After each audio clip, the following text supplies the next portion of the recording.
This young man woke up to find himself in a completely unfamiliar place. The extravagant items that caught his eye only made him more panicked. "Your Highness, can you see me?" The loud scream from the man beside him made Hanli jump in surprise.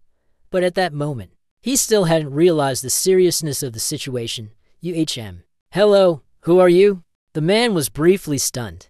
"Don't tell me you don't recognize me." Suddenly, he stopped and slapped his chest forcefully. "But don't worry, even so, I will continue to serve you. I am Gaden, your personal doctor." He really doesn't understand what the other person is saying. Even Hanli believed that the person standing before him was a madman. However, right now his throat was dry with thirst, so he called out to Gaden to fetch him some water. He moved as quickly as the wind, presenting in front of Hanli a finely crafted button, studded entirely with diamonds and gemstones. Hanli skeptically looked at the object in his hand. It didn't resemble a fake in the slightest. And as he began to take the first few sips of water, he also noticed that a large mirror was placed in front of him. The key point is, the face reflected in the mirror was a completely unfamiliar one, not belonging to Hanli, and he had never seen it before. Hanli immediately choked on the water. Gaden gained another fan. His shrieks louder than the siren of an ambulance Hanli often heard during his shifts. Gaden hurriedly took a towel to wipe the water scattered across his face. And at this moment, Hanli also vaguely realized something. It seems like this is the world of Raquel Adria Magentano, the brain-dead novel he had read before getting drunk and falling headfirst into the Han River. He didn't die, nor was he saved by anyone, but instead, he transmigrated into the world of the story. What kind of absurd plot twist is this? Hanli refused to accept this reality and demanded, "Slap me. That man is so easily provoked. How could a servant like him lay a hand on this esteemed prince?" There was no other choice. Hanli had no choice but to rely on himself. Even though it was self-inflicted, the force of the slap was no small matter. The pain spreading from his right cheek reminded him of one thing. This is not a dream. He has become the prince in that novel.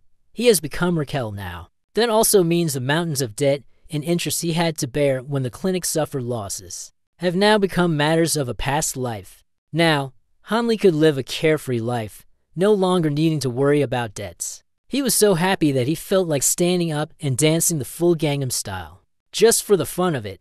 But before he could enjoy his happiness for long, Hanli felt the world spinning around him, and, uncontrollably, he collapsed backwards. Gaden hurriedly stepped forward to support him. It was then that Hanli noticed how weak the body was.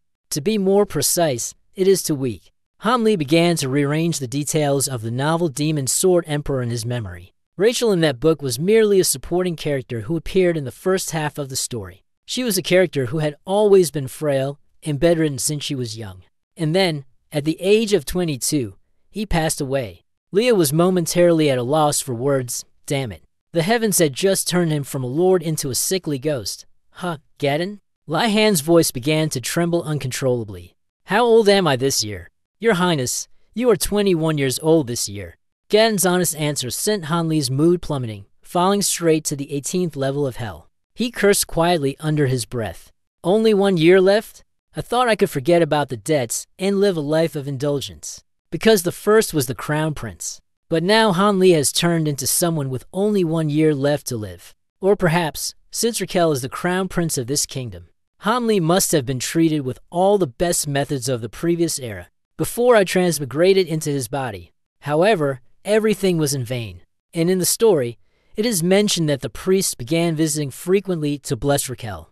But in the end, he still passed away because he could not overcome the illness midway through the story. Hanli clenched his palm into a fist. He wants to live, and now there is only one way he must save himself. Thinking of this, Hanli immediately ordered Gaden to bring a large number of sharp metal pins to him. Although Gaden did not understand what the crown prince was planning, he obediently followed the order. That night, Hanli sat cross-legged on the bed and took his own pulse. What was noteworthy was that he detected 10 abnormal pulses, a strange pattern often seen in those who are near death, and it was thus also called the death pulse. At this moment, Gaden had also brought all the gold he had earned to Hanli. However, it was too much for him to proceed with acupuncture. Hanli picked up the smallest one among them and began heating it over the fire. Gaden looked at him in doubt for a long while, then cautiously spoke up and asked, "Your Highness, What do you intend to do with that amount of gold? What's this? Do I plan to insert it into my body? Hanli spoke in an incredibly nonchalant tone, yet it terrified Gadon to the point of panic. He immediately rushed forward and clung to the boy's legs, his eyes resembling broken water pipes, once again beginning to weep uncontrollably. Your Highness, please calm down. You are the heir to the throne. I understand that you have endured much pain, but you must not harm yourself like this. Stop. It's not what you think. I'm doing this for a righteous cause. So, if nothing happens after I insert this into my body, you'll have to trust me from now on. Hanli's tone was incredibly calm, which only made Gadon even more anxious, unable to stop him. Don't worry, you won't regret it, Hanli said before removing his clothes, lying flat on the bed, and beginning to take deep, steady breaths. The first needle needed to be inserted into the acupoint. That affected the most crucial organ for breathing, the lungs. Hanli had to restore his own respiratory function before thinking about doing anything else. And to achieve that, the first point of the 12 meridians that he must stimulate is the Taiyin Fei meridian. Hanli decisively pulled the trigger, the first needle piercing the target. But because the head of the goal was too large, he couldn't help but moan a few times. Next will be the acupoint cluster on the upper arm. But at this moment, in front of Hanli, a simulation window appeared with a few lines of text written on it. Your body is responding positively thanks to your correct acupuncture technique.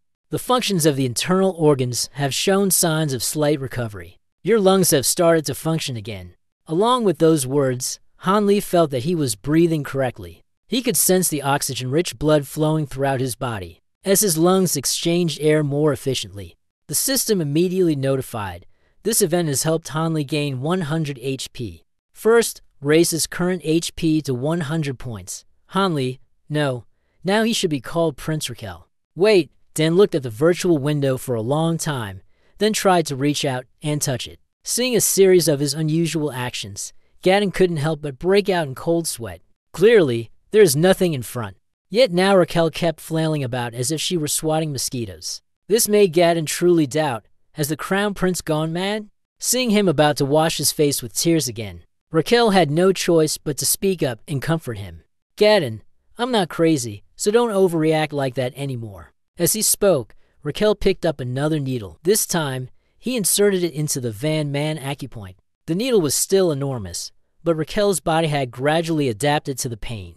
Inserting the needle into the Van Man acupoint correctly gradually alleviated the chest tightness of this frail body. After continuously adding a few more needles, the pain struck once more. It seems that continuous acupuncture with these substandard needles is causing Raquel much more pain.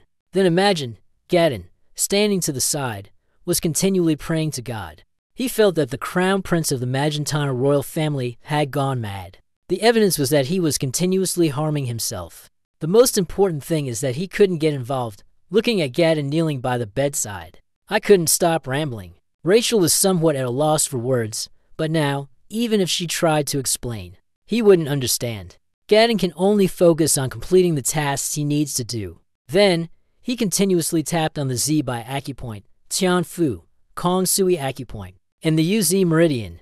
Under Rachel's superb acupuncture skills, many acupoints were unblocked. As the pain subsided, his body felt light and relaxed, as if he were sitting in a massage chair. But even so, Raquel still couldn't sense any life force. And finally, he decisively inserted the needle into the Zich Trach acupoint. The acupuncture for the left lung meridian had been a complete success. Raquel was absolutely thrilled. Or, to be more precise, his two lungs were extremely excited. They began to jump and dance, liberated after all those years of illness. Raquel also understood the HP system. How does it work to create such a non-scientific effect like this? But before the bustling of the two lungs, Raquel's large intestine was also stimulated and joined in the noisy rhythm. Raquel looked at the changing lines of text on the simulation window, feeling deeply offended by the violation of her medical knowledge. But never mind, I was a little insulted, but in return, I gained HP. That's enough, old turtle. You've been partially freed. I'll give you 100 HP. Two lungs will also give you an additional 100 HP. Currently, Raquel's score is 600 points, enough for her to unlock the first skills. Looking at the two-word skills, Triningak, Raquel began to thump with excitement. For example, in a game, when swinging a sword, it creates sword light, or shoots fire from a staff after casting a spell, right? The skill refers to the abilities found in fantasy novels. Yeah, just thinking about it is enough to make it sound intriguing. Raquel immediately agreed to let the system display the skills that could be unlocked. There are a total of 10 skills, including pulse staking, acupuncture, cupping, moxibustion, prescription, herb identification, herb picking, decocting medicine, collecting payment for treatment, and treatment methods. Astrahan Raquel felt somewhat disappointed, thinking that these skills would be more impressive. He himself was a traditional Chinese medicine doctor, and all of the 10 skills above were things he had mastered in his previous life. However, since he still had to choose one from them, Raquel thought it over carefully. For every doctor, whether in Western or Eastern medicine, the foundation of all treatment methods lies in diagnosis. Only when a correct diagnosis is made can the doctor provide the appropriate treatment plan. Therefore, he decided to choose the first skill as pulse reading. Unlocking this skill costs 500 HP. Reduced Raquel's remaining total score to 100 points. The status window appeared again before him. The system announced that he had successfully unlocked the level 1 pulse staking skill. From now on, by sensing the pulse of a target, Raquel could assess their health condition and view the results on a basic general health report. The first thing Raquel did after unlocking this skill was take his own pulse. Now, he no longer had to make diagnoses on his own. Everything is handled by the system, thanks to the skill of pulse diagnosis. After a very quick scan, the basic general health report of Raquel appeared. This young woman stood at 176.2 centimeters tall, but weighed only 53.3 kilograms. Bow, why is the body so weak and frail like this? In addition, the total score of the 5 internal organs reached the critical limit. Overall, the result of the pulse diagnosis evaluating Raquel's body is that it is trash level SS rank. The remaining lifespan is estimated to be 91 days. Upon receiving this result, Raquel was so shocked that she almost jumped up. He had already vaguely suspected, but he hadn't imagined that this body was so damaged that its lifespan was only 3 months left. Just now, you use the method of acupuncture in a clockwise direction, then reduce the force to make it rotate. Then, while exhaling, he removed the needles with the assistance of the respiratory system and the drainage method. When Raquel withdrew the last needle from her body, the status window in front of her blinked and shifted. His lifespan has increased from 91 to 92 days. It seems that this method really works. Raquel was so excited that she immediately applied acupuncture to the other side of her body. But this time, after the end, not only did his lifespan not increase, but Raquel unexpectedly coughed up a large spurt of blood. A red warning window popped up with the words, "Alert! Your body has been overloaded due to excessive acupuncture." Based on the condition of this body, the system has analyzed and suggested that acupuncture should only be performed 3 times a week. Gadden, standing to the side, saw his prince spitting out blood and was about to burst into tears. But Raquel had no time to care for him. "It was so fun just now. So I forgot one thing. Acupuncture cannot cure the root cause of the illness. The important thing is that the patient must be strong enough to withstand the stimuli from the nerves and meridians." But Raquel's body is currently in a critically weakened state. According to recent announcements, acupuncture truly has its effects. But the problem is that this body is so crippled that it cannot constantly withstand its effects. It needs 3 days of rest in order to continue. But the problem is, if acupuncture is done every 3 days, Raquel's lifespan would increase by 1 day every 3 days. In total, she would live for an extra month. That is still not enough, and he will still meet his end soon, just like the outcome in that novel. Raquel needs to come up with a more effective method. And perhaps the quickest and most stable path is still the one of eating and drinking. It means that, starting tomorrow, Raquel will need additional support from herbs. Thinking of this, he began to torture himself again. Gadden, I guess the royal pharmacy contains quite a few good things. So he started casually asking if there were any poisonous ingredients inside, such as the root of aconite. Gadden looked at him hesitantly, but in the end, still nodded in agreement. Although there was no one in the main hall, we still entered because this was the Crown Prince's palace. Good. Raquel laughed as if she had struck gold, then asked Gadden to bring her the roots of the aconite plant. Yes, but what do you need it for, sir? To eat, Raquel replied briefly, but these 2 words are a nightmare for Gadden. He immediately knelt down, tears struggling to be swallowed, rising once more. Raquel felt a slight headache. Why would you give me a subordinate who is so quick to tears? Raquel simply explained to Gadon that this was also part of the healing process. He then instructed him to bring the medicine within 5 minutes or his life would be in danger. Gadon looked at the other person with half doubt and half belief for a moment. Before reluctantly leaving, Raquel had also managed to grasp this person's weakness. As long as it concerns your life, Gadon will unconditionally fulfill your requests. It's just that the roots of that fatherly tree are truly poisonous. Not only does a modern traditional Chinese medicine doctor like Raquel know this, but Gadon also knows it well. But in reality, there are actually 2 types of subordinate roots of the aconite plant. Among them, what Raquel wants to eat is the smaller root, also known as the sapling's root. The aconitine in the roots of the monkshood plant can cause the heart to stop, but Raquel knows how to neutralize and control the poison. In other words, you can transform that poisonous plant into a medicinal herb.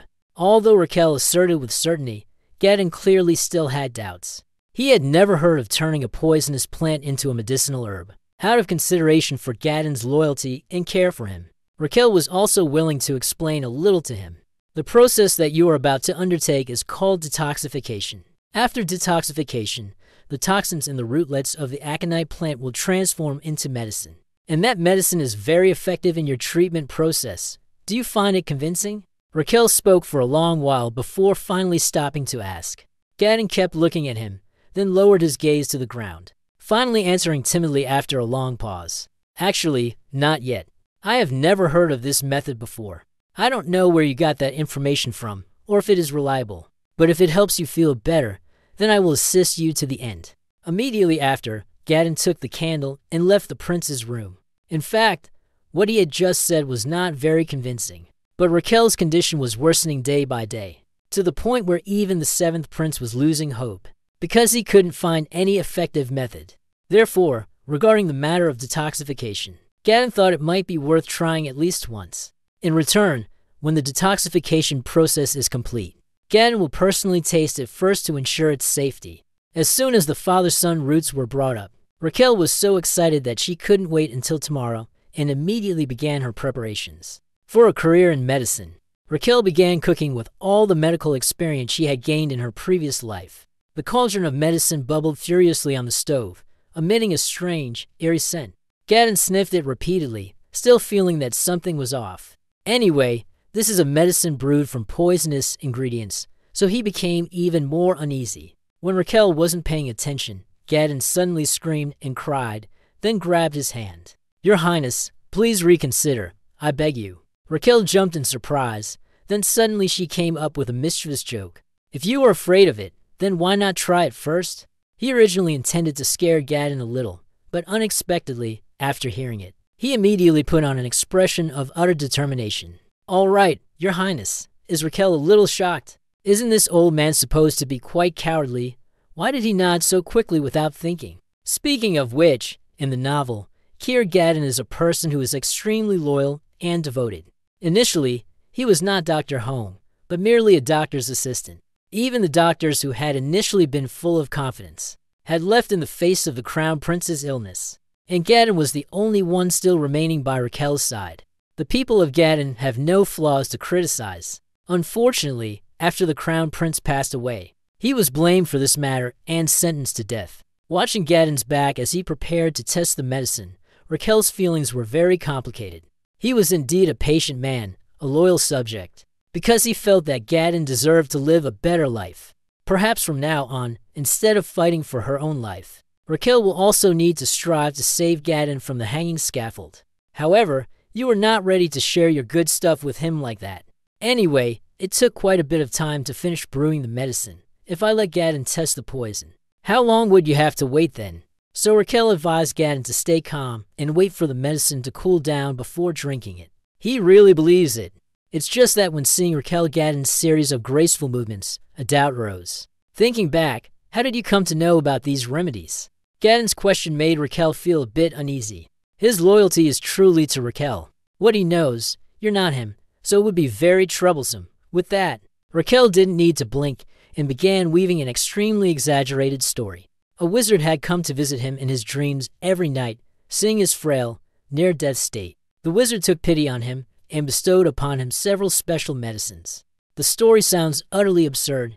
Even Raquel finds it hard to swallow. Yet, Gadon still reluctantly believes it. By now, the medicine has cooled down a bit. Raquel seized the opportunity while her opponent was still immersed in the dreamlike tale. She had just told, then used his fastest speed, like a sneaky mouse, drinking down the entire bowl of medicine. Gadon was astonished and then dazed. The Crown Prince actually used such underhanded schemes to stop him from testing the medicine. As for Raquel, after drinking the entire bowl of medicine, about 5 seconds later, his body began to react. His heart was beating rapidly, as if it wanted to burst from his chest.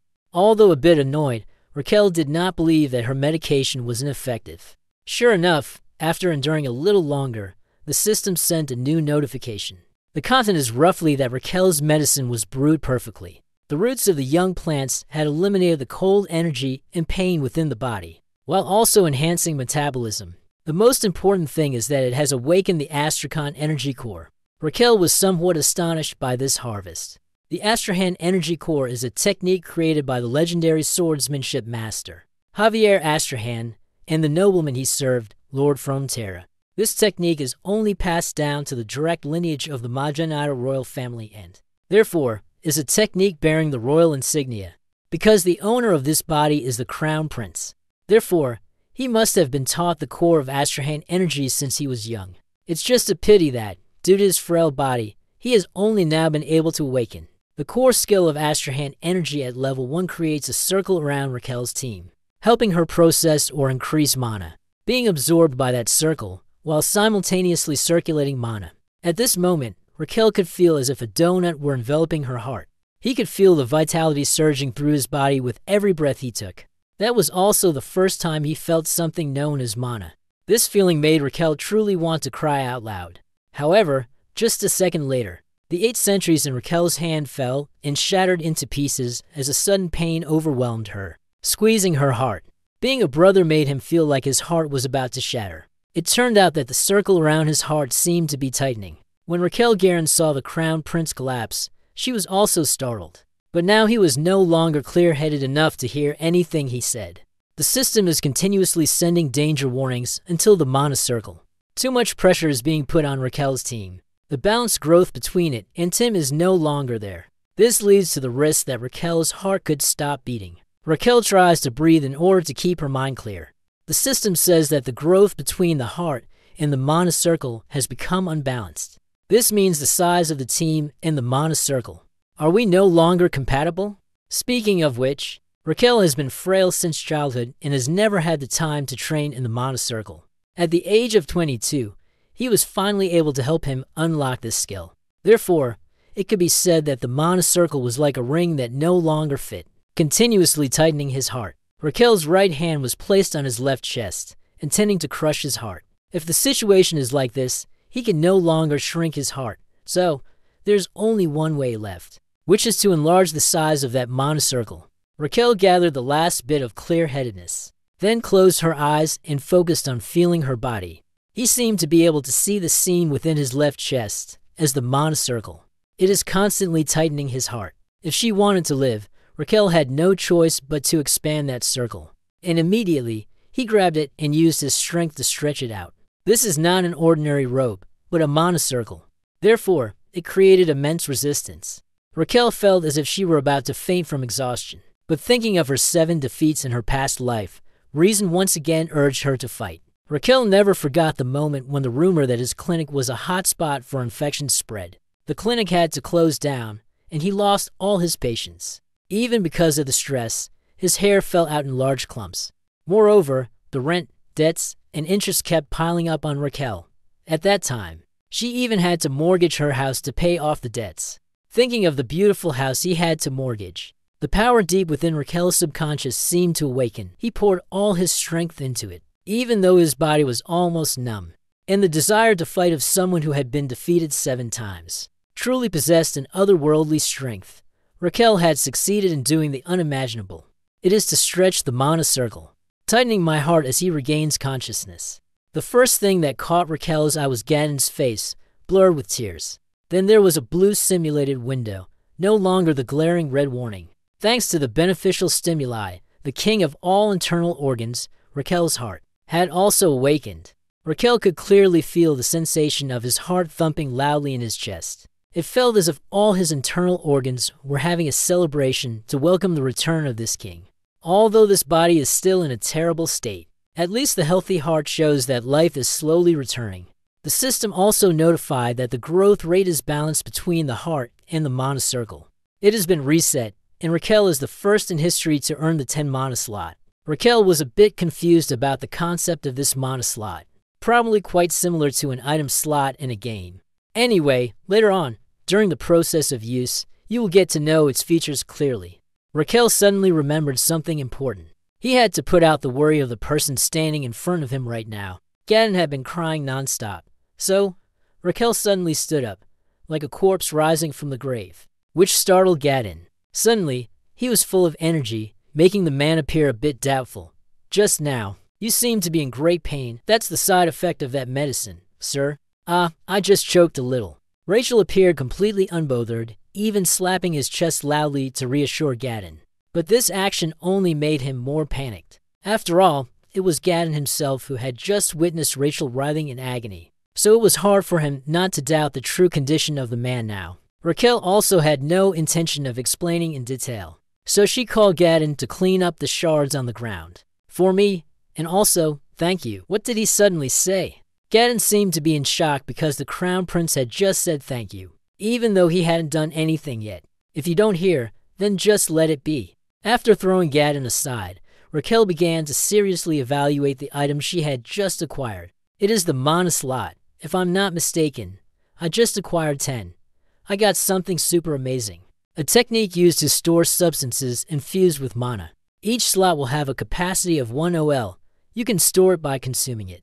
To clarify these doubts of hers, Raquel then glanced at the water bottle beside the bed. It seems that this is a substance perfectly suited for experiments like this in the container. There are about 2 liters of water, and he thought of a concept called the average lethal dose. It is a term used to determine how much toxin a substance contains. This dosage could be lethal to 50% of test subjects. Simply put, when using a substance with the average lethal dose, there's a 50% chance that Raquel will die from it. Even if she doesn't die, she will endure immense pain or end up in a vegetative state. With a standard weight of 50 kilograms, the average lethal dose for a human is about 5.4 liters of water. However, Raquel's frail body means she would only need around 3.9 liters to reach that threshold. He lifted the water bottle with both hands, yet still couldn't help trembling. This body is truly beyond repair. Raquel started cultivating by drinking water.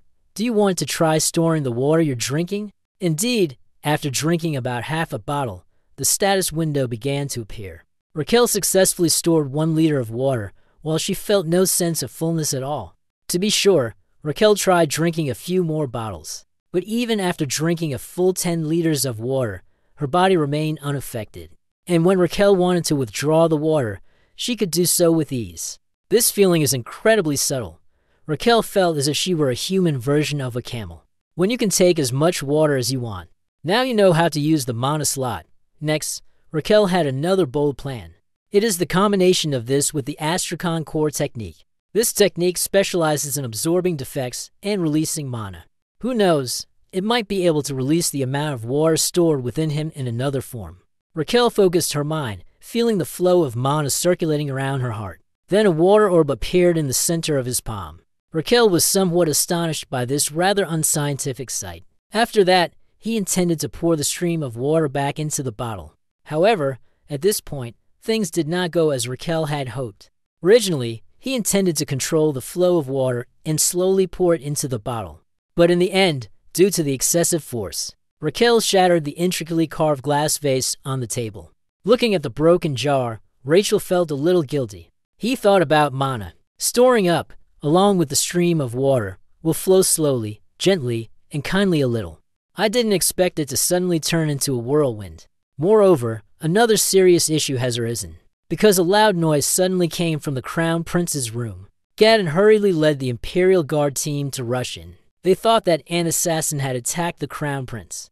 Raquel immediately made up an excuse, saying that she broke the water bottle on the table because she was too angry. The captain of the Imperial Guard exchanged a glance with Gadon. Raquel could see the look of deep skepticism in their eyes. He himself thinks this matter is ridiculous. A few seconds later, the captain of the Imperial Guard respectfully bowed. "It's all right. Your Highness, are you injured anywhere?" "Raquel, huh?" A loud voice rang out. "Do they truly believe it? Or are they just pretending because you're the prince?" All that could be seen was that, shortly after, several soldiers with quick hands began cleaning up the scattered debris on the floor. Meanwhile, the captain of the Imperial Guard requested Gadon to escort Raquel to bedroom number 2. He was so careful that he carried Raquel back to the room. After bandaging the wound, Gadon carefully placed him on the bed and covered him with a blanket. The privileges of the royal family are truly no joke. They take care of everything down to the finest detail. Raquel lay still on the bed, trying not to do anything stupid that would draw their attention. The recent accident made him ponder deeply. The mana circle and the meridian surrounding his heart had created a flow of mana. The flow ran through his right shoulder and arm, continuously amplifying, and eventually erupted powerfully. The strike contained an immense amount of power and energy. With a sound like that, it was ridiculous that the Gadon still thought Raquel had broken the porcelain jar by herself. But anyway, until mastering how the mana flow worked, Raquel was not allowed to cause any more trouble. Today, you've fallen off the machine enough times and need a rest to recover. From now on, Raquel must also conduct experiments more carefully to avoid being discovered. Inside the body of their crown prince, there is another soul. However, recently, Raquel has exhibited strange behavior, which has been reported to Emperor Astelion Testarossa Magentano by his loyal servant. After hearing about the prince injuring himself by pricking his body with needles, and even drinking poison, the emperor seemed to be extremely enraged. "Raquel, what the hell are you doing?" The next day, after waking up, the first thing Raquel did was brew 10 liters of medicine from the demonic black thorn tree and the Celestini herb. Today, to be sure, he had kicked Gadon out of the room before taking action. If not, perhaps he would faint upon seeing me swallow all this medicine at once. But Gadon, constantly worried, kept glancing inside. Every time he looked at Raquel, he would start preparing that strange medicine again. "Are you going to drink that again?" "But your Highness, wasn't it extremely painful for you when you drank it yesterday?" "I told you, it's just because I was choking. But this time, you've taken too many medications, so I'm really worried. I already told you that this is just for the experiment. I only drank a little. The rest, I will discard," Raquel reassured him. Gadon was half believing, half doubting. Anyway, the Crown Prince has been doing all sorts of ridiculous things lately. But once again, he was kicked out by Raquel. After throwing out the rice-powered camera, he began his career of accumulating mana. Raquel used all his strength to lift the 1OL medicinal pot. Then, using his mana slot ability, he successfully absorbed the 1OL of Chinese medicine without feeling full, even feeling somewhat comfortable. Next, Raquel began gradually infusing the decoction made from the Demon Emperor in sacrificial tan into her body over the following days. In order for them to be able to carry out their mission effectively, Raquel's internal organs were thoroughly satisfied with the proper and regular dosage of traditional Chinese medicine. They began to grant Raquel HP points. But 500 points are not enough. They are insufficient for Raquel to extend her lifespan. Moreover, a new issue has also risen. It was because of several days of taking the traditional Chinese medicine that Raquel's internal organs began to grow weary of the decoction made from the Manhwa plant and Shitan. However, Raquel still decided to be the domineering man. After all, the internal organs belong to you. Whatever you make them drink, they have to drink it. So, the following days, Raquel slowly released 0.1 liters of the medicine each day while having dinner. Raquel suddenly received a notification that her lifespan had been extended by 50 days. She was so happy that she jumped to her feet. It really works. The maid was carrying the food when she was startled so badly that she dropped the plate she was holding. Raquel hurriedly said, "Sorry for startling that person." But the maid, Kier, was terrified, kneeling down to beg for mercy. Seeing the trembling figure of the girl, Raquel suddenly felt confused. "I'm fine. There's no need to apologize to me. Are you injured anywhere?" It was clearly a tone of genuine concern, but for some reason, the maid trembled even more than I did. "I'm sorry, Your Highness. I won't do it again. Please don't use Roy to hit me like last time. I beg you. Raquel was stunned. Raquel, with this broken body of hers, is actually so fierce that she used her OI to strike a servant?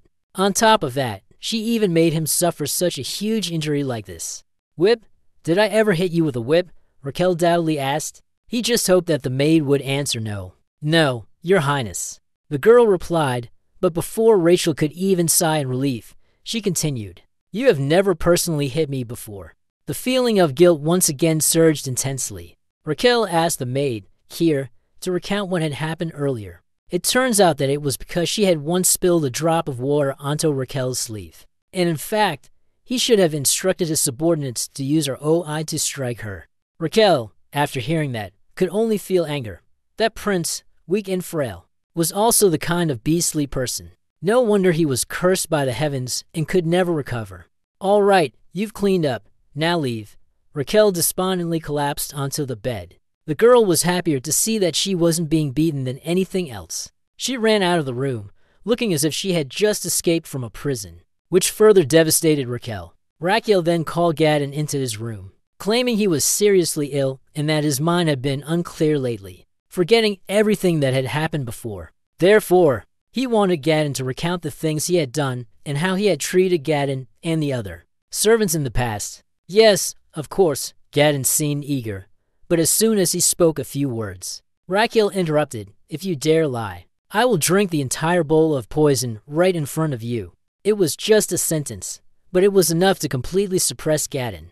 Since there was no other way, Gadon had no choice but to honestly recount everything. From then on, Raquel realized just how tyrannical and brutal Prince Kier had been before she transmigrated into this body. Now you understand why Gadon and the Imperial Guards believe that absurd reason it was you. Because you were so angry that you broke the water jar, and also because, in the past, their prince was never exactly gentle. Still, at the same time, this new information made Rachel raise a question. Then, Gadon, why are you still not afraid of me? Because you are close to me, you must have endured the most, and because I trust you. Gadon firmly declared, I know exactly what kind of person you truly are, Your Highness. Gadon recounted the days when he was younger and worked as an assistant to Dr. Raquel. At that time, Raquel was just a kid, barely over 3 feet tall.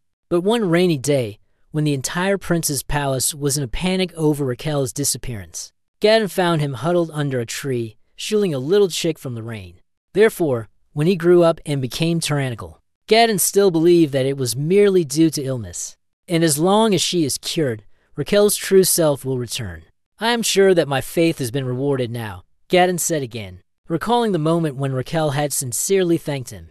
This old man, do you like it so much when I change my personality? Raquel burst out laughing. Of course, seeing Gadon's happy smile. Raquel suddenly felt that he was the one who truly resembled his parent, not the Emperor, whose face he had never once seen since arriving in this world. To repay Gadon's trust, Raquel offered him all the desserts on the table, something that seemed to have never happened with other members of the royal family. But these small treats were nothing compared to Raquel's gratitude towards Gadon.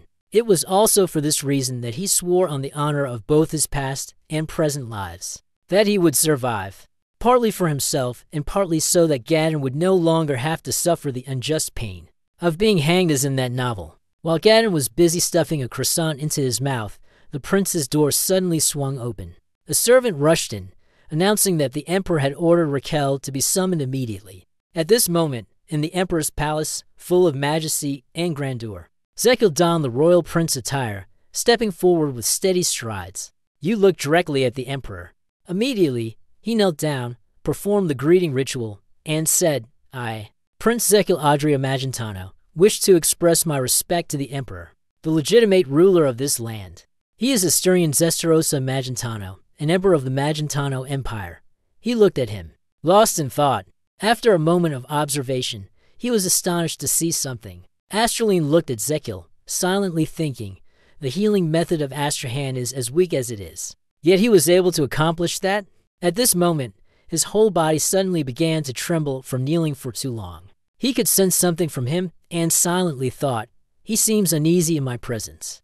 Perhaps I was wrong about him. Waiting for so long, the emperor still hadn't responded, causing Zekiel to force himself to hold on. Gritting his teeth and enduring, his legs were shaking more and more. numb from the strain. Hurry up and say something, so I can at least stand up again. Finally, the Australian spoke. Is life in the secondary palace to your liking? Yes, your majesty, he replied. But in his mind, he grumbled. Is he really going to make me speak while kneeling? Suddenly, he furrowed his brows and continued. I heard that you tried to harm yourself with needles and poison. Is that right? Hearing this, Zekil immediately raised his head, reacting intensely. No, that's not true. He angrily scolded. You fool.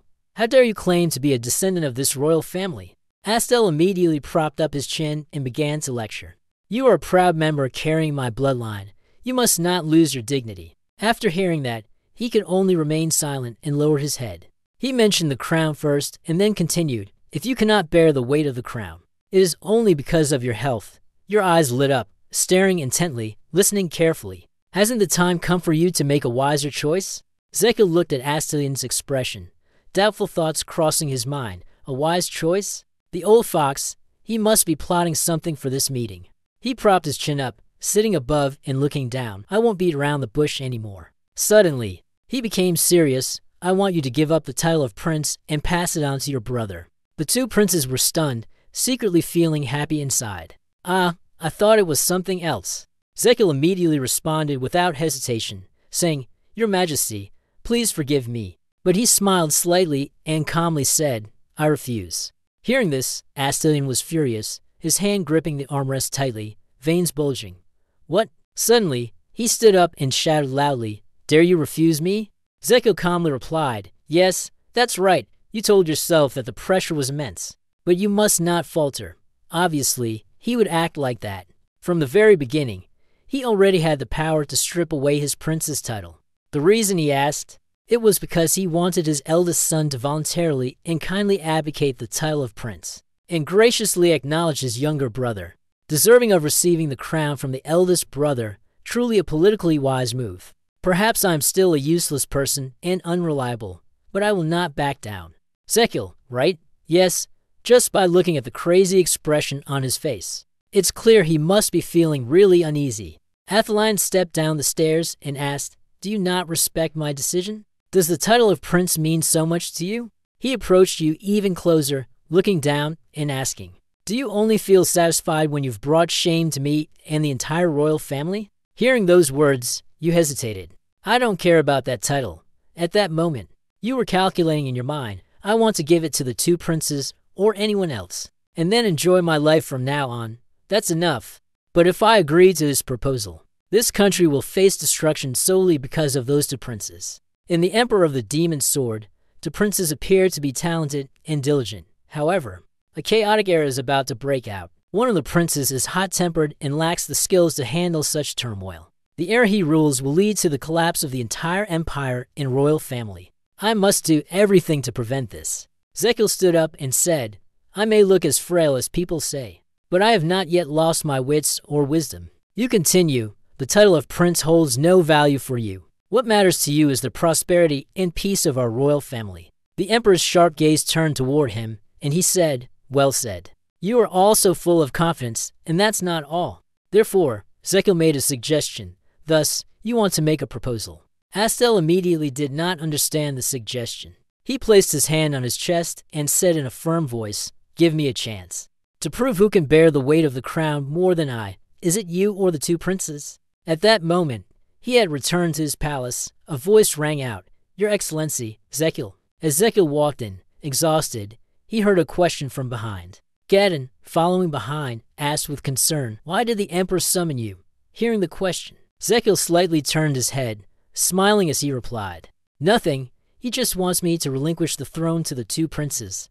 After hearing that, he was stunned and shot up like a bullet. Zekil confidently waved his hand. Don't worry, I've already declined. Hearing this, Gadon raised both hands to cover his mouth, still in shock. His face lit up, excitedly turning around and giving a thumbs up. I also proposed a sword duel with the two princes. Suddenly, he became melancholic upon seeing something. Mr. Gadon, what are you doing? Gadon, feeling down, silently packed his belongings into his bag. I'm getting ready to leave here. He said. You angrily shouted. What did you say? Aston stood by the window, deep in thought. He muttered his thoughts about the story from earlier. It wants a chance to show who is more worthy between the two of them. Huh. Then Astelion looked off into the distance. Is this its true nature? Fine. I accept your proposal. I'm looking forward to it. Ha ha ha. At this moment, Zekil and Gadon were fighting over the bag. I told you I'd win. Gadon, not trusting Zekil, pulled the bag back while responding. How could you possibly win? The next day, in the city of drifting green clouds, the weather was splendid. Below, in the bustling palace, people gathered in throngs. Flags fluttered in the wind, and the powerful had already taken their seats. Astelion looked down below. Cold as ice, everyone stood around, with only the two princes and Zekil in the center, getting ready. The women stood outside, extremely excited, cheering, Prince Theodore is so handsome. How glorious will his victory be? At this moment, Theodore's steps were drawing closer to Zekil. As he neared Zekil's position, he saw the young man lying stretched out. Zekil wondered, looking up at him. It was Theodore Palermo Magentano, one of the two princes of the Magentano Empire. With a worried expression on his face, Brother, you mean the prince? You don't need to do that. The two princes continued, I hate having to say this, but you know how this will end. Zekil stood up, frowning in discomfort. Finally, are you asserting your victory? They faced each other. Then, speaking up, the emperor said, I propose a duel to help you become more worthy of the throne. After hearing that, Zekil helplessly said, What nonsense is this, you old hag? Suddenly, he hugged his head, overreacting. You know, the result would have been the same anyway. I don't want you to risk your life for that, not at all. I won't allow it. I won't let you sacrifice yourself for me like this. Zekil gave a sinister smile and thought, I think you two are terribly mistaken. Apologies. But Gadon immediately took out a massive shield made of iron and handed it to Zekil. He then dropped it to the ground with a loud thud.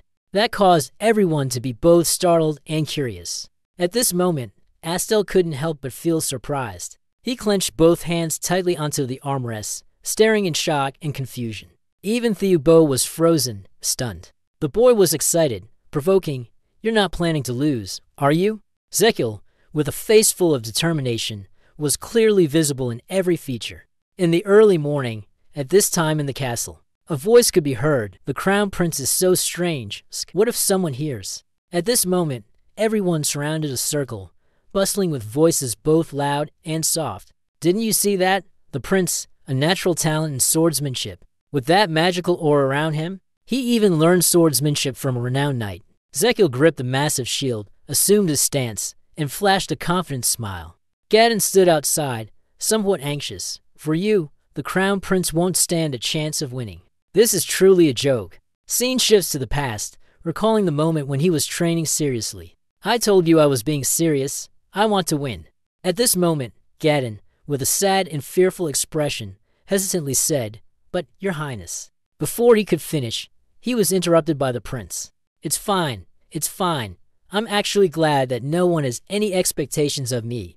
That way, I don't feel any pressure. Upon hearing this, he immediately placed his hand on his chest and shouted, Of course. I believe you will win. Zekil, in disbelief, lied. Who would believe you? At that moment, he was filled with excitement, offering support and boosting the boy's spirits. At this moment, he also stopped his training, panting heavily. His hands clenched tightly as he said, 3 times, If I can block 3 attacks from the two princes. Suddenly, he raised 3 fingers with a determined gaze. I will win. Back to the present, Gadon clasped his hands together and prayed, Please. I hope he can return safely. From above, Cal Astelion spoke, causing everyone to look up. Today, he continued, this battle will determine who will inherit the throne. Everyone listened attentively. The rule was very simple. Even Zekil was serious. If the crown prince could resist for 5 minutes or defeat the two princes, then the crown prince would win. On this side, the two princes also drew their swords. On the contrary, if the crown prince is unable to accomplish either of the two tasks, victory will belong to the two princes. And now, both of them are facing each other. Tao Dua thought to himself, Brother, now that it has come to this, I will put an end to it as quickly as possible. A clear voice rang out, the match begins. Suddenly, a sword fell at his feet. Astel immediately frowned, both surprised and confused. The onlookers also murmured among themselves, What? It's over before it even started. How boring is that? That is Zekil. He had thrown his sword aside even the two princes were surprised and confused, asking, "Are you giving up?" In fact, he was secretly rejoicing, thinking to himself, "I really don't want to point my sword at someone as weak as this, luckily." Then Theodore looked at the people around him, silently evaluating them. "But I can't believe that he gave up so easily in front of so many people here. I'm afraid this might ruin the royal family's image." Theodore fell into a dazed state, unsure of what to do. Should I talk to him so he continues the fight? No, I shouldn't. After all, he's still sick. But the king is watching, regardless of the people around. Zekiel tightly gripped the shield with both hands, then positioned it carefully in front of him, adjusting it to the right spot. Because it was too large and heavy, it made a loud noise. Seeing this, Theodore was very surprised to realize. He thought, did he choose defense instead of a shallow attack? It seemed like he wanted to hold out for 5 minutes rather than defeat me. That's option 2. In that case, I will put everything into finishing it quickly. At that moment, he realized the strategy of the young man. Then he smirked maliciously and ignited, beginning to summon his own strength. At that moment, he opened his eyes, filled with the fiery aura of battle. In an instant, he launched into the air with astonishing speed, before anyone could even see his movement. It appeared right in front of Zekiel. Astelion sat above, observing the battle, and silently thought, that strike carries weight, power, and magic along with the shield. It will collapse no matter how hard one tries to block it. Below, Zekiel also gritted his teeth, enduring and blocking the devastating attacks from the two princes. Although the attack was strong, the desire to pray, "Is it, my dear? Please don't fall backward and make a fool of yourself. Even if you want to lose, please kneel down and brace yourself to preserve at least a bit of dignity." The attack ended, and the thick smoke gradually dissipated. Yet, he remained calm, holding the shield, thinking, "Then, I will launch an attack from above." The eyes of the two princes widened in disbelief. Unable to believe that he had blocked the strike just now, everyone stood agape, the surroundings buzzing with noise. What was this? The crown prince had blocked the attack of the two princes, and even the emperor was restless, unable to sit still. Zekiel sat in the posture he had practiced beforehand, circulating his internal energy around him while the others continued to murmur. Surely the two princes went easy on the crown prince because he's kind-hearted, terrifyingly so. Zekiel's eyes suddenly grew cold, as if all he wanted was to win. Theodore was also angry, thinking that the gaze said it wasn't a mere coincidence, but even so, it wouldn't change anything. He gritted his teeth, preparing to launch another strike. Theodore gripped the sword tightly with both hands. He exerted more force than before, like a beast attacking it.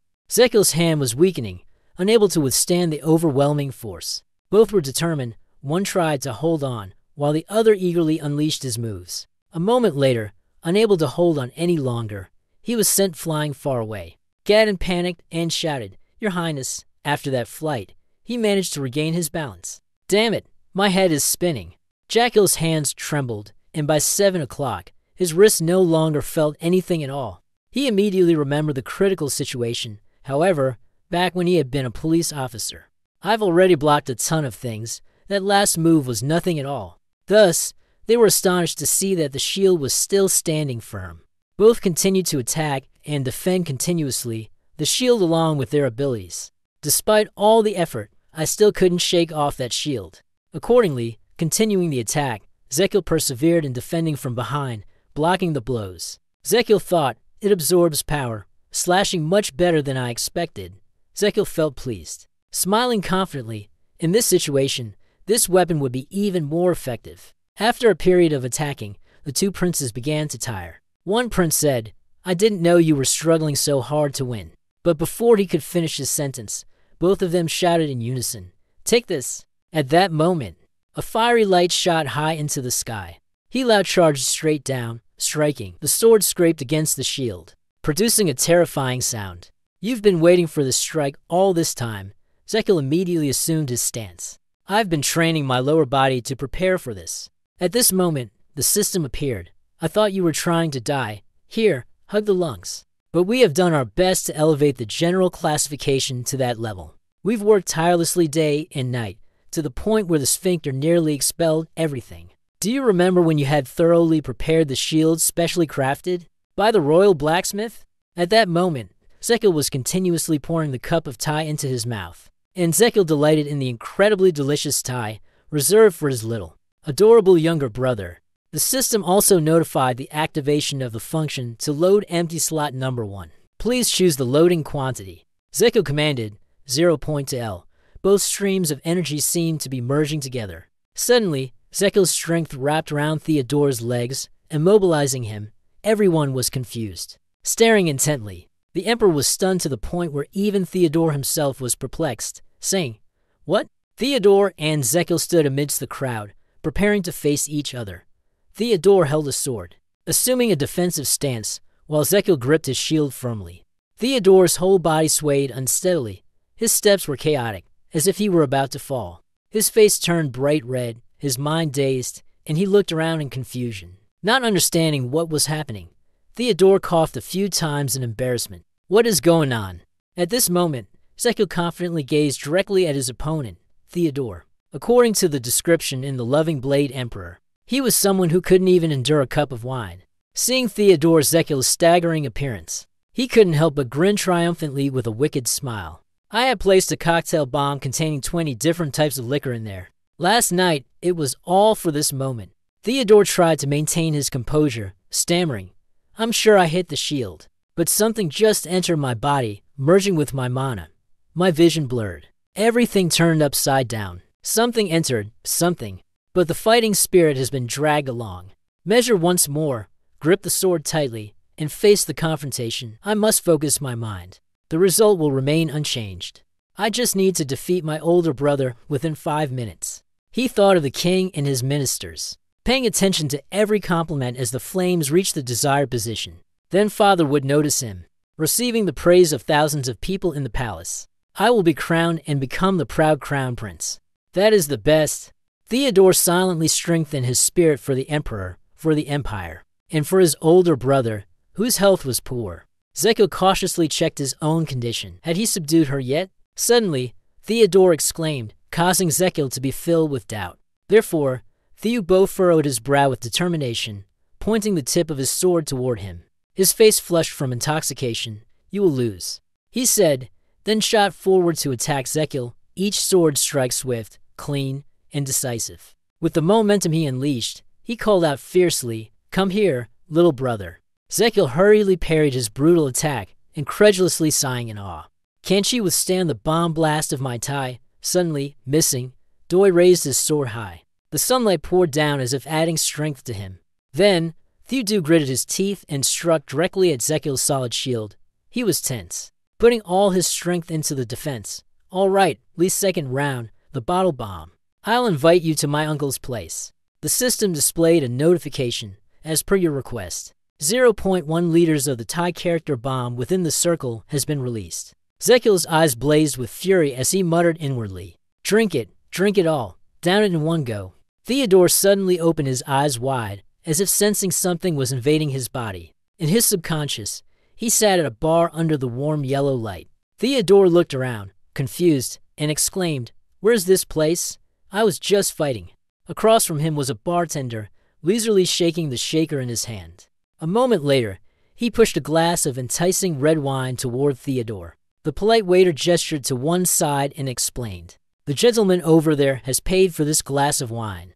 Theodore followed the direction of his hand, glancing at Zekil beside him, who was savoring a glass of fine wine. It felt as if someone were looking at me. Zekil turned his head, noticing Theodore. He winked, flashed a friendly smile, and then extended the half-drunk cup of wine, indicating a desire to make a toast. Back to reality, Nao is panicking in real life and unable to calm down. His face turned even redder as he was forced to drink more strong alcohol. "Ha. Am I hallucinating?" Zekil confidently tossed the heavy shield aside and faced him.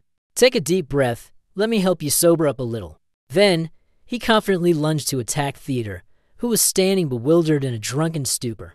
The system chimed with a notification, releasing the liquid contained within the circle. The stream of Zekil's chi that he had just absorbed gathered into a small vortex. In the palm of his hand, it might hurt a little. Then he unleashed all his powerful magic toward Theodore. Try to endure this. Bear the full force of Zekil's heavy attack. Theodore gasped, his throat full of pain. He was knocked back by Zekil's strike, without any resistance. The sword that had been tightly gripped in Theodore's hand was also sent flying from his grasp. Theodore was beaten, lying helpless in the yard before the eyes of everyone. The onlookers couldn't believe it either and collectively gaped in shock. They clearly hadn't expected this and stared wide-eyed at the unbelievable scene before them.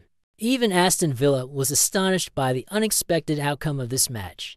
Ezekiel smiled confidently, satisfied with his result, and began to retract his magic. The entire arena fell silent, and no one uttered a word, even though the match had ended. Astral frowned, unable to shake off his doubts, silently thinking, is Ezekiel truly using the core technique of Astrahan? He found it hard to believe after seeing the aura Ezekiel released, thinking that perhaps he had misjudged it. He looked again towards the people nearby, all emanating a mixed aura. Although there was a great deal of mixed energy from those around in the air, Astelion could sense the powerful magical currents fluctuating around both him and Ezekiel. He sighed, realizing that even though he was far away, the resonance of the magical circle was remarkably clear.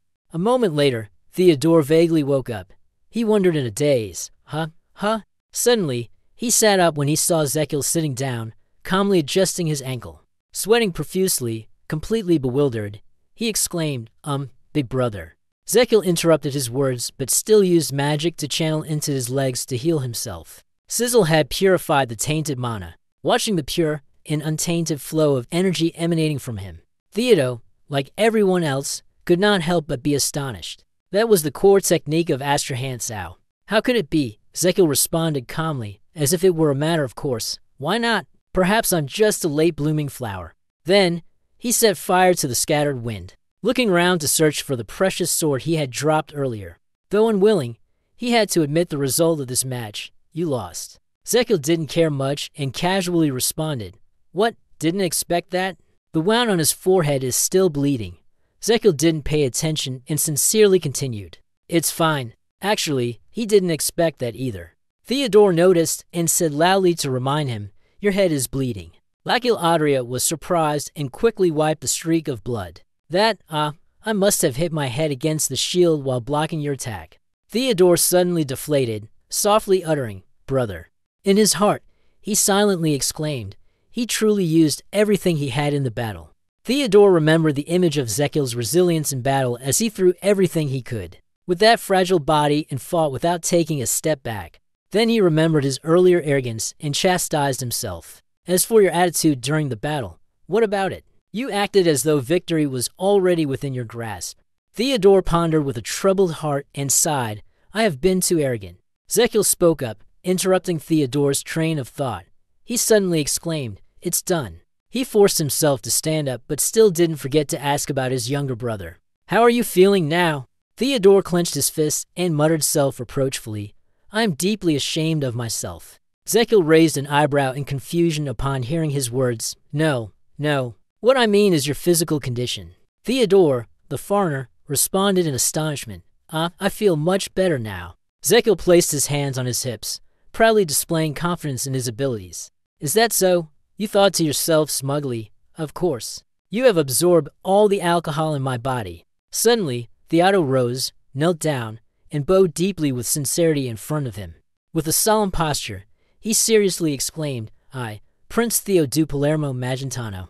Theoko, Theodo Tipui, Trong saying Ingang Qasajikel. Chin Thuchipnan Thua Quack Trong Quack Tithi Vijay Vf Taitijikel. He spoke loudly and clearly in front of everyone, under the watchful eyes of the emperor and the subjects. Everyone was simultaneously stunned, their mouths agape at this move by Theobo. Then they all raised their hands high, responding to his words and shouting loudly with great enthusiasm. Ezekiel was also astonished. He held the person for a moment, then suddenly stretched out his hand, incredibly joyful, and shouted loudly. I did it. In the crowd, everyone was excited. As for Gadon, he hurriedly wiped away his tears of emotion and exclaimed, Oh, Your Highness, to think that you are this happy. It's hard to believe, but so overwhelming. At that moment, Ezekiel eagerly looked forward to it, his eyes wide with excitement. Finally, it has appeared. Right after that, a series of system notifications about his achievements appeared. You have successfully healed someone other than yourself for the first time in this world. A skill has been unlocked through a great achievement. The fee for treating the first level of life preservation increases as you extend the patient's life. The current conversion rate is 2,000 per unit. Looking at the series of rewards from the system, Zekiel excitedly clenched his fist and shouted joyfully, "Awesome!"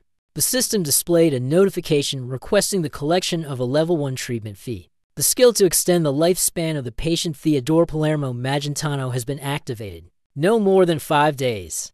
The unit of lifespan is too small. The minimum unit for calculation is 1 day. Zekiel glanced through the notifications and exclaimed, "Oh, it's almost pretty good." He thought to himself, "Anyway, the important thing is, you thought of yourself as a mosquito rushing towards someone all this time. When I treated patients, the mosquito Zekiel happily sucked away Theodore's lifespan. My lifespan increased as well, didn't it?" Zekiel continued to imagine the precious jars of medicine. Truly quite fortunate, even if I drink countless herbs. Then he pondered about himself, pricked like a cactus full of thorns. With so many needles of acupuncture, it was like pouring water into a broken vase. A helpless scene appeared in his mind as a frog, Zekiel, sorrowfully exclaimed under the stream of water.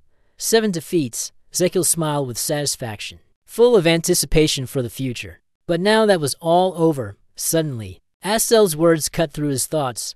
"Why haven't you answered my question?" He said in a stern voice, repeating his words, "I will ask again. You used the Astrahan core technique in the fight earlier, didn't you?" Zekiel did not hide it and openly admitted, "Yes, I used it." Australian continued to question, "How can I use it?" Zekiel vaguely replied, "I'm not sure anymore." Australian frowned, not trusting this answer of yours.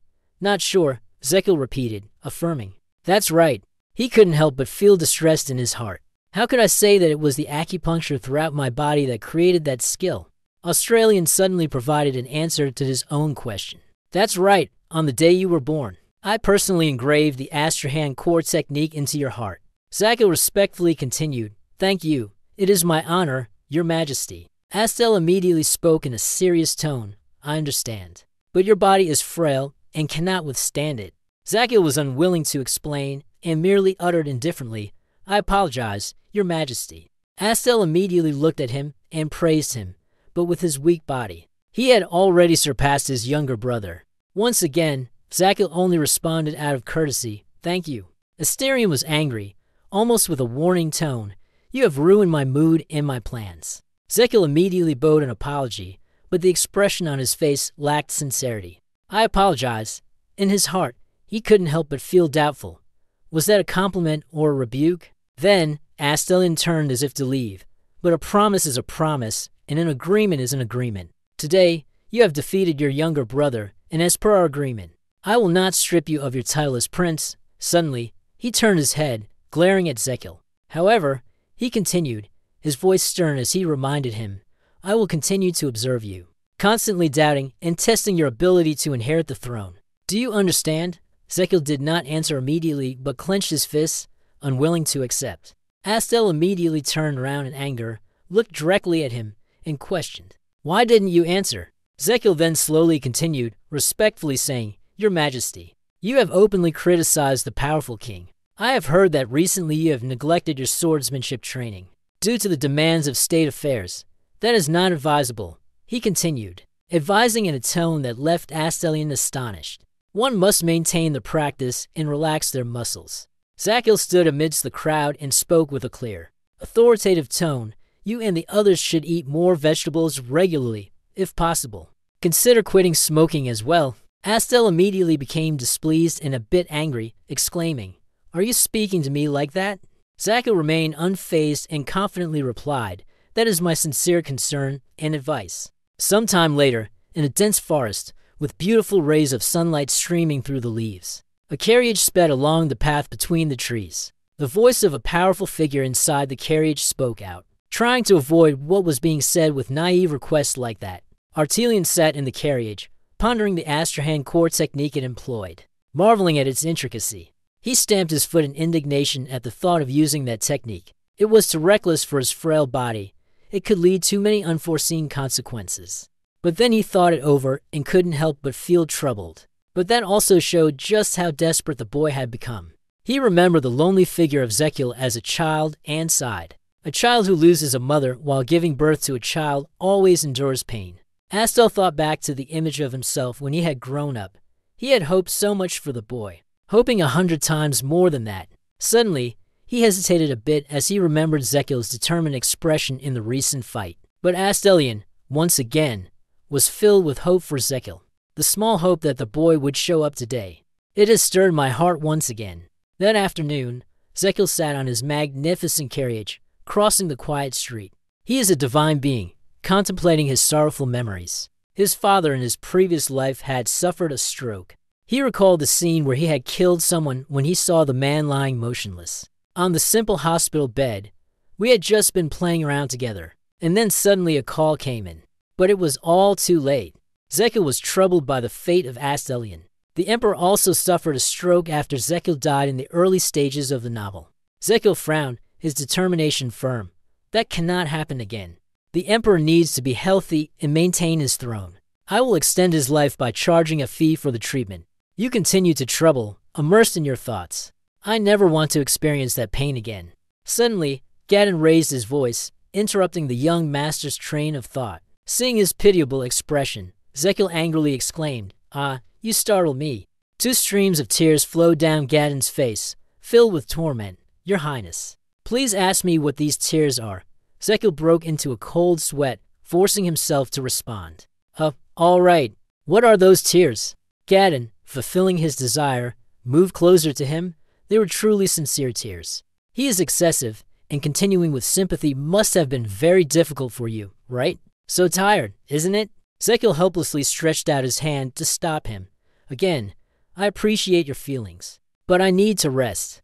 I have a lot of things to do tomorrow." Gadon looked at him in confusion. "Hallery Montenio, meaning you have many things to do." Zekil replied, "I need to meet someone." The night fell over the bustling street, with people coming and going. Gadon enjoyed a luxurious dinner alongside Zekil. He hesitated before asking, "This is the Sorrentino Garden, isn't it, Your Highness?" Zekil confirmed, answering him. "That's right, one of the 10 most famous restaurants in the capital." Suddenly, he spoke up and asked the old man, "You know a lot about this place, don't you?"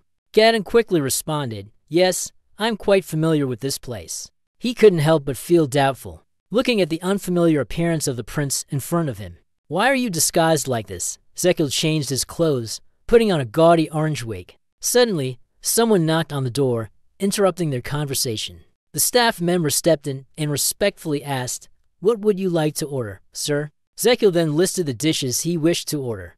"Pasta without sauce or salad noodles without vegetables." "You continue to make requests, and the wine is made from grapes. We will dine until the sun sets." "Is that all right?" Gadon sat across, bewildered by the requests. The employee suddenly replied coldly, "Then follow me. I will lead the way." Zekil understood and stood up, following his steps. Only Gadon, not understanding what was happening, stared at them in confusion. He walked down the corridor while softly asking, "Your Highness, what did you just order?" Zekil did not answer, but subtly replied, "You will see when we arrive." The employee pushed the wine cabinet aside. A staircase appeared right behind it. "Please go straight down this staircase." Looking towards the hidden staircase, Kier Gadon could hardly believe it and silently marveled. "Is there such a place in this restaurant?" He looked at Zekil with some suspicion. "How does His Highness know about this?" Zekil let out a sigh of relief and thought to himself, "Luckily, it's still just like in the novel." Both quickly descended the stairs. There, Gadon continued to wonder, "Your Highness, what is this place used for?" "Apple, why have you come here?" Zekil did not clarify, only responding ambiguously, "I have come to collect the treatment fee." His words left Gadon even more confused, causing him to exclaim, "What?" Both of them walked to the end of the staircase. An old door and a crumbling wall gradually became visible. Zekil continued, offering an explanation, "There is someone I need to meet here." You suddenly asked Gadon about a strange name. "Gadon, have you ever heard of someone named Damien?" He vaguely responded, "Never."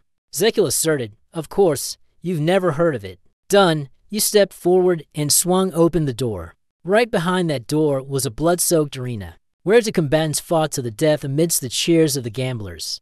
Gadon looked at the bloodstains scattered everywhere and hesitated before speaking. "Yes, Your Highness." He looked around this shabby place. "Exactly this place." Zekil crossed his arms and eagerly replied, "He told me this is the secret location." He suddenly looked around, as if searching for someone. Where could he be? At that moment, something caught Gadon's attention. He turned his eyes toward a muscular man radiating fierce energy beneath the arena. That was the one named Damien Kayan. He couldn't help but exclaim, looking at him, "He seems very strong." Zekil disdainfully glanced at Kier and retorted, "Are you mistaken?" Suddenly, from behind an iron door, a figure appeared. The person slowly walked into the arena, incredibly arrogant. Zekil looked at the person who had just appeared with great interest. Finally, they had shown up. The man confidently stepped in, exuding a powerful aura. Zekil looked at the man emitting a suffocating aura and exclaimed, "The protagonist of this novel." He exclaimed the name of this person, Damien Kayan. Damien Kayan appeared with a handsome face, cold and distant, beneath the arena. There, a faint beam of light shone, and to Death Knight stood, accompanied by the cheers of excitement from the crowd. The leader glanced at the dead soldier, displeased. "Hurry up, if you're done. Then come in." He scratched his head, unwilling to step inside. Fine." The leader shouted loudly, "All right, today's main match." He introduced Damien enthusiastically, a genius of swordsmanship, Damien Kane. He first participated in the Roman arena at the age of 17 and became the champion, defeating everyone in just 3 months. Then he shouted about the opponent facing Damien, and Damien's adversary today would be, from deep in the dark corner, a pair of deadly eyes flashing over the enemy. A gigantic foot, exuding overwhelming momentum, stepped out of the iron cage. A monster stepped out, releasing an aura of furious energy. His entire body was massive, roaring in fury, exuding an intimidating presence, threatening the small Damien Kayan. Zekil took a few steps back in fear before the strange man. That's really a giant. So close. Gadon was no better than him. He's panicking, clutching the hem of Zekil's robe. "Your Highness." He's trembling nonstop. He pointed toward the arena. "What is this? Where is this place?" Gadon continued, horrified. "They are feeding people to the giant, letting it devour them alive." "What is this place?" The monster suddenly roared and charged at Damien Kayan. Damien Kayan showed no sign of fear. His foot moved slightly before the monster's strike landed. The giant hand of the monster approached Damien Kayan's face as he stood in shock. But that hand did not strike him, instead remaining suspended in the void. The monster over there was hard to understand, yet almost furious. He once again, unwilling, swung his hand and thrust it toward Damien Kayan. But the result was still the same as before. His attacks were all swiftly dodged by Damien. With his speed, Damien easily dodged his opponent's lethal strike. Suddenly, his brows furrowed. Damien carefully timed his counterattack. Damien Kayan grabbed the sword at his side, ready to draw it and strike the monster's figure. The name of the monster continued to roar, showing its ferocity, in a swift and decisive motion. A sword strike cut through, leaving it stunned and bewildered. Damien Kayan, with a cold gaze, swept over the enemy and struck straight at the monster. His blood splattered across his handsome face. The massive monster was cleaved in half by a single strike from him, in a terribly gruesome manner. Everyone witnessing the scene could not help but be astonished, falling silent for a moment. Then, immediately after, they shouted excitedly in praise of Damien Kayan's talent. Under the cheers of the crowd, Damien Kayan paid no attention and coldly walked away. Zekil could not help but be stunned, his mouth agape, silently wondering, can he deal with it? He is more terrifying than I imagined. You watched Damien Kayan's figure leave, and it only further confirmed that must be the reason why he was the main character. Do you remember the details of the novel? A person who could stand equal to Javier, a master known as the strongest in history, a genius of swordsmanship. Zekil hurriedly prepared to leave. Gadon remained alert, his senses heightened, and then followed. "Follow me." Gadon jumped, startled, and hurriedly replied, "Yes, yes, Your Highness." The two of them walked down an empty hallway, heavily guarded. They stopped, facing the fierce guard. He was vigilant and fiercely questioned, "Who are you?" "Stop." Suddenly, he turned around, his attitude one of cherishing the gold bar in his hand. "Azeroth, you may leave." Zekil gave a sly grin at the greedy expression on his face. He quickly opened the door to the room, peeked inside, and spoke to Damien Kayan in a friendly manner.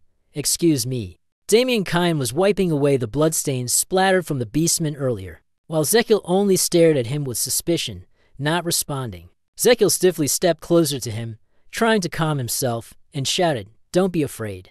Old Turtle. Seeing his rigid, awkward gait, Damien Kayan couldn't help but laugh out loud, holding his stomach. "Are you scared?" Haha. Zekiel stepped forward, took the vial of medicine from Damien Kyan's table, gazed at it, sighed, and exclaimed, I really pity you. Why are you only drinking such cheap painkillers? After eating this, will you be able to sleep? Damien furrowed his brow, warily questioning the stranger. Who are you? Zekiel did not answer his question. Instead, he hinted, Me? The one you need. Damien Kyan could see through his intentions and inquired further. Did you come here to sell medicine? Zekiel responded politely, kind of, more or less. Damien Kyan didn't care. He tossed away the cloth he had used earlier and ordered Zekiel to leave. Get lost. I have enough medicine already. Zekiel also tossed aside the vial of medicine, dissatisfied. What good is drinking a bunch of cheap painkillers like these? Damien Kyan's face darkened. His hand tightened around the sword on the table. Suddenly, the next words from Zekiel made him act. If you keep drinking these, you'll never be able to rid yourself of the pain at the back of your neck for the rest of your life. Zekiel looked at Damien Kyan's stiff expression with excitement. He had him cornered now. It was time for the performance. Suddenly, a screen appeared from nowhere, clearly displaying the parts of the human body. Zekiel held a small staff, pointing toward the screen, and excitedly said, all right, listen up. He pointed to the back of his neck in the picture. That's where the aching symptoms often appear. At the back of the neck. Zekiel, oh, that's too much, Damien Kyan said sympathetically as he approached. His head and neck were tense. He must be in pain and discomfort. Then she massaged his shoulders to win his favor. Do you feel any tension in the back of your neck and shoulders? Zekiel directed a probing gaze at Damien Kyan. What was the meaning of that look? Surely you're wondering why I know, aren't you? Damien Kyan did not respond, but only silently and cautiously examined him. Suddenly, Zekiel once again displayed a pained expression, describing the excruciating sensation as the pain grew more intense. It spread across half of his head and forehead, even between his eyes. Then his whole face was covered in sweat, hugging himself tightly. He got goosebumps all over and kept sweating relentlessly. His eyes hurt so much that it felt as if his eyeballs were about to pop out. He imagined the scene of waves crashing onto the shore and continued. The interesting thing is that the pain rises like the waves, then subsides. This process keeps repeating itself. Zekiel was excessive, expressing the feeling of anger as the relentless waves of pain twisted through him. It drove a person to madness. When he thought it was about to end, it began again. It felt like hell.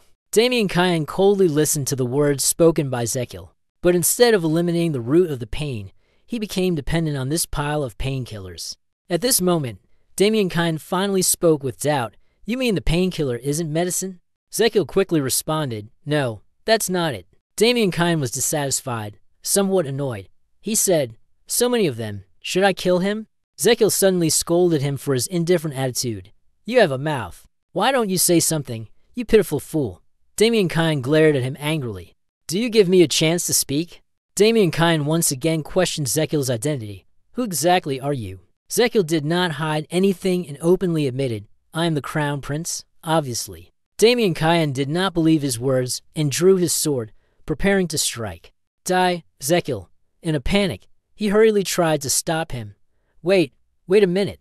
Do you affirm your identity once again? I am not lying. Guzman sent me here. Hearing this name, Damien Kyan furrowed his brow in doubt. Guzman asked you to come here? Zekiel mistook the figure in the words of both for the one who sponsored him, the intermediary in the Roman arena. Damien Kyan fell silent, pondering something. Zekiel glanced at the scattered vial of medicine, then continued, Guzman, lately you've been complaining about not having enough medicine. Guzman is facing difficulties due to the lack of supplies from the current harvest. Damien Kyan paid close attention and inquired carefully, what did he mean by that? Zekiel adjusted the hem of his robe and confidently stated, I have another way to relieve your pain. You are like a devil pulling Damien Kyan along. What do you think? Do I look more trustworthy now? Damien Kyan asked suspiciously. Did you bring me new medicine? Zekiel transformed into an angel once again, gently advising, No, you cannot handle it with medicine. You must eradicate the root of the problem. He stepped forward and patted Damien Kyan's shoulder, suggesting, First, take off your shirt and lie down. I will treat you while explaining. Damien Kyan was finally convinced and agreed to his request. He quickly stripped off his clothes and lay down on the bed. As per his request, Damien Kyan's back was covered in scars from brutal battles. Zekiel asked with concern, Han, Are you scared? On Damien Kian's back was a mysterious mark. He retorted emphatically, of course not. Zekil was excited, his voice tinged with a bit of arrogance. Really? Damien Kian? Damien Kian was displeased, turning his head in anger. I'm a warrior, Damien Kian continued, going on and on about his achievements. I'm a warrior. I've killed, been wounded, and risked my life countless times. Zekil interrupted him, pulling out a strange object. All right, I get it. The large item was placed solemnly on Damien's back, amidst his doubt. Zekil continued with a hint of meaning. Please. You slyly grabbed a blazing torch. This is your first time experiencing a hangover, isn't it? Zekil brought the flame closer to the top of the acupuncture tool. There. Damien Kian kept repeating his will. I am a warrior.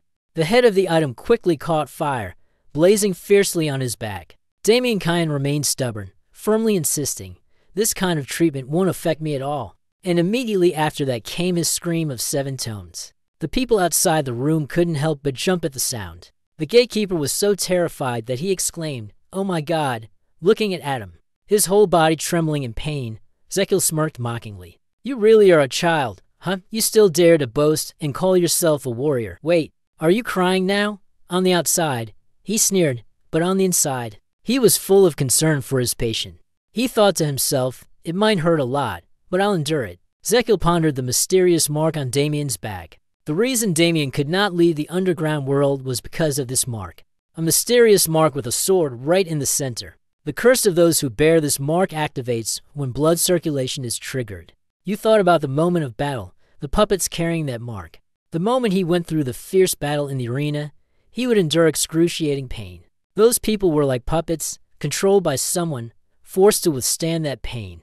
And the one who holds those binding threads in his hands is Kussman. So, he has to buy painkillers with the money borrowed from Kussman and then fight another battle. To repay the debt, Zekil crossed his arms, clicking his tongue in anger at the ruthless exploitation of the one behind the battles. The battle drugs, the drugs in an endless cycle. Kussman, that damn name. The room was filled with a haze from his cupping tools. The current state of Damien Kian. You look at the head of that thing, it's already burned more than half. It is necessary to use high temperature to erase the mark first. Suddenly, Keel grinned slyly. If I cure the protagonist and the strongest character in the novel, then keep him on my side. I will gain another life. You were sly and full of excitement as you thought about the promising future. Everything would get even better if you also healed that gladiator. At this moment, Damien Kian was drenched in sweat, gritting his teeth as he endured the pain from the large instrument on his back. Ugh. After a period of time, the thick smoke gradually dispersed. Zekil exclaimed, all right, it's not over yet. Sit up. Damien Kian shakily sat up, the back of his body flushed red. A large circular mark clearly visible from the slightly damaged object. Looking at the mark on his back slowly fading, Zekil was extremely satisfied. Nice. It's fading a little. He flared his nostrils, puffed out his chest, and took pride in himself. How does it feel? Better. Right? No more pain. Is there? You're feeling quite exhilarated, aren't you? Damien Kian, according to what he said, slowly feel the changes in your body. He was astonished when he realized that he had improved significantly. He exclaimed in astonishment, it really is better. I feel much better now. Damien Kian's mood improved, and his face clearly showed warmth and joy. It's been a long time since I've felt this relaxed. Zekil heard this and rubbed his nose, feeling satisfied. There's no need to speak so formally. But you're not fully recovered yet, he added inadvertently. You need to undergo a few more sessions. I mean, you need further treatment. Damien Kian responded in confusion. Is that so? Zekil gave detailed instructions. Damien, if you have any blisters on your back, don't touch them. Don't overexert yourself. Take necessary precautions and avoid greasy food. Damien Kian questioned in doubt. Overexert myself? Suddenly, Keel jumped up, shouting loudly, a hint of resentment in his voice. It means don't fight anymore. Yet you still don't understand. Damien Kian resisted and hesitated in his response, but he clenched his fist and exclaimed, Kussman will not allow that. Zekil understands his feelings and reassures him. Don't worry, I will handle this matter. Damien Kian stared at him in astonishment. Then he blinked and said, Who are you? He continued, his voice softening a little with a hint of pleading. Please, tell me your name.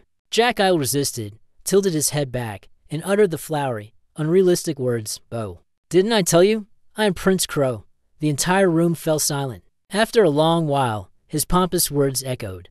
Damien, obviously, there is no trust, but I can no longer continue the interrogation. Well, he must have his own reasons. Jackal fell silent, not knowing how to explain. I am serious. He coughed a few times to change the subject. After all, from now on, just do exactly what I say, and it will be fine.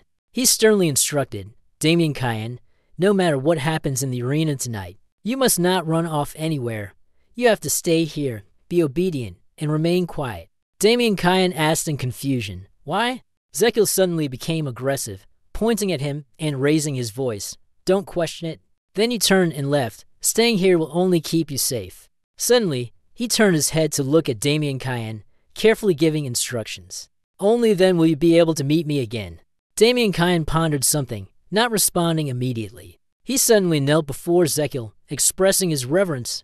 I understand, Your Highness, he said. Stepping out of that room, Zekil and Gadon walked down the old corridor, leaving the place behind. Gadon followed, calling out to him. Prince, Zekil asked in confusion, HMM. Gadon couldn't help but wonder, why did you seek him out, and why treat him here? It's neither safe nor legal. He was still bewildered by what he had witnessed. I really don't understand what happened today. Zekil's footsteps did not stop. He did not give a detailed answer, but only subtly said, you will understand eventually. For now, just do what you need to do. It is service. I, Gadon, am confused and ask, what should I do? Zekil seriously described someone. That person was looking for a black-haired person with a chicken tail. He is quite large and has a fierce beast. At this moment, on the other side of the arena, the crowd continued to cheer and shout encouragement to the combatants, as the bets kept being placed. Outside, it was an ordinary tavern with customers enjoying expensive glasses of wine. Gahan, according to KL's teachings, the wind of trash looked around, searching for the person with chicken tail hair and fierce eyes. Suddenly, he noticed a person whose appearance was as described by Zekil. He glanced at Zekil nearby. His hand pointed toward the other person. I think we've found him, he said. Zekil also followed the direction he pointed and observed. The man was a large individual, with his hair tied up high and a fierce expression on his face. Zekil silently marveled. He looked quite similar to the description. He happily pulled the chair opposite the man and was about to sit down, but decided to take a closer look first. He looked closely into the eyes of the person, and indeed, they were fierce eyes. Thinking this, he couldn't help but ask doubtfully the person in front of him, Guzman? The other person did not refute it, instead glaring at him viciously and questioning. Who is that? Zekil went straight to the point. Then you must know Damien Cayenne, right? There's only one question. He seriously proposed, I want to buy it back. Damien Cayenne King Guzman did not respond, only silently considering. Zekil continued, inquiring with concern. How much do I need to pay for his debts and contracts? Guzman replied, give an unbelievable number, 9 million, aside from Prince Crow. There's probably no one in this world who could afford to pay that. Ha ha ha. Zekil calmly said, is that so? What a coincidence, because I'm Prince Crow myself. Quite remarkable. Guzman clearly didn't believe his words and sneered, if you were Prince Crow, then so am I. I am Prince Crow, the medicine seller. Zekil heard this and was a little taken aback, repeating, what? Prince Crow is selling medicine? Guzman, impatient, scolded, if you're not buying, then leave. Zekil maintained his courteous expression and stood up abruptly. He slowly got up from his desk.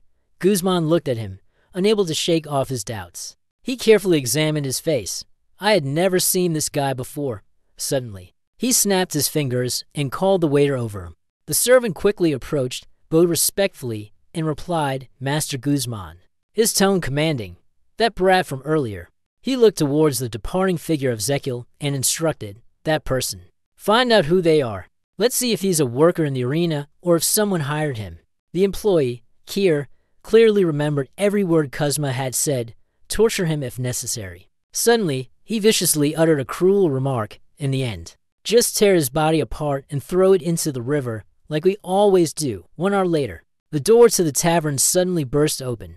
Kuzma was drinking beer, feeling refreshed. He shouted angrily, what the hell is this? A person staggered toward him, their steps unsteady. Then the person collapsed at Kuzman's feet. Their body was covered in blood, looking utterly miserable. Kuzman panicked, shouting, Dilek, he asked in astonishment. Dilik, struggling. What happened to you? Dilik had not yet responded when the large door was once again opened by someone. Zekil appeared forcefully in front of Guzman and several soldiers, tall and imposing. He removed the fake orange wig. Then Zekil took the royal emblem out of his pocket. The soldiers beside him shouted loudly, "The royal inspector has secretly arrived." Zekil, with his true appearance, confidently raising his powerful badge. In Argo, outside that tavern, where the streets were bustling with people, Gadon kept worrying. Turning his face to look behind, Zekil, displeased, scolded him. "Just go ahead naturally, you look too obvious." Gadon scratched his head, understanding the hint, and replied, Yes, your highness. It's just that I've never been an assassin before." Ha! Zekil sensed a figure watching him. He immediately knew it was the person hiding behind the wall and silently sighed. Once Guzman feels threatened, he will have someone follow anyone who worries him. Dilik was carefully directing his gaze at the two of them, probing. Zekil recalled the moment when he casually approached Guzman's table, secretly thinking to himself, "That's why I deliberately tried to get close to him." He mocked, "Why is he so easy to predict?" Dilik, from his hiding spot, slowly drew his small knife. He turned around, wanting to attack the two of them, but suddenly collided with a tall, armored figure. The bodyguard stared at Dilik, full of murderous intent. A whole battalion of soldiers surrounded Dilik, causing him to panic. "You have committed the crime of attempting to assassinate the royal family." And at this moment, Daisy Kelly confidently held up his noble badge in front of Kussman and the soldiers following him. He spoke loudly, enunciating each word. "This is the royal spy." Kussman realized the unfavorable situation and gritted his teeth, tense. Gadon looked over at Zekil, puzzled. "But what's going on? A royal spy?" He scratched his head innocently and replied, "It's nothing. I just wanted to try saying it once." After saying that, he returned the badge to the soldier beside him. "You did well." The man was bewildered and hurriedly responded, "Yes." Guzman broke out in a cold sweat, unable to contain his nervousness. "What's going on here?" He looked at the shiny badge, puzzled, thinking to himself, "What are the royal guards doing here?" Zakil interrupted Guzman's vague thoughts, boldly pointing at him and declaring in a loud voice, "I, Crown Prince Zakil Adria Magentano, command you to flatten this place for me." He directed his gaze towards Guzman, causing him to panic, especially that Gadon let him escape. The soldiers beside Zekil quickly followed the command and charged forward with great force. "Understood, my lord," Gadon said in astonishment, silently marveling. "I never expected everything to unfold exactly as he said." He looked toward the soldiers sweeping through the area, following Zekil's orders, and confirmed that the Crown Prince had completely changed recently. The employees of this illicit tavern were all gradually taken away. Gadon praised CA. Now he is even dismantling underground organizations, and also very concerned about the safety of the nation at this moment. Deijikyo is smiling brightly, showing satisfaction with the current situation. He brightly praised the soldiers. "So quick, you're really professionalizing." He felt happy inside as he thought about what he was about to gain with it. He would have a vast amount of life force right now. Suddenly, Kil remembered Guzman and mumbled gruffly, Prince, where's the medicine?" He was tense, hiding in a nearby secluded corner. Zekil continued to shine brightly, confidently mocking. Where could he go? Upon hearing this, Guzman grew even more frightened. He silently panicked, thinking, "If I get caught, it's all over." Thinking this, he immediately rushed out of the tavern at full speed without hesitation. As he rushed forward, he could not help but feel enraged. How could he really be the Crown Prince? So why did the Crown Prince by Damien Cayenne? What is he trying to do by doing that? He didn't think much anymore, brushing everything aside as he dashed straight toward a door not far away, for now. He had to hide. He swung the door open wide, intending to hide in the small room until the situation calmed down. As soon as Guzman stepped inside, a series of swords simultaneously pointed their tips at him. His face was covered in sweat, unable to believe it as he looked at the soldiers who had appeared unexpectedly. "What? How are they here?" Zekil laughed arrogantly and asserted, "See, I told you he would definitely come here." Saying that, he extended his hand and asked, "Which Gadon bet should I take 500 betting coins from?" He was troubled and unwilling to hand over the money. Here, Kussman couldn't help but feel tense as he was cornered. What the hell is going on here? Zekil puffed out his chest and slowly walked forward with the soldiers. "You seem quite confused." "Huh? racking your brain but still can't figure it out, right? He stretched and casually continued, actually, I think paying for medicine is very important. Cussman, not understanding, exclaimed, huh? Suddenly, Keel's voice became stern, his gaze turning cold as it swept over him. Pay for the medicine. I really hate those who owe money for medicine. That's why people like them deserve to be punished. These words from you only made Guzman more confused. What nonsense is this? Ignoring his gaze, Zekiel still carefully went over what he had done. That's why I asked you about the money for painkillers for Damien. I once asked you, how much does he owe? How much money does he need to pay? And you don't remember. This time, Guzman understood your words and was stunned. Zekiel continued to mock. Anyway, I made the suggestion with good intentions. And you're the one who decided to throw it away. His words made Cussman so angry that he trembled. He held two sharp knives in both hands, swinging them toward Zekiel. Stop rambling. But before his knives could touch the boy, Guzman was struck squarely in the face by a large hand. His face distorted, and a solid tooth flew out. He painfully dropped the knife from his hand to the ground. A soldier stood in front, shielding Zekiel from Guzman's attack. Behind the tall soldier, Zekiel smirked derisively, saying, Guzman is pathetic. Guzman coughed violently due to the pain. Blood poured endlessly from his mouth. The soldiers pointed their swords toward him, serious. You'd better kneel down. Cussman frowned, fiercely contemplating. Damn it, it's come to this. A pill, hidden beneath his teeth, was ejected from his mouth. He boldly bit down on the pill he had just removed. Cussman started the countdown because inside this pill was a small bomb. 5 seconds, the pill will explode in 5 seconds. He imagined the scene where the pill would explode, causing a violent blast and a shockwave, with dust and smoke clouding the vision. Anyone who came into contact with the poison would be paralyzed, and if unlucky, would lose their life. Cussman was confident that the poisonous smoke would take down those tall, strong soldiers, but he would survive by rolling on the floor and escaping as soon as he spat out the pill. He felt excited just thinking about the moment he would deal with Zekiel. Then, he wondered, how will I take the prince's head? Back in the present, he smiled, confident in his calculations. Truly, it was a perfect plan. He began the countdown to the year 04 BC, waiting for the right moment. When the time came, he puffed his cheeks, preparing to spit out the pill. He continued counting, 2. But just as he reached 2, a hand clamped tightly over his mouth. Ezekiel, who had somehow gotten close, was holding his mouth firmly shut. What's going on? Do you want to spit something out? Guzman couldn't believe it and cursed the infamous name inwardly. Did he know about his secret weapon? Zekiel grinned wickedly, counting down the last number for him. The pill exploded directly in Guzman's mouth. Damn it, I'm paralyzed. He quickly collapsed under the effects of the drug. Guzman trembled, struggling to keep himself conscious. I need to stay awake. In 3 minutes, I'll lose consciousness. I will survive with this antidote. Guzman's hand trembled as he fumbled in his coat pocket. But a hand was quicker than his, reaching deep inside his coat. The person took out a potion bottle containing a strange, greenish liquid. Zekiel stared at the pill bottle, saying, You're curious how I know, aren't you? Guzman, having been robbed of it, stood frozen. Zekiel observed his expression and secretly sneered. Ah. He quickly opened the lid of the medicine bottle. His voice was full of sarcasm, a challenge to guess. Guzman broke into a sweat, stretching out his hand in an attempt to stop him. But it was too late. Zekiel had swallowed the entire vial of medicine with a smug attitude right in front of him. Guzman could only curse inwardly, You bastard. Seeing Zekiel down the entire bottle of medicine in one go, Guzman could do nothing but stare, his hands trembling. Seeing him in such a state, the boy couldn't help but exclaim with satisfaction, Serves you right. Guzman. His face grew darker and darker, and he tried to reach out, thinking to himself, Give me back my antidote, you bastard. Zekiel smirked, threw the bottle of medicine away, and said, No. The bottle of medicine fell hard to the ground, shattering into pieces. It was also the moment when he said, Give him the truth. I am the one who poisoned you. His face was happier than ever.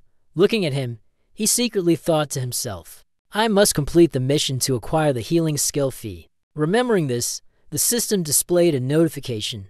Dose 1, 0.01 per 1 OL at that moment. Guzman's face turned pale, and foam spilled from his mouth. He groaned in his mind, in pain, unable to endure any longer. The next moment, his entire body collapsed to the ground, unconscious. Seeing this, Zekiel smiled, raised his finger with satisfaction, and exclaimed, "The preparation is complete." He looked behind him, observing closely just beneath the fifth thoracic vertebra. The distance between the two sides was about 1.5 inches. After thinking for a moment, you use the heart's dew point. Press firmly on that exact spot. The name Guzman immediately woke up, letting out a cry full of pain and despair. Inside Zekil's body, a transformation began to occur. He smiled secretly, thinking, "Now, it's time for the antidote."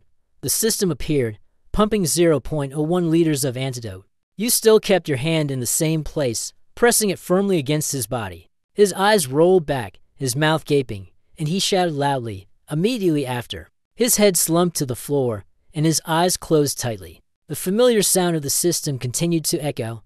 Level 1 treatment fee mission. Skill activated. Patient Cussman. Detoxification treatment. Lifespan increased by 21 years and 2 months. Lifespan increased by 3.81 days, rounded to an increase of 4 days. Total lifespan 118 days. Seeing what the system just displayed, Zekil was astonished, his eyes wide open. His hand clenched tightly, and he exclaimed, "This is it," he said, then ordered his subordinates to capture him. Zekil's eyes showed a stern expression. "Now that I've gotten what I need, let's return to the palace." Meanwhile, inside the palace, Damien Kyan led the group as they surged forward, fighting back against countless soldiers. The last remaining soldier, seeing the overwhelming strength, couldn't help but feel terrified. Stepping back with a wary expression, he looked at Damien Kyan, silently thinking, how can these warriors be so strong? Seeing Damien Kyan still slowly approaching, the soldier panicked and shouted loudly, "Damn it, I told you not to stay silent." As soon as the words were spoken, Zekil suddenly appeared. The other soldiers, upon seeing this, exclaimed in surprise, "The Crown Prince." Damien Kyan was also drawn to the loud voice, turning to look at him. With his hands clasped behind his back, Damien Kyan stepped forward and asked, "Have you come to believe that I am the Crown Prince?" At this moment, Damien Kyan no longer raised his sword but slowly lowered it. In his mind, a dark stream of memories resurfaced. When he was young, he had witnessed his mother die right before his eyes. Damien Kyan thought to himself, "Damn, this is how my mother looked before she passed away." That day, on a day of heavy rain, strong winds, and a raging storm, I dreamed again of that day. The day when I was the only one left in this world. Oh, no, it was the day I was abandoned, to be precise. Just at that moment, suddenly, a loud voice rang out, startling him awake. His eyes widened. "Wake up." Once he had regained his composure, he sat up abruptly. Next to him were Zekil and Gadon, standing and waiting. Seeing Damien Kyan had regained consciousness, he smiled and extended his hand. Introducing himself, "Allow me to formally introduce myself. I am the doctor of Prince Piero Gadon." He heard that and also reached out to grab it, replying to me, "It's Damien Kyan Ken." After they finished greeting each other, Zekil turned around and walked outside, saying, "That's enough with the greetings. Follow me. Today is very busy." Seeing you in such a hurry, Gadon curiously asked, "Your Highness, what are you planning to do?" He angrily replied, "What am I planning to do? Are you implying that you don't trust me?" Damien Kyan was still sitting quietly on the bed, his expression deep in thought, pondering something. A moment later, in the inner meditation room, everyone had gathered and was sitting on the bed. Damien Kyan straightforwardly asked, "Where is this?" Zekil smiled and replied, "Where else but the treatment room?" Hearing this, Sergio was surprised, his eyes widening as he continued, "Not only did you save us from that hell, but you're also letting us stay to receive treatment?" He asked again, "Why are you so kind?" In response to this question, Zekil didn't know how to answer. He thought to himself, it's understandable that he finds it strange. After all, I didn't do this out of kindness. He turned his gaze toward them. Most of the fighters were in their 20s, and the oldest among them was just over 30. If I can break the curse for them, I'll definitely gain more vitality. But if I speak the truth, they'll think I've gone crazy. What I had in mind, Zekil declared loudly, there's nothing in this world that is free. Do you think I'm just being kind to you? Don't be mistaken. He crossed his arms over his chest and added, I am extremely weak. Exactly, I have all kinds of illnesses, as you say. A person sitting below suddenly raised their hand and said loudly, Isn't that something everyone in the kingdom knows? Seeing him so excited, Zekil couldn't help but feel resentful, thinking to himself, I will reserve the most painful treatment for you. With that thought, he spoke again.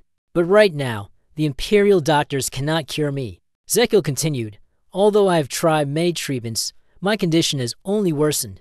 Therefore, I have decided to find a way to cure myself. At this point, he turned to Damien and asked, Damien, you probably know why I'm here, don't you? He heard that and replied straightforwardly, perhaps you brought us here to test the new treatment. Before that response, Zekil uttered a sentence that caused the entire group seated below to be struck with fear. Startled, indeed, he once again asked Damien Kyan, how do you think you were cured?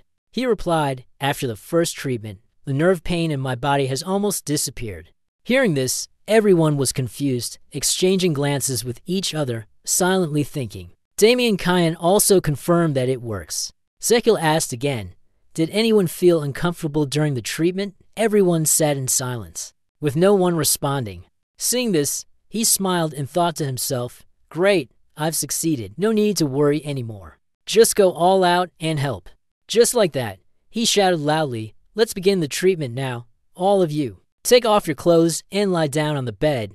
Immediately, pitiful screams rang out. Time passed, and in the blink of an eye, 6 days had gone by. Some people had regained consciousness, while others remained unconscious, lying flat on the bed. Zekil stood, observing their appearance at this moment, silently thinking, this is terrifying. They were vomiting and sweating coldly. You were worried, biting your fingernails, and exclaimed, damn it, this is the symptom of painkiller withdrawal. It's hard to continue with this damn treatment. However, just as you thought of that, you froze. Looking over at Damien Kyan, who was sitting beside you, Zekil approached and called out loudly, Damien Kyan.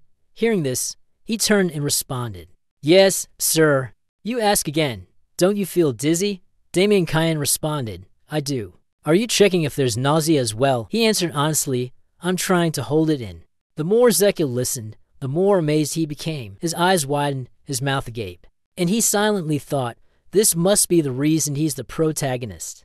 Looking at what he had left for everyone, Zekil decided that, no matter what, for the time being, he would have to use a different approach. After thinking for a moment, you told them that today's therapy session would end here. Go rest and drink plenty of water. Wait until everyone had left, then Zekil looked towards Sergio, who was trembling on the bed, and said, Sergio, you stay. You stepped forward and asked, Han, are you feeling uncomfortable because of withdrawal symptoms? He replied, no, it's fine. I'm fine, you said, pointing down towards the bed. Lie down, you look exhausted. Let me help you.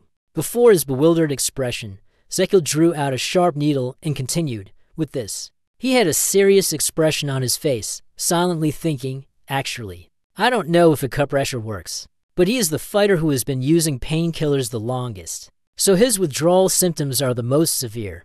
Therefore, he is the most suitable person for the experiment. Starting with the acupoint near the abdomen first, it is the next point to proceed with. After the needle was inserted, a strange aura emanated from Sergio's body. His body gradually began to move again. While Zekil was still observing, he suddenly sprang up, his hand lunging straight toward the boy. He was now like a madman, completely out of control, pinning Zekil to the ground and roaring loudly. His massive arms continued to tighten around his neck, making it impossible for him to breathe.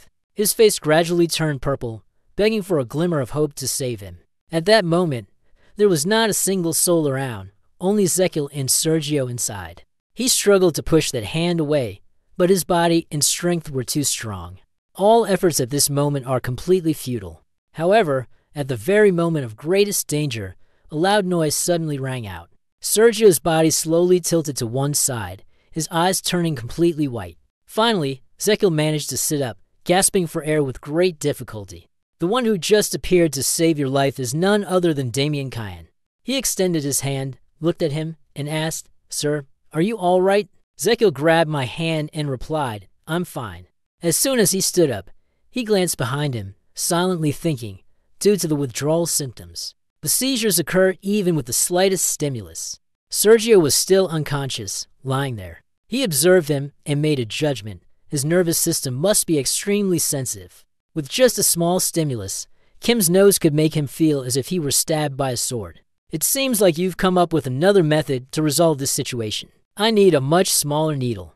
That night, inside Zekil's office, he stood there holding a piece of paper. It read, "Sir, I am the blacksmith, according to your order. It will be possible to forge a needle as thin as a thread, but I'm not confident that I can produce so many golden trees with a consistent thickness, and it's uncertain whether it will work well according to your wishes. I think it will be extremely difficult if it's not a dwarf. My apologies." After reading up to this point, he felt dejected, sighed, placed the letter on the table, and silently thought, "This is driving me crazy. I don't have much time. The withdrawal symptoms will only get worse." Zekil stepped forward, tugging at his ear, lost in thought, wondering what he should do next. System. Accordingly, it has been detected that the internal organs are under stress. Stress is the root cause of many internal ailments. You are advised to resolve that stress.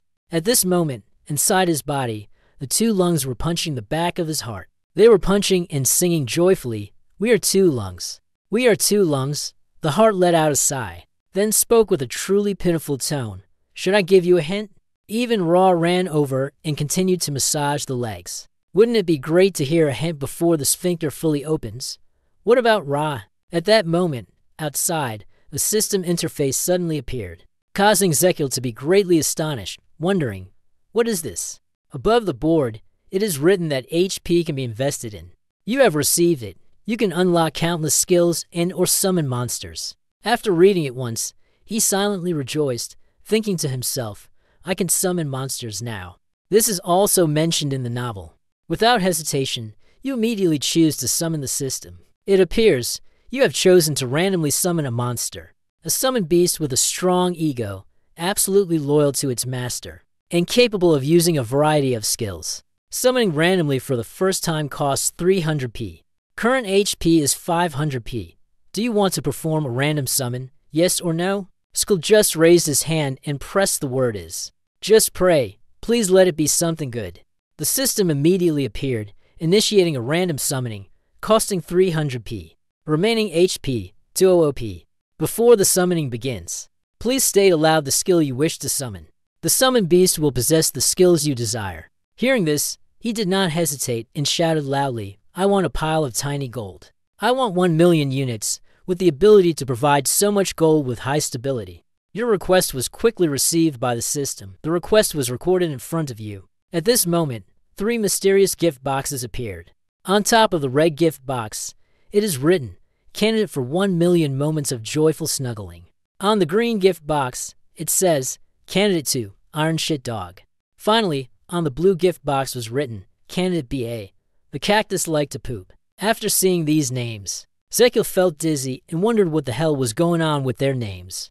The system appeared and provided further explanation. The 3 candidates can fulfill 100%, 50%, and 0% of your requirements. Once you have made your selection, you cannot exchange, return, or undo the summoning. So please think carefully before making your choice. Hearing that, he understood somewhat and then spoke up. So there's one grand prize, one that's acceptable, and one that's completely useless. Zekil looked up once again and muttered, 1 million moments of joy. The pudgy ones squatting to release iron dung, and the cactus-loving ones enjoying the act. The nearby blue box suddenly shook violently.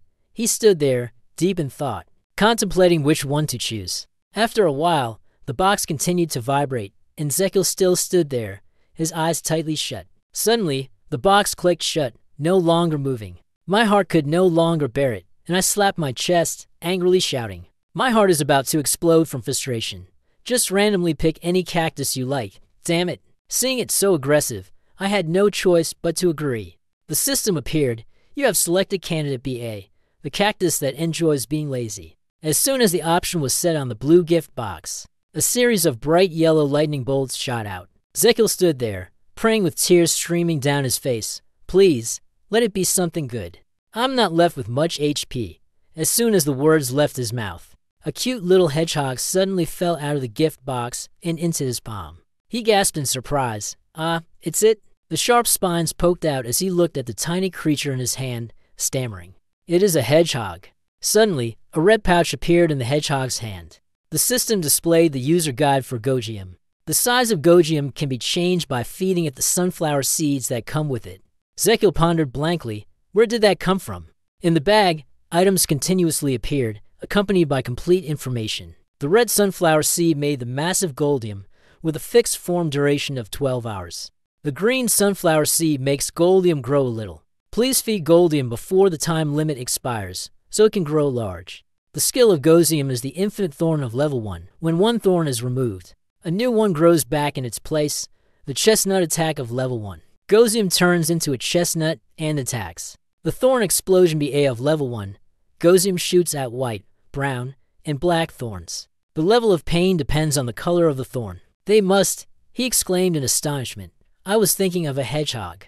Its attacks mainly rely on thorns. At this point, Zekil looked towards Gosium and asked, Gosium, can I pluck one of your thorns to use? It immediately cried out as if agreeing. You asked again, really? Doesn't it hurt? Although he said that, Zekil was still extremely frightened, his entire body trembling. Zekil spoke, all right then. I will take one white, one brown, and one black. He directly used the white thorn to stab his own hand. He thought to himself, the white color causes a small pain. It will be fine for a fighter.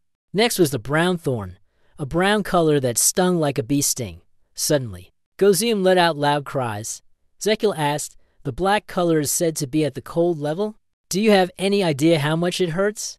Looking at the black thorn emitting from it, Zekil felt a chill run down his spine. It had quite a horrifying sensation. I'll try it on someone else next time. Anyway, the issue with Kim has been resolved. He was happier than ever, regardless of the blood dripping from his hand as he gripped the goldium. Still smiling and loudly saying, Goldium is mine now. It also joyfully cried out, Goldium. A moment later, inside the Imperial Palace, in a large room, a voice was heard, Your Excellency. What is it? Inside, at that moment, Gadon looked at the hedgehog on Zekil's shoulder. His gaze appeared confused as he asked, like this? Seeing him so surprised, you quickly explained. Say hello to him. This is Lord Gosium. He asked in confusion, but how do you have it? Hearing that, he stood there, rambling for a while, then turned around and walked away. He could ask about the remaining details from the day of Gosium. It cried out, Gosium. It seemed that Gadon had also noticed something. He silently thought, No, it's not. That's a summoned beast, isn't it? 300 years ago, a genius estate designer, Lord Frontera. There's a group of rats, a dragon, and so on, helping him on rare occasions. There are summoned monsters that appear in this world right before the humans they have chosen, voluntarily working for them for the rest of their lives. They truly are rare and mysterious beings. Thinking of this, he wondered. But how did he get a summoned monster? He looked towards the back of Zekil as he was leaving. My lord, is there something about you that I don't know? The scene shifts to Sergio's side. At this moment, he is also awakened, completely normal. He lowered his head. His hand tightened around his leg. He shouted loudly, Please forgive me, sir. I committed a death-worthy crime yesterday. Seeing him sincerely apologize, Zekil replied, Don't worry about it. Such things happen when you experience intense pain. But now you don't feel anything anymore. No matter how many needles I use. He heard that and, in confusion, asked, Huh? But you haven't done anything yet. He pointed towards his hand and said, I've already done it, on his hand. A series of white needles were now embedded. He was shocked and shouted loudly, What the hell? Thus, Zekil continued to swiftly use the golden needle, applying it to others with a smug expression on his face. He kept running from one bed to another. Amazing, everything is still going smoothly. If I maintain this level of activity, it feels like something just brushed by, and what I see is merely the afterimage of myself. After a while, the familiar sound finally appeared. He happily exclaimed, Here it is. On the system board, it was stated that the first level hospitalization fee was required. The skill had been activated, the patient was multi-regional, and 13 others were being treated for the cursed seal. The total lifespan gain was 80 days, with an estimated life expectancy of 1,071 days. The level of the hospitalization fee requirement had increased significantly, resulting in the acquisition of a large amount of life. The skill name now required a second-level hospitalization fee, with an exchange rate of 2.0 to 1 rising to 1,950 to 1. He joyfully said, My skill has leveled up too. Zekil was so excited that he couldn't hold back, jumping around the room joyfully in front of Damien Cayenne, who was left bewildered. Suddenly, his hand tightened. He looked at him with a scrutinizing gaze, silently thinking, He is the crown prince. What have we done to make you so happy? Why are you so happy about our recovery? On Zekil's side, he was still immersed in his own joy, looking at the system interface. He silently thought, good, now I'm done with the fighters.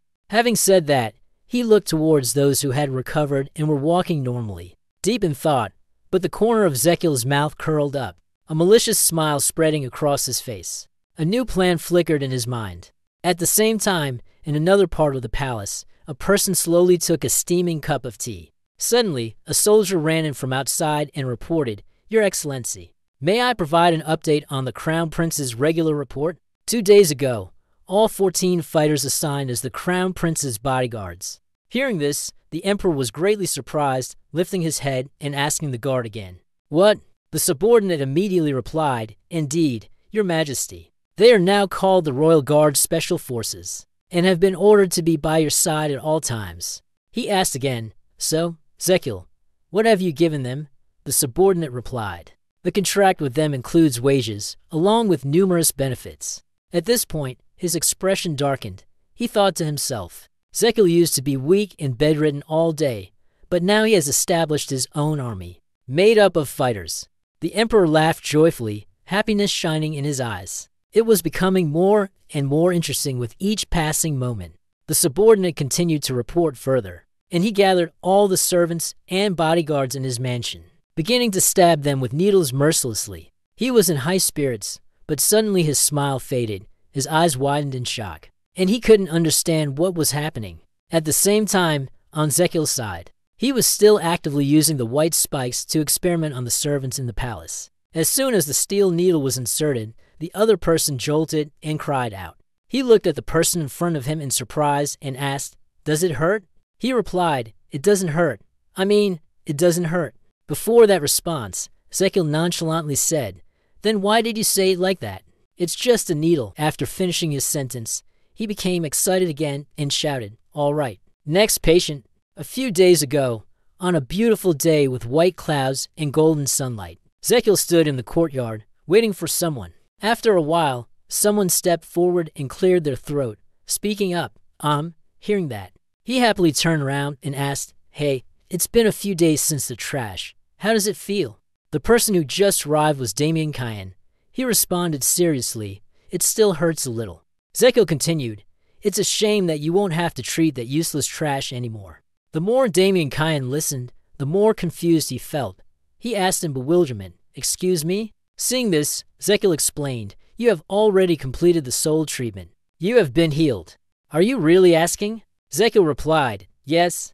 I have confirmed the effectiveness of the method and have also completed a few experiments. At that moment, it seemed that a thought appeared in Damien Cayenne's mind, and his entire body froze in place.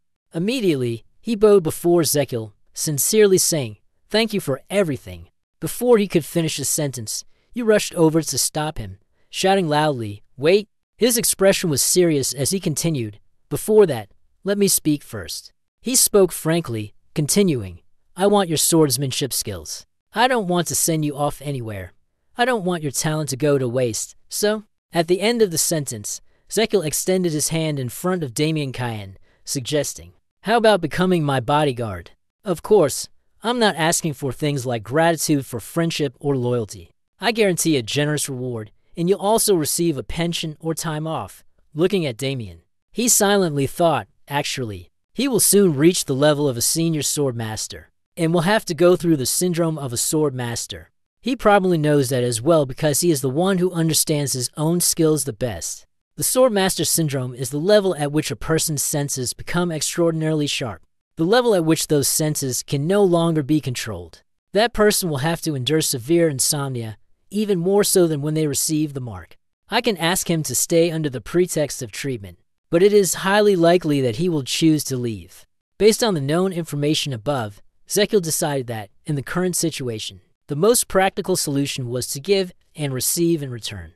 Thinking of this, he confidently crossed his arms in front of his chest and said, We will write up a rental contract, and you will also receive maternity leave and childcare. After saying that and still seeing no reaction from Damien Cayenne, he forced a smile and continued, Obviously, that's how it should be. All right, I will add the freedom to resign whenever you like, and also a villa. Zekil stood there, offering one benefit after another without realizing that a series of eyes were watching from the nearby bushes. Ah, right, you must also have the skill of negotiating contracts, right? Finally, he pointed and said loudly, for days of work per week. How about it? Hard to refuse, isn't it? Hearing these words, suddenly, from the bushes, a group of other fighters rushed out, responding. Hire all of us too. Zeko was completely stunned by the scene in front of him, exclaiming, What? When did you guys get here? They did not want to answer, but asked in unison, You are hiring us, right? We also want to be paid. We mean that we want to repay you. We will protect you in Damien's absence, he said. It will help us improve before their words. Zekil asked again, Isn't it because I healed you? Do you all like money and power that much? They didn't hesitate and shouted in unison, Yes, my lord. This answer really caught you off guard. Helpless, you thought to yourself, Do I really need to be this honest? Suddenly, an image appeared in his mind of a piece of paper stuck to the wall, with the words part-time job recruitment written on it. The employee does not look for colleagues who prefer a working environment that feels like home. He exclaimed, Well, at least being honest is a good thing. People who constantly drone on about loyalty and such can easily make enemies. It's also good to build your own exclusive force, because royal bodyguards don't belong to just one person. The chain of command is prone to conflict, and the emperor's orders will always take precedence. After careful consideration, Zekil no longer hesitated and agreed with them. All right, all of you are selected. You will be my exclusive royal bodyguard team. Upon hearing this, the entire group of fighters was so overjoyed that they could hardly stand still. They raised their hands and shouted to each other. Zekil continued, Just call it SLG. Damien Kyan had been standing there the whole time, listening without responding. But now, seeing the happy expressions on everyone's faces, he also felt it. Zekil immediately turned around and left, thinking to himself, even after curing all of them, My additional life is not that much. Even if I extend my lifespan by 100 years, I would only receive an additional 18 days. Thinking of this, his eyes suddenly widened. With such endurance in a weak body like this, he couldn't go out on his own to search for patience. Right before his eyes was a vast palace building, with a spacious and refreshing courtyard. Time passed quickly. By evening, the moon rose high, illuminating a vast expanse of the sky. Inside the large room, Leo caught a little light from the outside window shining in. Zekil was sitting there, his face darkened, and in a serious tone. He said, I must build a clinic in the secondary palace. Hearing this, Damien Kyan, who was standing beside, also curiously asked, What do you mean? He looked up and asked again, Don't you know what a clinic is? He answered, I know. But, in front of Zekil, Gadon suddenly trembled violently. Suddenly, he could no longer hold back and cried out loudly, calling, Your Highness. Hearing this, Zekil's heart skipped a beat, and he instinctively leaned backward in shock, asking, What is it? Startled, Gadon's eyes shone brightly like stars. He clenched his fist tightly and looked up to the sky, replying, I finally understand. Understanding the beauty and nobility in your heart. He wants to help and take care of everyone by building a clinic. This was truly a development that even Zekil had never thought of, yet it sounded reasonable. He suddenly stood up and responded, Yeah, right, that's it. Finally, you understand my feelings. Gadon became more and more emotional. I never expected that. You would still care about the health of the people, even though you are suffering from an illness yourself. As they spoke, both struck a pose in unison. All of this was for the sake of the people. The blood in this scene had been seen by Damien Kyan all this time. His face was dry. Not knowing what to say, he just stood still in one spot. After finishing the coloring, both of them returned to their previous state. Zekil spoke up, I am thinking of treating my people in the palace first. Gadon replied, Your people in the palace? He then explained, Let's assume I set up a clinic inside the palace to treat everyone. Would they be able to come and go freely to receive treatment? Hearing this, he also felt it made sense, hesitating because this was still the prince's palace. So they probably wouldn't feel comfortable coming here. Zekil continued, Therefore, we will need to promote our successful healing cases. This will help them feel assured and come one rumor, 10 rumors, 100 rumors. His expression at this moment was more confident than ever before. The corners of his mouth curled up in a smile. More and more people would come here for treatment, to the traditional medicine clinic with a skilled doctor like Zama. After some time running the clinic, still in this same room, Zekil stood there, silently thinking, with this, I have cured 500 patients. However, as he thought of this, he suddenly became enraged, stomping his foot and shouting loudly, "Why is everyone here so healthy?" He was so anxious that he couldn't stand still, pacing back and forth. Even after taking care of 500 people, I only have more days of life left. The supplementation is no longer effective. I need someone who is truly sick and seriously ill. However, just as this thought crossed my mind, suddenly something popped into my head. My eyes widened, and I exclaimed, wait. After a moment, Gadden carried a stack of papers and placed them on Zekil's desk, saying, "This is the information on 500 patients." He wiped the sweat from his brow and continued speaking. "As you instructed, we have collected 10 pieces of information about the family, including their gender, age, and medical conditions." He looked at the pile of paperwork in front of him, a sinister smile curling on his lips as he thought to himself, if the employees here stay healthy, all I need to do is find their relatives. I truly am a genius. Without any further hesitation, he extended his hand and began searching through the pile of information. Surely, there must be at least one person seriously ill among those present here. Each piece of information paper was turned over one after another. Zekil still had that same expression, diligently examining everything carefully without uttering a single word of complaint.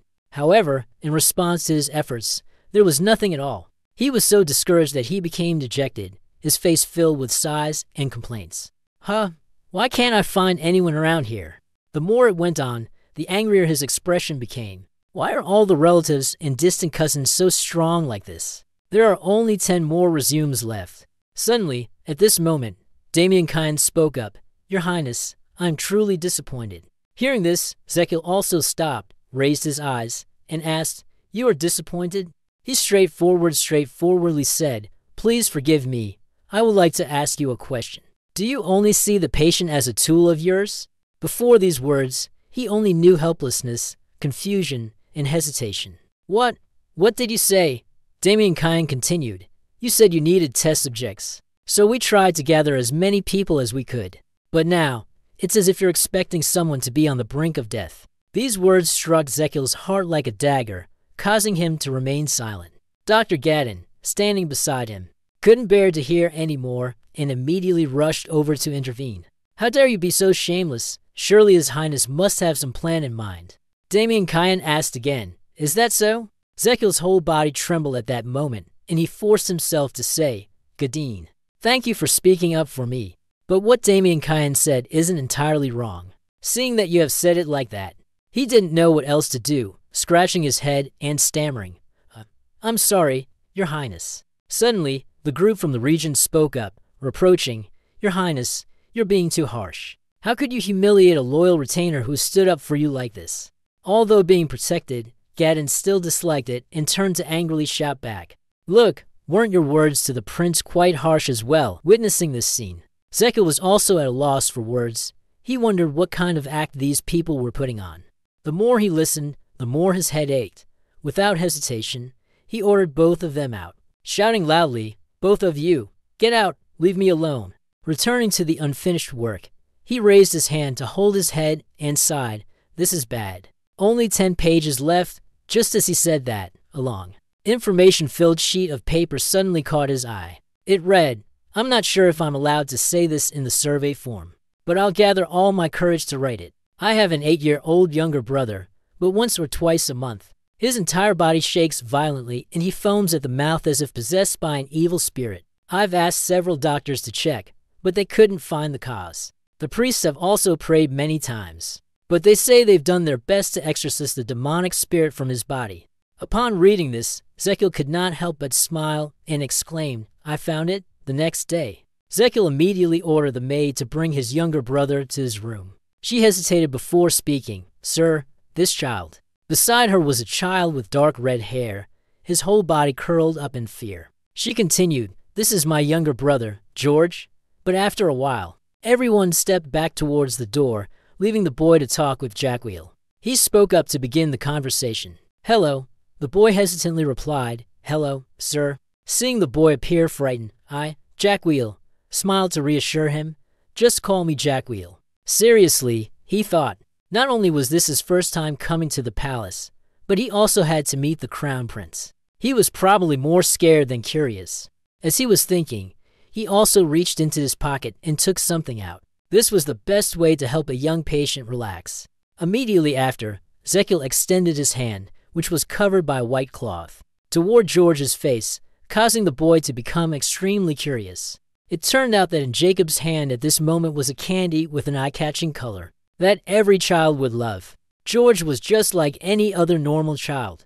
As soon as he saw the candy, his eyes immediately lit up, sparkling with excitement. Seeing how much the boy liked it, Jacob held out the piece of candy and said, "Here, a gift for you."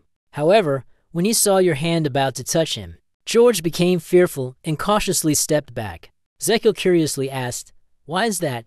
The boy hesitated and replied, "My words aren't allowed." "Let him touch me," he asked again. "Can you tell me the reason?" Hearing that, the boy hesitated, wavering for a moment, but still decided to speak. "It's because I was cursed by an evil spirit. That's why the other kids always tease me. They say I'm weird." Following the words that came from a boy's mouth, Zekil bitterly retorted, "That's not true. I'm not monstrous at all." George clenched his fist tightly and continued, "I fought with them yesterday because they tried to imitate me and insult me, but I lost. I felt strange, and everything suddenly turned dark." He asked in surprise, "Everything turned dark?" George recalled the situation at that moment and replied, "Yes. There were times when I suddenly sensed strange things. My body began to tremble, and I was shaking all over, completely paralyzed. It felt as if I was lifted into the air and then dropped down.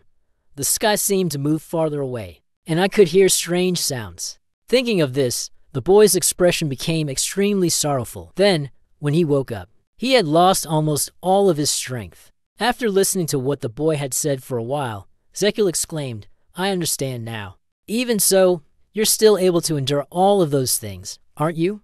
Finishing his sentence, he gently moved forward, embracing George tightly, comforting him.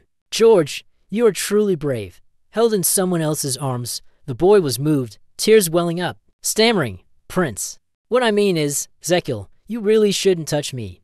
I am possessed by evil spirits." Zekil immediately rebutted, "There is no evil soul at all. It's just..." At this moment, his hand made contact with George's back. The system was activated, starting to detect and scan, evaluating the overall health of the patient. However, due to the irregular brain waves, symptoms of seizures were detected. This could lead to seizures, a serious general tonic. Listening to the diagnostic system, Zekil had also concluded the boy's condition. He thought to himself, "This is also known as epilepsy. Usually there won't be any issues.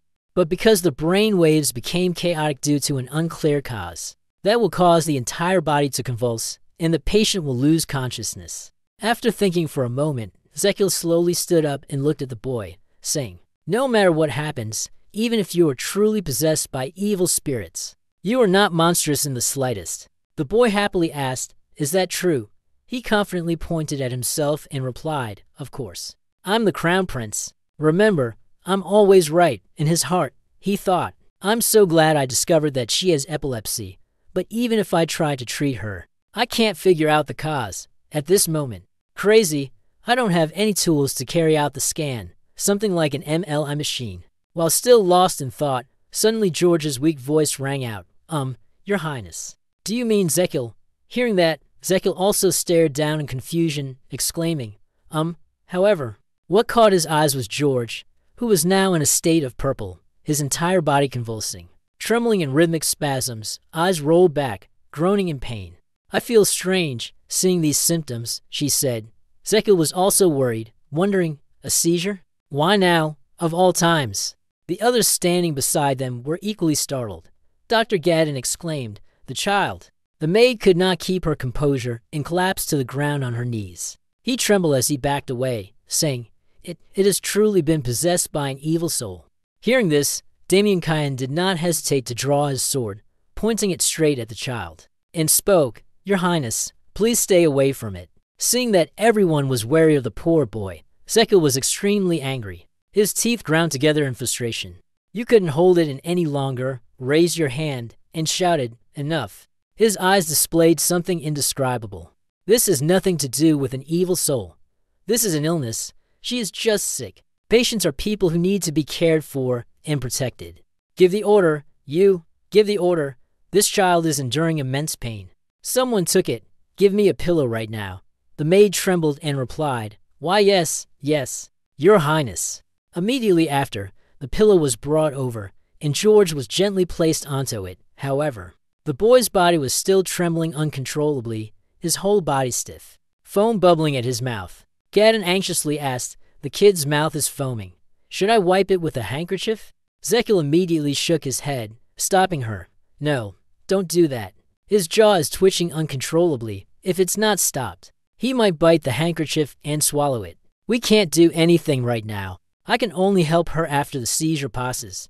Just as these words left his mouth, his eyes suddenly widened as he saw a burst of bright orange energy emanating from George's body. He was astonished and wondered, Why can I sense mana? It was from her. Just remembered something, you exclaimed. The Astrakhan method. It is very sensitive to the flow of mana. Mana is essentially the circulation of energy. If I can see it clearly and accurately. Zekiel placed his hand on George's chest while thinking to himself, Perhaps I will be able to determine the cause of the epilepsy. His eyes slowly closed, feeling as if he could see it. After a while, when he just opened his eyes, the place where he was standing was now inside the body of the boy, surrounded by strands of meridian threads. Zekiel glanced around, silently thinking, The flow of mana is everywhere. It moves wherever it wants. He raised his hand and gently touched the flow of mana in front of him. I need to focus. Opportunities like this don't come often. I must find the root cause of the seizure. Zekiel continued walking while observing. He thought, This is the spinal cord nerve. That is the cranial nerve. He couldn't feel tired at this moment. I still haven't found any information. It seems that your heart can no longer withstand it. It is tightening, beating incessantly. You urged, just a little longer. Zekiel gritted his teeth, forcing his body to move, sweat pouring down like a torrential rain. Finally, he had advanced to a strange expanse, where a tremendous amount of light was emanating. Looking at it, you joyfully exclaimed, Vagus nerve. This is the root cause. His eyes widened. A malfunction signal appeared in the vagus nerve, causing seizures in both his brain and body. He thought to himself. Zekiel looked towards the others and said, Bring me a blanket and cover her with it. This child needs rest. Don't wake them up at this moment. Let them sleep. As he spoke, his expression changed again. Don't make any noise. And don't cause any commotion either. As soon as the sentence was finished, Zekiel's entire body collapsed to the ground, unconscious. Everyone anxiously shouted loudly, Your Highness, even though he had fainted from exhaustion. A satisfied smile still appeared on Zekiel's lips. My God, he's fainted. Your Highness, are you all right? Your Highness, please wake up. At this moment, his heart was incredibly light, truly light, as he had now found the root cause and could treat her. Time passed quickly, and before long, it was night. The space was enveloped in a silent darkness. Zekiel, at this moment, had also slowly opened his eyes, awakening from a long sleep. He sat up on the bed, holding his head. Genie, ugh, my head hurts so much. Did I pass out? It seems the Astrakhan core method was activated at maximum efficiency while I was unconscious. Just as he was thinking this, suddenly Damien Cayenne, who he didn't know had appeared beside him, spoke up and asked, Are you awake? He froze and cursed, Damn it, you scared the hell out of me. I thought you were the Grim Reaper. He continued, You've been asleep for half a day. Hearing that, he suddenly remembered and immediately asked, Is that so? How is the child? Damien Cayenne replied, George woke up in the evening, but they're still very tired. Zekiel breathed a sigh of relief and continued, That's easy to guess. As her convulsions were quite severe, Damien Cayenne added, Indeed. She immediately went back to sleep after enjoying dinner. With that said, he stood up, stepped down from the bed, and silently thought to himself, I had guessed that this was possible, but I never expected I could diagnose it accurately using the Astrakhan method. It's much better than the X-ray. Lakil Adria grabbed a shirt from the closet and thought further. Now I know that the vagus nerve is the root cause. There's only one way to treat you. Stimulate the vagus nerve to do so. Seeing Zekiel as if he were about to go somewhere, Damien Cayenne curiously asked, Your Highness, where are you planning to go in the middle of the night? He quickly reached out his hand and put on the clothes, with a slight smile. His eyes exuded confidence. Zekiel became increasingly excited, laughing loudly and responding, Of course. Let's go find some lightning. the scene shifted to a large room inside the palace, where two soldiers stood guard outside. Suddenly, from a distance, two familiar figures were slowly approaching. The soldiers, seeing this, were startled and shouted loudly, "Who goes there?" However, as soon as they clearly saw the person who had appeared, they froze, their faces blank, unsure of what to say. It turned out that the ones approaching were Ezekiel and Damien Kyan. He raised his hand cheerfully and spoke up. "Thank you for your hard work. Please take me to Lord Janitas." Hearing this, the two soldiers immediately entered and led the way for the both of them. After a while of moving, they finally arrived in front of the door to a large room. Outside, there were special characters glowing with a strange, vibrant blue light. Ezekiel, without hesitation, extended his hand to force open the door and rushed inside. From inside, a person with long white hair, wearing pink cat pajamas, suddenly sat up in shock and shouted, "What the hell?" After regaining his composure, he was stunned and realized, asking, "Is the prince here?" "You are the court much, Lord Janitas." Ezekiel stepped forward, standing right in front of him, scratching his head, smiling awkwardly, and said, "Lord Janitas, please forgive the sudden visit, but I have a favor to ask."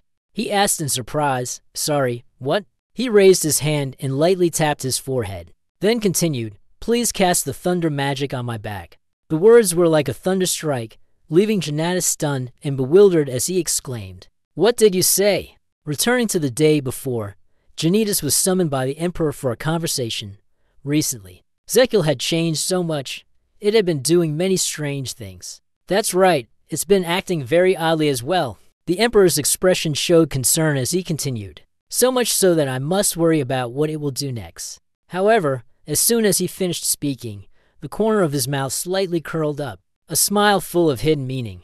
Janitas was a quick-witted person, and with just one glance, he immediately noticed the hint of doubt in the other's eyes, but remained silent, not saying a word, silently thinking, "Indeed, Your Majesty, everyone becomes a fool when it comes to their children. I have served you my entire life. I know exactly what your deepest thoughts are. Back to reality." Ezekiel was still desperately clinging to him, shaking him up and down, pleading, "Please, strike me with lightning."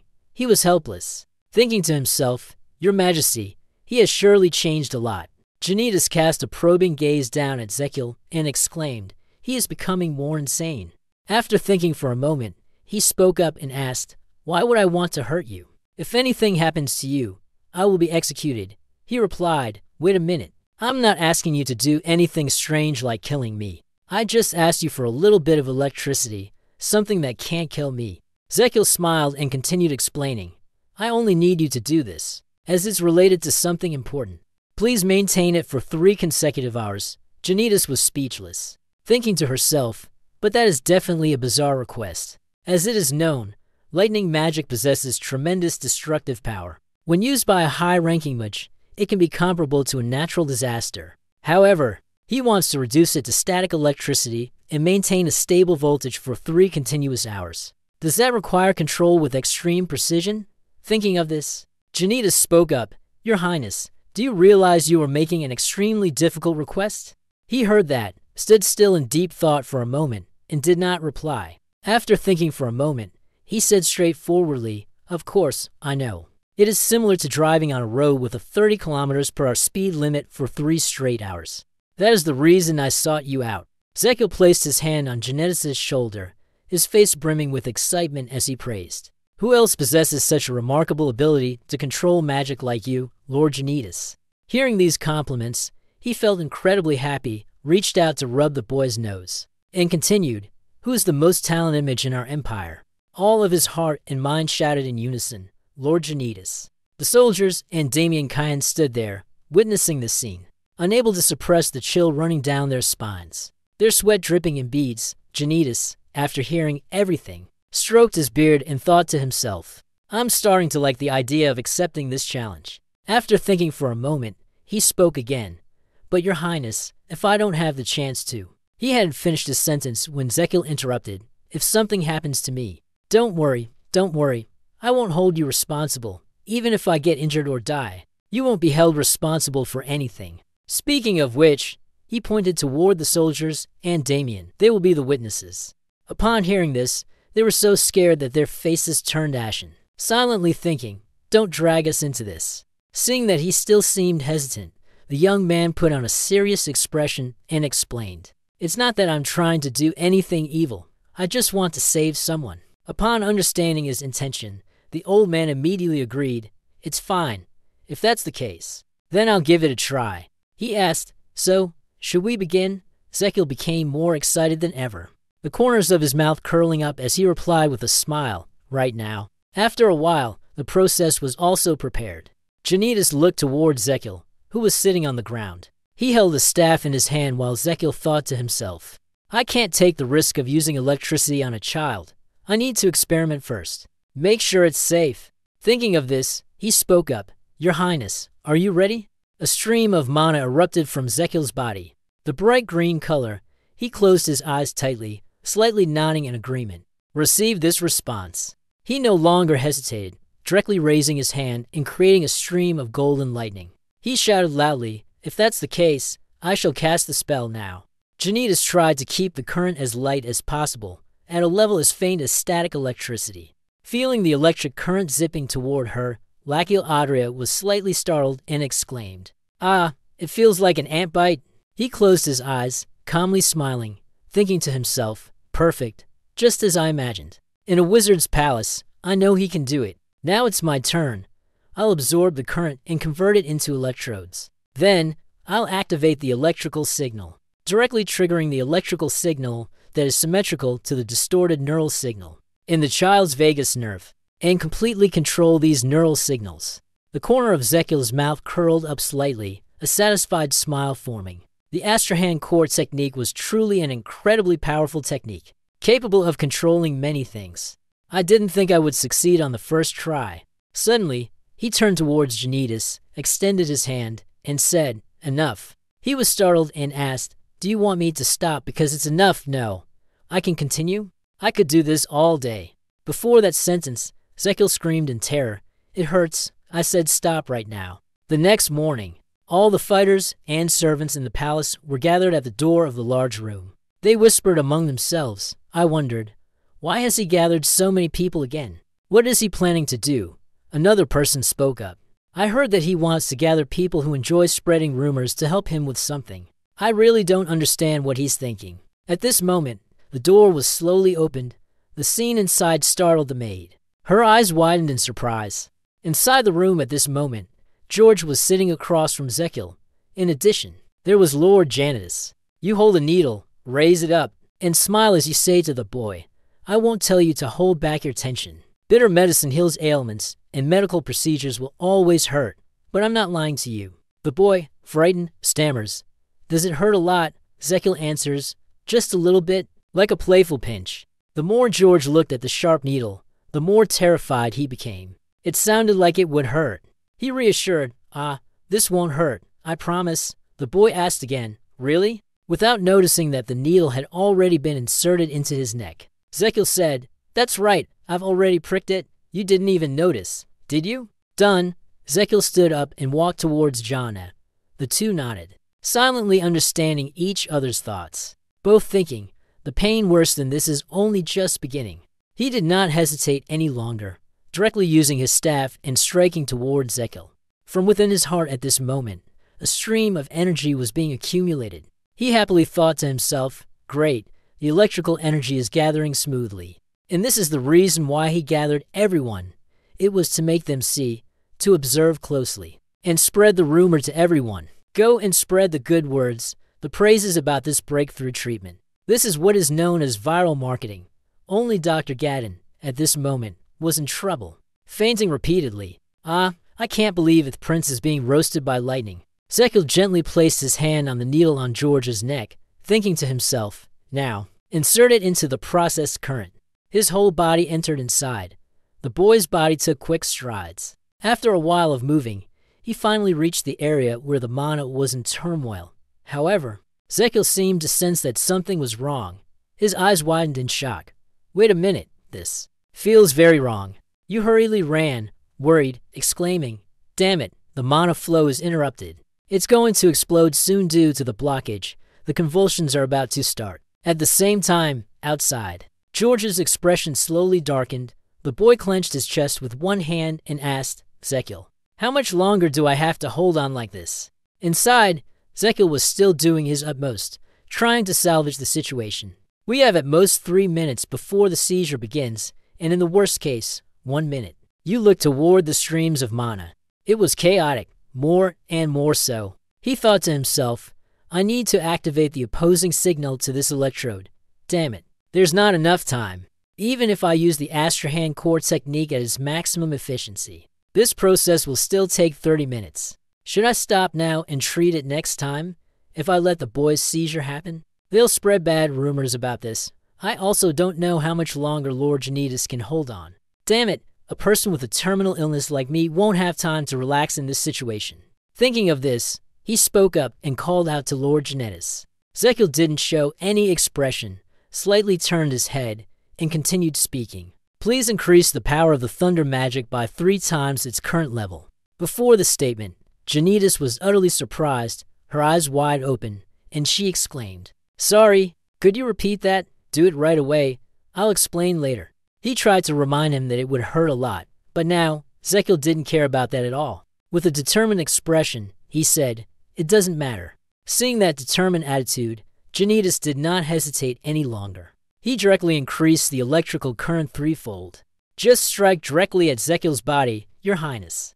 Though the pain in his heart was intense, he silently thought, in 10 seconds. When the convulsion begins, I need to absorb more magic, process it, and complete the treatment. Inside the boy's body, Zekil was gradually, step by step, moving forward to uncover the root of everything and the place to focus the electrodes, in order to absorb the carotid artery. Continuing like that, he moved toward the cord identified as the carotid artery, using the rolled-up paper to tightly wrap it. While doing so, he estimated the time in his head 5 seconds before the seizure. At the same time, outside, George seemed unable to hold back any longer. His mouth began to foam. Groaning in pain before the panicked eyes of everyone, Zekil was still doing his best, counting down the time. The mana disturbance grew larger and larger, creating a huge wave. The time had come, reaching 2. Inside the carotid artery, it was finally tightly wrapped by Zekil. His expression was filled with deep worry. Sweat poured down like rain. He thought to himself, once the countdown ends, it will also be the moment when a series of red and blue electric arcs from nowhere surround and push the candy ropes back. George, his body convulsing in a pale, purplish hue, his voice a faint moan, suddenly opened his eyes wide, snapping awake. His body felt much lighter, no longer burdened by pain. The boy looked ahead and asked in surprise, Zekil, what's wrong? Zekil also tried to force a bright smile, asking back, Do you feel better now? Seeing that everything had gone smoothly, Janitas felt somewhat relieved. He let out a deep sigh of relief. George's sister was also extremely surprised by the scene just now, secretly thinking, Did nothing happen? She often loses consciousness when the pain begins, yet now. Zekil's body was also in an unstable condition at that moment. He trembled with each beat, hugging his arms, and let out a sigh of relief. That was close, really cutting it fine. My body's still numb. As soon as the sentence was finished, the system displayed a notification requesting the treatment fee. Level 2 had been activated. Patient George, the treatment method is vagus nerve stimulation surgery. Life expectancy increased by 3 days. Estimated life expectancy, 106 days. Seeing what had just appeared before his eyes, he exclaimed with joy, Great, I've gained another day of life. The system continues to announce, You have reached the maximum potential of the Astrahan core method to endure the high-intensity stimulation of the body. By doing so, you have surpassed your limits. The Astrahan core technique has leveled up. Skill name, Astrahan core technique level 1. The level to circle greatly increases the mana of the mana circle. Mana increased by 130%. The stat required to level up next is HP. 1,000 to 100 horsepower currently. 200. After reading through it, Zekil was astonished. His hand tightened into a fist. Secretly rejoicing, the core skill Astrahan had leveled up, and the amount of mana had increased as well. As he thought about this, a new notification sounded. You have succeeded and endured the stimulation of the large electric current. The lungs and large intestine have received metal energy and have developed resistance to wood energy. Metal overcomes wood, and the internal organs have acquired wood energy, with the liver having awakened. The announcement was just made. Immediately, the new member appeared, kicking the door open and charging inside. The person who just entered was none other than Gan. He shouted loudly, "Hey, you lazy bum." He spoke while throwing his bag onto the ground, commanding, "Pick up my bag quickly."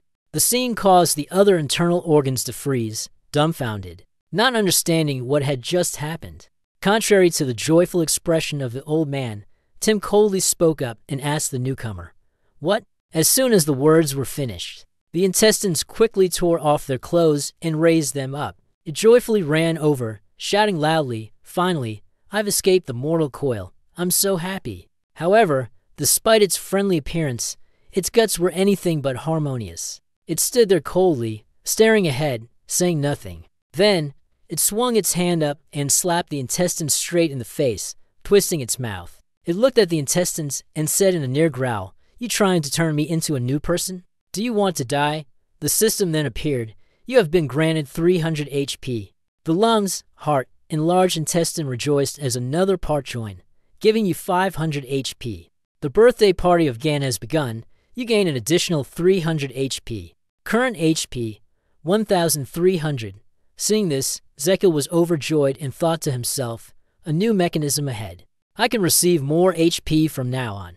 Such a great day. I have leveled up my Astrakhan core technique, Awakened Gan, and even gained more HP." Speaking of which, suddenly the system asked, "Is there more?" He replied in confusion, "That's everything, WHY?" Suddenly, a voice rang out loudly, calling, "Zekil." The person who called was none other than George. Hearing the call, he turned and asked, "What is it?" The boy, with an innocent expression, spoke up, "Is there something strange about me?" Hearing that, Zekil slightly bent down, taking the golden needle that was embedded in the boy's neck, and replied, "There's nothing strange about me." As he spoke, he showed raw, confident expression, affirming, "This is normal. When I feel normal, my vision dims and I lose control. Are you surprised that it's not like this time?" The boy replied, "Yes." Zekil continued, "You will remain stable like this from now until the end of your life." The words left the boy in disbelief. His large, sparkling eyes widened as he exclaimed, "Really?" You stand there, laughing, and reply, "Yeah, I won't have to suffer anymore. If you're lying, I can take the prince's position starting tomorrow." The maid, standing behind, couldn't hold back her tears at this moment, her eyes red, softly calling out, "Josh." Hearing the call of his older sister, the boy was overjoyed, gently tilting his head to one side, and said, "Sister." The two sisters charged forward like that, hugging each other tightly, overwhelmed with happiness. Seeing them so happy, Zekil was also happy. He smiled and thought to himself, a perfect success. Thinking of this, he observed the expressions of everyone, who were equally moved. "Did all of you see that clearly? Now is the time to spread rumors of my good deeds. This is the moment when everyone will come here for treatment." The more he thought, the more his expression became terrifying. "I will heal all of them and extend their lifespans, a life of immortality and health. I have come here." Suddenly, the surroundings around Zekil darkened. His gaze became hazy. His head was spinning. Right after that, everything that existed before his eyes was just the panic-stricken face of Dr. Gadden. And Damien rushing toward him? "What's going on? Am I fainting again?" The system responded, "Of course, after all. You've been so tense that time has slipped away and now it's already evening."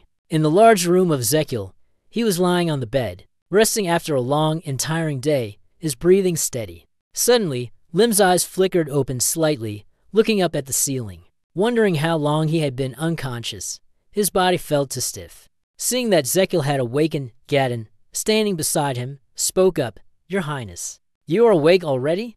He heard that, turned to look at everyone, and smiled as he replied, "Why are you all standing here? Don't you have anything else to do?" The expression on Dr. Gadden's face had darkened at that moment. He muttered, "I am tired of watching you sleep now." Ending the sentence, he could no longer bear it. His emotions overwhelmed him. Tears and snot streaming down his face as he said, That's why I wanted you to wake up early. I prayed a lot."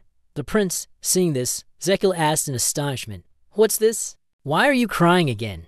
Damien Kyan stood beside and explained, "You have been asleep for 2 days." Hearing that, Zekil couldn't help but be astonished, his heart racing. He quickly sat up from the bed and exclaimed, "What? 2 days from now?" Jana slowly stepped forward. After a moment of silence, she softly called, "Your Highness." Your face, which was already aged, now looks even more haggard and frail. You look at her, your voice trembling. "Do you want me to be imprisoned? How should I explain to the king if you fall unconscious due to my light magic? You know that I am also at fault." So I said nothing more than, "I am sorry." Upon saying this, he suddenly remembered something and spoke up, asking, "Oh, what about George? How is she doing?" Hearing his name, the boy suddenly appeared from nowhere, smiling happily as he replied, "I'm fine now." As he spoke, he ran over with a joyful, contented expression. Seeing this, Zekiel asked in surprise, "Wait, what are you doing here?" The boy replied, "I've disturbed everyone to come here." As soon as he finished speaking, his expression became flustered and his cheeks turned red. He reached behind him and continued, "Because I want to give you this." As he spoke, George took out a wooden bracelet carved in the shape of a heart. When he woke up, Zekiel was surprised, his eyes wide open. As he reached out to take the bracelet and asked, "Did you make this while I was sleeping?" He directed his gaze toward the bracelet in his hand. His expression was a little hard to describe, silently thinking, "This is too much for me. I only saved her because I wanted to live longer. She doesn't know her own motives." I suddenly broke Zekiel's train of thought. George's voice rang out, "Zekiel, you were surprised and looked up." The boy said with an excited expression, "I also want to become an extraordinary person. I also want to help others, just like you." The words struck Zekiel's heart like a direct blow, leaving him frozen for a moment, unsure of what to say. After a moment of calming down, he clenched the bracelet tightly and replied, "This bracelet is well made." You look at the innocent boy in front of you and exclaim, "Thank you." Zekiel continued, "But the best reward I've received." Zekiel's words moved everyone around him. "It's seeing you healthy, George," though he had spoken, still couldn't help feeling embarrassed. He raised his hand to cover his mouth and cleared his throat.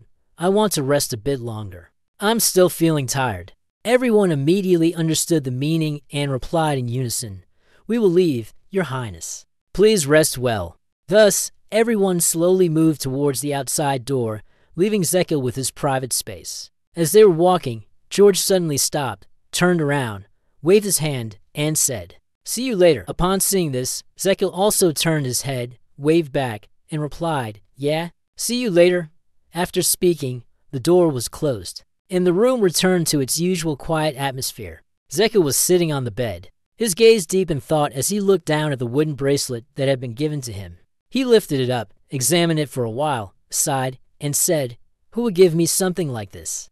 It looks simple, and there are no precious stones on it." However, when it came to this point, he ended with a single sentence, "But I like it. I'm going to sleep now." And just like that, Zekiel put on the simple bracelet and lay down, falling into a deep sleep after a long, tiring day. The scene shifts to another place in an ordinary residential area. A loud voice rings out, "Mom, I'm home." Hearing the call, the mother turned her head to look out from inside the house and asked, "Son, why have you come back?"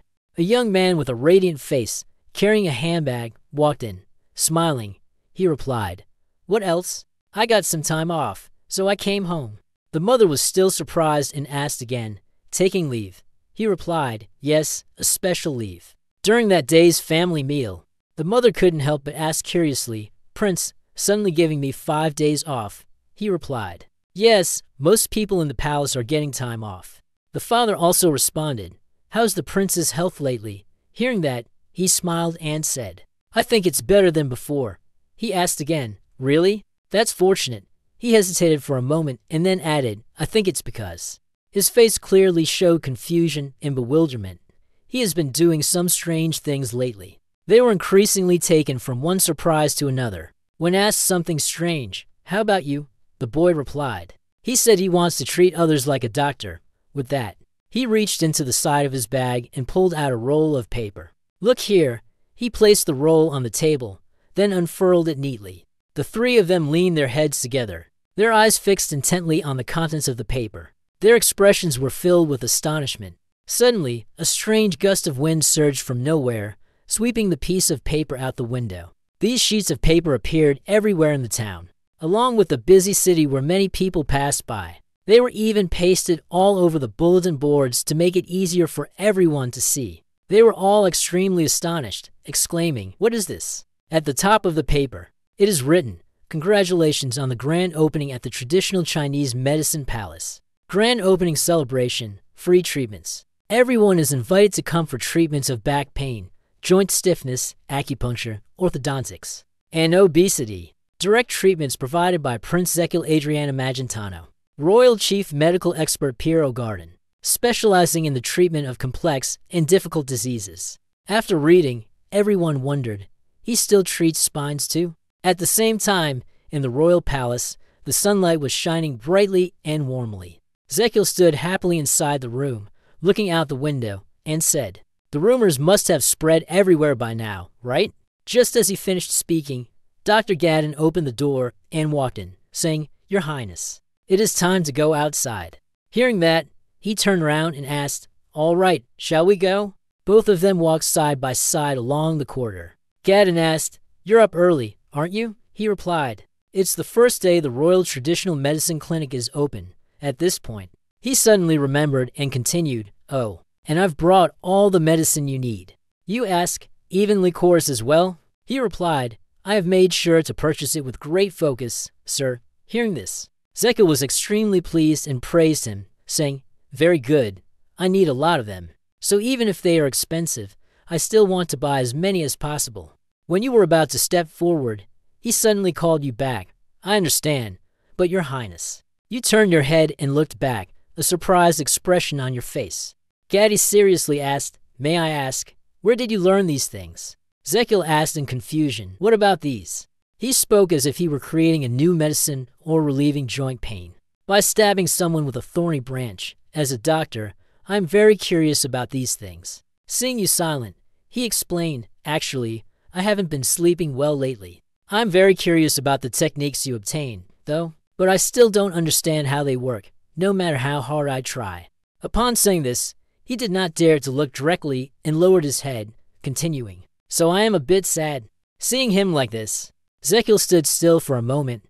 He silently thought to himself, "Is he sad? He must be feeling like a failure, because he cannot understand the nature of the techniques I use. I understand why he feels that way, because I am also a doctor."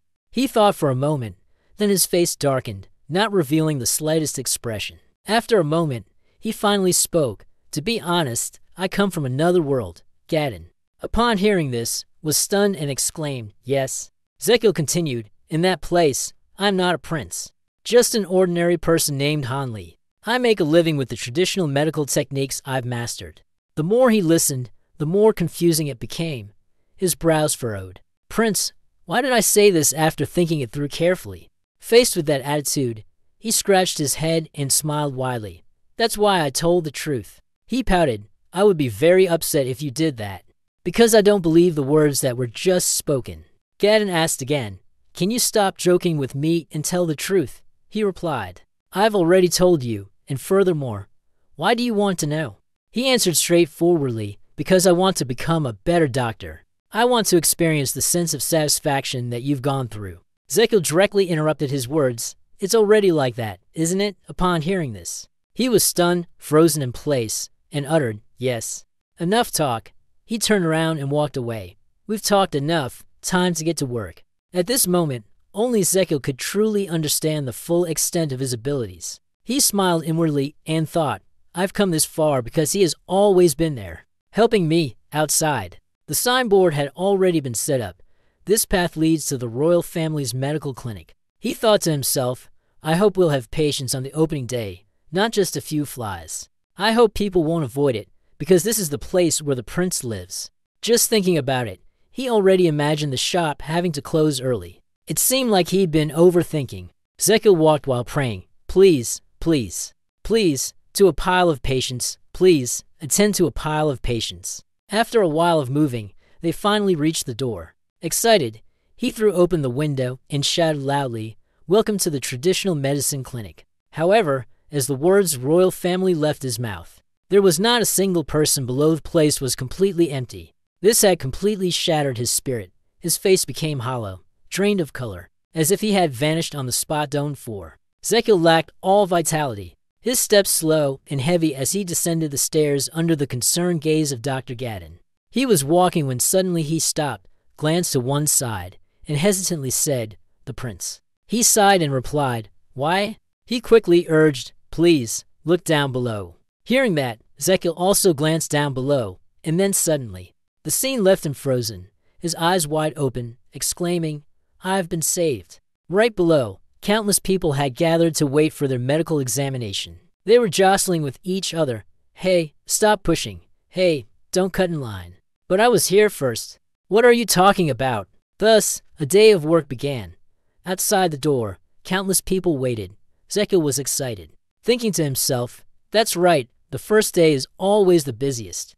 Inside the room, at this moment, he was examining an old man. "I will examine someone else for you." He glanced over and asked, "Home?" "Prince, sorry for disturbing you while you're busy."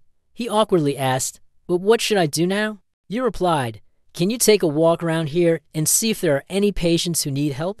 "Wait a minute, that's not the right way to prepare the medicine." The problem began to arise. Ezekiel continued to use his mana to explore.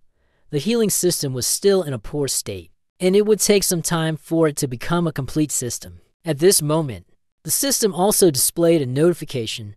You have gained enough experience points from healing numerous patients. This experience will become the foundation for you, and your pulse reading skill has leveled up. Pulse reading level 2. Sensing the pulse of the target, you can diagnose their health condition. Can you assess the risks as well as the warning signs of the body?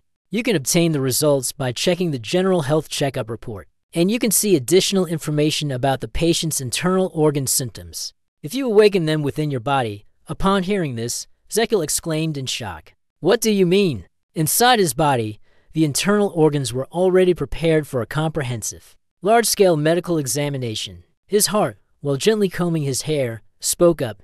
"It's time for the scheduled checkup, everyone. Let's see how things are going, shall we?" Upon hearing this, Phi was extremely excited, exclaiming with great enthusiasm, "So many people." Tim continued, "I told them that we are the best to come here. After all, there are many people here we can get to know.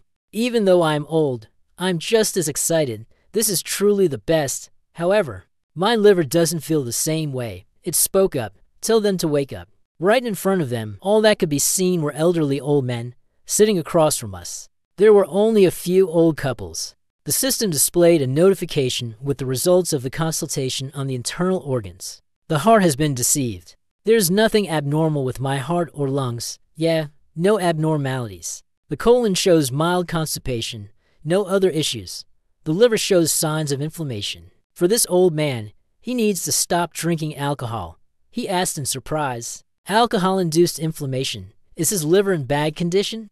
Gan replied, "That's right. His liver is crying. It has been destroyed by alcohol for 55 years. At this rate, it will completely die in just over 5 years." Receiving an examination from the internal organs, Ezekiel happily thought to himself, the information from the consultation of the internal organs is wonderful. Accurate diagnosis is the most important thing in treating illness. I need to quickly awaken the other organs.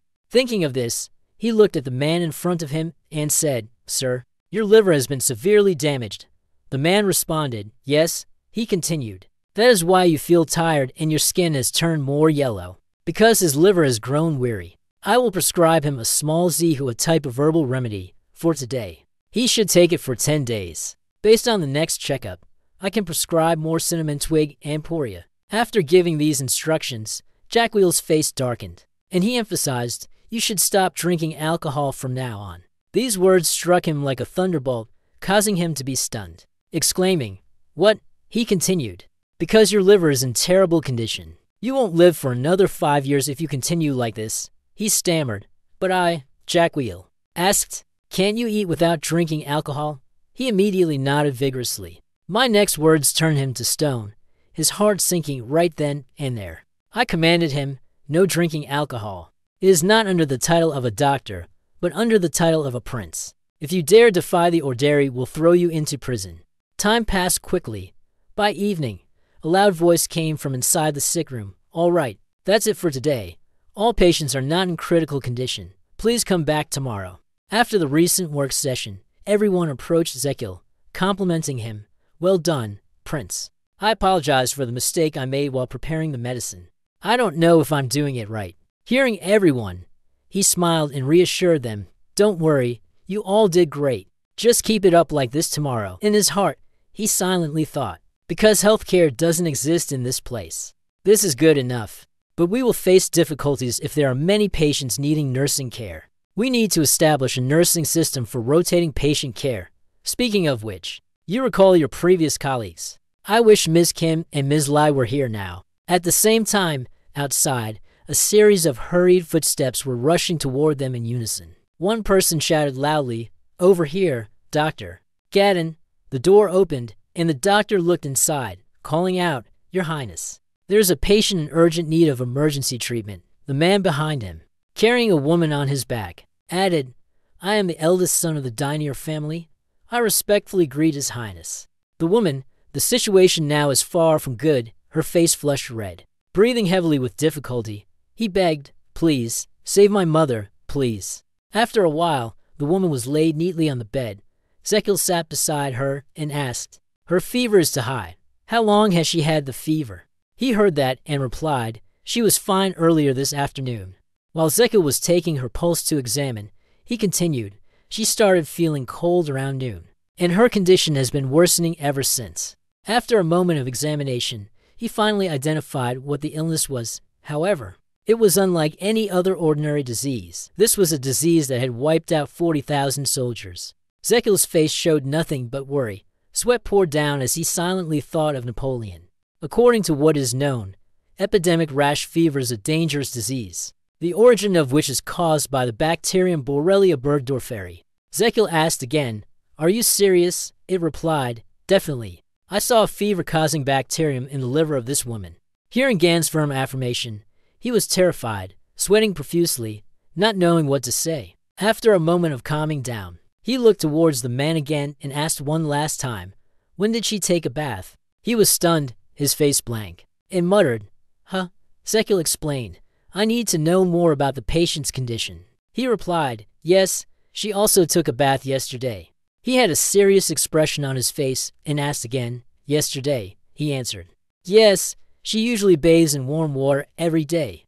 Before those answers, Zekil was even more confused, wondering to himself, how strange. Someone so clean like this could be infected? He continued to ask, "So what about her house, especially the area around the bed?" He replied, "She is very neat and clean." He asked, "There are no lice or fleas, right?" He answered, "Yes, there are none." Zekil continuously made his judgments. Could it be that she went somewhere unpleasant in the past few days? Upon hearing this, the eldest son of the Dinier family thought for a moment, then suddenly exclaimed, "She has him," recalling nearly half a month ago. Her carriage broke down on the way back from a visit to her relatives. Therefore, she had to stay at the house of a farmer. Their husband and wife had allowed her to sleep in their bed. Zekil sat silently, quietly thinking.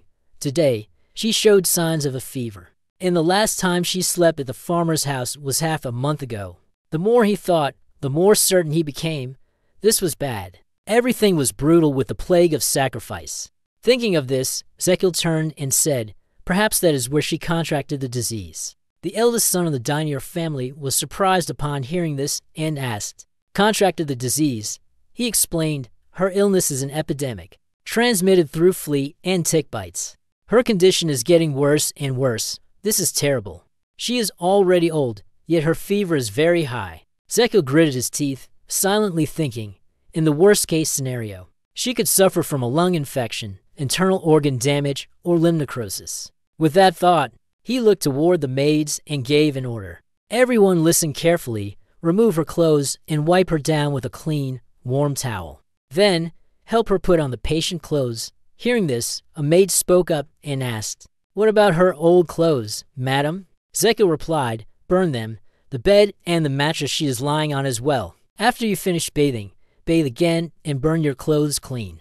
He sternly reminded, if anyone doesn't follow the rules, they will be immediately dismissed and face the harshest punishment. They were frightened, and a fan spoke in unison, "We understand." At the end of the sentence, Zekil turned to the eldest son of the Dinria family and said, "You too, have someone inform her family of this news."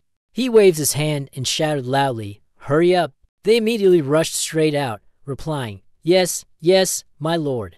Wait for everyone to go to work. Zekiel also did his work. He went to the kitchen. After a while of hard work preparing the medicine, he looked at it and silently thought, this medicine is in the form of a liquid soup, used to treat malaria, but it is also very effective for fevers like this. It is made from the root of the vine plant. Root herb soup, a type of fever-reducing medicine made from the roots of seaweed and the herb ephedra. Zekiel approached the matriarch of the Dinier family, who was lying down, and said, "Here, this medicine will help you feel more comfortable. Please use it slowly." Just like that, she was carefully taken care of day after day. From morning until night, there was no moment of rest. The maids had also tried their best to keep her body warm. However, it seemed that everything was only getting worse. Her face turned purple and pale, sweat pouring down like rain. Zekiel was standing beside her at that moment, observing him and silently thinking, it's been 3 days already. I've had 3 maids take turns looking after her, each working 8 hours a day. But the condition still showed no progress. Her situation was worsening due to the high fever. He glanced again at the 8 herbs made from the roots of seaweed, seeming to find them still not strong enough. The balance of yin and yang has completely disappeared, causing the yin energy flowing through her body to nearly run out. I need to balance her qi and blood first. Only then will the fever-reducing medicines be effective. Zekiel stood there, his expression grim, calculating a type of herb that could restore the yin energy within his body. I need a medicinal herb like that. Think of something, you fool. These guys are so useless when it matters. Just as that thought crossed my mind, suddenly, his eyes widened, and he exclaimed, "Ah, that's right, it's there." He smiled brightly and excitedly shouted, "Lord Gadon, please prepare the carriage for me. The secret place contains countless valuable treasures. I'm not sure, but I can try to find herbs there. Only the royal family can enter because the place is heavily guarded." The departure quickly took place that night. The carriage sped away, but I am the prince. I must make the most of this opportunity. I will ask Father King for help. After a moment, at the door of a large room, outside, Damien Kyan was standing, waiting. Inside the room, Zekiel knelt before the emperor and spoke. "This humble son, Prince Zekiel Adria Magentano, respectfully greets my wise and powerful father." Seeing his son arrive, he appeared surprised and asked, "Why have you come to find me at this hour?" Just from the look on his face, the young man felt a chill run down his spine and thought to himself, "Father still exudes such a terrifying aura." After a moment of hesitation, he answered, "The reason I came here." His gaze clearly showed determination. He continued, "Please, Father, allow me to enter the secret domed hall tonight." The emperor grew more curious and asked, "The domed hall? What for?" Upon hearing this, Zekiel sighed. His face darkened, and he slightly lowered his head. "You explain. Father must have heard that I am setting up a traditional clinic in the outskirts. Many patients have asked me to treat them. 3 days ago, a noblewoman in critical condition came to the clinic." Hearing it all, the emperor asked in surprise, "What does that have to do with the palace?" Zekiel replied, "It is because an important medicinal herb that I need must be available within the palace." He listened for a while, but still did not immediately give his approval. He spoke up and said, "I am not yet convinced that you are telling the truth. Are you sure you are not exploiting the patient to enter the palace for personal reasons?" Finishing his sentence, the corners of his mouth slightly curled up as he secretly laughed to himself. "Son, this is interesting. You tested me first. I really appreciate that." Before that sentence, Zekiel's face was full of frustration as he pouted and thought to himself, "TCH. This old man is clearly enjoying greeting me. It seems like Father is contemplating something. I am also a middle-aged man, having gone through bitterness and ups and downs. Convincing my own father is truly very difficult." Thinking of this, he suddenly stood up and said loudly, "We do not have time for this conversation right now. The patient's life is in danger." The emperor's expression darkened, his brows furrowing together as he asked, "What's wrong, child? Are you trying to prove that the way you did it was right?" He hesitated, regarding the matter. He continued, "Your youth was frail, and you had very little time to study. Now you want to become a doctor. How can I not doubt this?" He spoke angrily, standing up abruptly and shouting, "I cannot be sure whether what you are doing is right, whether the medicine will be effective, or whether you can save the person." Look at his attitude. Zekiel remained calm and stood still, saying, "I understand. Father wants to test me." The corner of his mouth curled up, smiling. His gaze was confident as he asked, "Is that correct?" At this moment, The emperor no longer hid his emotions. He looked at his son and replied, "Indeed." He pointed at the man standing beside him and said, "The test is very simple. The captain of the royal guards is sick. Diagnose him, if you can. I will allow you to enter the secret palace." This is truly a rare opportunity. Zekil could not pass it up. He immediately stepped forward and extended his hand to take the royal captain's pulse. The emperor gazed thoughtfully at his son, smiling to himself and thinking, "There's no way my son could have only Roberto, his wife, and me knowing about this." After a moment of examination, Zekil finally spoke up. She said, "Captain, you ended with a sentence that left everyone stunned, mouths agape. He's bald." The room fell into an eerie silence. Not a sound could be heard. The emperor sprang to his feet, pointing towards the captain of the royal guard standing there, trembling as he said, "But look, his hair is still so thick." Hearing that, Zekil happily reached out and snatched the wig off his head, responding, "That's because he's wearing a wig." The captain of the royal guard was becoming increasingly unbearable. His eyes were teary, like tears, and he cried out, "To be exposed with a bald head in front of everyone, I can't stand it anymore." He silently thought, "Stop it, you and your son." Without hesitation, Zekil boldly walked forward and opened the door, stepping outside in front of the confused emperor and the captain of the royal guard, who was sitting and sobbing. He cheerfully said, "Let's go, Damien Kyan," as they walked. Damien Kyan asked, "Isn't it strange that you took his wig off?" He replied, "It's fine. I will heal him. Now, that matter is not important. I will deal with it later." While walking, suddenly both of them stopped, halting simultaneously. Zekil joyfully looked ahead and exclaimed, "This is the vaulted secret chamber." Right in front of the two of them, a large door glowing with light appeared, looking incredibly brilliant and magnificent. At the same time, in the emperor's chamber, the captain was crying uncontrollably, holding his face. "Can you ask him to treat me, your majesty?" The emperor, hearing this, patted his shoulder to comfort him. "Next time, try visiting my son's clinic and see." At this moment, Zekil and Damien Kyan stood before the door exuding an aura of mysterious power, exclaiming, "This is the secret vault of the palace," seeing the two guards approaching. They respectfully bowed and said, "Your Highness." He presented a token. "Please accept this." Zekil looked at the card, wondering, "What is this?" Immediately, the guard explained to him, "The ticket to the entrance of the secret vault, you must have it in order to enter the secret vault." "What will happen if I don't have it?" "All offensive magic in the dungeon will be activated, and the ticket will also record the time you spend inside if you stay longer than the allotted time." The soldier briefly paused, then used an action to convey rendering the two others speechless. "If the time runs out, you will die immediately." After that, he quickly revealed the information to him. "You are allowed to stay until morning." Hearing this, Zekil anxiously looked at his self-drawn clock and exclaimed, "What? Only a few hours left?" Saying that, he quickly ran forward, shouting, "Damien Kyan, go now." But suddenly, the guard raised his hand to stop him, replying, "Your Highness, that's the wrong way." Only then did he realize there were 3 different doors. The guard carefully reminded him, "This is a high-security area." He pretended to scratch his head and smiled awkwardly, Sorry, I don't know that." On the surface, it was like that. But he frowned slightly and cursed inwardly. This soldier is quick. He's not fooled. At this moment, Zekil suddenly recalled the scene where he stood before Australian. "Because you have passed the test, I permit you to enter the basic area tonight and retrieve an item." Hearing his words, he exclaimed in surprise, "Yes, I hear." His expression was one of confusion. He asked again, "Do you have any complaints?" Immediately, he denied it, but still showed his displeasure. "No, what I mean is, it's not exactly a complaint." Zekil tried his best to persuade him.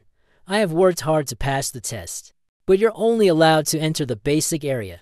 Artelian maintained a calm demeanor, mocking, "You don't seem like someone who has worked hard, do you?" You refused to back down, extending your beak to beg. But the person didn't specify which area when handing over the test paper. They only changed their words after you passed. He looked at you and silently said, "Son, you're really thick-skinned." Back to reality, Zekil and Damien Kyan turned and walked in the opposite direction, silently sighing in their hearts, "The Emperor is so stingy. Is he really helping me or not?" You just placed the card on the scanner on the door while telling yourself, "It's best not to approach that person again, unless I truly need to." When the sensing card was scanned, the machine beeped and turned green. Immediately, the large door in front of everyone opened. The guards bowed and bid farewell to him. "Your Highness, we shall meet again shortly." Zekiel and Damien Kyan stood in the vast room with enormous shelved walls. He placed his hands on his hips, looking at the scene before him. Forcing a smile, this will take the whole night. And then, the magical hourglass began to count down the time. He immediately turned to signal to Brother Damien. "We need to find the necessary item here." "How can we find it?" Zekiel briefly pondered, then answered slowly and deliberately. "Something cold, yes, an item, a potion bottle, or a magic orb enveloped in ice, or something like that." He handed him a piece of paper and a pen, instructing, "If you find anything like that, write down its location, and we'll come check it later." After the assignment, the two of them split up. "We will separate, each person takes one half. I will go this way, so I'll go this way." As time passed, Ezekiel focused intently on each item on the shelf. Damien Kyan also focused intently on both reading and taking notes, according to him. It would take up to half the allotted time. And when you walk to another shelf, it's also the moment when time is about to run out. Zekiel stroked his chin, deep in thought. "I don't know if it's because this is the basic area, but I don't see anything at all. I hope it's not the same on Damien Kyan's side, because there's nothing special on mine." At this moment, he was standing in front of a special item, staring at it intently. A while later, the two met as agreed. Person 1, "Did you mark the location as I instructed?" Person 2, "Yes." Zekiel looked at his friend's ugly, scrawled handwriting and complained. "What the hell is he writing?" The scene shifts to the brightly lit ceiling of the basic room. The two of them slowly moved towards the location Damien Kyan had marked. There wasn't much discussion about the ice attributes in this place. "Ah, that's right," Zekiel said as he looked at the item on display. "This is our only hope. Let's see." The information board of the item was detailed. Name, Ven9 Tuyet, type, shield. Origin, unknown, rank, basic classification. Description, when the user channels mana into the core of the shield, it will convert the magic and form an ice shield. He read the information carefully and repeated it, Ven9 Tuyet. He examined the item and silently thought, "It's like the bell at the cafe." Thinking for a moment, he suddenly noticed something and softly exclaimed. What caught his attention was a line of information on the core guide board in the center. Mana will be converted and create an ice shield. The ice shield will shatter when it takes too much damage. The shattered parts, when damaged, are made of pure magic power and will disappear over time. But please, be careful when touching or consuming it. Immediately after that, Zekiel extended his hand and lightly touched the everlasting snow. Startled, she exclaimed, "It's so cold!" Along with the power radiating from his chest, he gripped it tightly, silently repeating, "A shield of ice will form when mana is channeled." Through the small holes on the plate, he could feel the power flowing in, and it began to glow one by one. But it seemed that the flow of power was too great, causing the plate to tremble, and he unexpectedly exclaimed, "Wait a minute, is this really the bell from the cafe? I feel like I should go pick up the coffee I ordered." Thinking for a moment, Zekiel reminded himself, "Focus again. All right, see how much it screams every time the mana increases. When ascending, I shouldn't pour too much mana into it, no matter the minimum amount of mana required to make the ice shield appear. That's why it's still at the basic level." Immediately, he used all his focus to recall the time when he was bathing before the transmigration. He told himself he would try slowly, just like adjusting the temperature of the shower. After a while, watching the flow of power running smoothly, he happily exclaimed, "This is it. This feeling. I'll just keep going like this." Just like that, a shield of ice instantly appeared from the plate. Done, Zekiel happily shook his hands up and down, silently praising the large shield that was surprisingly light. You look through everything beyond the layer of ice, joyfully shouting and feeling cold. "It will work. I can heal Madame T. Dinier." Then, he turned his head, his eyes shining thanks to the person behind him, Damien Kyan. "I think I need your help again." Seeing you like this, he wondered in his heart. I really don't know what he's thinking. Quickly, a secret conversation between the two took place in that room. "What do you need my help with? I'll speak later. Let's go. It's time to buy more time." What do you mean by buying more time? I mean, let's go treat the patient." A moment later, the guard outside saw someone step out and shouted, "Your Highness." As he was speaking, he suddenly stopped when he saw that the person stepping out was Damien. "The item you selected is..." He looked at the sword at his side in surprise. Did you choose that sword? Suddenly, the shoes and the familiar voice appeared, shouting, Damien, what do you think you're doing? Zekiel, with a displeased expression, almost with a tone of disdain, said, I am deeply disappointed in you. But looking back, his body was covered in gold, silver, and jewels like a king. The guards hurriedly and carefully reminded him, Your Highness, you need to leave those here. Prince. The scene shifts, with the gentle moonlight and the sound of conversation filtering through a window. Inside the room, it is Gadon who is awakened by the noise. Me. Why me? He stepped up to the window, looked at the two figures below, and exclaimed, Prince, you have returned. Suddenly, he broke into a satisfied smile. Secretly evaluating, the prince has been quite close to Damien lately. He looked at the two of them, one advancing, one retreating, and thought to himself, Damien, I used to think he was a loser and stubborn, but he's done a good job protecting the prince. I don't know when it happened, but a fine tea tray had appeared in his hand for the prince, who was always ill. It was time. There was a friend who could easily play tag like Damien Kyan. Gadon just brought the tea tray over to where the two of them were gathered, secretly telling himself, I guess I can place more trust in him. The fading sunlight was replaced by the light of dawn, casting its rays down onto the ice shield that Zekiel had just summoned. Seeing this action, he was bewildered. What is this? He continued to watch Damien Kyan's sword-drawing action with confusion. Why is he drawing his sword? As soon as his words ended, he immediately leapt into the air, striking a powerful sword blow down onto the shield protecting the boy, showing no mercy. And from this scene, the tea tray in the hands of its owner flew into the air. Gadon frantically covered his face and screamed, Assassination. The story is told from just a few minutes ago. Zekiel stood seriously in front of Damien Kyan and spoke, Listen carefully to what I have to say. Yes, Your Highness. At this moment, he looked at him with an emotionless expression, silently thinking to himself, You only genuinely wish to help the patients. I will follow your every instruction without any doubt. As if hearing the voice of his heart, he happily exclaimed, Then, can you use your sword to strike me? Hearing your words, Damien Kyan's face darkened. He wondered to himself, Is he really insane? The two of them continued to chat loudly in the dark night. I want you to beat me to the point where the ice shield breaks. Really? You mean it? Yes. Damien Kyan fell silent, dazed and speechless, because his respect for Zekiel had dropped by a gram. Then, everything proceeded as it did in the present. The sudden sound of his voice unintentionally woke Gadini. Me? Why? He smiled with amusement, watching the intimate conversation between the two, unaware of its content. Are you planning to kill me by accusing me of betrayal? You must beat me if you want to save Mist and Real. That's the way for all of us to survive. As I said, Zekiel pointed at him and said, Are you the same? He then pointed at himself, confidently smiling and replying, I am the same. Damien Kyan looked at him like that, silently sighing. What could you possibly be thinking? Your Excellency? He pondered for a moment, then, feeling irritated, questioned him, I need a clearer explanation. You have seen what is written about Ven 9 Tuyet, the center position, and the car in the secret treasure vault, right? The theory of the center position is when the user transmits mana. The core of the center will change the mana and form a layer of ice shield. The ice shield will be destroyed when it sustains too much damage. The shards of ice will fall apart when it is destroyed. It is the product of pure mana, and it will naturally dissipate over time. But be careful not to touch it or use it recklessly. Damien Kyan heard this and replied, That's true, but what does that have to do with me having to fight you?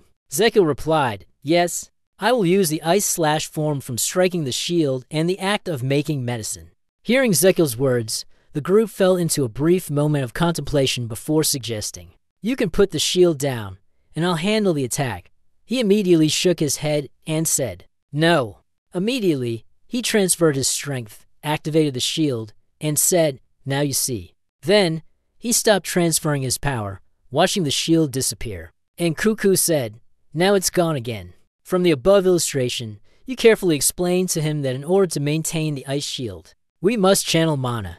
Entering inside, Damien Kyan awkwardly spoke his mind, but I want to stay safe and short. You want me to destroy the ice shield without harming you, right? Seeing that he understood his meaning, the boy responded with delight, That's right. But quickly, he said, Your Highness, refusing this can be considered rebellious. How could I do such a thing? I would never do that. But his next words silenced him. I can't possibly be destitute by applying the #1 rule in negotiation, to strike first in order to win. Damien Kyan made his request. I beg you, reward me each time I strike your shield. Hearing these words, Zekil smiled slyly and said, So you want to be paid to hit me, huh? Yes. Having said that, a hand lightly placed on his chest, respectfully. He solemnly performed a bow and expressed, Your Highness, I regard you as my benefactor. I greatly respect how you take care of everyone without asking for anything in return. You listened intently to every word he said, but this time it was different. I must receive my payment. Hearing these words, Zekil let out a soft sigh, recalling all the misfortunes in Damien Kyan's life. He recalled the image of that young boy and told himself, it's all because of a lack of money. And then, he thought of the image of his brother's solitary figure and the tattoo on his back when he grew older. Then he recalled the times his brother fought against monsters. Zekil smirked inwardly, thinking, even in the novel, he's so stingy. And as Gadon brought the tea over, the two of them were draped over each other, just like what was described in the book. What are you reading, sir? I already knew you were like this, but in real life, you're even more shameless. When the sunlight on the other side of the mountain shifted, a faint dawn light appeared and illuminated the ice shield just summoned by Zekil. Fine, I'll pay you 1 day's wage for each strike you land. Upon receiving your consent, Damien Kyan immediately drew his sword and instructed, I hope you will pay on time. He quickly delivered a powerful sword strike down onto his shield, showing no mercy. From this scene, the tea tray in the hands of its owner flew into the air. Gadon panicked and cupped his face, screaming, It's rebellion. In the end, he officially fainted after that strike. The ground around Damien Kyan cracked, but Zekil's shield remained unaffected. Seeing that, he immediately raised his sword once again, ready. It seems that with just this amount of strength, I can't destroy it. All right, I'll try again. Seeing his actions, he quickly squeezed his eyes shut, gritted his teeth, and let out a cry.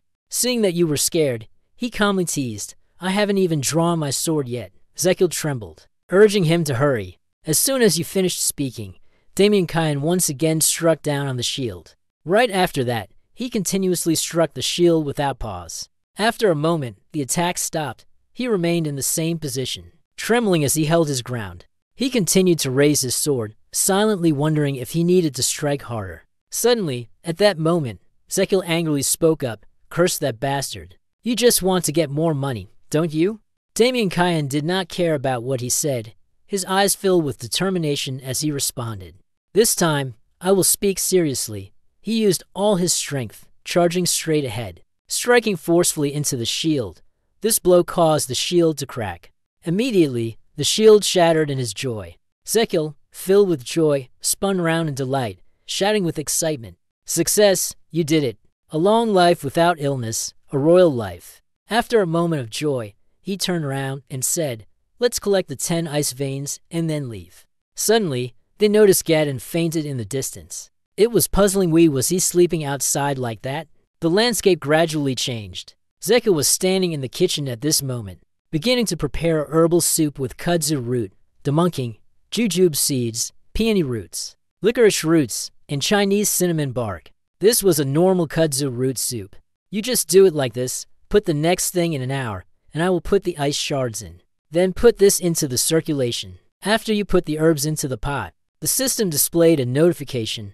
Your experience is greatly improved, thanks to the use of a new method and a new skill. The medicinal potion has been unlocked. Skill Herbal Medicine Brewing Level 1.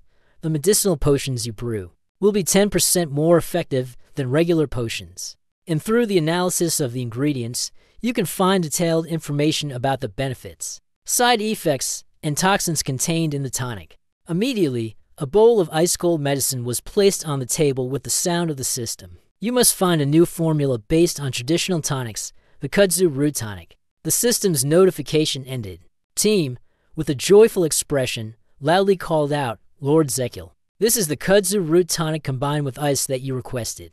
Saying that, the system appeared once again, asking for an opinion, alchemy skill. Material analysis. Would you like to activate it? Yes or no? Zekil smirked maliciously, firmly choosing. Perfect. Of course I will. A soft sound rang out. A series of analytical information appeared. The tonic made from yam root combined with ice. Described as a dark brown liquid, its purpose is to restore water energy. Method of fever reduction. Take 3 tablets, once a day after meals. Note, not to be used by patients suffering from angina or myocardial infarction. The person who prepared this is Ezekiel. Looking at this set of information, he clenched his fist, secretly pleased. This skill is really amazing. Now I no longer need to check the medicine myself. Does it even recover water energy? Madame Dinier Ezekiel, full of determination and confidence, asserted, now I can save her.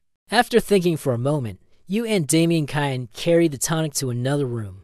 Seeing them enter, the people in the room hurriedly stood up.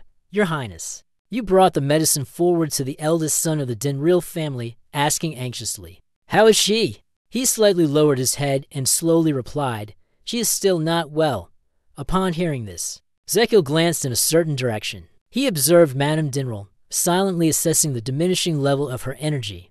This medicine. He scooped a spoonful of the medicine and silently prayed that it would be effective. Then he gently placed the medicine into the lady's mouth and said, all right, madam, drink it. It will be a bit cold. Tasting the medicine, she struggled to speak. It's so bitter. Ezekiel chuckled softly a few times, advising, the more bitter the medicine, the more effective it is. After taking care of her, he sat down to talk with the Dinier family. When night fell, he sat by the lady's bed, observing and tending to her illness. By the following morning, he continued to the kitchen to prepare a new batch of medicine. Just like that, until 10 days later. Currently, servants with eyes sparkling with strange admiration appeared. They looked at the back of his figure sitting on the chair and wondered, is he always like this? He is completely different from the sensitive scoundrel he used to be, Your Highness. I now have great respect for you. Even Gadden is the same. He bit down on the cloth, his hands trembling with tears. I have always believed in you, Your Highness. They admired him like this, unaware of the truth. His condition was extremely poor, Your Highness. Ezekiel's face at this moment looked withered, emaciated, completely devoid of vitality. He lamented, somehow, I've managed to endure, but it's so exhausting. I've even diagnosed myself as a nurse and prepared my own medicine. Ezekiel was lucky, having to push on for the reward that awaited after his hard work. Just then, the system notification appeared. Congratulations!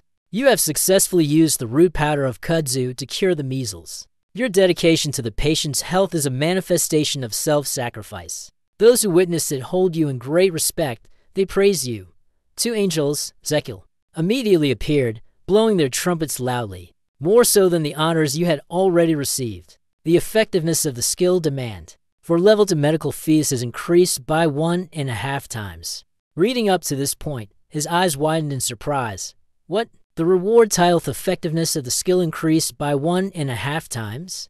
This means the system continues to announce, to continue what you said. The life expectancy of Madame Dinier's patient has increased by 27 years in 3 months. The amount of additional time to live will be 5.3 days before the title reward disappears. The lifespan reward is 8 days. The updated lifespan is 146 days. Received the information I wanted. Ezekiel curled his lips even higher, silently exclaiming, perfect. As long as everyone around respects me. He laughed loudly, full of danger, calculating in his heart, I will live even longer, and I will make you misunderstand even more. Scene transition. The sunset light gently descends, softly illuminating the carriage heading toward a mansion. Ezekiel sat in the carriage with the others, casting a subtle glance outside. He rested his chin in deep thought, thinking that somehow he had managed to overcome this difficulty. But running the clinic on his own would only get harder from now on. He gazed deep into the forest with the glow of the setting sun, silently deciding that he needed professional care. When the wheels of the carriage rolled onto the smoother surface of the ground, they came to a stop. Each person, one by one, carefully stepped down from the carriage. Lady Dinier stood before the carriage door, her smile radiant as she expressed to the person inside, Your Highness, I cannot believe that you would go so far as to escort me back after having treated me. I do not know how to repay such kindness. Ezekiel also smiled politely, silently replying, she doesn't need to worry. I've already received countless benefits from it, according to his words. The system displayed a notification. Heart, lungs, large intestine, and liver have gifted you 200 health points to congratulate you on the successful treatment. Current health, 1,500. Having thought for a moment, he spoke up and replied, She doesn't need to worry about it. Seeing the lady recover is enough for me." Hearing his words, Gadon, along with the eldest son and wife of the Diner family, covered their mouths, tears welling up in their eyes, silently exclaiming, "So touching."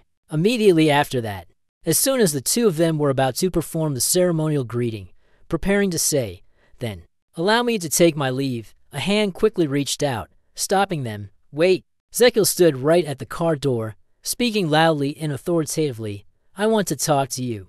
The eldest son of the Diner family was stunned, pointing at himself and asking again, "What, me?" A god, he quickly urged him to get in the car first. Immediately, the Hua carriage experienced a slight jolt. At this moment, the eldest son of the Dinryo family was sitting in the driver's seat, signaling to the person inside, "Your Highness, are we going to sit and talk like this?" "Yes. We have things to discuss while sitting like this." They do the same in Shinsegi. Shinsegi is a chain of department stores in South Korea. Just like that, everything sank into silence until a flock of small birds flew by. And the farce was silent, without any sound or figure. The eldest son of the Dinryo family gently placed his hand on his shoulder, while Zekil inside glanced at him. His throat slightly moved, nervously swallowing his saliva. Why isn't he saying anything? Just as he thought that, the boy spoke, letting out a long breath. He kept punching his shoulder repeatedly while complaining, "Oh my God, I feel sore all over." Hearing that, suddenly the eldest son of the Din family, Ryo, felt guilty, not to mention Zekil, with a face full of attitude, nearly emphasizing every word. "I've spent days taking care of the madam without getting any sleep." Hearing him speak, the old man widened his eyes and exclaimed, "I knew it." Thinking for a moment, he carefully began to make his proposal. "Your Highness, I am considering compensating you. Don't you know? I do not charge for medical treatment. If I fail to do as promised in my advertisement, I will lose my patients. But Your Highness, I wish to repay you." Heard the words I longed for. Zekil's face brightened with joy as he exclaimed, "Really? But you're not my patient. I don't take anything from my patients." And of course, he seemed to feel something just shatter, stammering in response, "Yes, you are right," he said, then took out a stack of papers to examine. "From what I heard." He looked at the information sheet of Dinier's son and asked, "You are a painter, right?" He quickly and honestly replied, "Yes, I'm just an amateur." Upon saying this, his gaze suddenly became firm and cold as he said, "I want you to make some things for me." Time passed quickly, and a few days later, at the bustling Frontier Square, at a certain stall, a bald man struck up a conversation with the young man in front of him. "Have you heard?" "Heard what?"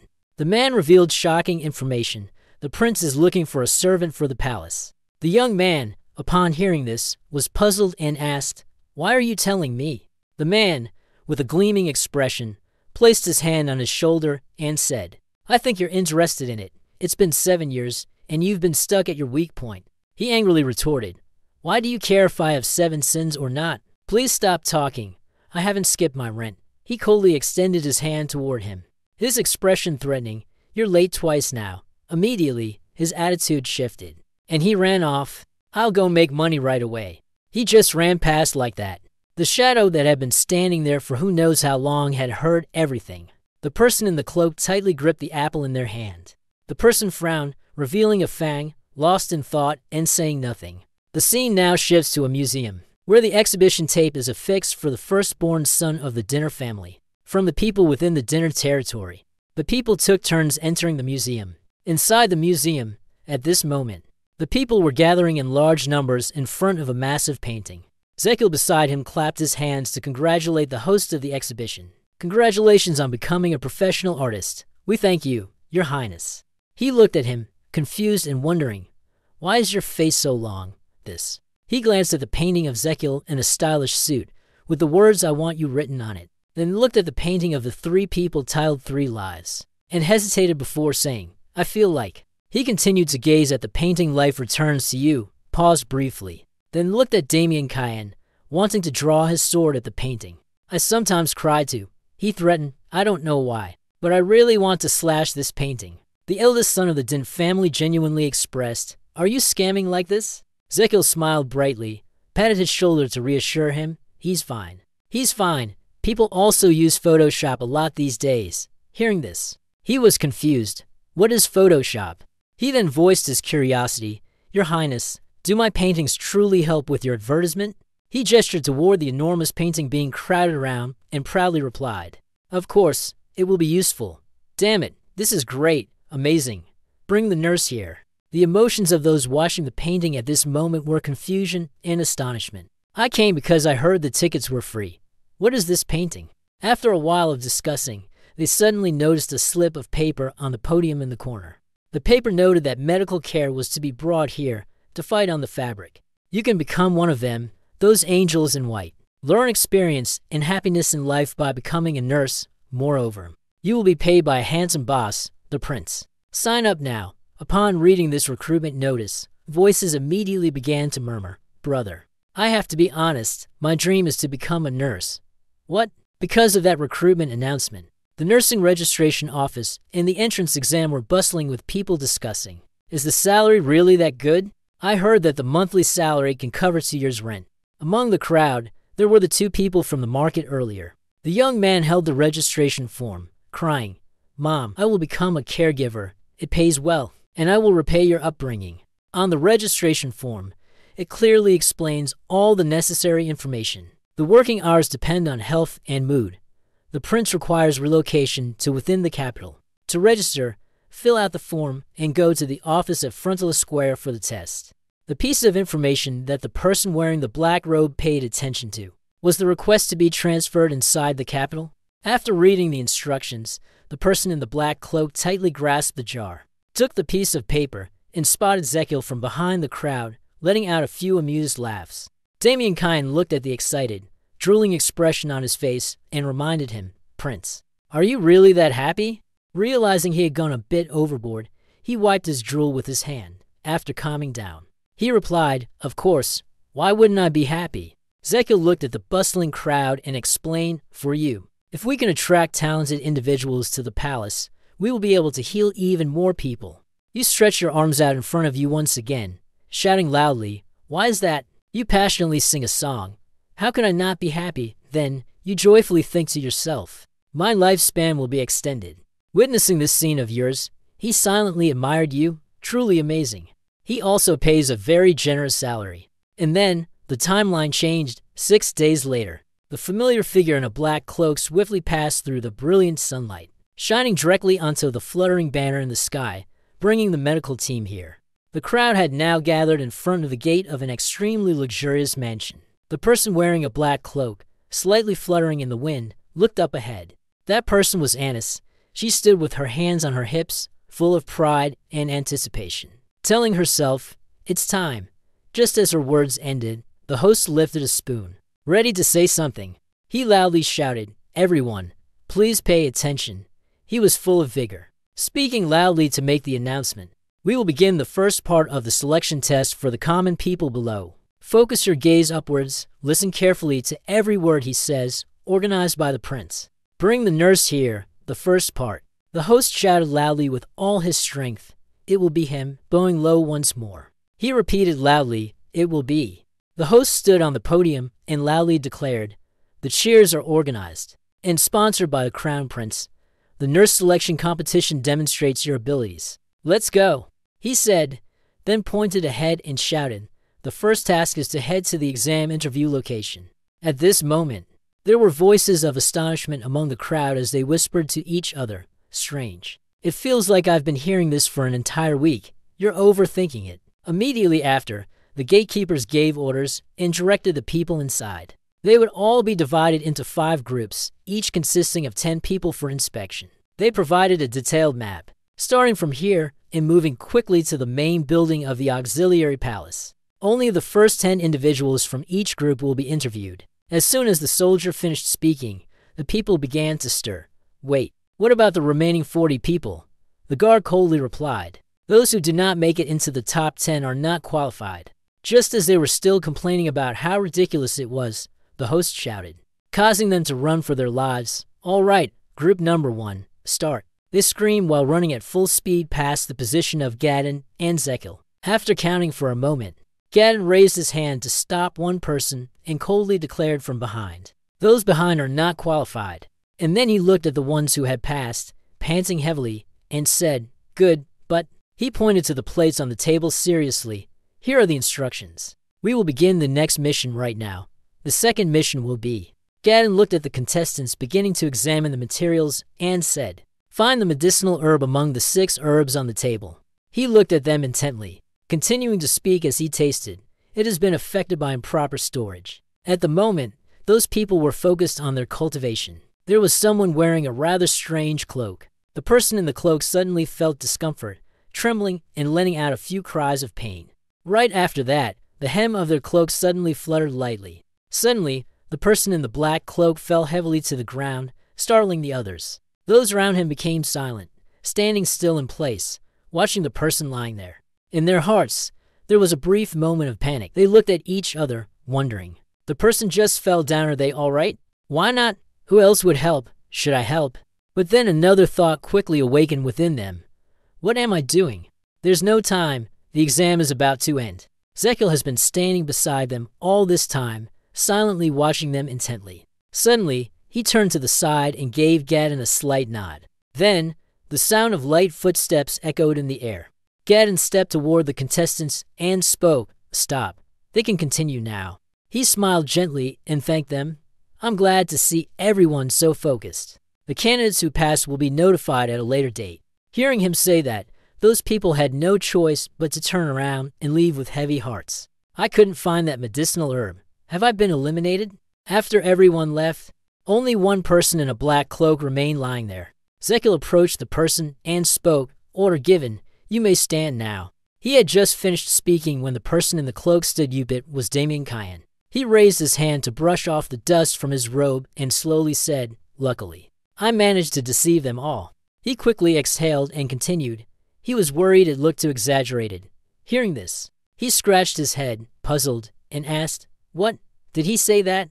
Zekiel immediately demonstrated the scene of a painful fall. "Let me show you this. After performing, you should sit up and wipe off the blood. Doesn't it look more natural to act all confident and imposing like this?" Gadden cried, full of admiration, raising a perfect 10 to praise. "Your Highness, you truly can do anything." Suddenly, Zekiel spoke up, offering an invitation. "Would you like to take an acting class?" But in the end, he still chose to ignore it and talk about something else. It doesn't matter. Thanks to Damien's acting, I was able to accurately assess them. So what will the result be for the remaining 9 candidates? He quickly replied coldly, "All of them are eliminated." Zekiel said seriously, "To speak honestly, one can always learn a profession." However, Damien Kyan, neither fast nor slow, continued. "What you mean to say is that character is what matters more." He looked at the bright sunlight in the sky, agreeing with him. Yes, that's why they couldn't meet the standards, especially with the future nurse who would join the next group. To the next group, they continued to reenact the same act, but no one paid attention, so no one succeeded. The third group was similar to the first 2. No one passed. As for the fourth group, it continued just like the first group, with the same result. No one passed. Witnessing this scene, Zekiel officially collapsed, unable to believe his eyes. Is this for real? Does anyone among them care about the one who has fallen? In utter despair, he spoke up with a suggestion. "Damien Kyan, let's take a walk for a bit." He did not hesitate and immediately agreed. "All right." The scene shifts at this moment. Damien Kyan and Zekiel quietly stroll around the garden of the manor. Zekiel is currently extremely obsessed with biting his nails, thinking to himself that he can't think of any more candidates. What should we do now? Suddenly, a voice rang out, interrupting his thoughts. Why is there no one around? Outside the door, a soldier was blocking a stranger because she was not someone who would listen to this. Zekiel was confused, bewildered. What is he saying? She is not human. The one being stopped was Annis. She angrily slapped her chest and retorted, "I'm human." The guard still firmly insisted. "No, you're not." This argument made him, on one side, furious, rolling up his sleeves and cursing. This damn bastard. Why is he saying that? We're still short on candidates. If she's not human, then what is she? Just as you were about to charge forward, Damien Kyan's words made you hesitate. She is a werewolf. Zekiel heard this and looked at Annis with an evaluative gaze. The wolf man. But she doesn't have a tail. He immediately explained. You don't see it because the baggy pants are covering it. Hearing his words, the boy pondered for a moment before responding. I understand. The werewolf felt a bit off, and in his heart, Damien silently confirmed that he had guessed right. Even the crown prince seemed to have quite a strong aversion to werewolves. Suddenly, an image of a wolf in pajamas with the ability to shapeshift appeared. Next is the image of the wolf with a strong body, displaying its muscles. And then, finally, there was the image of the wolf with a nose as sensitive as a dog's, sniffing. As the 8 countries thought of this, Zekil became excited, drooling and shouting loudly. Perfect! Seeing a traditional medicine nurse looking at him like that, Damien kind assessed. My face is worried for no reason. Returning to the argument between Anis and the guard, she confidently asserted, I am also a citizen protected by the laws of the Empire, the guard said with contempt and sarcasm. But you lose control and occasionally turn into a monster. Hearing him, Tram poked her, gritting her teeth in anger, almost shouting, That's just prejudice. She clenched her fist, ensuring that it would not happen. The guard put on a mocking expression. She was terrifying, but right now, she was looking at me with those terrifying, beast-like eyes. How could his words make Anis so angry, clenching her fist and silently cursing, this damn bastard? At that moment, Zekil appeared, interrupting their conversation. Enough, Prince Consort. He spoke with great authority, reprimanding the guard. In my nurse recruitment notice, didn't it clearly state that anyone living in the capital can apply? Yes, although she is a werewolf, isn't she still a citizen of the capital? It is my fault, Your Highness. He immediately struck toward Anis and reminded her, the one who should apologize is not me, but her. With that said, Zekil placed his hand on his chest and gently bowed his head, apologized to her. I apologize on behalf of the soldier for his disrespectful behavior. She politely returned the gesture, introducing herself.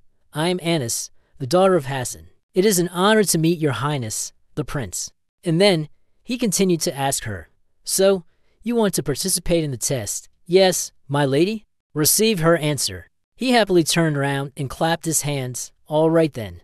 Then shall we start right now? Seeing Zekil like this, is she confused? Suddenly, he turned his head, became serious, and asked, Since you are a werewolf, your physical strength must be quite impressive, right? But I haven't seen it with my own eyes yet. You pointed to the soldier who had just argued with Anis earlier and said, So, if you can outrun that soldier, I'll consider it as passing the first test. The scene changed, arriving at a small fountain in the courtyard. Zekil pointed at the fountain and said to them, The distance from here to the fountain is about 400 meters. Whoever runs there and back first will be the winner, okay? As soon as he finished speaking, Anis immediately took off her cloak and cheerfully shouted, Got it! He quickly turned to the soldier and reminded him, Hurry up and get ready. The soldier was confused but still obeyed, yes. After a series of sharp, cold sounds, the soldier was left only with his shorts, ready and prepared. Both contestants, Anis and the guard, were now in their ready stances. The race began, the guard furrowing his brows tightly, gritting his teeth. Alongside the determined gaze of Anis, both of them shared the same thought. I will win overwhelmingly. Zekil lightly waved the flag in his hand and shouted loudly, All right, get ready. The gatekeeper furrowed his brow tightly, gritting his teeth, and stared intently ahead. Anis, too, focused her gaze forward, her eyes filled with determination. Immediately, Zekil swung the flag down forcefully and shouted the command, Run. As soon as he finished speaking, Anis darted forward like a flash, catching the guard off guard. With her strength, she completely outdistanced the guard by a wide margin. You watched this scene with admiration and exclaimed, Look at that speed. She strode forward in long, purposeful strides just like that. She kept running like that until she was just a short distance away from the small fountain. Then suddenly, Anis stomped her foot and leaped straight off the ground. Her hand reached out, gently touching the pillar on the fountain. She grasped the column tightly, gracefully spinning once in the air before landing on the ground. As soon as she landed on the ground, she sprang up again and continued running forward. Just at that moment, the gate guard came running over, seeing her return. He immediately wore a bewildered expression.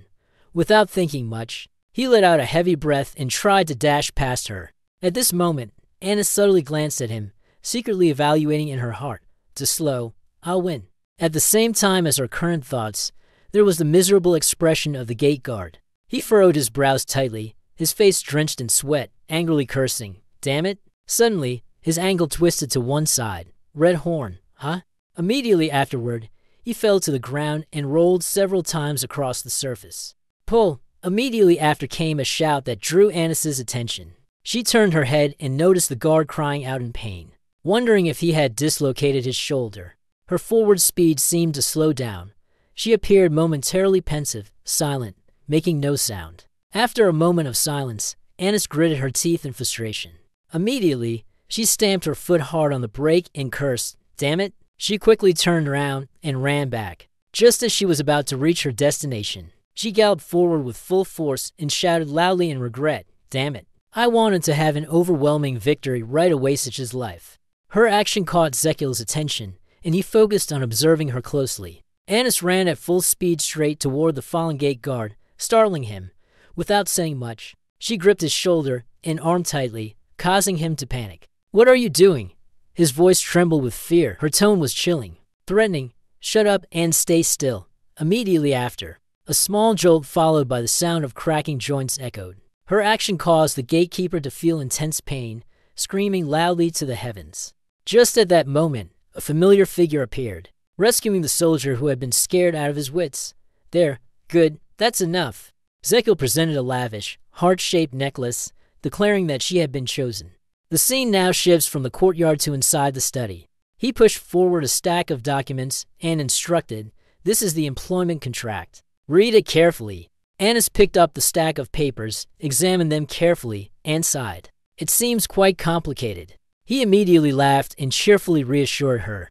"There's no need to worry like that.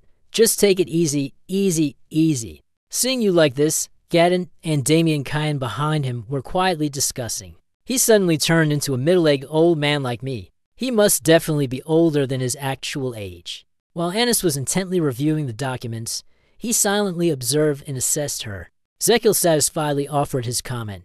"Her physical strength is very impressive. And she is also very wise, truly perfect, just as I have seen." He briefly remembered the moment just now, feeling a chill. She smiled as she cracked his shoulder. To snap himself out of the memory, he chuckled with delight, causing his shoulders to tremble, leaving the two people behind confused. He thought, although she had helped, she had done it in such a painful way. There are many difficult patients out there. They certainly won't be pleased. Suddenly, he looked up at the sunset sky and sighed. But what a pity. I still wish there were more people like her. And then, after reading the contract, Annis gently placed it down on the table. Zekil, with a cheerful expression, leaned in and asked, "How did she make the contract?" She was neither fast nor slow. Her response was good. But her gaze was profound as she made a request. "I want to add a few additional clauses." Hearing her say that, he broke out in a cold sweat, feeling guilty, and asked, "Really? What are they?" Annis slowly opened her mouth, enunciating each word clearly. "I am." And her next words left Zekil stunned. "I am the leader of a tribe of about 50 people." As soon as she finished speaking, his eyes lit up, sparkling with greed. He repeated, "Huh?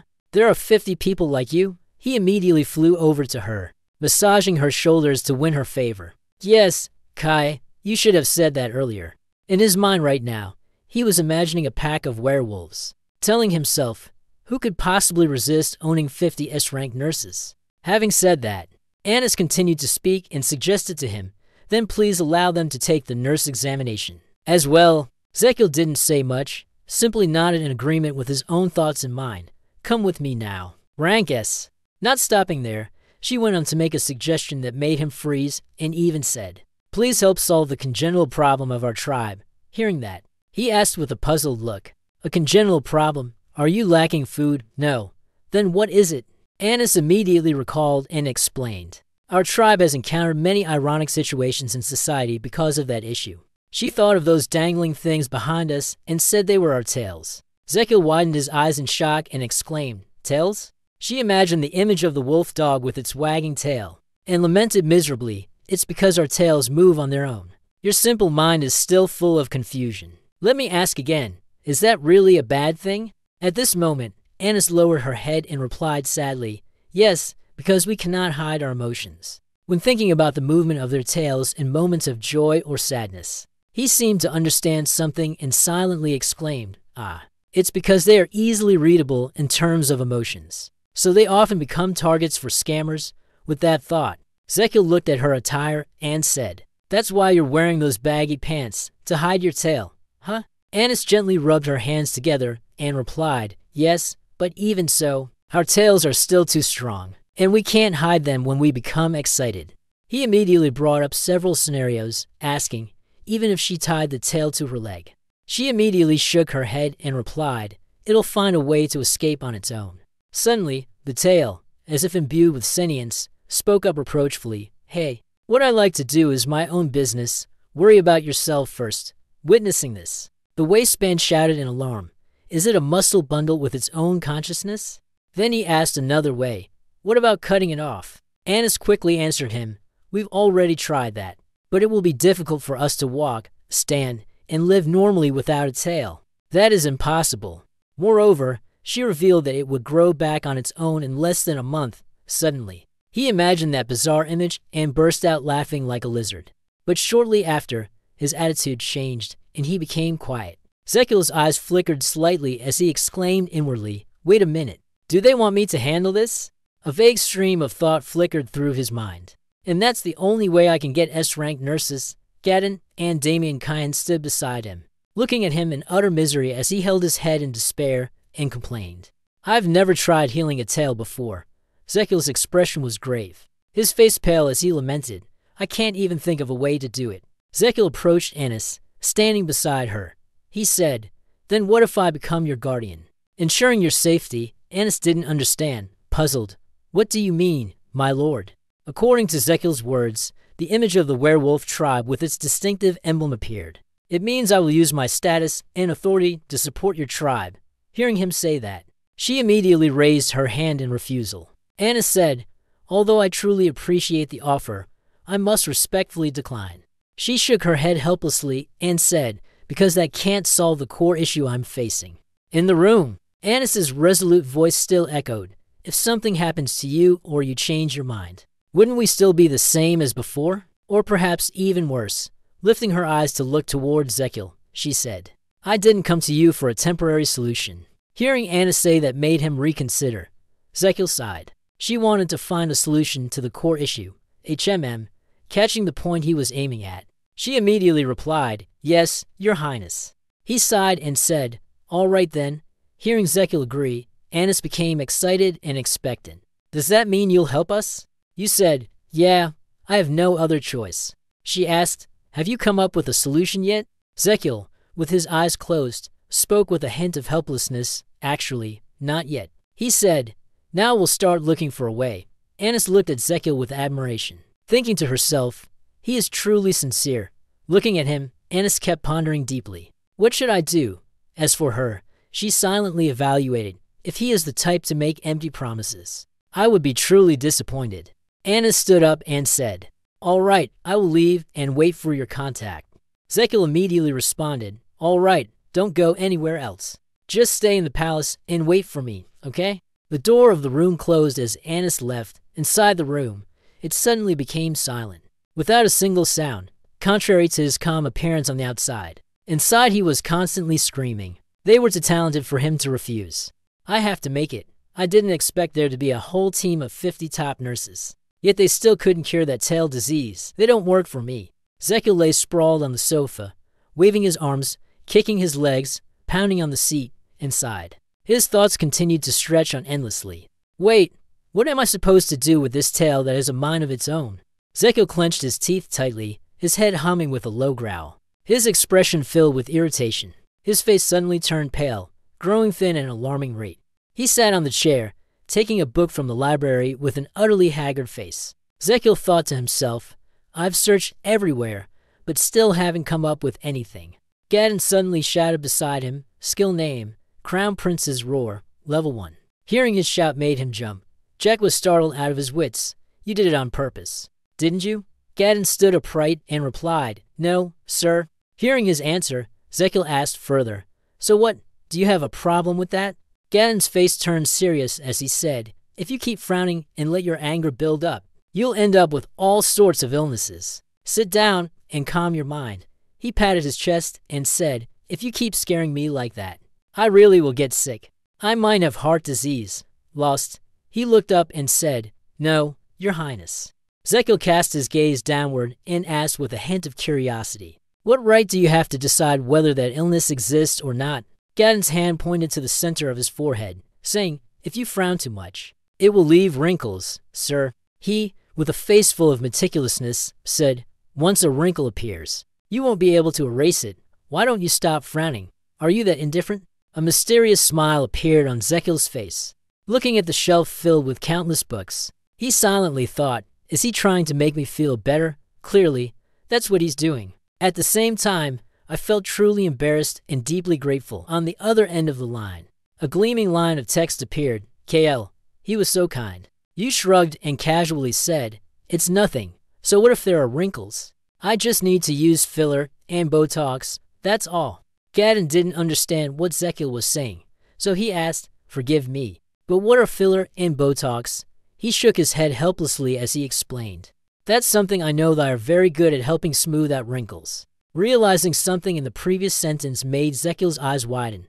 He thought to himself, wait, and in his mind appeared the image of countless tiny viruses. He thought, botulinum toxin, the full original name of Botox. Countless thoughts ran through Zekil's mind. Among all the poisons known to mankind, there was one with the strongest paralytic effect. The image of a wolf's tail appeared. He continued unfolding his judgment.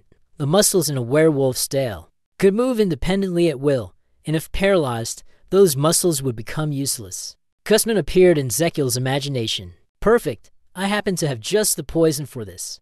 His face was still beaming, with his lips curved into an arc. Leaning down, Zekil said, Gadden, I need Kussman's poison. You keep it in the secret vault, don't you? He replied, yes. His joy and excitement became even more apparent as he said, bring it to me and take me to Anna's room. In another room, Annis was doing push-ups while counting. 1, 2, 3, 4. Suddenly, something caught her attention. She opened the door and saw Zekil and Gadden standing there. She asked, why are you here at this hour? He pushed Annis's shoulders, walked into the room, and stated the condition she had requested. I think I've found the solution. Let's go. In his mind, Zekil thought gloomily, there are two things I need to find out first. First is the place to carry out the method. Zekil's hand rested behind his back, emanating a stream of white energy. Through his hand, he could sense the major and minor acupoints interconnected, flowing from the brain throughout the entire body. In his mind, he exclaimed, yes, I saw it. Looking at Annis Zekil's brain, one can immediately sense that the flow of internal energy within her body is completely different from that of a human. Observing the acupoints around the shoulder area, he silently made a judgment. Aside from the position of the Ren meridian, it was completely different from what he had speculated. The acupuncture points from Annis's lower abdomen down to her legs. Zekil continued to assess the Changkyong and Dayu points on her hips, which were farther apart than those of a human. Staring intently at the blood threads, the other person made a judgment, and in the middle was something that humans did not have, a blood vessel, leading straight to the end of the gaze. Zekil furrowed his brows, a serious expression appearing. I will stop saying anything more from this point on. In short, she is also similar to humans in most important aspects. He put both hands on his hips and said, now, could you turn into a wolf for me? Annis turned back in surprise and asked, pardon? Zekil's voice echoed through the room. Because your acupuncture points will shift when you transform, I need to examine and locate them. She fell into silent contemplation. Annis just stood there silently for a while. After some consideration, a wolf ear appeared on top of Annis's head. At her feet, something was also expanding, larger and larger, with sharp claws. After transforming, Annis had turned into a gigantic werewolf. Her appearance was ferocious, with fangs and sharp claws. Zekil, seeing Annis in this form, said, I thought you would be bigger. You look like a bottle lamp. She heard what you said and looked confused, then replied, yes. Zekil, without a hint of embarrassment and instead cheerfully explained, that was the name of the dog I used to raise. Your explanation made Annis furious, growling with anger. Seeing that she couldn't speak surprised Zekil. He wondered, you can't talk because the structure of your mouth has changed? Holding Annis's hand, he cheerfully said, which hand? Seeing that Zekil was treating her like his pet, she growled in annoyance. Realizing he had gone a bit too far with his teasing, Zekil immediately surrendered and apologized. Sorry. He pointed his hand, forming the shape of a gun, aimed it at Annis, and said, She is now happily rolling around on the ground with joy. Ganon looked at the two of them with a loving gaze. The room was once again filled with Anis's growl. Noticing her anger, Zekil quickly said, "Sorry, does it really work?" He laughed cheerfully with a sense of relief and continued, Sorry. Let's begin the test." Returning to the study room, Zekil sat in contemplation. He thought he had completed the first task. Finding the place to carry out the method was one thing, but the second task was rather complicated. There, looking at the wooden box filled with countless pills, Zekil pondered, how much paralytic poison should be used? That is the most important question. Staring intently at a pill in his hand, he continued to ponder. I need to figure out the components of this poison in order to know the exact amount I need to use. For her tale, at the end of the cord, an image of Kuzmin suddenly appeared in KL's mind. Should he ask Kuzmin? Zekil's thoughts were immediately dismissed from his mind. No, I can't trust him. Put the pill into his mouth, he thought to himself. How about we try eating it and storing it in the mana circle? Protect myself and inspect. The system suddenly popped up with a flush-dread alert from the internal organs. Is your heart crazy? Are your lungs crazy? Seriously, your large intestine? Are you crazy? Is your courage crazy too? Inside the internal organs, they were embracing each other. Forming a circle with a faint glimmer of light, they bowed their heads toward one another, each wearing a different expression. Tri-Tim, with a disbelieving expression, asked him, Did you really just eat poison? Gan, with a face full of weariness, asked, Then who will detoxify the intestines? Still in disbelief. They continued to ask. He really wants to test it himself, Gan shouted angrily. I'm right here. So what? You healed a monster, and now you're feeding it poison. Receiving the reproach from him, the image of the spiky-tailed kid appeared in Zekil's mind. And he said, You want a small, cute summoned beast to test poison on? Aren't you all going a bit too far? The internal organs, upon hearing what he said, immediately became furious and scolded through the message board, You're planning to test poison. On your own body? Don't you think that's going too far? Gan shouted angrily. There are summoning beasts specialized in analyzing materials. Even if it was poison, hearing that surprised Zekil. A vague image of a strange beast exploded in his mind. He thought, is there really a spirit beast specialized in analyzing materials? A system notification from the liver department appeared. He laughed heartily and said, Yes, I met it while I was still in the system's waiting room. He was confused and asked, What is the system's waiting room? The image of a series of tubes with transparent glass lids, each containing different objects inside, appeared along with Gan's narration. The name says it all. It's a waiting room. To have to sleep there until I awaken. Heart, lungs, large intestine. Everyone heard the system announce Gan's answer. It made Zekil realize and say, So the other internal organs are asleep too? The system interface notification board appeared. Answer from the lever. Of course, the internal organs waiting to be summoned are the same. He rested his chin on his hand, thoughtfully voicing his curiosity. What exactly is that system? The system notification sound rang out, conveying Gan's response. Don't ask me anymore. Even if I knew everything, I still wouldn't be able to tell you. The bulletin board turned red, with the image of chains and a lock radiating a strong sense of security. A line of text appeared. That is the law. Disclosing information is also restricted. From the announcement board appeared Zekil's plea. Then just tell me the characteristics. Is that all right? Because I'll have to go through Gatch again with Gozium. You're pleading, annoyed Shogun, who scratched his ear in disinterest, unwilling to extract any more information from you. As a result, Zekil showed his dissatisfaction, speaking frankly as if to provoke you. Gan even sent a picture of you and your other body parts through the system notification with the message. The internal organs are very happy with the current situation. Then, Gan burst into loud, triumphant laughter. Zekil gritted his teeth in fury. He thought, damn this mess, springing to his feet, eyes fixed on the glowing status panel. Zekil clenched his fist and shouted, If you like it, then just stay silent. He pinched his nostrils with his fingers and said in a strange manner, Alhain Ekengu Hai Oiga, which translates to, I will make you speak. On the system interface, the organ's heart and large intestine joined the conversation. The heart laughed heartily and said, What are you doing? The large intestine also joined in with a teasing tone. Are you holding your breath? At that moment, the system panel displayed a notification from the lungs with a look of bewilderment. Because he pinched his nose tightly, Zekil's breathing became difficult, causing his face to flush red. On the side of the internal organs, the lungs stood off to the side with a pale face, trembling constantly, shouting, "Lungs, lungs?" Tim stood beside, sensing it, and said, "Huh? What? I don't have enough oxygen," seeing other internal organs acting abnormally. The liver and large intestine revealed anxious expressions. The system, sensing that the situation was deteriorating, immediately issued a warning. The internal organs are in a state of panic due to your actions. The lungs are currently exhausted, their faces darkened with fear. A hand lightly touched the neck, struggling to utter, "Lungs, lungs?" Finally, lung collapsed, lying flat on the ground. Heart beside him also withered, his face pale as he dropped to his knees. Faced with the current situation, liver and large intestine were filled with rage. Shouting loudly, "Lung is about to die, you idiot." After that, the system displayed another notification. All right. The characteristic of a spirit beast capable of data analysis is a dazzling light that illuminates the entire room. The complaint mailbox opened, Bibo book with a transparent outer layer.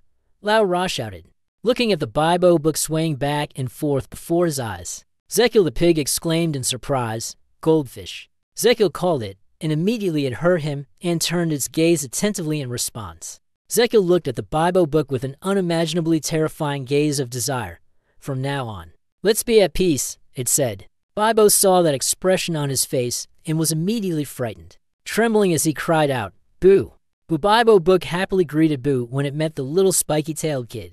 The spiky-tailed kid shook its hand, happily responding in kind. Gozium and Zekil cheerfully folded their arms, looking down at the table where Bibo book and the spiky-tailed kid were playing joyfully. Opening the wooden box, he picked up a pill. Holding the pill out in front of Bibo book, I said, "Bibo book, do you want to eat this? It tastes really good." It looked at the pill and cried out. The notification from the system appeared, full of frustration from the internal organs. This person is truly heartless. Woe on earth did they inherit such a temperament from? Opening the pill, Razekil thought to himself, Bibo book's ability is to pour the liquid inside the pill into Bibo book's mouth. His mind was still filled with thoughts. When it eats something, the system displayed a notification. The immortal goldfish Bibo book has used a skill. Just a little, level 1. After drinking the liquid from the pill, Bibo book's face turned pale, revealing his haggard state. Trembling, he cried out, "You lied, you bastard." It screamed and collapsed onto the table, causing Gojiam to be slightly startled and frightened. Bibo book thought to himself, "I'm doomed." Seeing it like that made Zekil a little nervous, thinking it would. Then suddenly, Bibo book opened its big, round, bright eyes. The system displayed a notification. The immortal goldfish Bibo book has used resurrection skill level 1. He took his own hand, and a red one fell off. He thought to himself, "Resurrection." Without stopping, Bibo once again used her tiny hand, pulling out a fang. It felt wronged and aggrieved, using its fang to write down what had just happened on a red, squeaky object. Bibo Zekil looked at it and assessed, then wrote in his journal. He gave a bitter smile and said, "I'm sorry, okay?" Looking at what it wrote on that heart-shaped piece, Zekil silently thought, Bibo book records everything it has consumed into the journal. Ingredients of a moderately lethal dose. Take the pen it just wrote with, he thought to himself, and all the traits of what it ate. It was as if someone was spying on others, and this was truly a very potent poison, capable of diminishing the effects of Botox. Zekil's face lit up in his mind, streaming with long lines of text. Good. Now I can make the exact amount of medicine needed with the Agnes tail anesthetic. Zekil opened his mouth and said, "Mr. Gadin."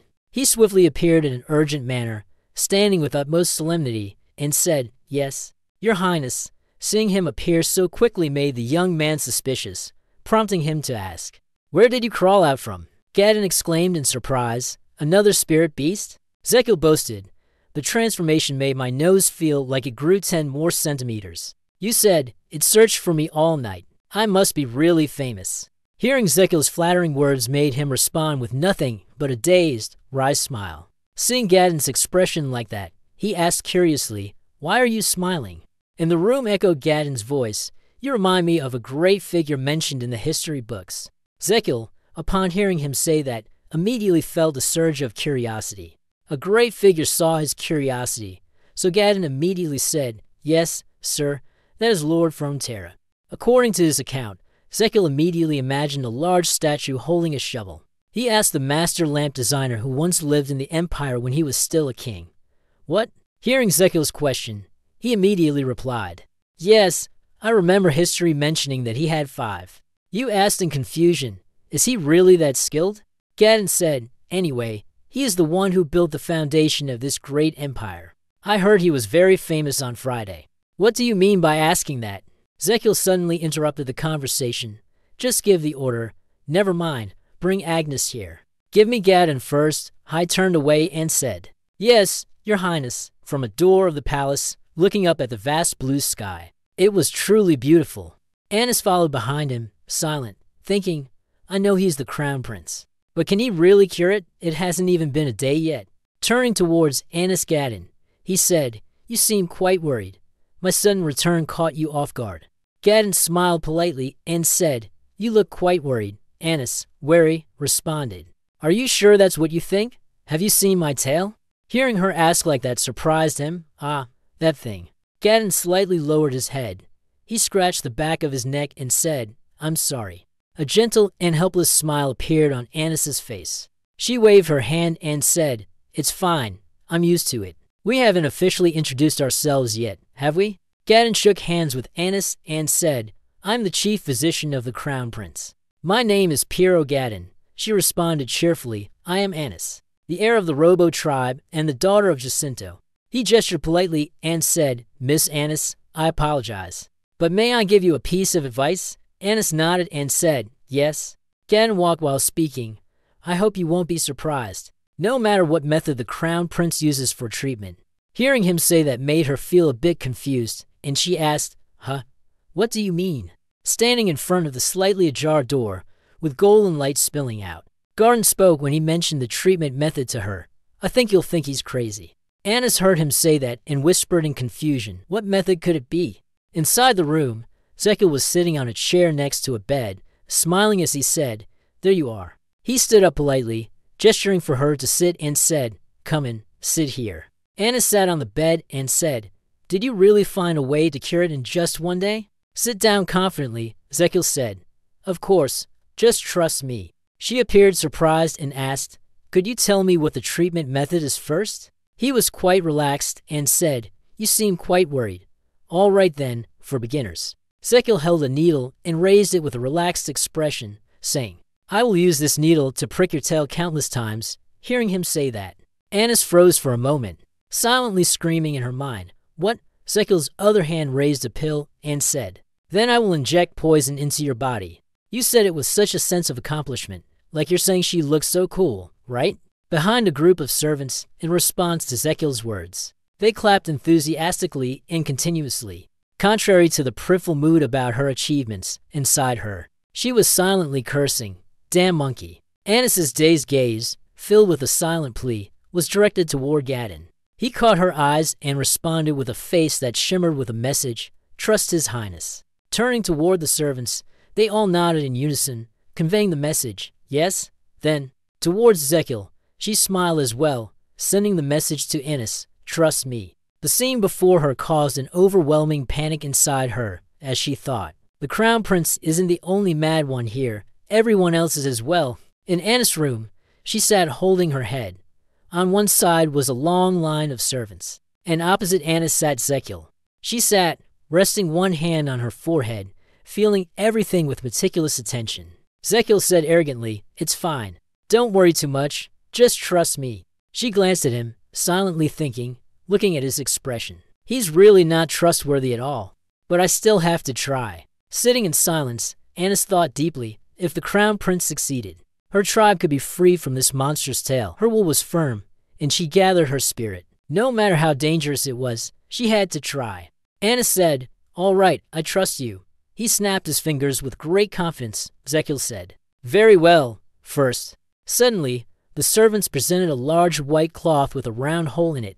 To her astonishment, the two maids gradually approached Annis, causing her to gaze at them in confusion with wide eyes. After a moment, Annis had settled neatly on the bed.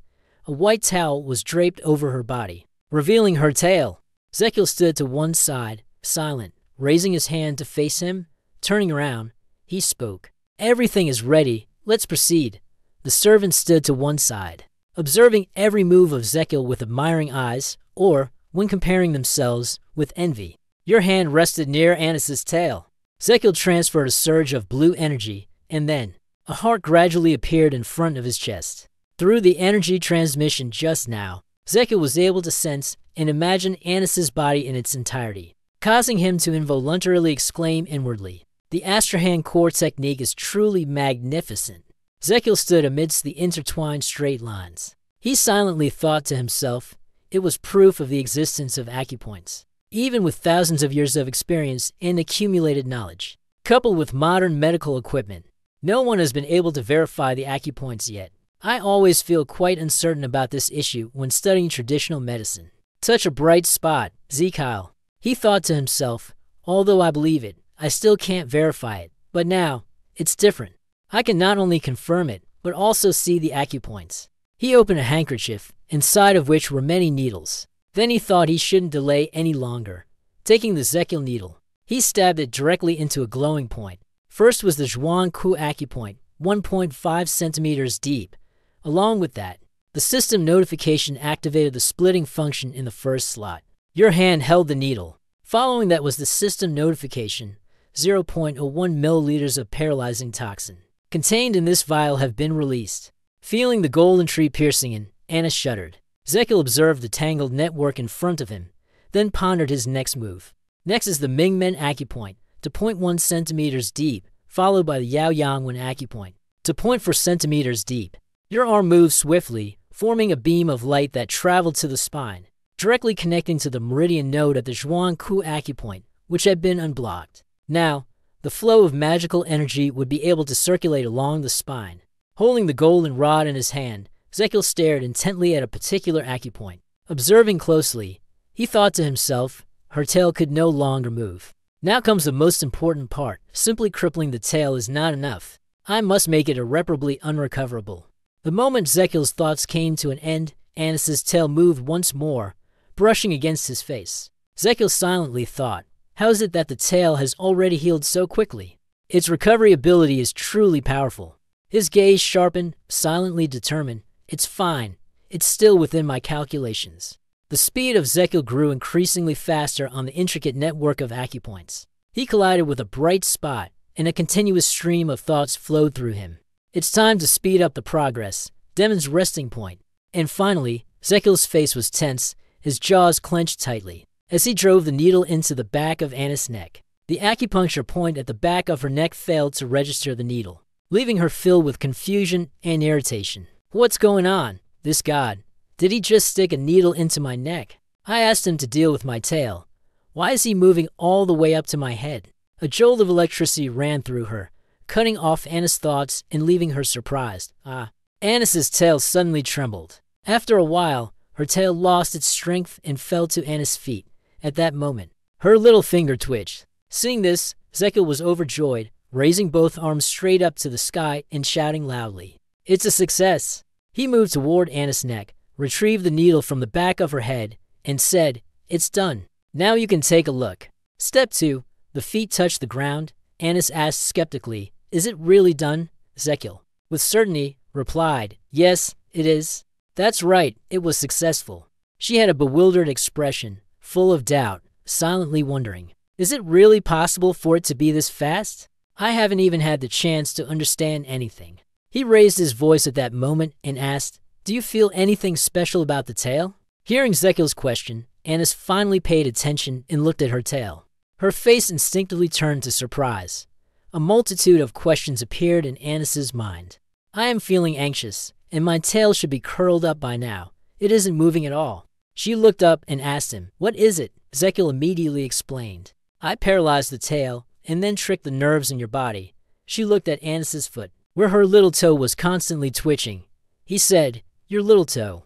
I redirected the nerves from the tail to there. So, your little toe will act like a tail, twitching according to your emotions. The group of servants stood to one side, clapping in support along with Zekiel, excited.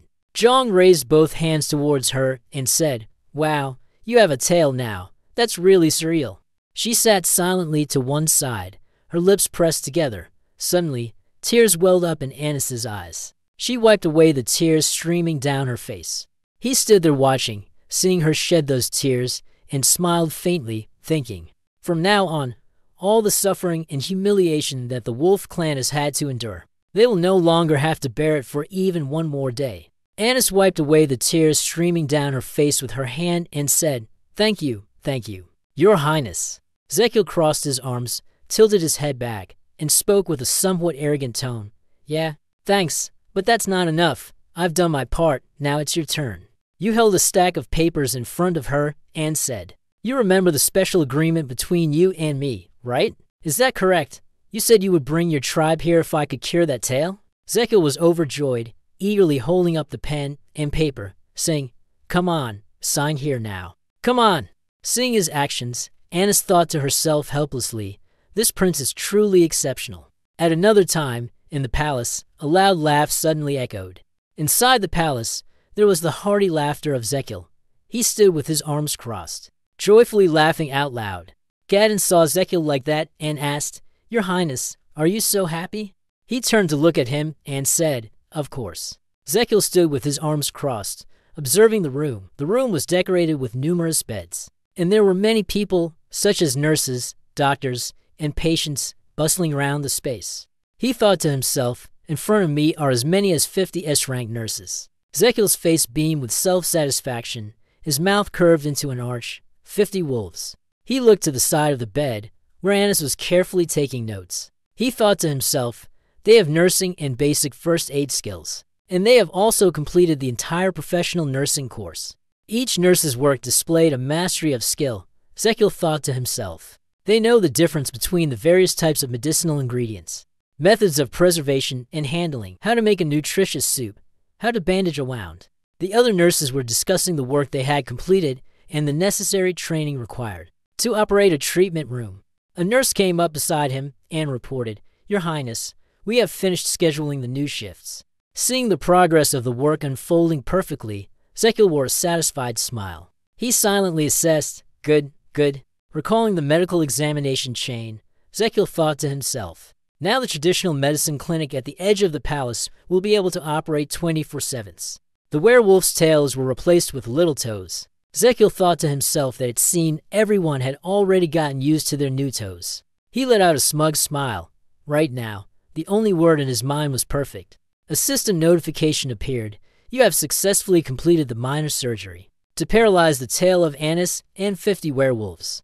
Another notification appeared because this technique does not help extend lifespan. Taking the level to treatment fee will not activate. The system notifies Zekiel the internal organs are giving you a round of applause for doing the unthinkable. Below the notification is an image depicting the encouragement of the internal organs. Ah, so you're really quite stubborn. The corner of someone's sleeve appeared with a soft tremble. The system issued a notification. The earth attribute within the internal organs of your body has awakened due to the noise from above. This announcement left Zekiel stunned, his sparkling eyes wide open in surprise. Very beautiful. The system issued a notification. Your stomach has opened its eyes. The stomach became plump. Let me introduce myself as Little Stomach. I want to have a lot of delicious food, battered and deep-fried pork. Zekiel heard him introduce and muttered to himself, thinking, the Little Stomach sounds cute, doesn't it? The chubby belly of the stomach appeared with a childish voice, sweet and sour ribs. He raised both hands above his head, lifting his body in excitement. He happily said, fried chicken, pizza. I want to eat everything. The stomach was in turmoil, shouting loudly, I'm so dizzy. Bring it up to me quickly. Zekiel looked at the boy causing a disturbance through the system notification screen. Feeling helpless, what's wrong with this guy? In this world, where is there any heaven? In the system's announcement board, an image of a stomach appeared. ACTING coquettishly and whining. I want corn kernels dipped in tteokbokki sauce. You could hear the pleading of the stomach, and without realizing it, saliva started to drip. Zekiel thought to himself, I want to eat too. Looking over at the nurses who were working diligently, he muttered to himself, we can't do anything. Let's hold back a little. The system displayed a notification. The message from the stomach has been received. So, what about sweet food? Zekiel popped the candy into his mouth, thinking to himself, does this guy have the taste of a primary school kid? A notification appeared with an image of a stomach tightly holding a candy, licking it. accompanied by the text, "The stomach rejoices in the sweet taste of its birthday memories. Helps you have 300 health." The system notification continued to appear. Heart, lungs, large intestine, and liver. Congratulations on the birth of the youngest organ, granting you 700 health. Current health, 1000. The image of the internal organs appeared incredibly cool in his imagination. That meant the current organs were now able to offer more advice. I would suffer less from stomach problems. The system suddenly displayed a bright notification. Thanks to the precise control of the tail paralysis surgery process, your Astrahan core method has been improved. The Astrahan core method has leveled up.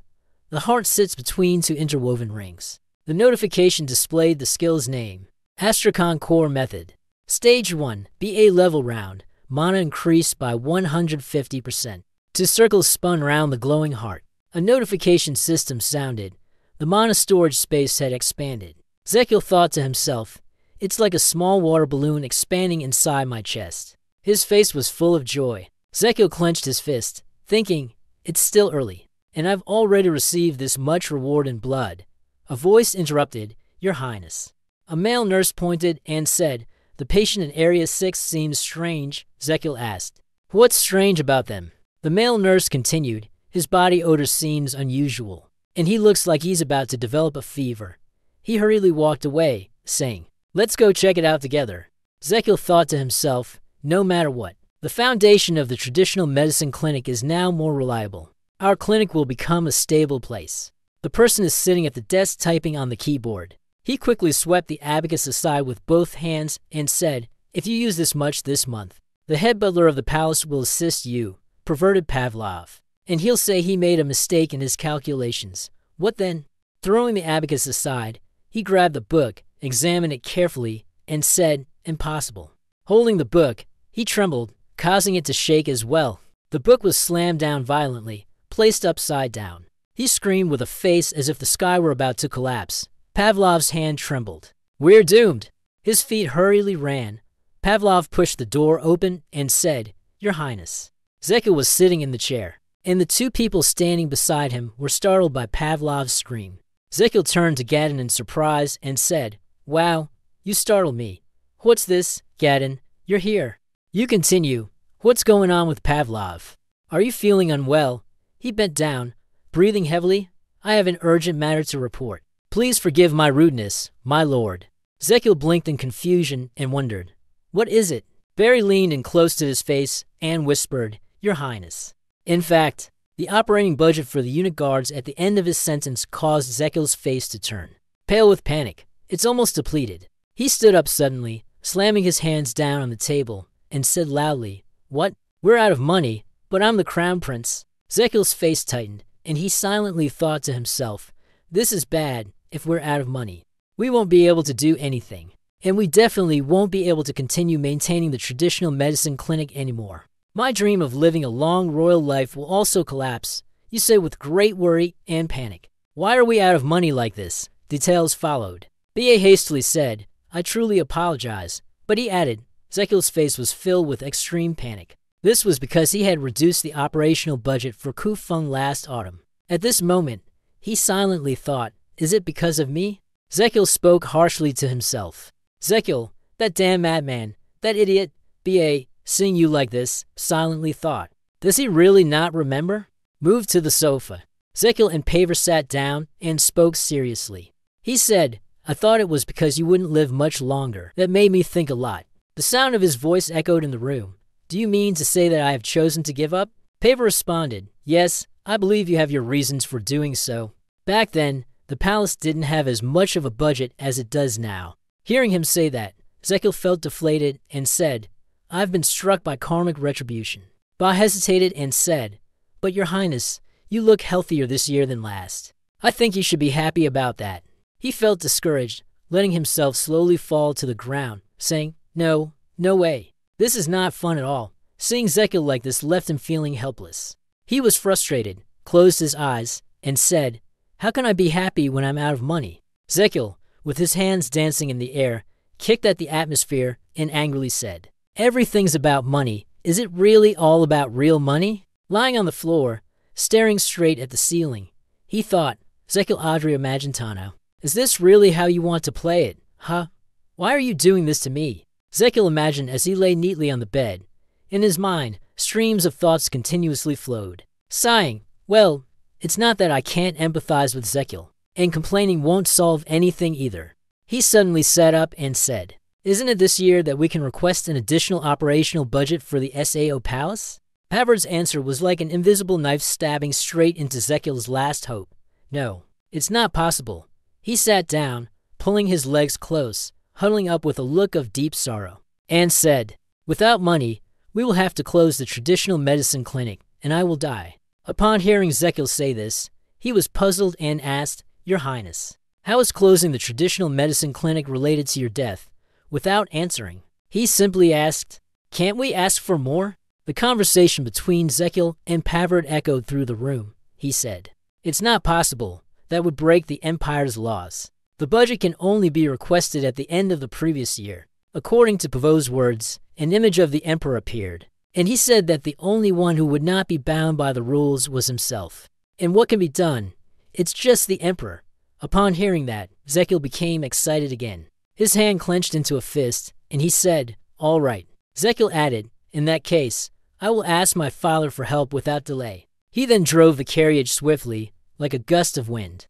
The carriage turned around swiftly, carrying the news that the Emperor would not provide assistance. Hearing that news made Zekiel deflate, his whole being radiating boredom and a complete loss of energy. Looking at the cup and plate on the table, he silently thought, "I can't let the clinic close because of money." Zekiel's expression changed, carrying with it the determination reflected in his resolute eyes. "I won't let money stand in my way again.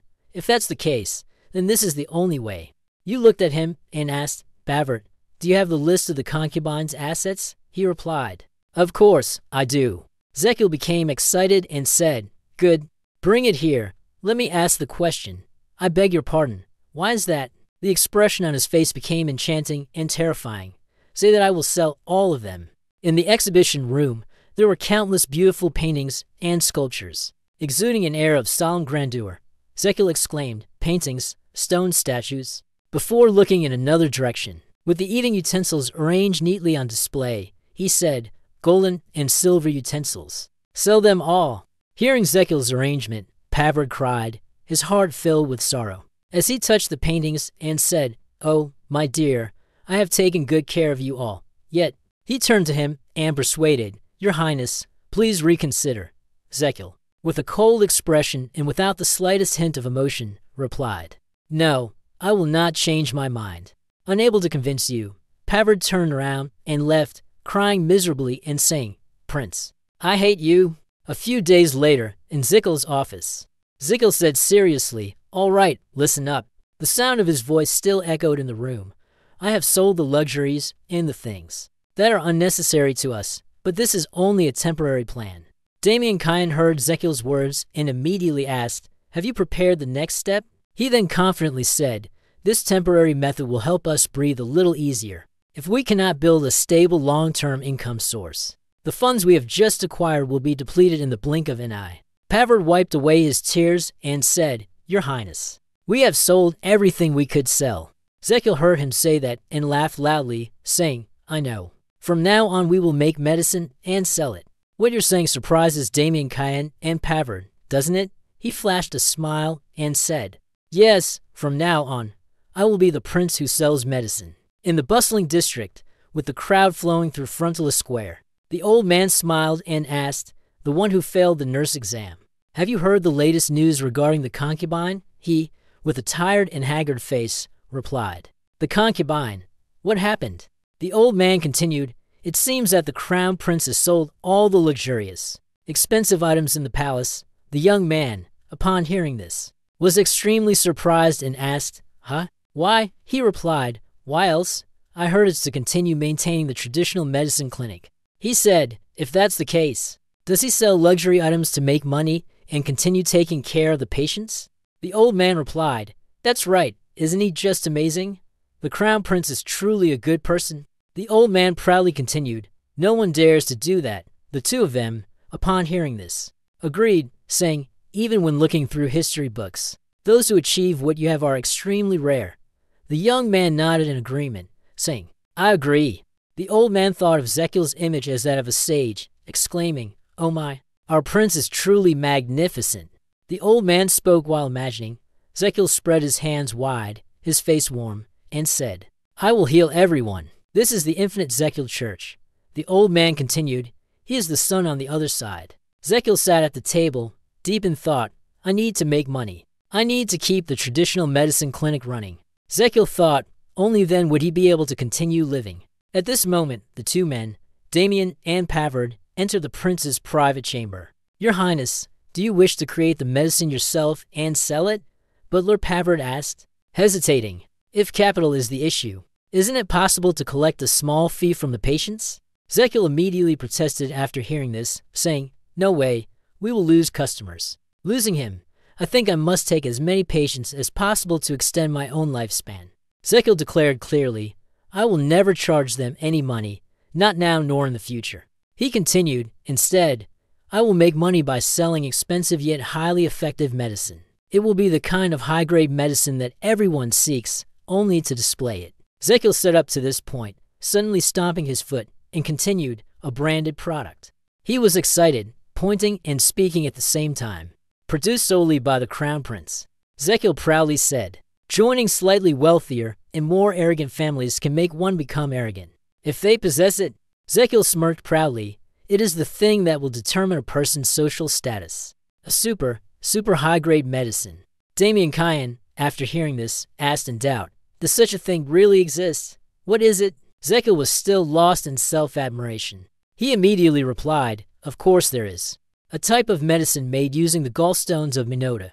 Damien Kyan wondered, "Ask a Minotaur?" Zekil disregarded Damien Kyan's doubts and continued, "The name of that medicine will be Nkung Hong Min Tea. Everyone in Korea has heard of a tranquilizer called Nkung Hong. Nkung Niu Huang is a premium medicine with remarkable effects, such as treating brain diseases, cardiovascular issues, and hypertension."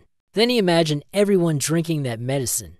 To put it bluntly, it was an interrogation.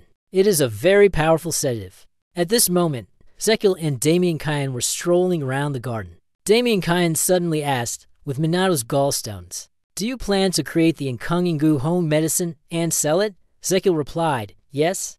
Facing Zekil's certainty, Damien Kyan seemed unconvinced and asked further, "Will everyone really drink it?" Zekil confidently asserted, "Say it, of course, 100%. He continued, "Because they'll think it's a rare item, before the limited edition. Everyone will scramble to buy it no matter what. That's the common mentality of people." Zekil offered a metaphor, saying that we would not use a bison, but instead a stronger and rarer breed. With a proud expression, he raised 5 fingers, stating that both its effectiveness and brand made them want to buy it. "It is absolutely possible to sell with 5-star quality." Damien Kyan heard this and immediately rejected Zekil's opinion. "I don't think so." Seeing that Damien Kyan didn't believe him, Zekil became utterly helpless. Damien Kyan continued, "This type of tranquilizer and its effects. This is the first time I've heard about it. Suppose this medicine is truly that amazing. Wouldn't everyone know about it?" Zekil cheerfully replied, "It used to be very famous in the ancient kingdom that has since fallen."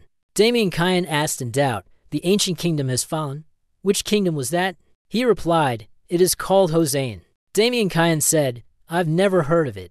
Zekil answered, "Right, I heard about it in a dream."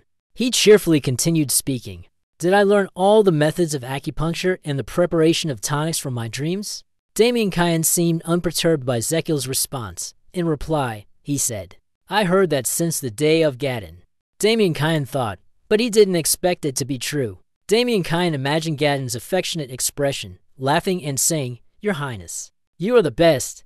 Damien Kyan thought to himself that Lord Gadon was very naive, and for someone serving a prince like him, he accepted this fact too easily. Damien Kyan looked at the back of Zekil, lost in thought. Damien Kyan continued thinking, but to him, all that mattered was getting paid on time. Having thought for a moment, Damien Kyan said to him, "So you intend to treat someone's illness without a license?" Zekil, who was walking, stopped in his tracks upon hearing this. He asked in confusion, Do I need a license?" Damien Kyan helplessly replied, "Yes." "Of course." Damien Kyan continued, "I heard there's a licensing exam for practicing medicine, and Mr. Gadon has already passed it." Upon hearing this, his face stiffened. Zekil forced a smile and replied, I don't know. I just thought it wouldn't cause me any trouble later, right? Zekil said, we need to solve the capital issue first. I must go get the Minotaur's gallstone. Damien Kyan heard this and asked, are you planning to send someone to buy it from the capital's herbal store? Zekil replied, no. When I went to buy other ingredients, they didn't sell Minotaur's gallstone.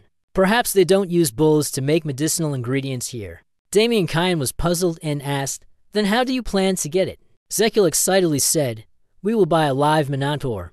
I will go to Demo.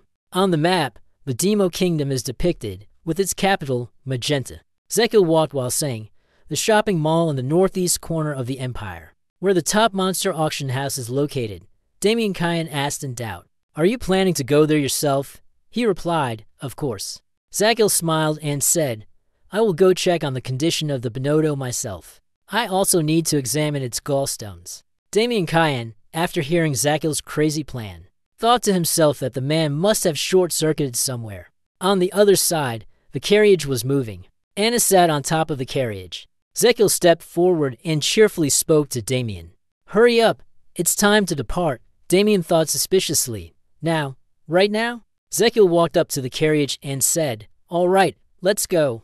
Damien asked, are we leaving now? He then replied, of course. Time with me is more precious than gold. Suddenly, Zekil seemed to see something and became enraged. He varalan hetlan, Damien Kyan, Lanzi and Gay, Dinghang Tsi Damien Kyan Hong, Mang, Kang Hai Wuchu Yun Ji Ki Kangsi Ra. The carriage began to set off. The coachman's voice rang out. At the same time, Gadon ran over. He cried while shouting loudly, Prince, why did you leave me behind? I'm your chief physician. Zekil was inside the carriage, waving his hand and saying, I need you to watch over the clinic. Upon hearing this, Gadon sobbed. The prince was in the caravan. Damien Kyan said, the carriage is smoother than I expected. Zekil said smugly, I am the crown prince, so it's only natural that I can move around freely. This is truly first class. It turned out that Damien Kyan and Zekil were lying in the coffin, surrounded by a large number of pure white flowers. Tears streamed down Damien Kyan's face as he continued, but it feels a little strange. Annis lay on top of the train car, thinking that it had been 8 days since she left Magenta. Suddenly, she opened her eyes. Annis sprang up with a shocked expression on her face. She could smell the scent of the sea. Annis shouted loudly to announce, Prince, I see a port beyond the hill. Upon hearing this, Zekil and Damien Kyan looked up. The two saw the coastal scene, with the blinding sunlight of the sun. Zekil spoke up, Zemo Port. At Zemo Harbor, ships were docking with crowds of people on the shore. The carriage was moving toward the harbor. Zekil questioned doubtfully, that is. He continued, the monster auction house is in Zemo. Before him was the scene of a magnificent and grand palace. The carriage was moving when it suddenly came to a halt. The people, confused, said, should he? With a look of disdain, he said, old man, park the carriage somewhere else, not here. The coachman got down, angrily questioning, hey, do you know who's sitting in the carriage? He heard that and said with disdain, who else could it be? Could it be the crown prince? Zekil stepped out of the carriage, his face smiling, and said, what about over there? Seeing this, he was extremely surprised, shouting loudly, in fear, he stammered. The crown prince is inside the monster auction house. Everyone was in lively discussion. He hurriedly ran over, shouting, the market. He asked, is something wrong? It turned out this was Isel Zemo, the mayor of Zemo. He collapsed, panting, and replied, Hua Hua, after hearing this. Mayor Isel Zemo didn't understand what was happening. Suddenly, Zekil stepped in. He pointed towards Zekil and his subordinates, shouting loudly, the crown prince is here. He listened and, stunned, asked, what, the crown prince? Isel Zemo hurriedly stepped over to Zekil's side, flattering him as he said, oh my, your highness, he's worried, sweating. May I ask, what wind has brought you here? Zekil heard this and immediately laughed, replying, oh, I have something I want to buy here. Ariel Zemo heard this and suggested, then we will provide more attendants for his highness. He replied, I don't need them. Then Zekil pointed to his subordinates and said, I already have plenty like these. He heard this and hesitated, saying, but, Zekil cheerfully replied, I will leave after taking a little stroll, so there's no need to worry about me. Israelimo continued to suggest, even so, you have traveled a long way to get here. He despised the man's polite words, thinking that they were truly bothersome. Zekil continued ahead of Israelimo and said, I will come to your house later. The mayor, upon hearing this, replied, Yes, your highness. Zemo immediately gave an order to his subordinates, shouting loudly, Move quickly. Clean up the courtyard first, and do everything else you can. Make sure everything fits neatly in. Hearing that, he sympathized, thinking to himself that he felt sorry for them, as if he were a military officer suddenly coming to inspect the barracks. At the auction, within the cage holding an item, people took turns raising their paddles and started placing bids. Ahead was an iron cage, imprisoning a monstrous beast that lay motionless. Damien Kyan felt the atmosphere here and said, This place is quieter than I imagined. Zekil agreed, replying, Yeah, I think so too. He skeptically asked, Is it because this is a monster auction house? Damien Kyan replied, I think so. After all, the monster will wake up if there's too much noise. The auction continued, presenting different items one after another, and everyone immediately competed to place their bids. Zekil yawned, thinking to himself that he was almost done. Not selling today, Minato, right now, the dogs are pulling an incredibly heavy auction item, causing them to tremble. It turns out that a Minato was sitting in the cage, growling angrily. Minato suddenly roared, shouting loudly. Zekil was extremely astonished by the giant Minato. He thought that much would be enough to make 100 portions of beef bone rice soup. It's so massive. I think it could lift a total of 30 tons for 3 exercises with weights in the gym. The host stood on the podium, excitedly introducing today's special segment. It is a Minotaur. He continued, the 7 best hunting teams from the southern mountains have joined forces. This is the main dish of the Minotaur race, much larger than usual, in its peak condition, with extremely aggressive characteristics. They had hunted it for 3 months and only managed to capture it with great difficulty. This is the best merchandise we've had so far.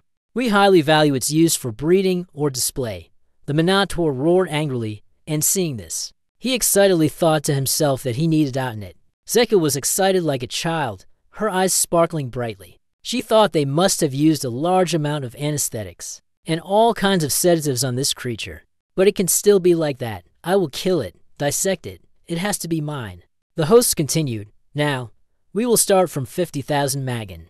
Zekil, after hearing that, sighed in frustration and said, Did I hear that right, Damien Kyan? The other monsters are only priced at around 50,000 magan. Why does this one have a starting price of 50,000 magan? Damien Kyan replied, Don't you at least have that much? Damien Kyan looked toward Zekil, who only carried 100,000 magan with him. He thought, Yeah, but that's all I've got. The price of the Minotaur will be very high. Zekil looked towards the crowd that was cheering excitedly, then firmly thought to himself, I have to buy this big Mino. The fighting spirit in everyone's eyes is no joke. Zekil 7 replied, I will never be able to buy it for 10,000 magan. Damien Kyan responded, Is that so? Zekil could not accept this truth and regretfully said, 100,000 magan is not a small amount. We can buy Damien Kyan an upscale apartment in the Gangnam district of Seoul. Upon hearing this, Damien Kyan asked, What me? Gangnam, Seoul? Zekil was furious, thinking, HMPH, I really don't want to miss this opportunity. Think, my brain. Suddenly, an idea struck him, and he called out, Damien Kyan. Damien Kyan replied, Yes, your highness. Zekil continued, Listen carefully to what I'm about to say. Then he leaned into Damien Kyan's ear and whispered. Damien Kyan did not believe it and asked, Are you really planning to do this? He replied, Of course. Damien Kyan asked again, Really, your highness? I don't know. He continued, What will you do when you hear what I'm about to say? But the command you gave sounds just like that of a thug. Zekil heard this and did not feel guilty at all, laughing as he responded. So, being compared to a thug with no lethal force, Damien Kyan stood up and said, I will be back soon. Zekil replied, All right, good luck. At this moment, the host shouted, We have a bid of 50,000. Then another person raised their paddle to place a bid. The host announced 53,000. Others offered a higher price of 55,000 magan. Zekil was furious when he saw this, thinking, Damien, what are you doing? There's not much time left. Suddenly, Zemo stepped forward and said, Your Highness. Zekil asked suspiciously, Mayor, What are you doing here? What did he say? Zekil was confused, thinking, didn't you say you would bring more guards? He asked curiously, HMM? Jimmy saw this and was terrified beyond measure. He believed that his political career entirely depended on him, with quick and sharp thinking. I can see from his expression that he wants everyone to know his identity. Up until now, I've scored some points. Jim wiped his sweat and cleared his throat. Then he shouted, oh, Crown Prince, please listen to the plea of this humble servant. Everyone heard this and were extremely surprised, murmuring, what? Prince, why is he here? What is he doing here? Demo continued to speak loudly. One of the elite soldiers is waiting for your command. Zekil also responded in kind. Thank me. Zekil Adria Magentano acknowledges your consciousness. Then he laughed loudly at Damien's helplessness. He also smiled in response. Zekil continued, oh, wait, I almost forgot. The auction is taking place. Zekil raised the bid to 60,000 with a smug smile on his face. I am the Crown Prince. What are you going to do about it, huh? Smiling like that isn't enough. You even added a sneer full of contempt. Everyone at the auction saw that smile of his and simultaneously thought in confusion. Look at that attitude. He has completely ruined the auction. All the nobles whispered to each other. How could anyone offer a price higher than his? Why wasn't I born into the royal family? Oh well, I give up. The auction host was stunned when he saw this scene, his mouth hanging open, shouting to himself, what is the Crown Prince doing here? But what mattered more was that he looked at the huge Mino in the cage, feeling a deep sense of sorrow. How can we sell the best auction item of the day for only 60,000 Magin? We put in so much effort to capture him. Isn't this just like daylight robbery? He cried silently, feeling regret. Why is this happening to us? At this moment, among the crowd of bidders, someone suddenly broke into a smile. He raised the bidding plate with 70,000 Magin, then loudly declared the number he had offered, 70. 0 Magin. The auctioneer, upon hearing this number, was so shocked that his mouth fell open. What? 70,000 Magin? Then he spoke up and asked, has someone raised the price? Because he was so shocked, he couldn't say a word about the person who was wearing a smug smile. That sign, the nobleman behind, has saved us. My meaning is 70,000 Magin. Zekil was also startled by this scene, taken aback. What? The guests have begun whispering among themselves about the identity of the daring person bidding. Isn't that Guinness? Could it be the one favored by the king of the southern kingdom of Embo? Everyone calls him the boss, Embo Guinness Deschamps. As for him, he was feeling quite arrogant and thought to himself, what will you do now, Prince? Anyway, I'm not a citizen of Magentano. The whispers in the hall continued to rise. Guinness is our savior. He is about to drive the Crown Prince away. Hey, keep your voice down. It is said that the Crown Prince is famous for holding grudges. They conspired together and said, he has been angry with others for a very long time. Indeed, their words were true. Zekil is currently furious. Inside his heart, he's shouting, I can hear everything. His gaze was determined, unwilling to admit defeat. Guinness, is this what you want? Guinness isn't afraid to compete with Prince Magentano. Are you planning to use your face and money to compete with me? He provoked, challenging the prince's pride. I dare you. Go ahead. Of course, the prince's competitive spirit flared up, and he immediately adjusted his pricing. He raised the bid to 71,000 Magin and was determined to win it at all costs. I am certain I will obtain that large Mino. The host, upon seeing your bid, happily shouted, the Crown Prince bids 71,000 Magin, clearly preferring to win rather than lose. Guinness immediately raised the bid higher and was also loudly announced. Lord Guinness bids 72,000 Magin. While the battle for wealth was ongoing, someone took notice of the terrifying gaze of the large Mino in the prince's cage. 75,000 Magin. Lord Guinness, 80,000 Magin. At the final moment, the host merely announced the selling price of this valuable item. The main auction item of the day. A large, top-quality Mino has been sold for 250,000 Magin. And, of course, the one who gained the most was none other than Guinness, who was proudly declaring, I have won, Prince. As for Zekil, he was so shocked that he turned to stone because his money had flown away to a distant place. You painfully looked at the large Mino, wishing to be taken away, your heart aching as if it were being sliced. No, don't. At this moment, Damien Kyan suddenly spoke up, saying, it's funny that you lost. Your Highness. His words left him dumbfounded, causing him to mutter, He said sternly, I don't think it's really worth spending 100,000 magan on a big Mino. While he was still speaking, if you spend all the money now, he will once again triumphantly wrinkle his nose and think that I am worried about him. This cute boy is quite loyal, and he even knows how to take care of his finances and is kind as well. But when his next sentence rang out, it almost made him want to collapse. If you run out of money, you won't have enough to pay my salary anymore. Don't waste it like that. The harsh truth left you stunned, and you muttered, you H. With a powerful tone, he solemnly declared, the only reason I protect you is because of the high and stable salary. Moreover, he even asserted, if you can't pay the salary, then there's no reason for me to stay here. These words of his made the boy gasp, his eyes wide open in shock, exclaiming, this capitalist devil. After that, Zekil pouted and asked, don't you feel grateful that I saved you from the underground arena? Damien Kyan replied calmly, of course I do. But what does that have to do with my salary? This attitude of yours makes him utter a grateful remark.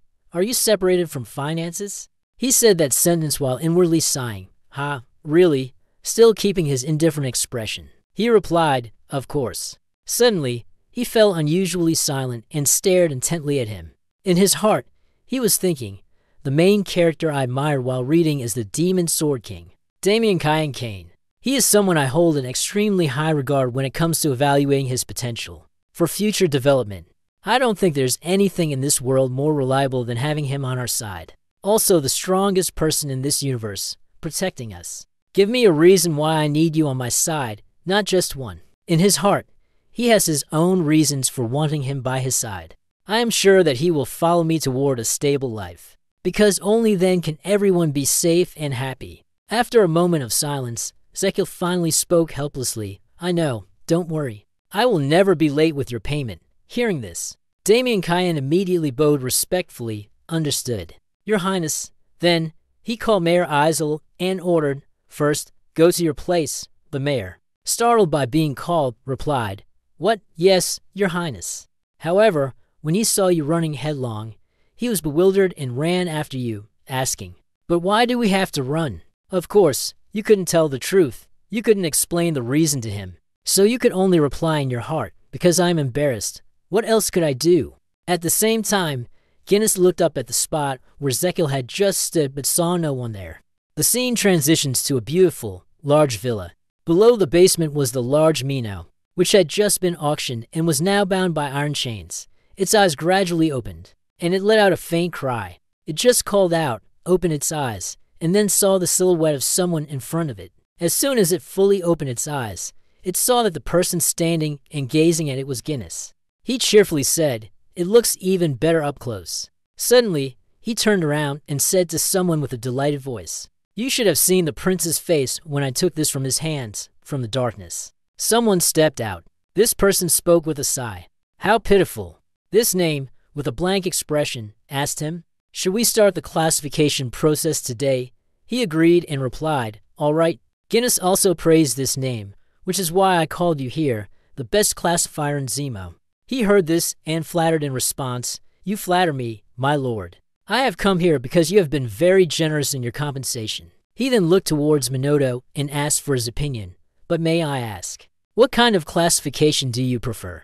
Guinness proudly requested, make it look as magnificent as possible. I will take it out and present it to the king at his birthday feast. Upon hearing this, the other person immediately understood. So, you want a striking image. Suddenly, he brought up something. Did you speak with the Magi asked to help perfect the categorization? Guinness replied, of course I did. He then gave an order and left. The wooden door slowly opened, and a figure with disheveled hair stepped in and said, you must be quite busy, so I'll start right away. A moment later, the man stood before the Minotaur. He smugly used magic and declared, I will kill it cleanly using the void spell. With those words, he immediately attacked Minotaur. Poor thing, it gritted its teeth in discomfort as it was assaulted in such a manner. In its heart, it remembered its small family and cried out in great pain. The humans are so cruel. It remembered its poor child, who was killed by them.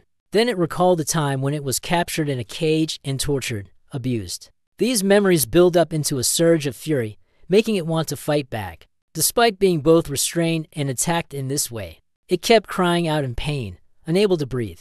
And then suddenly the iron hook that had been locking it was flung off the wall. It stood up in the astonishment of the one called the classification expert. Even Guinness was stunned by this scene, left speechless. Suddenly, Minato let out a roar and broke the chains that were imprisoning him in Mayor Aizel's house. Zekiel lay on the bed, lamenting, "I'm so tired. Everything hurts." Damien Kaien, seeing this, said, "You're pushing yourself a bit too hard." I agree with him. It's the internal organs inside Jackal's body. Our organs are protesting against your tight schedule, regardless of who opposes what. Shakel was still fuming over the auction earlier and remained determined. "Tomorrow, I will definitely buy Minoto for the price of 100,000 magen." Suddenly, the corridor outside echoed with the sound of rapid footsteps. Two guards rushed into the room and shouted loudly, "Your Highness, please wake up. Something big has happened." Damien Kaien saw how anxious they were and asked, "What are you guys talking about?" Zekiel, while putting on his shoes, sighed, "What's going on?" "I'm exhausted," one of the two guards urgently said. "We must take you to safety immediately." These words left him confused, demanding an explanation first. But before he could hear their explanation, a thunderous explosion echoed through his room. Damien Kaien saw the danger and immediately protected his Highness. "Stay behind me." As soon as he finished speaking, something struck him and sent him flying, causing the young man to startle. The blow sent him flying straight into the wall with a crash. This scene almost gave him a shock, and he shouted loudly, "Damien Kaien." Suddenly, a hand with sharp claws appeared. Sensing danger approaching, Zekiel immediately fell silent, motionless. His face turned pale as he slowly turned his head to look back. In front of him stood the gigantic Minotaur from the auction earlier. This scene scared him, sending chills down his spine, stammering as he called out to the Minotaur. A moment later, the screw connected to the chain suddenly flew off. Minoto suddenly gained the strength to stand up, to the astonishment of the top-tier classifier. Even Guinness was stunned by the scene. Then, Minoto let out a sudden scream and erupted with its power. The result is to make the house of that Guinness guy crack into pieces. Below in the basement, his subordinates were crushed under the floor by falling rocks. His son was terrified, and the weasel shouted loudly, "How is this possible?" At this moment, Minoto let out another scream. "You are the most wicked person," after the scream. It raised its hand high. He then struck down hard beside Guinness, startling him. Even with his soul still screaming in this situation, he still had the strength to act tough. "You filthy monster! Do you know who I am? I am a top-tier merchant of the Mboa and your master." A moment later, a foot hurriedly hit the ground. The merchant who was just boasting a moment ago now has to run for his life. His legs moving so fast it's as if he's trying to outrun death itself. "Don't come any closer. This will no longer be your master. I won't do that anymore." Regardless of what he said, this huge Minotaur still relentlessly chased after him and roared loudly. Knowing that his strength was limited, he quickly thought of a way.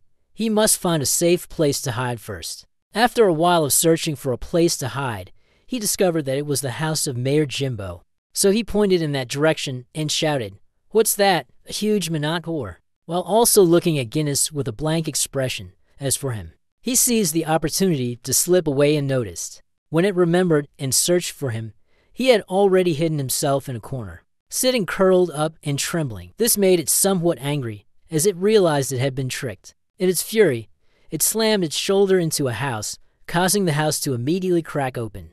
Returning to the present, it appeared at the mayor's house. Zemmel was staring at Zekiel with great anger. "You yourself saw it, and were so startled that you stammered and blurted out, 'Minato.'" The atmosphere at that moment was incredibly tense. It kept staring at you, and you stood frozen, staring back at it. Damien Kaien was knocked down, lying in the corner. At this moment, the Minato roared with its red eyes. Zekiel was also paying attention to its eyes. "Wait a minute, why do its eyes look like that? I've seen those eyes many times before when I used to work at the clinic in Korea." You recognized the eyes. Though filled with anger, they were brimming with tears, carrying hidden meanings. It was painful, yet there was no one to lean on. Those were the eyes of a patient. While everyone was lost in their own thoughts, the large Mino suddenly shouted, "That person. It remembers when it was locked up during the auction." Then, recalling the moment when Zekiel presented the auction board, his anger flared up again. "You are no different from that guy earlier." Zekiel was startled by its scream. It scared the life out of him, and he bewilderedly wondered, "Why is it suddenly angry with me?" Suddenly, it bent down, let out a cry, and looked at him with eyes full of red, furious anger. Then he swung his hand, preparing to deliver a punch to him. Knowing that he couldn't avoid this blow, he could only stand still and take it. Suddenly, Damien Kine was knocked down in the corner of the cave entrance. He quickly moved in front of Zekiel and struck the Minotaur with a slash. Zekiel was startled by the scene, his eyes widening as he called out, "Damien Kine." Before he had a chance to process, Damien quickly made his request. "Your Highness, you must leave here quickly. Hurry up." However, instead of running away, he resolutely said, "I will not die here. I have struggled too much to survive up until now." In response to his determination was Minoto's threatening roar. It unleashed a series of powerful punches. While Damien Kine was busy dealing with them, he managed to retreat in time and observe. So fast, if I had taken that hit head-on, my bones would have been shattered, and my internal organs would have been destroyed. Because you were so focused on running, you didn't notice that Minoto had already spotted you. It growled and swung its hand toward you. In that life-and-death situation, a foot appeared and kicked him out of the perilous predicament. He collapsed onto the ground, his face still in shock, staring at Damien and wondering, "Damien, did you just kick me?" At that moment, the door to the room opened. The door hadn't even opened fully before it was kicked back down, blocking the way, causing Zekiel to startle.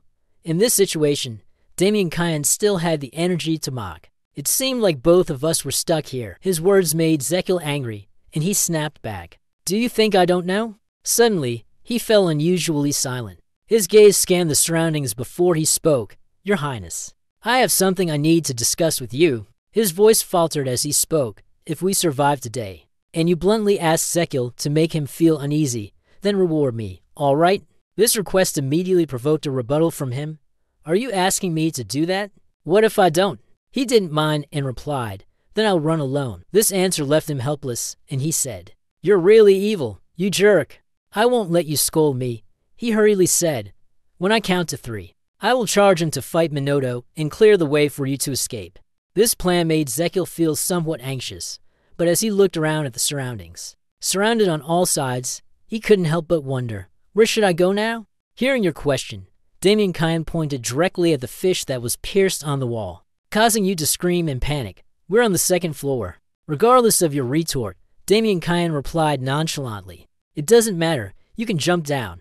This sentence is poking at your beak, you have to retort. As for me, it's important. Even being multidimensional is not enough.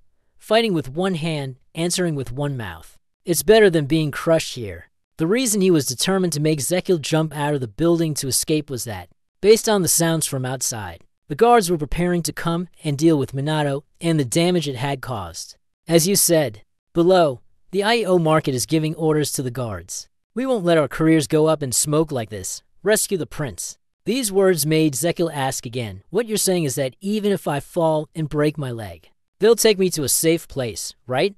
Hearing this question, he affirmed, "That's the only way to escape from here right now." Damien's hand gripping the sword tightened more than before, and then he quickly executed the plan. "Distract them, Minoto." "Got it, I'll start now." This Minoto, at that time, was only focused on catching him. "And as for you, while hitting it, you counted in one go. 2. Huh? The way you counted made Zekiel freak out, shouting, "You're counting so fast." In that moment, while Damien Kine was fighting the monster, you rushed off. Just as he was about to jump down, the large Minotaur let out a loud roar. Tears streamed down his face, filled with helplessness. In his heart, he muttered to himself, "Such is my life. Why does it have to be so tragic?" At the moment he was jumping down, something suddenly swept past him, unintentionally grabbing hold of it. And then, the scene of the best BA on the planet appeared. Zekiel, instead of jumping down, clung to the hand of Minoto. The strangest thing is, instead of being afraid of it, he was panicking over what he had just read on the system board. What exactly is happening at the same time? The system displayed a red alert, notifying of an emergency situation. Later, the system scanned the entire body of the Minotaur. "All right, prepare an urgent general diagnosis report. Subject, Fuminoto. Name, Eurus. Race, Minoto. Gender, male. Age, 48. Height, 712 centimeters. Weight, 14,923 kilograms. Blood type, C2. Heart function, F." Based on these parameters, the general conclusion is as follows. Due to prolonged confinement, being injected with sedatives, and being forced to consume a large amount of food. Specifically 5 cups, the body has experienced severe imbalance, with the heart being the most affected. This led to the exclamation, "This heart is not doing well." After observing Eurus's heart condition, Zekiel continued with a diagnosis of unstable angina. The heart attack had worsened, and if this continued, it would lead to a myocardial infarction and a stroke, having lost himself. Zekiel also understood the pain of this illness. Angina meant that the coronary artery had already been half-blocked, and the pain was undoubtedly intense. At the same time, I also realized the reason why Eurus went mad, as if a car had run over his chest. It turns out he went berserk because of the pain. "I'm sorry," while you were still feeling guilty, Eurus suddenly shook his arm, causing you to cling to it. Startled, you screamed, "Damn it, but it seems that right now, I can't heal you." You were desperately trying to hold on while screaming, because at this moment, "It seems I'm in an even worse situation than you, not doing well at all." His gaze looked downwards, and he muttered to himself, "If I'm thrown out, my body will definitely be shattered." In this moment of danger, suddenly, Eurus raised his remaining arm. The moment it was about to bring that arm down, someone immediately attacked it, causing it to stop, roaring in pain. The one who attacked it was none other than Damien. After the strike, he was a little angry, silently thinking, "Damn it, I aimed for the eyes. But in my haste, I got hit by its horn instead, to avoid getting hurt." He quickly retreated a fair distance. Then he shouted loudly, "Your Majesty, please endure. I will save you." When Zekiel heard these words, he felt both joy and sorrow, quickly responding. At the same time, Damien Kyan leaped up and pinpointed his attack position. "Shun, you choose the most optimal attack points to rescue Zekiel, and your right shoulder must quickly strike those two spots." At the same time, he also reminded himself that it was fine not to strike too deeply. All he needs to do is create time for Zekiel to be saved. Just creating a gap for a moment is enough. Think and act. He immediately attacked Eurus, causing it pain, screaming towards Zekiel, trembling. It clung to its arm while silently chanting in its heart, "I can't take it anymore." As soon as he finished thinking, he let go of his hand. Although he was free-falling, he still had enough strength to declare to Damien, "There's no special reward, you know." After making the declaration, he prepared to close his eyes and accept his fate. Dying here doesn't seem very pleasant, does it? Suddenly, a figure jumped high into the air. Anis, in her beast-human form, like a heroine saving a damsel in distress, was Zekiel. Her majestic figure made him exclaim in astonishment, "Hey, Anis." The moment she set him down on the ground, a voice cried out, "Your Majesty." The 2 guards simultaneously asked in concern, "Han, are you all right?" This scene left him both astonished and confused, stammering in reply, I'm fine." Sergio, once he confirmed that Zekiel was safe, immediately gave an order to Anis. "Then hurry up and go somewhere else. The safety of His Majesty is the top priority. Hurry and run." So the group carried him and ran, leaving the Minotaur, Eurus, behind. At that moment, it seemed to sense something unusual and let out a sound of MMM. When it realized Zekiel had escaped, it let out a furious roar. It growled with every terrifying word, then glanced over at Damien Kyan. He was not afraid in the slightest and even smiled, saying, "You can't catch His Highness." As he pointed his sword at it, he disdainfully said, "Now you're turning to me?" It seemed that Eurus realized he was being despised by him, so he immediately threw a punch at him. But luckily, he dodged in time and even had a moment to think. Sure, this way there will be extra pay due to the dangerous situation, right? At that moment, another punch was thrown. Taking advantage of this opportunity, Hira executed a move in response, aiming straight ahead, his fist slashing a path from his palm to his forearm. So a punch and a sword strike collided with immense force, creating a shockwave that could not be taken lightly. Damien Kyan, after taking this punch from Eurus, thought, "Tougher than I imagined." Unlike him, who had to tremble and struggle to resist, Eurus went mad, roaring. Then, both of them clashed again with a sword strike, I with a punch. In the heat of the battle, Eurus suddenly threw a rather unusual punch. This punch made Damien Kyan retreat while wondering to himself, "Is this a feint?" Suddenly, Eurus leapt into the air. It rushed toward Damien Kyan with a loud roar, causing him to immediately take a battle stance. As soon as it got close, it threw a punch at him, but luckily, he managed to block it in time. Its face grew increasingly angry.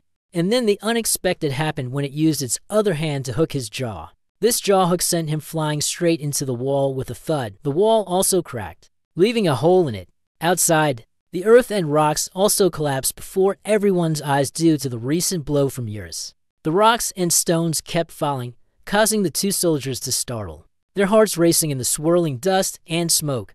The figure of Damien, collapsed, appeared. He woke up in pain, his leg pinned under a large rock. At such a perilous moment, Eurus appeared. It was filled with rage, staring at him and letting out horrifying screams. Even though he faced danger, he remained calm. He still knew he should find a way to push the rock off his leg first before escaping. While he was pushing, Eurus also attacked him, leaving him powerless. He thought to himself, "Is this the end?" In this critical, life-and-death situation, suddenly, a voice shouted, and something charged straight at Eurus. The spiny-tailed kid rammed its head into him, causing Eurus to scream in pain. As for Damien, upon hearing that name, he was stunned and realized, the spiny-tailed kid, the creature called a spiky-tailed brat, after injuring Eurus, jumped up, then rolled right next to Damien. He, at that moment, didn't have much time to care about that prickly thing, because he was busy going crazy over Zekiel. How did that guy end up there? It took so much effort to free him, and Zekiel was happily celebrating because he had managed to land the throw. Wonderful. It's a hit. Inside, you're screaming 100 times louder than on the outside. The red sunflower seed received when summoning the legendary beast, eating it. And you really do become enormous? Rejoicing alone is not enough. Are you still shouting at the young man being crushed by the stone, Damien Kyan? Let's go. We have to collect the reward. Seeing you so happy like that, Damien Kyan couldn't bear to ruin the mood and joined in. You'll make a lot of money from this. Reaching this point of joy is enough. You hurriedly said, all right, let's escape first. Damien Kyan did not hesitate to use his sword to slice through the rock pressing down on his leg. However, he could not lift it. This caused him to be horrified, secretly thinking, my legs are no longer obeying me. At that moment, Eurus had reshaped himself after a series of stabbing blows from the spiny-tailed brat. He forcefully pulled the child away from his body, causing blood to spurt out. Then it threw the little brat, sending him flying across Damien Kyan. Zekiel saw this scene and shouted, this is the moment, little spiny tail, latch onto his spikes. Following his words, Damien Kyan grabbed the thorn of the little one, the thorn's tail in confusion. The scene unfolded with Damien Kyan soaring through the air at high speed, accompanied by the spiky-tailed little hedgehog, making a grand and dramatic entrance. Although they flew like birds, in the end, both landed safely. As for the Eurus, it was standing high above, looking down below. It looked at Damien Kyan, who had just escaped danger along with Zekiel and the little spiky-tailed creature. In the midst of this eight-eyed stare, suddenly, rocks and earth began to fall. And where did they fall? Right on Eurus, leaving it bewildered and unable to process what had happened. A rock fell and landed with a thud right in front of the three of them, Damien Kyan, Jekyll, and the little spiky-tailed creature. Especially Damien Kyan and Jekyll were stunned by the scene. The desolate, collapsed, and scattered scene lay starkly before the three of them, Damien Kyan, Zekiel, and the little spiky-tailed brat. Seeing that there was no more danger, Zekiel immediately praised, well done, spiky-tailed brat. His praise made it so happy that it let out a joyful cry. Then he turned and asked, Damien Kyan, are you all right? Damien Kyan sheathed his sword and coldly replied, of course, I'm fine. However, when he looked at his dirt-smeared body and the wounds on him, he thought to himself, you don't look fine at all. At that moment, his gaze shifted towards the ruins, and he silently called out for Minotaur. It seemed as though he was regretting the loss of the Minotaur. Eurus could not allow it to die like this. I heard its honey is of the highest quality. Hey, don't act rashly. You haven't done anything yet. And if you encounter the king of hell, it's all over. Without thinking for long, Zekiel knew there was nothing he could do, so he turned and left. Now, we must escape from here. At that moment, from somewhere, a shiny head appeared, breathing heavily as it ran toward him. It was the mayor of Israel. He strode forward boldly and volunteered, from now on. Let me escort you, he sternly declared. I will take you to the safest place in this city. A while later, at the harbor, a large ship was already waiting. Mayor Isel led the group of people to board Zekiel there. He pointed towards the boat and said, Your Majesty, please board my ship once we set sail. No matter how fierce Minato is, he won't be able to lay a finger on a single strand of your hair." His words pleased Ezekiel. Thinking about escaping on a boat, it didn't sound like a bad idea. Without hesitation, he stepped onto the boat. Halfway through, he turned around and invited Mayor Eisel. "Mayor Eisel, please go ahead." However, he did not leave, but instead seriously said, "I will not run away, Ezekiel." His refusal stunned him, and he exclaimed, "What?" In the stillness of the surroundings, his voice echoed back, full of determination. "This is the city that I, as mayor, am responsible for protecting. Look at everyone here." He believed that the prosperity and safety of countless people rested upon his shoulders. How could he abandon them and run to safety alone? Therefore, he lowered his head and asked Ezekiel to go to a safe place, while he stayed behind to handle everything. "I will stay here to command the guard team. Your Majesty, please go ahead."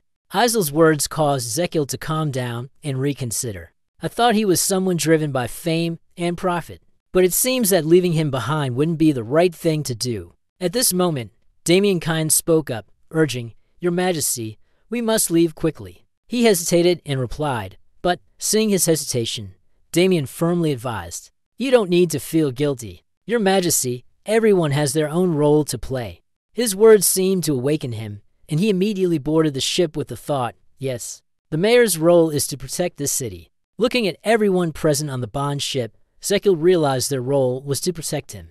"Then you will return to yourself, while my role is to survive and bear the responsibility of the royal family." As soon as everything had stabilized, a loud shout rang out, "Command of Yang, explode now." On the mainland, the Israel market and everyone were performing rituals, sending Ezekiel to a safe place. Suddenly, a sailor on the ship shouted in panic, "Hey, what is that? It's yours." It has returned and is chasing everyone toward the dock. Suddenly, it gathered momentum and leaped, landing directly onto the boat, causing Ezekiel to be startled out of his wits. The wooden boat, because of its weight, was shattered to pieces. It then let out a roar, full of fury. Suddenly, it grabbed the muddy wing of the boat. Ezekiel saw this scene and immediately shouted loudly, "Warn everyone, lie down." As soon as these words were spoken, Eurus immediately swung his entire wing, sweeping cleanly across his head. The events happening right now left him stunned, not knowing how to respond. "This is crazy. What should I do now?" Now, the only option is to run, but there is no way out. Moreover, when looking at the surface of the violently flowing water, he could do nothing. "I still don't know how to swim." At the same time, the system displayed a red notification. "Your internal organs are violently contracting due to fear." All internal organs are trembling with terror. The heart spoke up. "What do you think? Why aren't you thinking of a way to escape?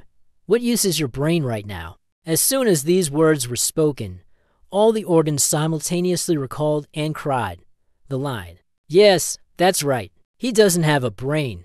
Ezekiel is currently crying uncontrollably. At that moment, Damien Kind appeared behind him and said, "Your Majesty, please continue to bow low.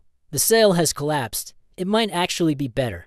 He pointed forward and instructed him to press his body against the wreckage at the stern of the boat, not to move. Hearing jeering that, "You asked again to be sure," hiding there, he immediately confirmed, "Definitely. Yes, for now, that is the best way." Suddenly, Ezekiel remembered something and quickly turned to ask, "What about you, Damien Kind?" Damien Kind replied slowly, "Today, I received many things from His Majesty." He stood up straight, without fear, and declared, "Time to get to work." His bravery left Ezekiel speechless, but he didn't dare hesitate for even a moment, immediately turning around and running toward Damien. He was drawing Eurus's attention. At the moment he attacked it, Anis, in her beast form, also pounced. He gave it a strike, and she responded with a slash that made it scream in pain. Suddenly, its hand grabbed her tail, and then it threw her straight to the ground, causing her some pain as she let out a growl. At this moment, the army, along with the spiky-tailed brat, appeared from afar and attacked it. But of course, these people were no match for Eurus. He easily flirted with the whole group with just a flick of his hand towards Damien Kind. One of his legs was no longer in good condition, making it difficult for him to stand. The scene at that time was desolate and ruined. The soldiers were in pain, groaning. Ezekiel was scared stiff by the scene, but he still tried to remain calm. "This is crazy. It's all gone crazy. Get it together, Zekiel. If this keeps up, we're all dead. His gaze was fixed on Eurus.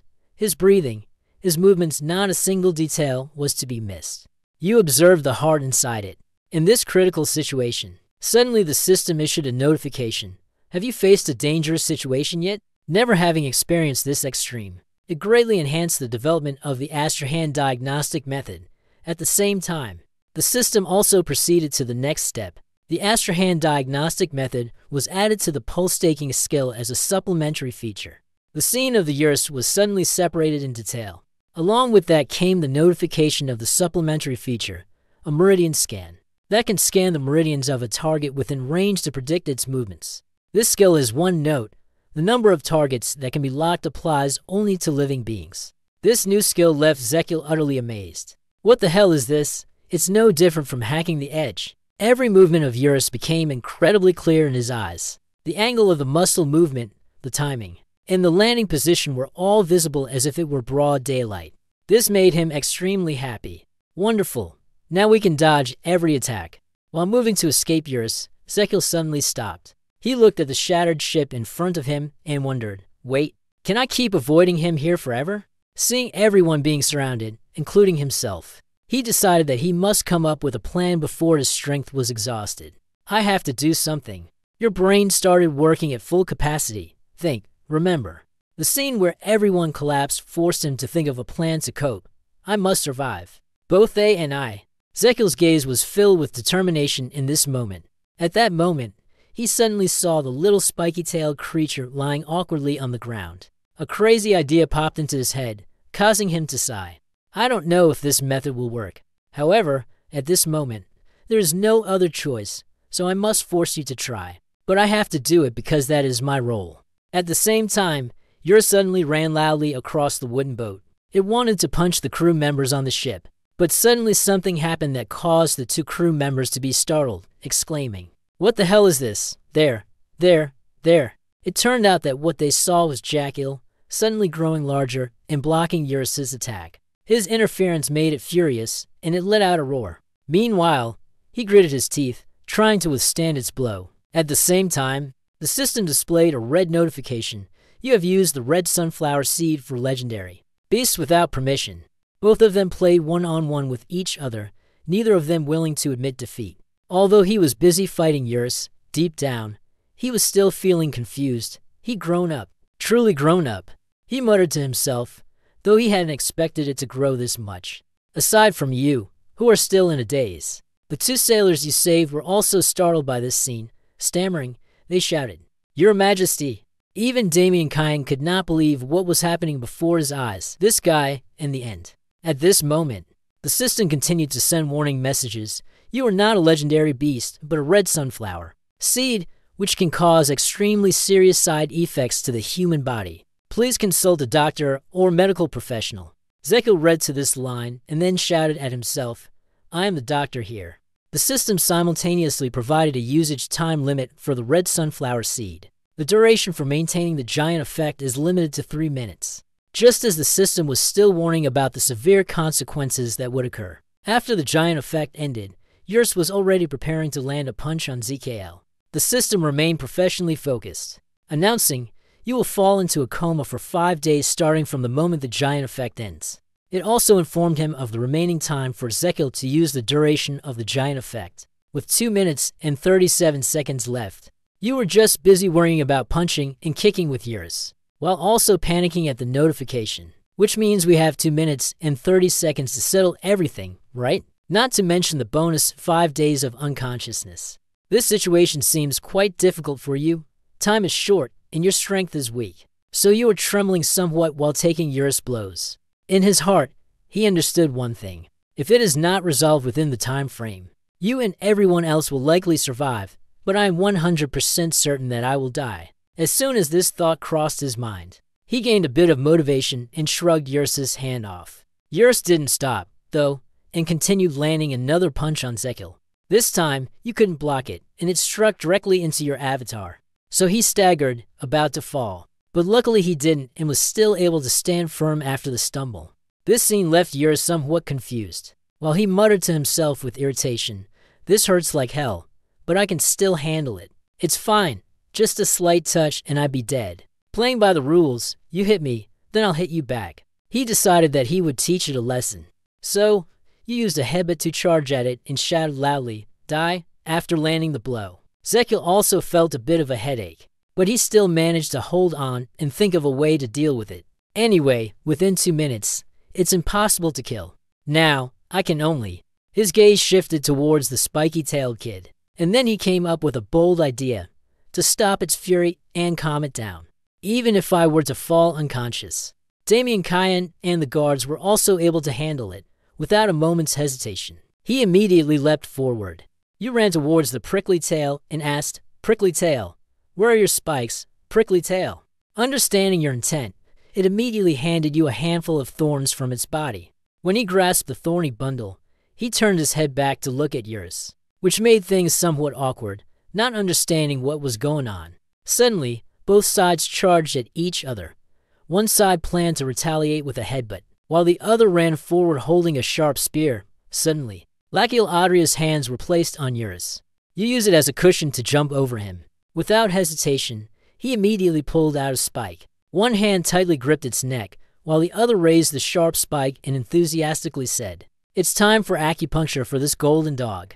As soon as the words left his mouth, he jabbed the spike straight into its Tiandu acupoint, causing it to scream in pain.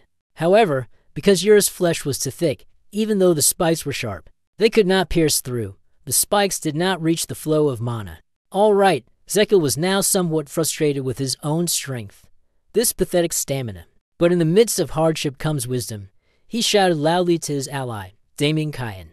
You asked him to come here and strike the tail of this spike. Following his words, he immediately leapt into the air and struck the tail of the spike embedded in Eurus' body with his sword, causing it to let out a painful howl. As soon as the needle was inserted into the correct acupoint, Zekil began to consider the next step in the acupuncture process. He needed to calm the nervous system, reduce the excitation of the sympathetic nervous system, and activate the parasympathetic nervous system. He immediately struck the Chan Liu acupoint of Eurus and then shouted loudly. Damien Kyan immediately understood his intent and swiftly struck his sword at the spike that had just been driven in. Don't stop. You keep inserting the needle into its meridian points, while he just keeps using his sword to tap the thorn deeper into it. Everyone on the ship at this moment was wide-eyed, watching as Zekil and Damien Kyan coordinated. The two of them were currently performing acupuncture on the Weifeng acupoint, followed by the Jutuan acupoint, as soon as the needle was inserted. Zekil noticed land along the 3 meridian. It was because of his acupuncture that Eurus was in immense pain. It thrashed about, trying to throw him off, but Zekil held on tightly, inwardly complaining, as if it were a child unwilling to undergo acupuncture, a big child at that. Although he was resisting it with one hand, he still persisted in pushing the needle in obediently so that the master could complete the acupuncture. As soon as he thought of the phrase used to coax a child, "There will be candy for you," that was also the moment he thrust the spike into its final acupoint, the ear gate. And at the same time, Damien lunged, driving the spike deep into the point. Eurus' gaze gradually changed. It was no longer as aggressive as before. Soon after, it calmed down, with an extremely bewildered expression, letting out a few cries. Seeing that everything was settled, Zekil gently removed the thorns from its body. As he removed each thorn, he felt a sense of satisfaction, thinking, besides the reduction in aggression, the chest pain had also disappeared. However, this relief from pain was only temporary. Actually, it's not because of acupuncture, it's just a coincidence. Chest pain and instability are inherently like that. Do you understand how this pain feels? Pain so intense it felt like dying, but then it naturally disappeared. While he was preoccupied with his thoughts, Anis, along with the spiky-tailed kid and everyone else, was all astonished by what was happening before their eyes. Oh, even Eurus seemed quite confused, wondering to himself, Huh? Strange, the pain's gone. It turned to look at Zekil and saw him talking to Damien Kyan on his shoulder. Well done, Damien Kyan. Suddenly, its hand reached out. Then it gently placed its hand on his shoulder. This action startled him, causing his eyes to widen, and he was even more surprised when it spoke. Thank you, human. The cry it let out made him sigh with relief, as everything had been resolved. Anyway, fortunately, the pain disappeared just in time, making me think I had cured it. Then he sat down heavily on the boat, sighing, "Never mind, whatever, I'm exhausted." At this moment, the system displayed a notification. Your internal organs are being affected by the sudden change. In your body, the team sent a questioning message. Zekiel, what the hell is going on? Why is my body so massive? It was both bewildered as it looked at its own body and then asked itself, while the stomach is trembling and hugging itself, laughing out loud with strange sounds. Why does the blood flow so strangely? Even the breathing feels odd, as if I'm about to faint at any moment. At this moment, the large intestine smiled and said, "Because my body has grown larger. My burden must have increased, right?" The stomach proudly shouted, "I'm truly magnificent." Suddenly, the system displayed the stomach's status, but at the same time, I received the notification, remaining time of the gigantic effect, 0 minutes, 0 seconds. The last message from D-Day seemed to be contradictory, and immediately, Zekiel outside, who had been large, suddenly shrank. Amid the worried calls of the guards, "Your Majesty," they gathered around him and called out loudly, "Your Majesty," and he hurriedly said, "I have something to say. Now He used his last bit of strength to leave a message. "I will be unconscious for 5 days. Don't make a fuss. Minoto has calmed down, so everyone can rest easy. All right." After saying that, he rolled over and fell into a deep sleep, as if dead. The system simultaneously displayed a notification about Zekiel's condition. The giant effect has ended, and severe side effects are occurring. You will fall into a coma for the next 120 hours. It was kind of him to leave a message wishing good night, while everyone else was currently gathered around Zekiel, anxiously concerned about his condition. What is this? What is happening? Magic. On the deck of the ship, everyone was busy attending to Zekiel, while inside the ship, the sailors were tirelessly bailing out water. "Hurry up, bail the water out." They realized the situation was critical, so they shouted, "Captain, the crack is growing bigger and bigger. It can't be sealed anymore. We need to get to the deck quickly, or we'll all drown here." The captain, who had been busy bailing out water, was unaware of the situation above. Therefore, he cried out, warning that a monster was wreaking havoc up there. At the same time, on the deck of the ship, everything suddenly tilted to one side. A guard was bewildered by this and exclaimed, "Huh, huh, huh." And then, when they had regained their senses, they screamed in terror, "I'm screwed." Eurus was startled by the scream. In its confusion, it looked around, bewildered. It seemed like it felt guilty and silently thought to itself, "Sorry, it's my fault." While everyone was struggling to steady themselves, Zekiel was in a state of soul separation, unable to do anything. This made them worried. They shouted loudly, "Your Majesty." When Eurus saw this scene, he roared, "I will repay this. I will save you." As soon as it howled, it suddenly picked up Lachiel Adria, and then it jumped out of the boat, leaving Anis and Damien Kyan confused. It placed Lachiel Adria on its head and slowly moved through the sea. This made the bodyguards gasp in shock. The fox screamed loudly. The crown prince dares to lay a hand on his majesty. Damien Kyan had yet to form any thoughts on the situation, only knowing to call out in desperation, "Your Majesty, Passion is currently bound to the chair, unconscious." He gradually woke up after the faint. His gaze lowered, and he saw himself bound, with a rat scurrying past his feet.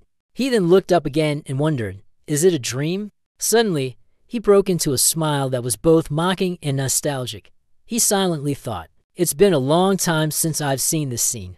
It was exactly like the place I lived in when I was young, so quiet like this." When suddenly the person sitting opposite me spoke up. It was truly ridiculous. This person was an interrogator from the investigation team under the Emperor. He arrogantly said, "In this situation, you can still sleep? I don't know whether to call you shameless or brave," he asked in a stern tone. "Damien, haven't you realized the situation yet?" He calmly replied, "I have realized." Hearing this, the man asked again, "And yet you can still nap so calmly?" His question made him feel amused, so he didn't bother to answer and only thought to himself, "Because you haven't let me sleep for the past 3 days." Suddenly, the interrogator gritted his teeth and said each word slowly, "The crown prince has been taken by that monster."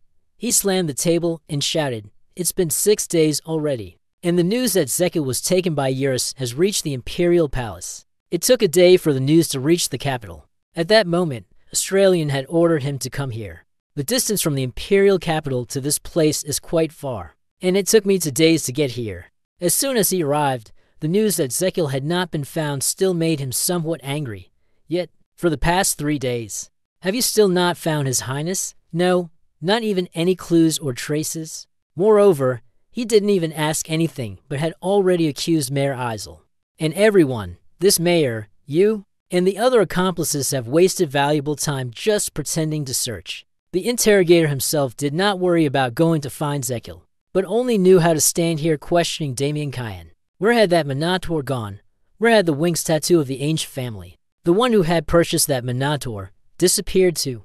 Not even a single clue. It's because it couldn't be found. At this point, his voice softened with respect as he continued, "Is that so?" No, it's not found." He bluntly accused the people from the countryside and everyone else without any evidence, rather. It was more like he deliberately ignored the facts to frame His Highness, the Crown Prince. Of course, his words had made Damien so angry that he nearly blurted it out. "All those who accompanied the Crown Prince. Do you want to conclude that we have colluded with that Minato?" He questioned the royal interrogator with an angry attitude. "Does he want to shamelessly kidnap and harm the Crown Prince?" He nonchalantly said, "It's not that I want to conclude this, but I want to expose the truth, along with your clear confession." He shamelessly asked, "Damien, do you think that's unreasonable?" He replied sternly, "Of course." However, the other person interrupted him before he could finish, saying, "It may seem that way, but it's the truth." A lecherous smile spread across his face as he asserted, "This world always wants a clear answer, no matter how unreasonable the conclusion may be." Then, he began to name everyone involved in the matter. "So, who will take responsibility for this?" "Mayor Demo, the one who could not ensure the security of the city." Next, the bodyguards of Zekil were also sentenced by him, and you, along with your subordinates, failed to protect His Highness. With his shamelessness, this royal interrogator blatantly forced me, Damien Cayenne, and everyone else in an unreasonable manner. It is you, those who must bear the responsibility and guilt for this matter, so that everything can come to a peaceful end. His words drove Damien to the point of madness, making him scream inwardly, bearing the guilt so that everything would end peacefully. "What the hell are you talking about?" Looking at the way he acted, it was clear that this guy just wanted to wrap everything up quickly. At this moment, the interrogator placed his hand on Damien Cayenne's shoulder and advised him, "So think carefully. Anyone who confesses sincerely will receive leniency." His words made Damien wonder, leniency. He flashed a shameless smile and replied, "It means one will die quickly and peacefully." His reply enraged him, and he shouted, "Bastard," seeing him resist so fiercely. He remained calm and said, "Fine. If you find it hard to answer, I will use another method." Suddenly, a group of people entered. They stood in strict formation before Damien Cayenne. As soon as he saw them, he already understood what was about to happen to him.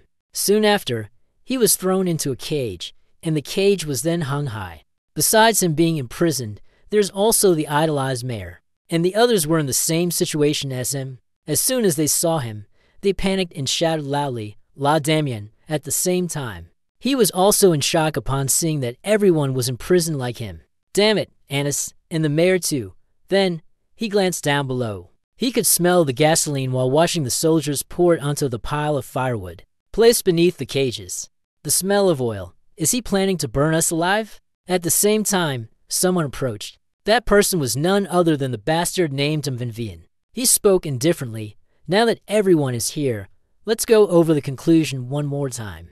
He remained stubborn, asking everyone, "Are you ready to confess?" maintaining his usual attitude. Damien Cayenne replied firmly, "I have nothing to confess, but I am ready to speak the truth." Hearing him say that, he got his hopes up and immediately told him, "Oh, is that true?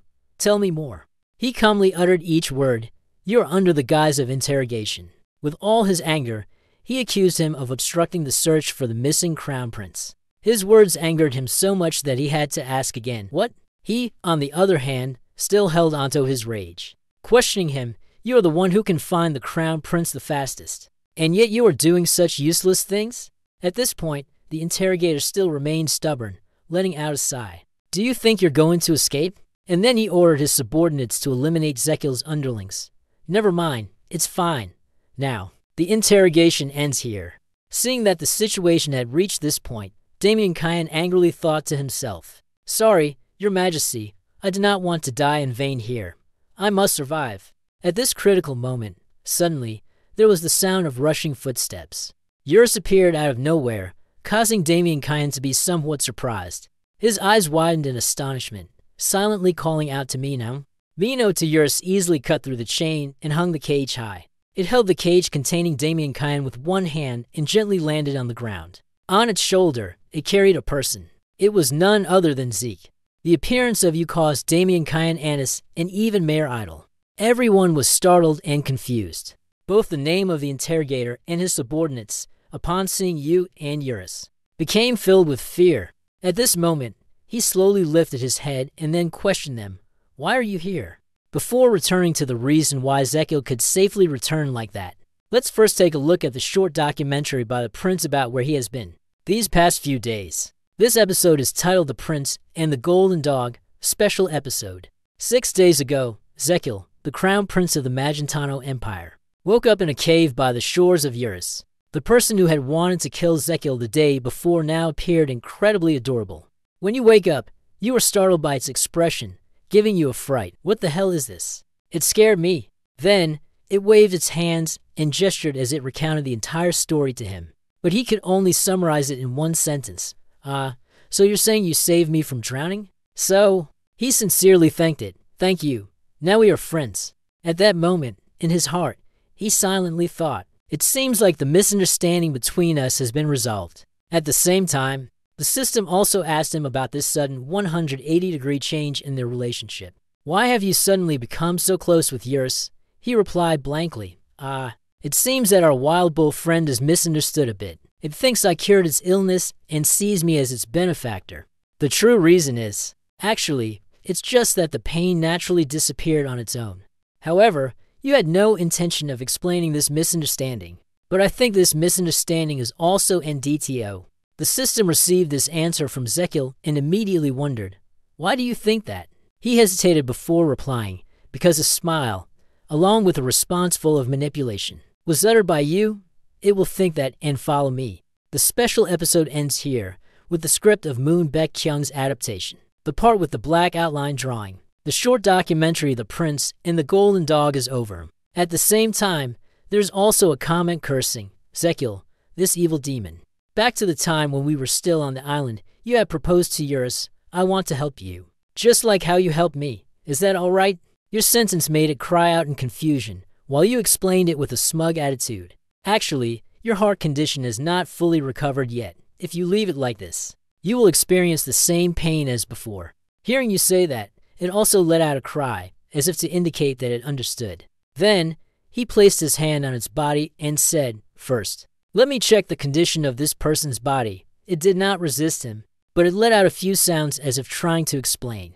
I am not a golden dog, I am Eurus. At this moment, the system notification announced that the supplementary feature for scanning acupoints of the meridian tracking skill had been activated. After checking the condition of the Eurus, Zekiel let out a sigh of relief. Luckily, your chest pain hasn't worsened. We can return to Zemo and begin the treatment. Then you checked another part of it. So, what about your secret? After checking everything, you asked it, have you been feeling discomfort in your stomach whenever you chew lately? It cried out a few times, as if to say yes. Upon receiving the confirmation reply from it, he immediately demanded, is there something inside your stomach? What would happen if it were taken out? You will no longer feel uncomfortable. I will take it out for you now.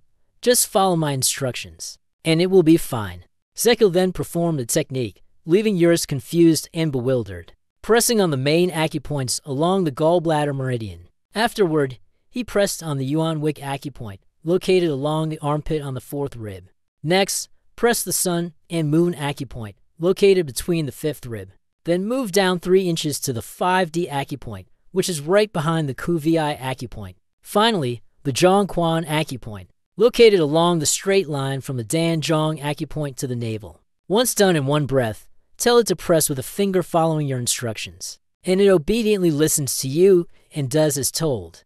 After pressing it, Eurus's body underwent a transformation, causing it to cry out in confusion. Zekiel, seeing this, encouraged, good job, almost done.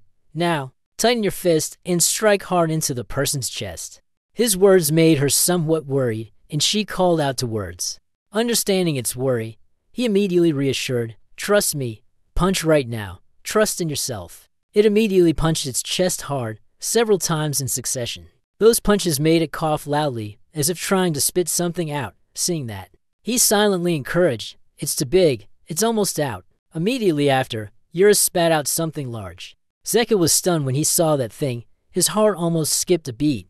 Damn, this. At that moment, the notification system had received the S+ rank Minoto code. Looking at the large orb in front of him, he couldn't help but feel a sense of disbelief. Normally, no matter how large a honeycomb might be, it cannot exceed 5 centimeters. But this one is at least 20 centimeters. Holding the gift in his hand, he turned to ask Eurus, "So, how's it, you golden dog? Feeling comfortable yet? Feeling relieved?" Eurus responded with a melodic hum in place of an answer. Seeing that it had fully recovered, he happily said, "I'm glad you're no longer uncomfortable. Congratulations." On the outside, he appeared this way, but in reality, inside, he was gleefully thinking, "Now you belong to me." After a long period of treating his illness, Zekil finally spoke. "But now, we must move." Your words made Eurus exclaim in confusion. In his heart, he remembered Damien Cayenne and the others and said, "Let's go back, Jimmy," especially recalling the expression on Damien Cayenne's face when he was taken away. He thought to himself that his companions must be in trouble, and in response, he heard the hesitant and heartbreaking cries of Eurus. You immediately understood the meaning of this cry. "Are you worried that we will have to fight again when we return to the sect?" When it had understood its worries, Zeko confidently declared, "If you come with me, no one will dare to bully you, I promise." His promise made them immediately trust him and agree. So, Eurus took him back to the mainland, keeping his word. "I really do, I swear." As soon as he arrived in Jimo, he immediately saw the royal flag. This makes you somewhat curious, huh? The investigation team under the Emperor. But then he immediately deduced the situation. Sure enough, coming back was just in time. Back in the present, Zekil stood on Eurus' shoulder, loudly questioning, "Who's responsible here?" The name of the interrogator, because of your appearance, was somewhat startled. "Did you see that? Who answered me? You were so angry that you gritted your teeth." And then he shouted loudly, "I ask again, who is the one responsible here?" Suddenly, someone stepped forward. At this moment, the interrogator's name finally spoke up. "I see that he has stepped forward to take responsibility." As soon as he stepped down, the Eurus people immediately said, "You?" He stood in front of him and asked mockingly, "You?" Inside, he felt somewhat offended by his attitude. This guy really spoke arrogantly. The interrogator, still suspicious of Zekil's identity, raised his voice and questioned him. "The one who brought Minoto, the one who looks exactly like the Crown Prince. Who are you?" His insolence sent Zekil's guards into a panic, their hearts racing. This guy has gone mad. Why does everyone see him as the Crown Prince? Zekil was annoyed by the attitude of the interrogator and retorted, "Are you doubting that I am an imposter of the Crown Prince?"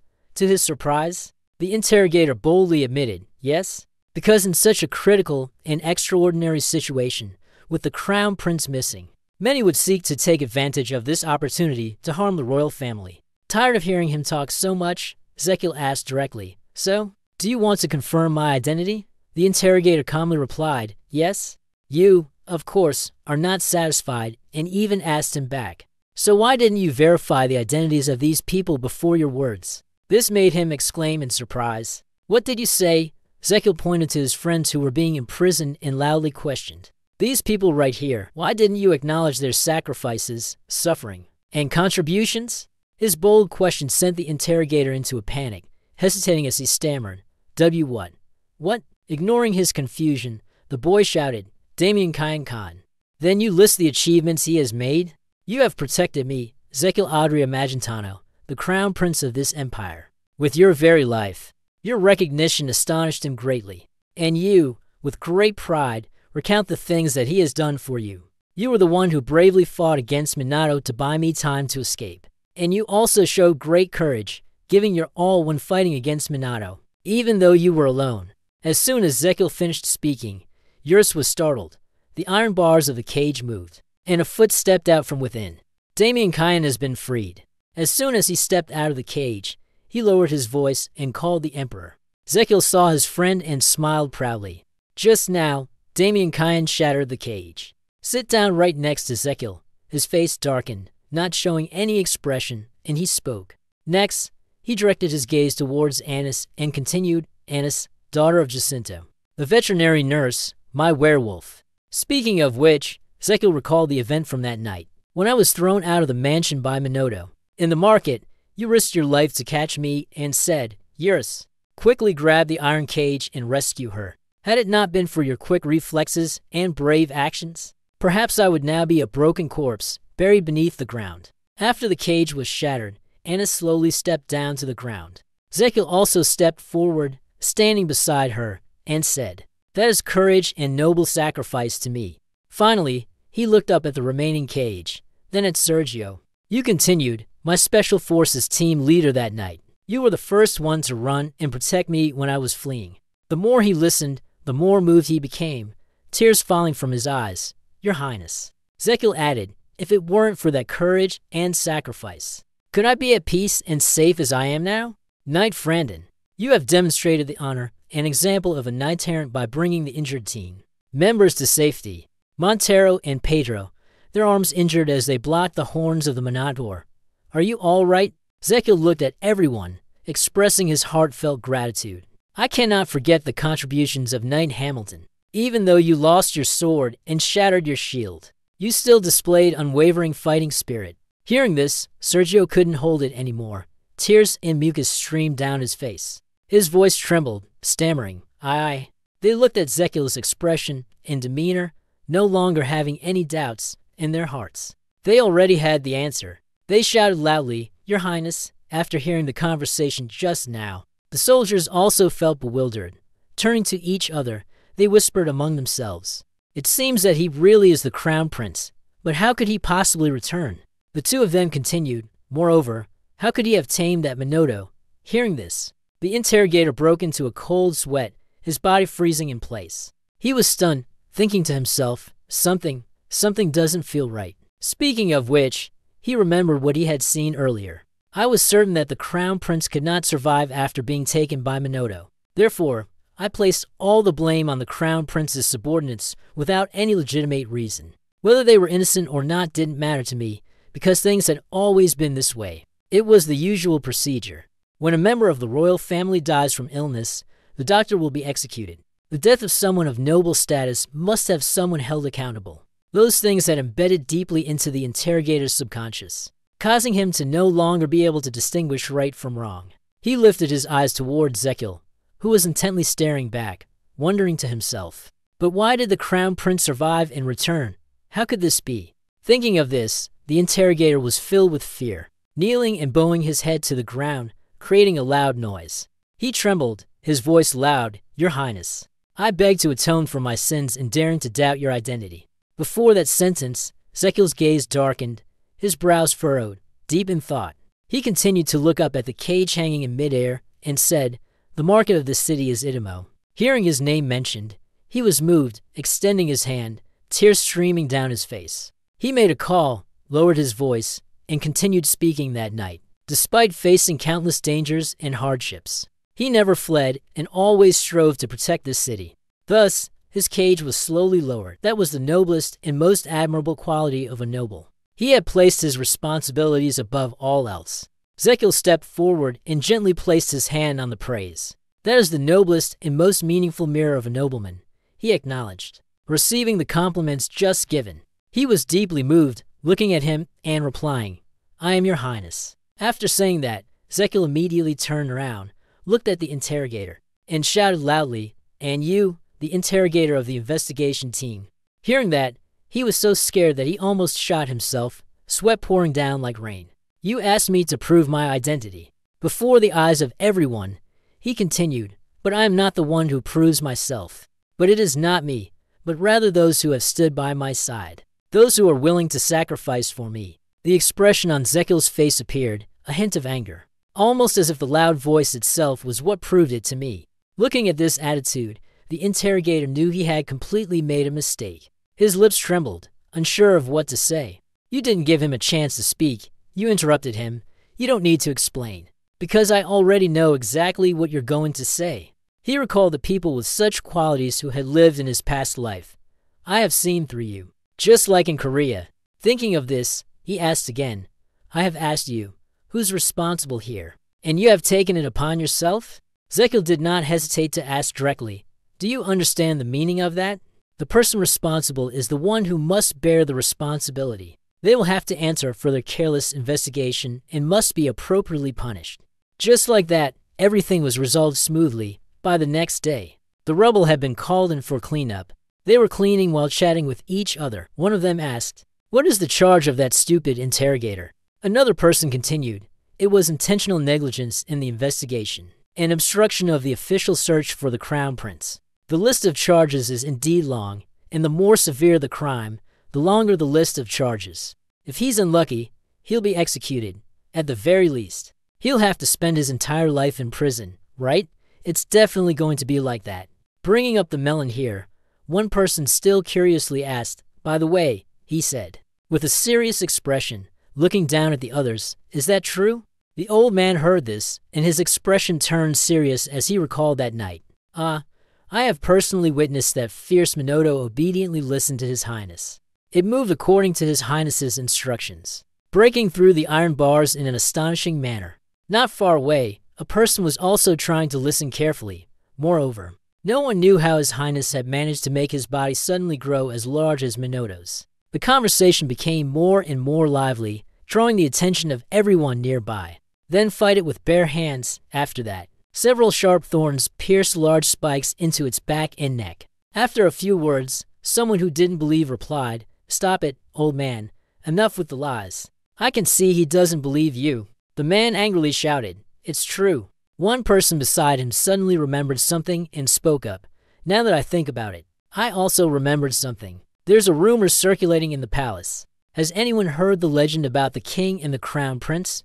The words caused the bystanders, who had been eavesdropping, to become very curious, thinking to themselves, we're curious too. At the same time, above the room, Damien Kine also witnessed the entire event below. He looked toward Lakil Adria, who was sitting leisurely, and spoke, Your Highness. To satisfy his curiosity, he bluntly asked, how exactly did you tame that Manhwa? Hearing that, he threw the grenade to the side and replied submissively, why have I never subdued it? It misunderstood on its own. I just left it like that. The more he listened, the more Damien Kine felt confused. His eyes widened, and he exclaimed, Zekil explained, do you remember when I suddenly became larger earlier? At that time, I tried acupuncture on yours to calm him down and accidentally cured his pain. Being thrown from one surprise to another, Damien Kine asked again, Does this mean it thinks you cured its illness? He answered, yeah, it sees me as its benefactor. Zekil asked, is it good, right? Damien Kine replied, it is indeed a good thing, even for me. He asked in surprise, how is that lucky? He candidly expressed his thoughts. Because I will be receiving a reward. Dangerously, he was taken aback. So now you're not hiding the money part anymore? Both of them burst into laughter, teasing each other. Indeed, work should be clear. TSK. Really shameless. The more time passed, the more Damien Kine felt the desire to stay with this prince longer. He smiled, thinking to himself, I need to practice more. Just thinking about the reward he would miss out on if he failed to complete the mission made him feel truly ashamed. Thinking of this, he raised his hand to cover his mouth. His voice, after all. The reason I can confidently answer like this is that I completed the task you assigned to me last night. This sentence caused Zekil to be stunned, exclaiming, What? You found all those medicinal herbs in just one day? Damien Kine replied, Yes, Jimo is the largest seaport and trading city in the north. And there's another piece of news. He continued, His Majesty, the Emperor, has returned to the palace. It seems that he has heard the news that you are safe and sound on your way here. These words made Zekil freeze, and he asked again, So that means he just heard that I am safe and turned back to the palace right away? The corner of his mouth curled into a faint smile, thinking to himself, what a cold-hearted person. As expected, it's him? Just ignore him. Don't bother about him. People find him a bit troublesome. Thinking for a moment, he slowly sat down and said, Good, just in time. The Emperor has also left, and the medicinal herbs are ready. We can start right away. Damien Kine curiously asked, Start what? Zekel replied, prepare a tranquilizer from Minoto's honey. Tell them to clean the kitchen in the mansion immediately. The next day, everything had been prepared for the task of refining the Minoto essence. Zekel stood inside the kitchen, looking at the pile of ingredients neatly arranged on the table, and spoke. Now, you're excited, your eyes full of anticipation, the corners of your mouth curling into a slight smile. Let's get started. His hands moved quickly, picking up each ingredient and chopping it into small pieces. Then, while humming a tune, he ground the ingredients into a fine paste. The sound of his singing echoed through the kitchen. Mix it well now. Damien Kyan stood beside, listening once and getting a headache, silently thinking, are you planning to concoct the medicine in 5 days? Or practice singing instead? After a while of hard work, the simplest step finally arrived, which was the process of molding the medicine.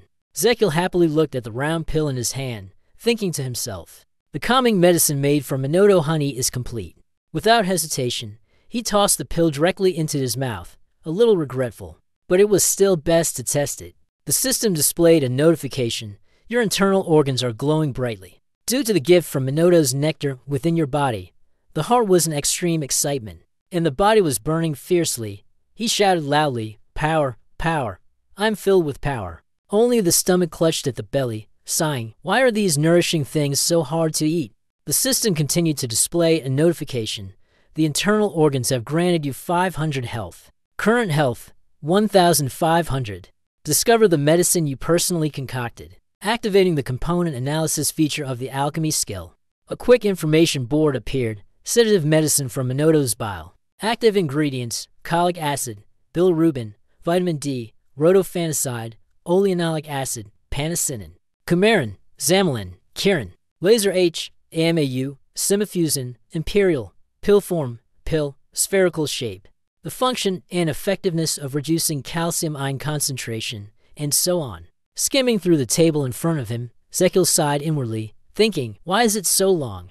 As he was reading, he suddenly paused, his gaze fixed on a particular piece of information. HMM, there's a section that mentions it helps relax muscles, relieve chest pain, and special cardiovascular diseases. Usage, for adults, 1 tablet, for children aged to 2-4 years, 1/3 tablet. He asked himself, wait a minute, what is this? Zekel continued reading further below. Stomach pain, vomiting, the symptoms could worsen. And side effects putting pressure on the body.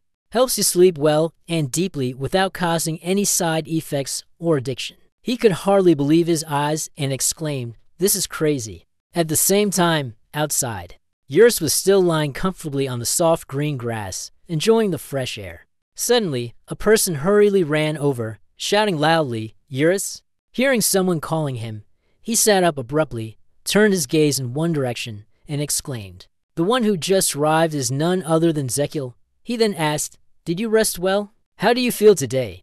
He happily expressed his relaxed mood and replied, it still seems fine. He smiled, put his hand in his pocket, took something out, and asked, all right, then, would you like to try this? As he spoke, Zekel handed a pile of newly crafted pills to Eurus, saying, take these, and the chest pain will be gone. Seeing the pills in its hand, its gaze became pensive. It sat silently for a while, as if deep in thought. After a moment of careful consideration, it did not hesitate and immediately put the pills into its mouth, responding, I trust you, benefactor. Thus, the pills gradually entered the body, approaching and nourishing Eurus's heart. Help it become healthy, every blood vessel and nerve in its body was recovering and stabilizing. It could feel its body changing. Its eyes opened wide, letting out a cry. Zekel stood below, feeling satisfied, silently thinking, that's right. Now the inflammation will disappear. Your body will be full of vitality. The system immediately displayed a notification. You have given the patient Eurus, the sedative made from Minoto's essence that you personally concocted. The effectiveness of the medicine has increased by 10% thanks to the level 1 alchemy skill. Seeing this, he happily exclaimed, cured in just 1 try. The system continues to display, you have gained an additional 7 days of life, with your expected lifespan now being 116 days. Your internal organs are rejoicing at your achievement and are granting you 600 blood. The current blood level is 2,100. Drink another cup for a refreshing boost. Today has been a perfectly successful day for Zekel. He happily lay on top of Eurus, relaxing. For you, it is a huge, rare, and hard-to-find resource. From now on, follow me, S-Rank. Scene transition at Zemo City Square. There are many people gathered in one spot. Some people still didn't know what was going on, standing around asking each other, "What's happening?" The other person responded, "I heard that His Highness will be holding a ceremony to award medals to those who showed courage." That night, just as these words were spoken, a giant figure suddenly appeared, causing everyone to freeze in place. Their eyes widened and their mouths hung open. The gigantic being was none other than Eurus.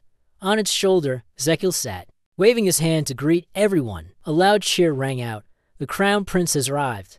His face was extremely radiant, smiling in response to the friendliness of the people below. Ignoring the formalities of greeting, Eurus slowly placed Zekil down. The others, seeing this, were astonished and silently thought to themselves, the legend of the Crown Prince King is true.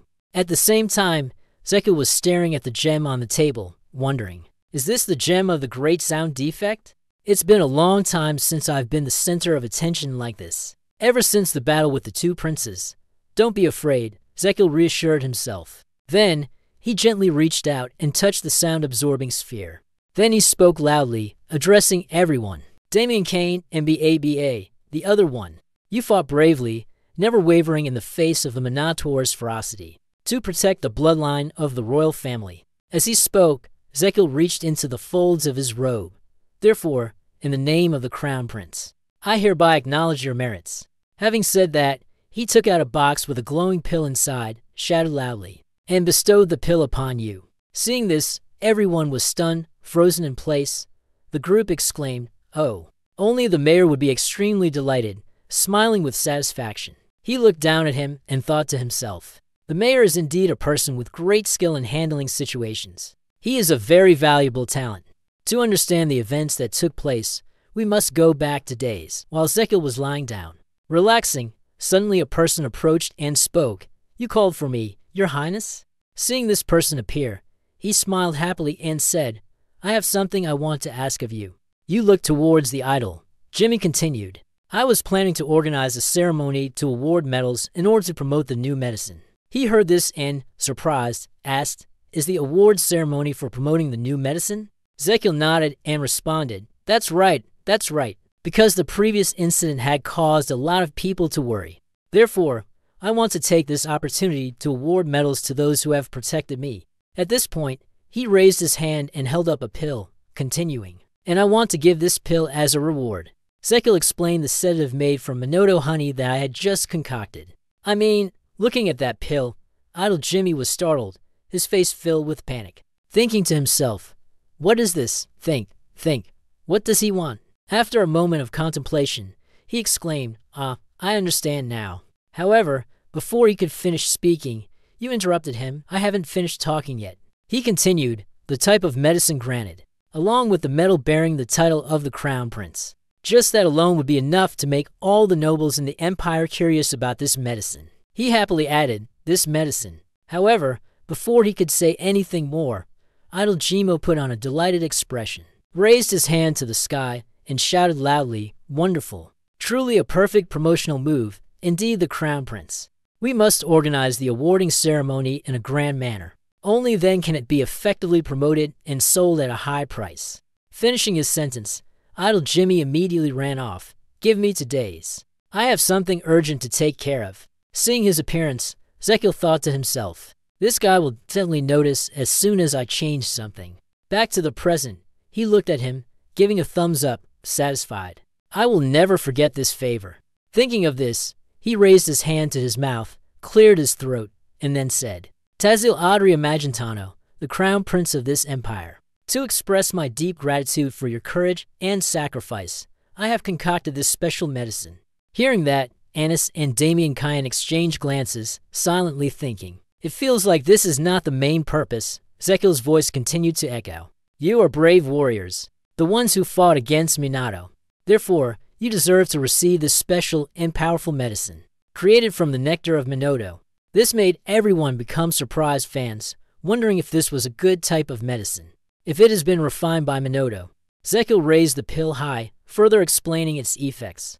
Then surely our hearts will be healthier when we drink it. The blood will circulate, no longer obstructed. You gave an exemplary case, such as Eurus standing beside and possessing the strength, resilience, and endurance of a Minotaur. With that said, he raised his voice and shouted, not only that, it also helps the fatigued body and those who have difficulty sleeping rest and sleep soundly. Each word, each sentence caused everyone to freeze, motionless. Thanks to your loyalty and dedication, I am able to introduce this medicine to the people of the Empire. While speaking, Zekil pointed his finger straight ahead because, starting today, within just 1 month with the special edition, the Crown Prince, and the discounted price, we will sell this medicine to the people of Eurus. We also cooperate very harmoniously, immediately raising the sign, only 9,999 Magan, special offer. Limited quantity, each person can only purchase 1 pill. The program may end earlier than expected. Seeing this scene, Damien Cayenne and Anis were disheartened, silently thinking, exactly like a scammer. Just as they were thinking about this, suddenly a person walked over and placed their hand on their shoulder. The person who had just arrived was none other than Sergio, holding a sign that reads, 100% Prince Regent personally crafted. Don't miss out, buy it now. Zekil was still in that state, eagerly calling out for an opportunity. 1, 2, hurry up, hurry up. You offered a series of extremely generous deals to everyone, with only 9,999 Magan. Special offer, limited quantity. Each person is allowed to purchase only 1. The program may end earlier than expected by 100%. The Crown Prince personally formulates it. Don't miss it. For the first time in the world, the special edition of the Crown Prince cannot be compared. Magentano has an unparalleled, wonderful effect, enhancing health, improving blood circulation, boosting physical strength, and promoting a good night's sleep. Contact the Royal Clinic. Lord Gadden, made in Magentano. The brilliant sunlight covered the palace. Zekil stood on the high platform, looking down at the crowd cheering below the castle. I want to buy it. I want to buy it. I want to have it. In the distance, 2 men whispered to each other, even though it's expensive. I still want to buy it. Or should I borrow some money? Seeing this scene, Zekil excitedly stroked his chin and thought to himself, not a bad reaction. Since the event has been organized, it's time to recoup the investment. Zekil smiled triumphantly, not letting the opportunity to promote his clinic slip by. Think and act, he said, clearing his throat before turning to the crowd and loudly declaring, people, my dear citizens. Waiting for everyone to calm down, Zekil continued, as everyone knows, I am Zekil Adria Magentano, the Crown Prince of the Empire, and I am also the director of the Royal Clinic, which is flourishing in the imperial capital.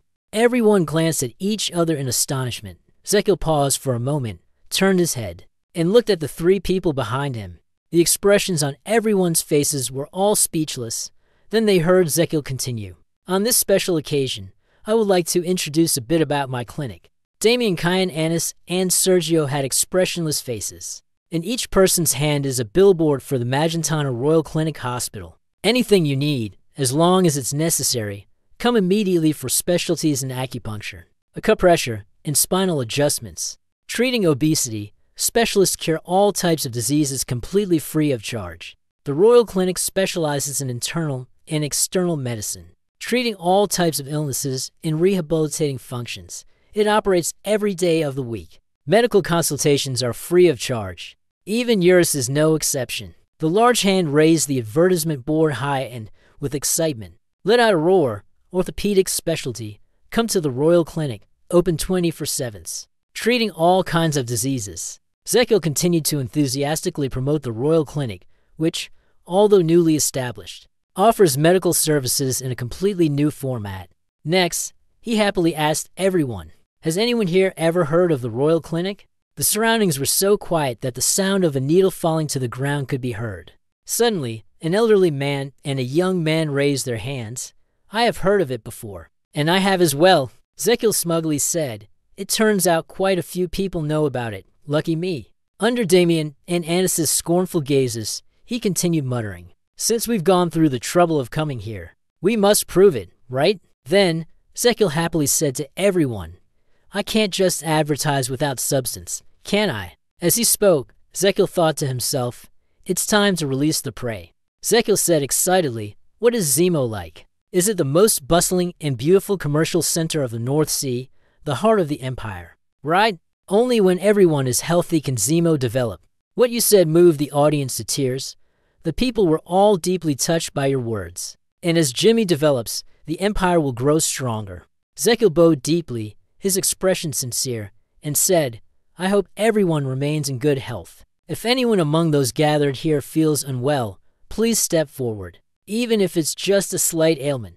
The people were stunned to hear Zekiel say, I, the dean of the Royal Clinic, will personally examine you. At that moment, he felt that everyone seemed to still be hesitant. Zekiel clenched his right fist and then used his ultimate move. He turned towards the crowd and continued. The first 100 people to step forward will receive a free medical consultation voucher.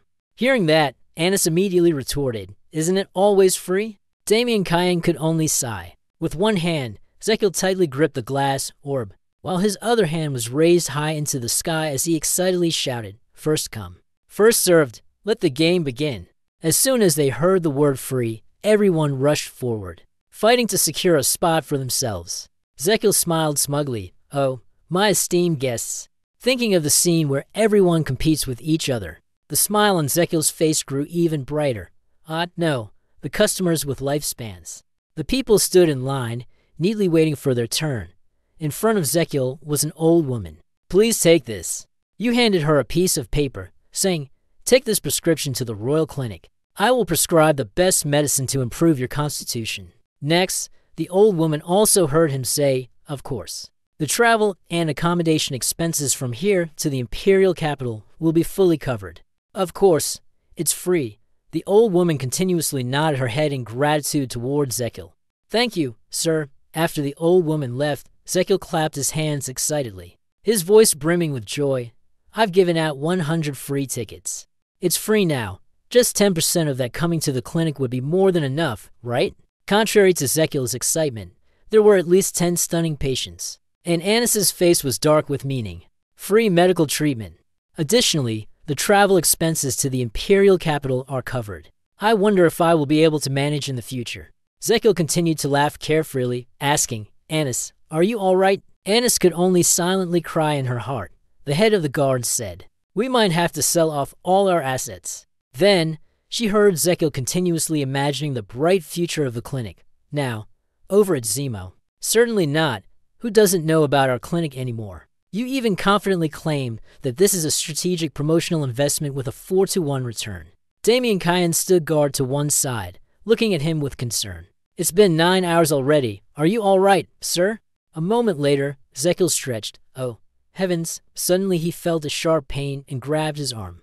Have I overexerted myself? The system appeared with a notification. Your internal organs require you to comply with the labor law. The old turtle trembled and spoke. Oppose.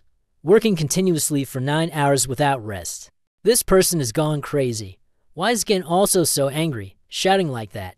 When will we finally get some rest? The footsteps felt heavy like candy, and he felt as though he could no longer hold on. I can't. Everyone is watching. I have to look really cool. The image in front of him gradually blurred.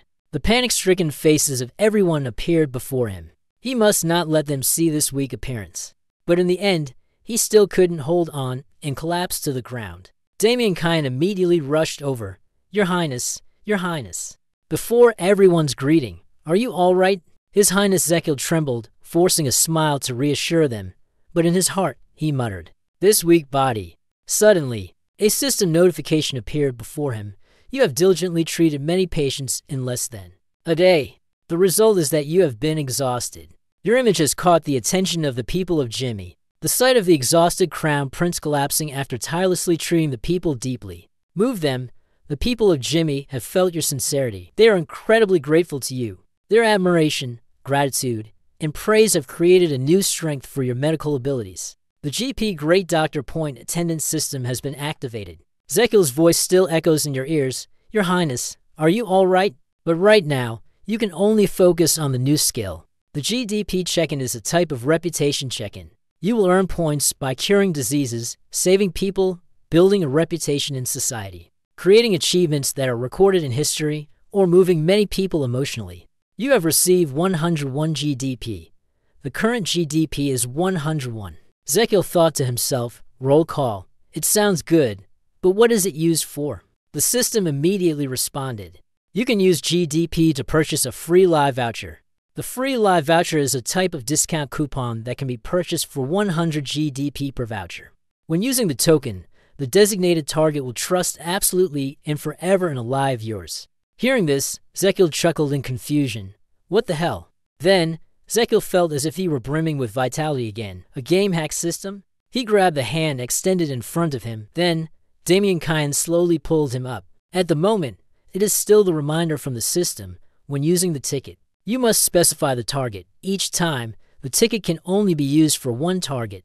Each time, the voucher can only be used for one lie. Note that when using deities or creatures close to deities, the effects of the token can be recognized. Seeing that you were still confused, Damien Kyan hurriedly asked with concern, Your Highness, are you all right? Zakiel immediately regained his composure. Not forgetting to tease Damien Kyan, if I'm not all right, will you carry me and run? Damien Kyan replied indifferently, as long as you pay me. The sky was clear, and the golden sunlight was warm. Leaves hovered in the air. Damien Kyan was supporting Zakiel as they headed towards the Agio market, with Zakiel's voice blending into the breeze. It really is you? At this moment, Zakiel was being supported by Damien Kyan. Nearing the mayor's office, the mayor's eyes were filled with tears, his hands trembling as he asked, Zakiel, are you sure you want to depart right now?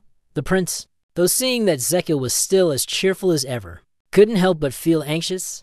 Your body is still not fully recovered. Zakiel smiled and replied, It's just that I had a cramp. That's why I fell. Don't worry too much, Mayor. Even so, you should at least rest for a night before setting off. Zakiel said, It's fine. I can sleep in the carriage. The mayor still asked with concern. Surely it's not as comfortable as a bed, right? Under Damien Kyan's helplessness. Shakel still happily replied, Sleeping in the carriage is very comfortable.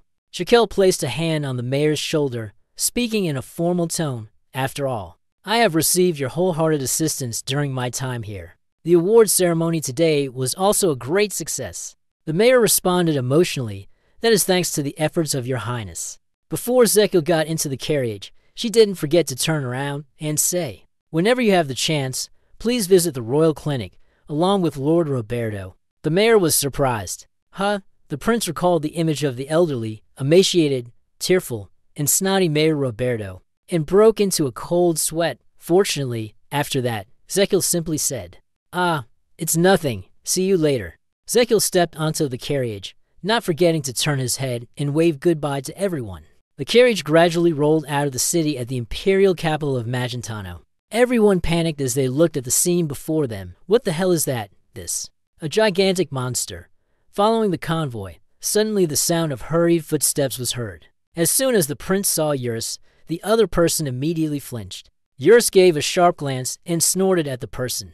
The man hurriedly shook his head, regaining his composure. Then he raised his hand to salute loyalty. He continued to introduce himself, Captain Mikado, captain of the 1st Company, 2nd Battalion, 6th Regiment, Imperial Capital Defense Corps. It is an honor to meet His Royal Highness, the Crown Prince. Zakiel opened his sleepy eyes and asked, All right, what's going on, then? Captain Mikado respectfully handed Zakiel an envelope. This is a royal decree from His Majesty the Emperor. Your Highness. Zakiel took the letter, opening it while thinking. I have a bad feeling about this. He stared in shock at the words on the letter in his hand. Zakiel stared in shock at the contents of the letter. Upon returning to the capital, the Crown Prince must immediately enter the palace and meet the Emperor.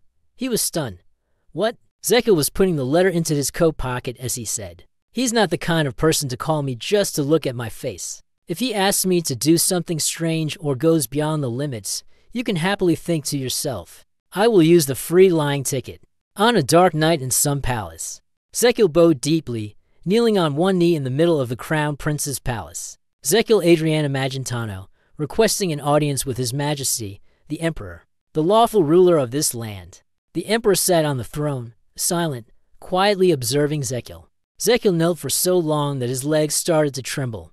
He thought to himself, He's pulling this trick again. If he's called me here, then he should get straight to the point.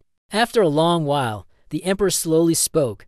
I want to ask you one thing. Why do you act so irresponsibly and ineptly, causing your subordinates to suffer? Zakiel immediately understood. Indeed, this was the case. Thinking about the beating he received from Eurus, he He could only cry inwardly. Irresponsible and incompetent. How did I almost die like that? After that, the emperor continued. I have heard that Minoto attacked the residence of Governor Zekil. He replied sincerely, yes. Indeed, your majesty, the emperor, on that day. Why don't you run faster, so your subordinates don't have to endure danger in vain to protect you? Zekil was astonished as he looked up at the emperor sitting above. The sight made him tremble with anger. That is the emperor, he interrupted. You want to say that you have tried your best? Is that so? But you are wrong.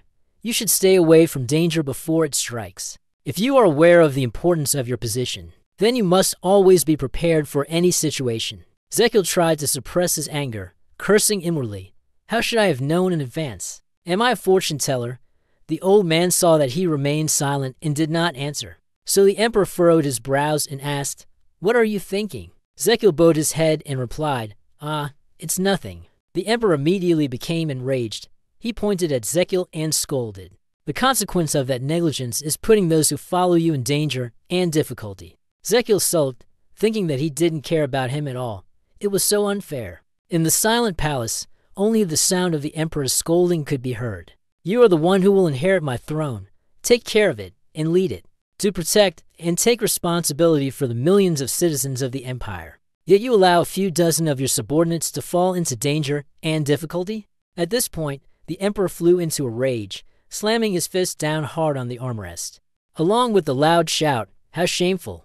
The young master felt wronged and lowered his head, although he was aggrieved. I could not refute him. He was right. The anger subsided, and the emperor softly said, Reflect on what has happened, and never repeat such a mistake again. Do you understand? Zekil replied, Yes, your majesty. The emperor asked again, Is there anything else you wish to say? He clenched his lips tightly. I must say something in response, or else this relationship will forever remain one-sided.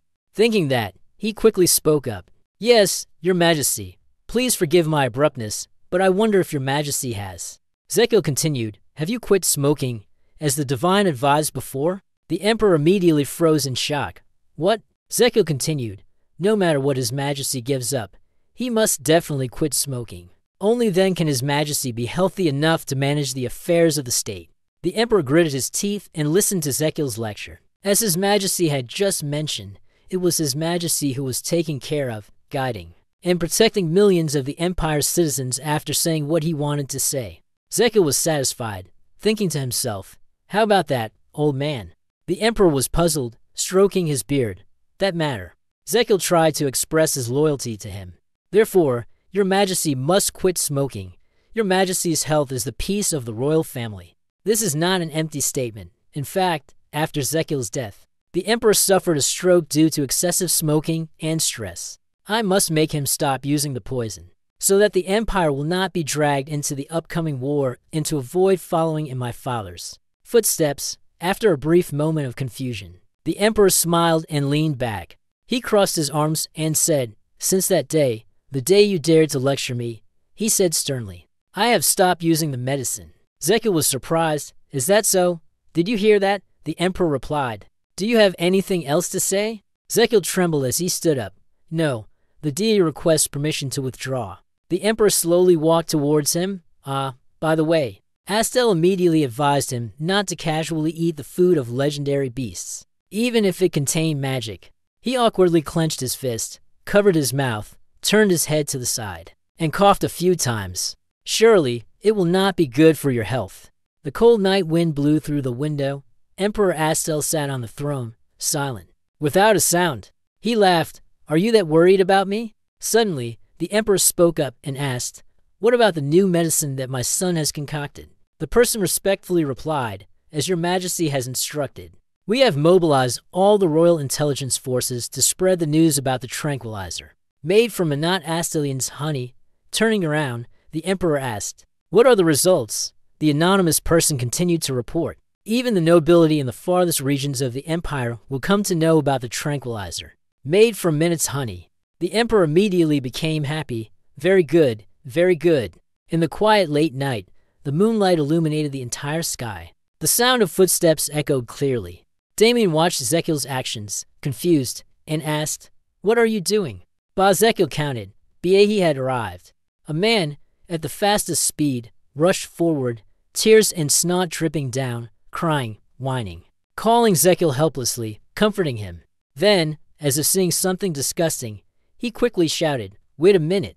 Then, quickly using his hand to push the man's face away, he stopped. Zekiel forced a smile, hugged Gadon's shoulder, and said, "Are you that happy?" He shouted in great fury, "You left me with a whole bunch of impatient patients like this." This made Zekiel have no choice but to cover his ears with his hands, to avoid his eardrums being pierced by his challenge.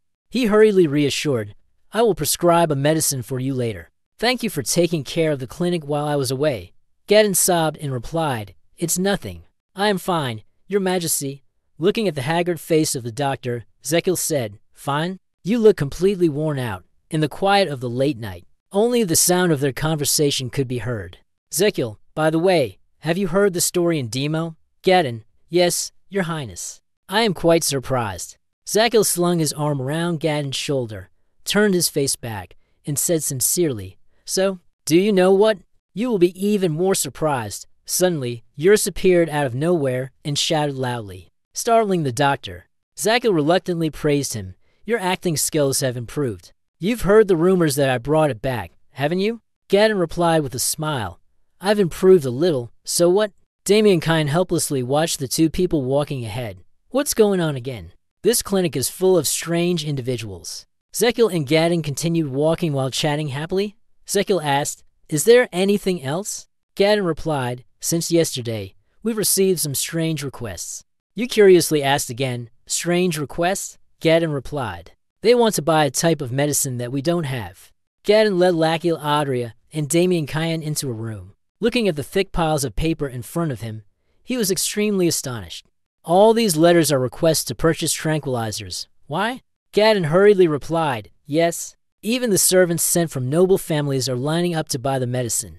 Upon hearing this, Zekiel immediately ran to the window and looked down. "What? Recall it. Isn't this the scene of a crowd scrambling to buy goods that I had heard of? It's amazing, even more so than snow. In that case, there's no reason to refuse." Zekiel's eyes sparkled as he looked at the scene before him. "Let them in according to the order in line." Inside the box was a bright gem, the special edition, the Crown Prince of 9008. 70 days later, in the royal clinic, Zekiel was happily examining the patient, giving instructions on what to pay attention to. Suddenly, Gadon approached and called him, "Your Highness." Then, he leaned close to the boy's ear and whispered, "There's a message from the palace requesting your presence." Zekiel was startled. "What? Go into the palace again? Why? Why?" Gadon also didn't know what was going on. "I don't know either, Your Highness." He hurriedly changed into a blue robe while giving instructions and preparing the carriage. "Take me to the palace," he thought to himself, wondering if he was looking for trouble with me again. A servant hurriedly ran over to greet him. "Your Highness, quickly, follow this way." Seeing the door open, Zekiel curiously asked, "Isn't this the way to the opinion room?" As soon as he stepped into the room, he was immediately stunned to the point of being speechless. Silently staring at the emperor lying on the sick bed, Zekiel recalled the scene of his father from before. What is this? The emperor? Why is he just like my father? Memories rushed back. It was a stormy night inside a large internet cafe. Around 9 p.m., the group of people sat in front of the brightly lit computer screens. The sound of typing on the keyboard and clicking the mouse echoed. He irritably shouted, "Get off the car, you head shell." He was frustrated, pressing the mouse to control the character in the game, yet he couldn't do it. His hand was placed on the keyboard, his face unhappy, brows furrowed, truly slow. Next to him, the phone lit up, displaying an incoming call. The ringtone of the phone rang incessantly, but after a long time, no one picked up. The phone screen darkened, showing 6 missed calls. The girl at the computer beside glanced over and said, "Hey, Han, aren't you going to answer the phone? It's been ringing nonstop." He casually replied, "Forget it." The phone kept ringing, but you remained indifferent and didn't answer. The computer screen displayed the words "game over," perhaps because he had lost. He frowned in frustration. The phone beside him rang. He pulled his hand away from the keyboard and picked up the phone. Without looking at the caller, you pressed the answer button directly. "Hello." The news he received made him panic, causing him to jump up. His hand slammed heavily onto the table. Right after that, he grabbed his bag and ran off in the heavy rain. When he arrived, his hands holding his backpack were trembling. his entire body soaked from the rain, breathing heavily. His face was sorrowful, tears welling up in his eyes as he looked ahead. In front was the sick. The mother was collapsed beside the sick, crying uncontrollably. The boy's hands hung loosely at his sides. The bag had fallen to the ground. On the sick was his uncle. He was wearing an oxygen mask, unconscious. Back in the present, the emperor lay still on the bed, just as his father had been when he was in the hospital that day. Zekil slapped his face hard, silently muttering to himself, "Wake up, you fool. This is not the time to sit around moping and reminiscing about the past."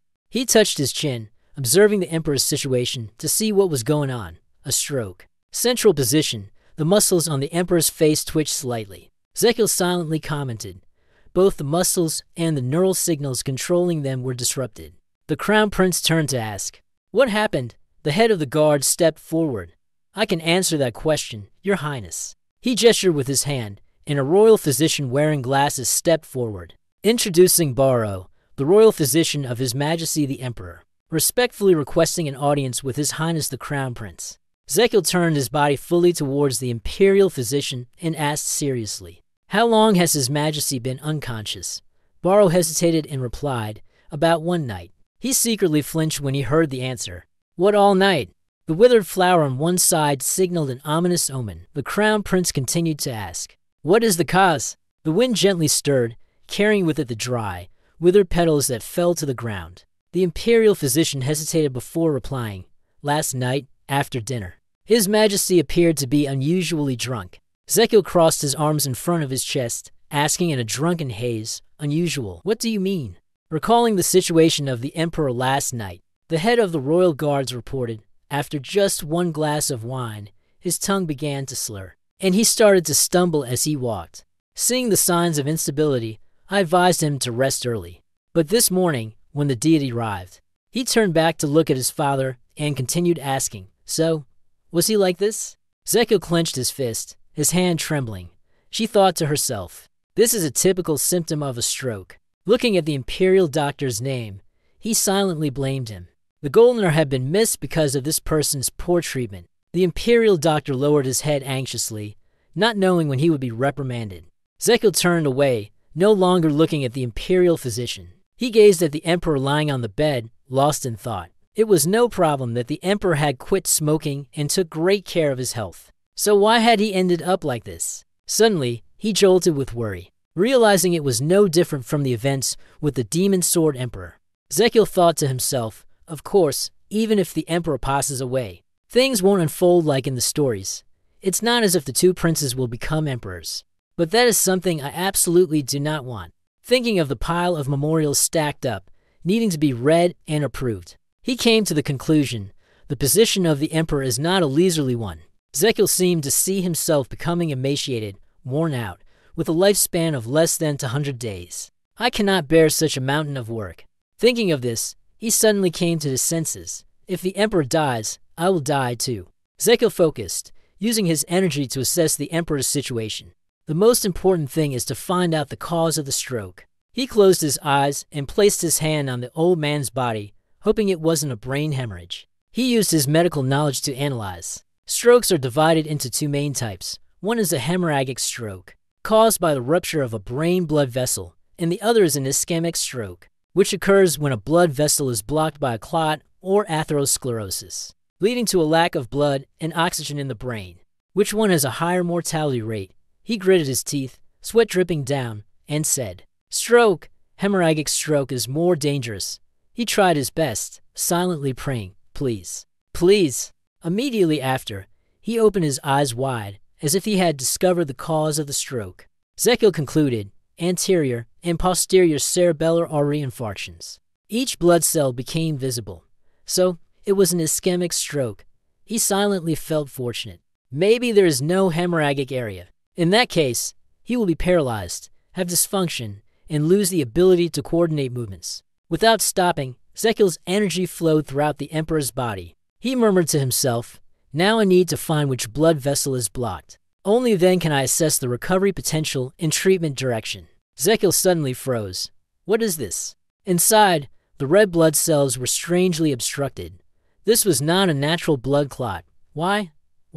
Zekil's face clearly showed a mixture of panic, astonishment, and speechlessness. There was no way through the cloud of blood. The result of the test left Zekil dumbfounded. After finishing the test, he let go of his hands. In theory and in reality, this was impossible. Realizing the anomaly, it was clear that this couldn't have occurred naturally. Zekil murmured. Filled with doubt, he turned his head to look at the captain of the guards and the imperial physician, who were anxiously standing behind him. There must be something unusual. Not wanting to think too much, he raised his hand to hug his head and let out a soft sigh. But for now, treatment is the top priority. I can investigate after saving the Emperor.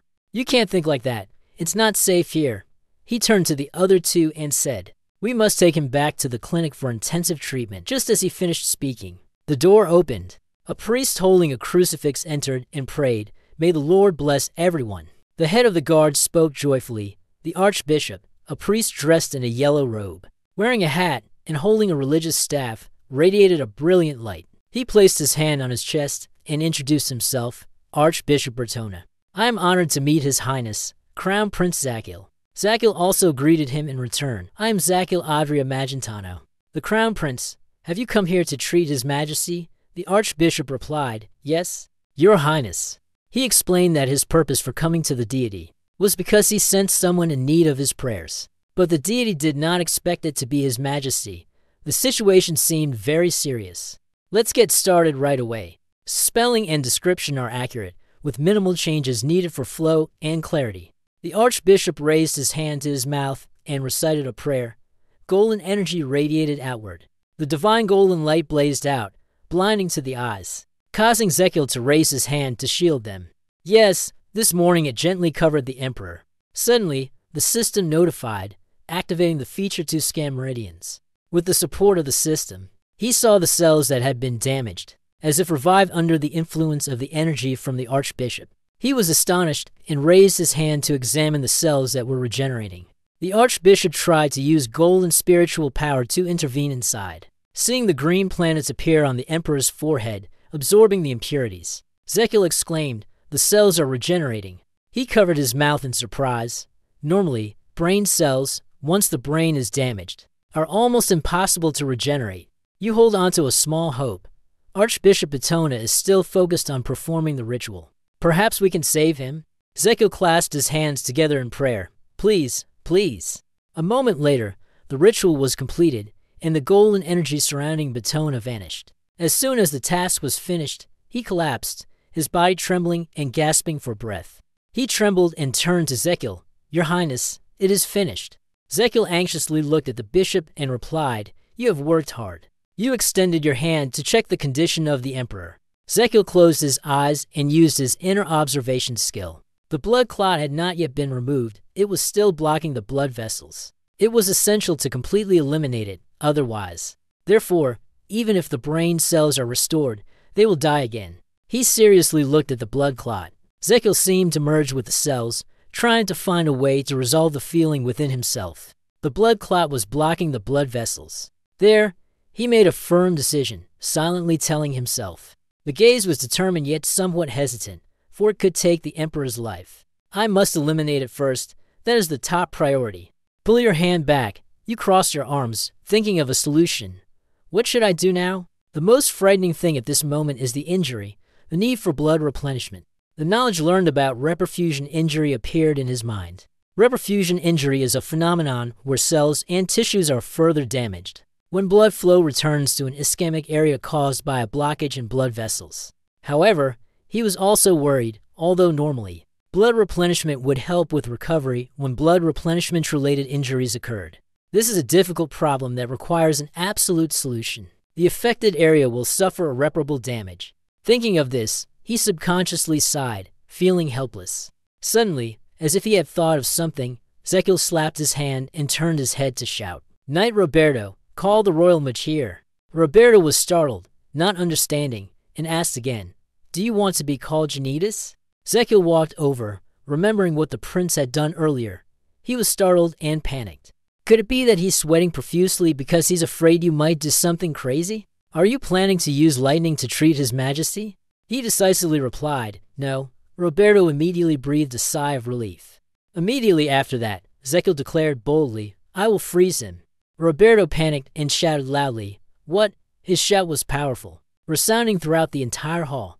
The courtmage was invited in, followed by 2 royal guards. Holding the scepter, he walked to the emperor's room. He opened the door and stepped in, speaking, Your Majesty, I, Jeanne, respectfully respond to your summons.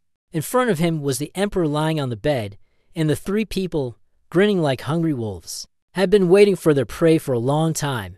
He was slightly startled. What girl? A moment later, after hearing the prince's request, Janitas widened her eyes and confirmed. You mean you want me to use freezing magic on His Majesty? Zekil nodded. Exactly. The Mitch clenched his teeth in anger, his body trembling. He gritted his teeth in frustration, looking at the crown prince and thinking to himself, Why are you tormenting me like this? Holding the staff, he asked once again, Are you serious? Zekil replied, Freeze him at the safest level possible. Oh, I told you. You placed your hand on Jeanette's shoulder, causing him to startle. He smiled brightly like a flower, patting the old man on the shoulder just as I had treated the child with epilepsy. Jeanne turned her head, lacking confidence, but Zekil stepped forward, stood in front of him, and said sincerely, I really need your help. Without you, His Majesty will be in danger. Hearing this, Jeanne was startled. Are you serious? Zekil nodded. Of course, I have never lied.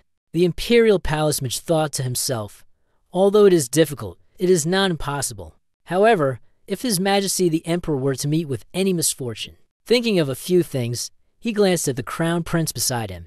Could it be that an image of the crown prince suddenly appeared in his mind, wearing a royal crown, dressed in imperial robes, holding a wine cup, smiling wickedly, and questioning, Are you suspecting that I want to use you to harm His Majesty the Emperor, and satisfy my own ambitions for power? Seeing that he had thought too much, he shook his head. It can't be. Seeing the crown prince worry about the emperor, he remarked, Your Highness's actions throughout this time do not resemble those of someone who is power-hungry in the slightest. Remembering Zekil treating the people, he sighed.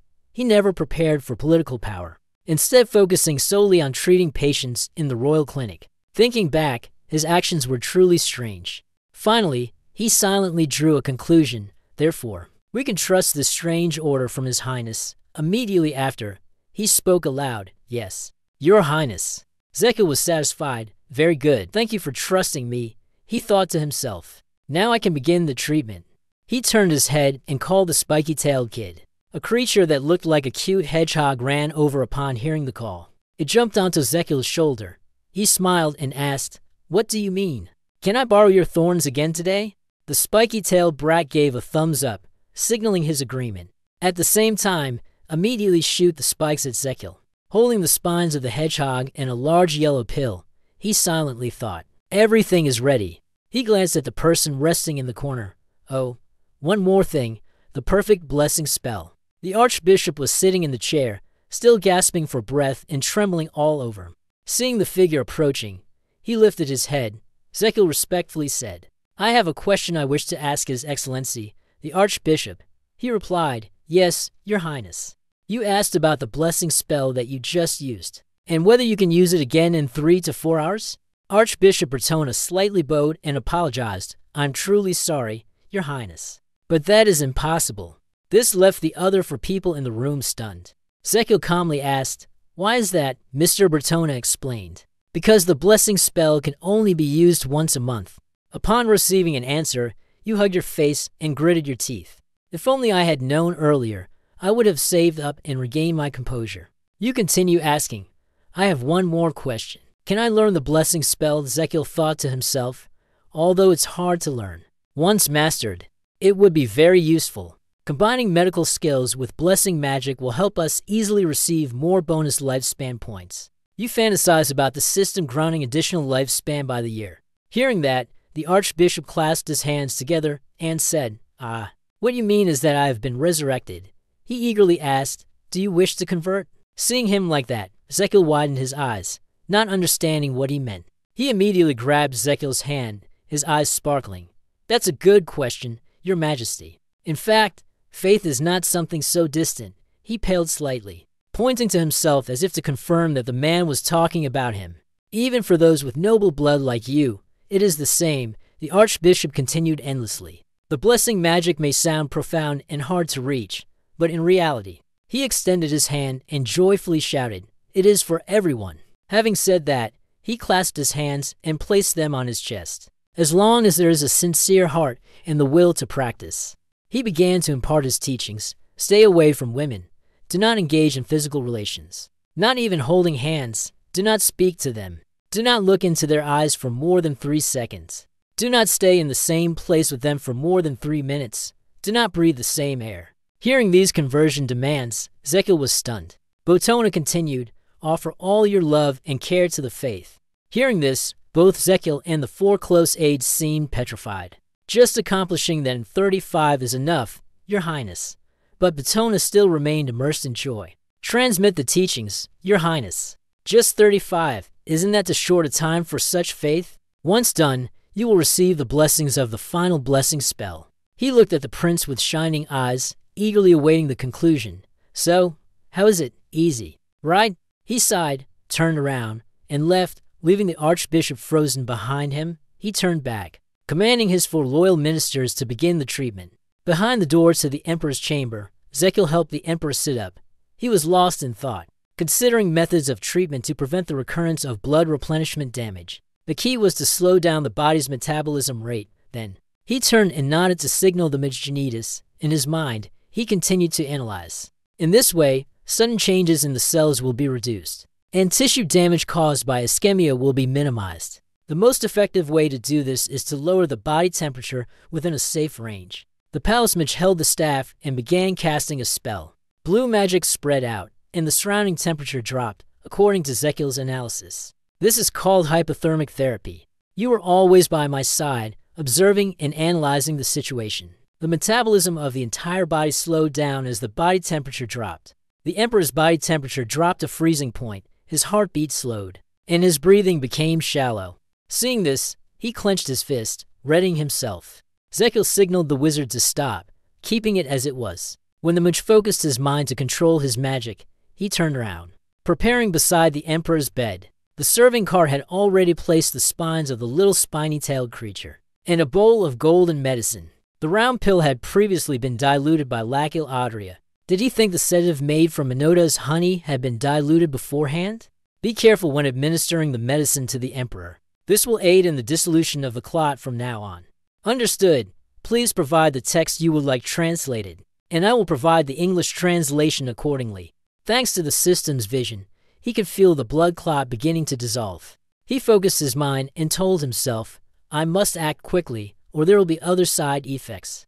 Zekil quickly grabbed the golden needle, and the steps for the healing process appeared one after another, beginning with the circulation of the blood and qi. The golden needle pierced a point on the cheek, right beneath the eye. It began with the meridian. The life energy flowing through the acupoint, quickly spreading throughout the entire meridian. Seeing the prince's method of treatment was so unusual, the 4 close ministers were startled and flustered. Zekil did not care about the reactions of others. He focused his mind. "I must wait until all the meridians are ready." You activated the system's enhancement features, a scan of the acupoints. After scanning the emperor's acupuncture points all over his body, he remarked that the energy had spread evenly. Now, Zekil began the acupuncture, directing the energy to the points in the following order: Spai, Jieliu, Jiasha, DK Shang, Da Ning. I must control the blood flow to the cerebellar artery before and after each thread. Zekil calmly analyzed. If too much blood flows at once, no, it will cause damage to the reperfusion, and the blood-brain barrier will be compromised. It will definitely rupture, so this process must be carried out carefully. Are you serious? Holding the golden acupuncture needle, calculating the time even faster. The golden acupuncture needle continued to be inserted into the head acupoint, only the lower orifice acupoint. He extended his hand and felt the response of mana. A small ripple is spreading. At this moment, the wizard Janitas was also sweating. He began to feel a bit tired. The knight Roberto was worried, furrowing his brows, and softly called, "Your Majesty." The healing process is still ongoing. The mage and the crown prince are concentrating with great focus. The courtiers can do nothing but stand outside, watching and praying anxiously. Zekil had just sensed the condition of the emperor's body. The blood flow had decreased by about 20%, but there was still hope. After finishing the acupuncture, his hand clenched tightly, and he silently prayed in his heart the rest. I can only leave to fate and the Emperor's vitality. Whatever happens, please let it be different from last time. Zekiel fell back into his memories, returning to the scene in the hospital. You remember sitting beside the hospital bed, the ECG machine displaying very low readings. You murmured, "Please, wake up." His hand trembled as he grasped the edge of the blanket. If he wakes up, He choked up with tears, promising to obediently listen to him. I.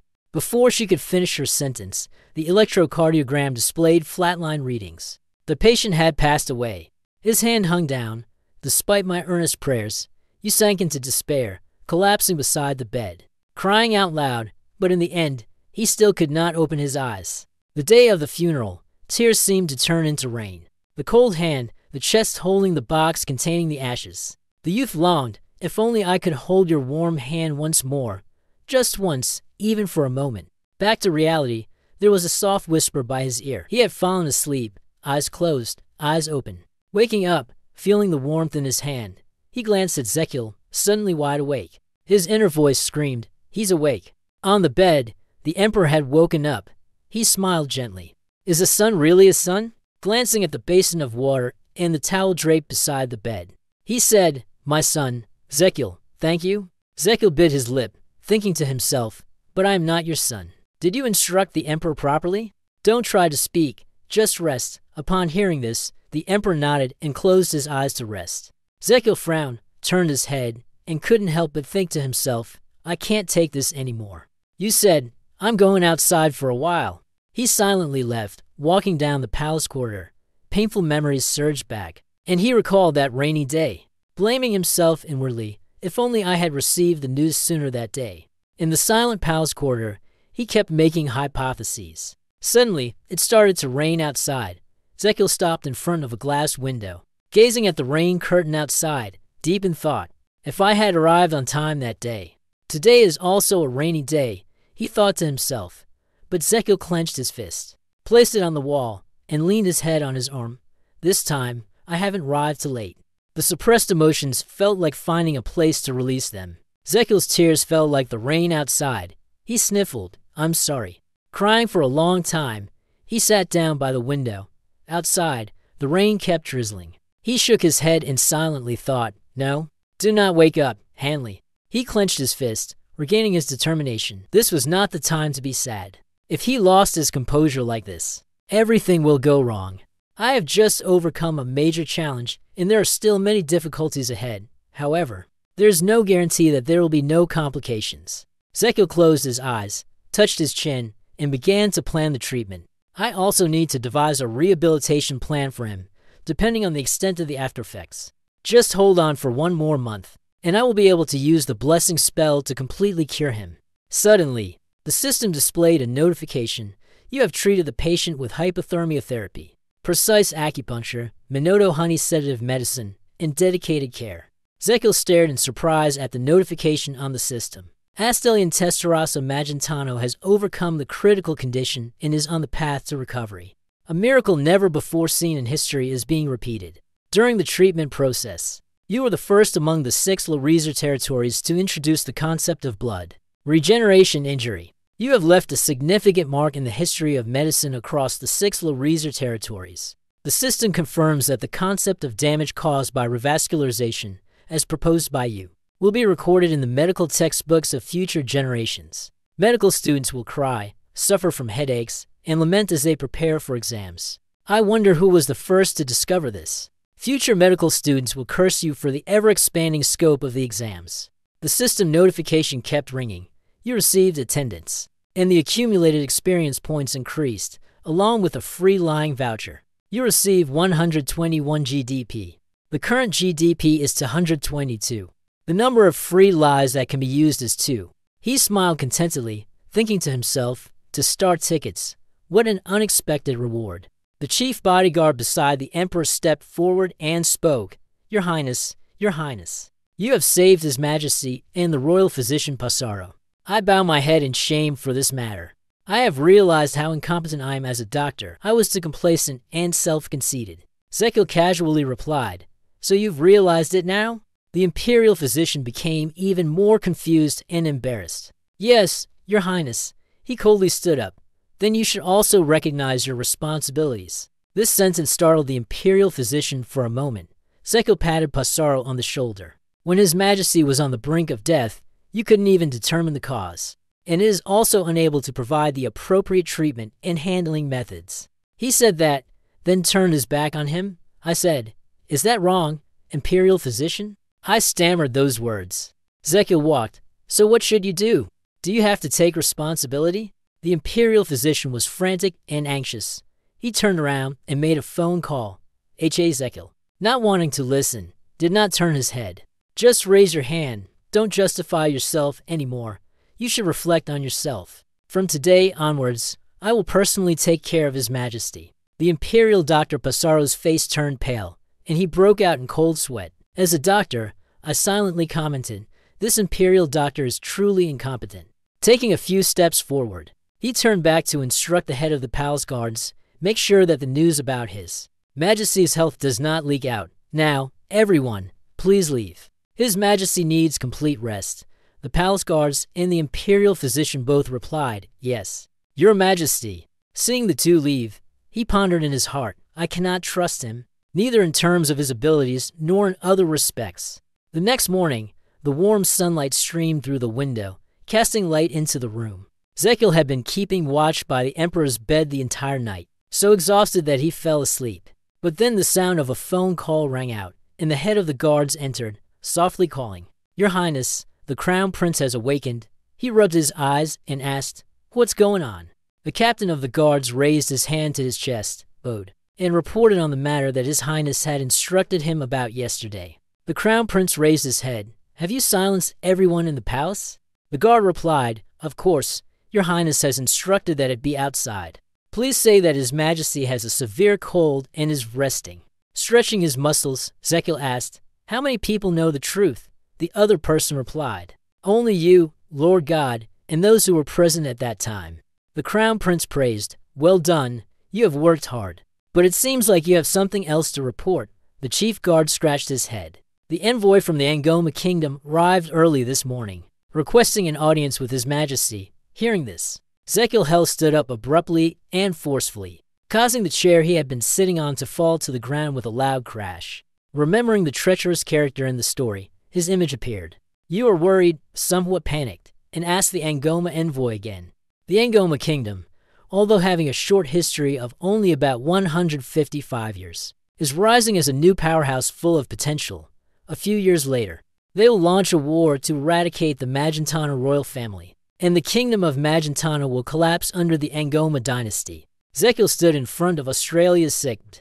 Behind was the chair that had fallen over, speaking to the captain of the guards. But why would the envoy from Angmo want to meet His Majesty? The captain of the guards raised his hand to his chest, his face filled with worry, and said, "In fact, His Majesty summoned the envoy 5 days ago." Zekil seemed to have an ominous premonition, recalling Guinness. He wondered if the sudden expression of his confusion was because of that man, Guinness.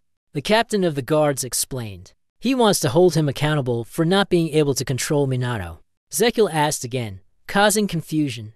The captain of the guards continued speaking, making him furrow his brows, press his hand to his forehead, and grit his teeth in discomfort. "Yes, Your Highness, exactly. His Majesty was very angry when he heard the news and has officially summoned the Angoma envoy.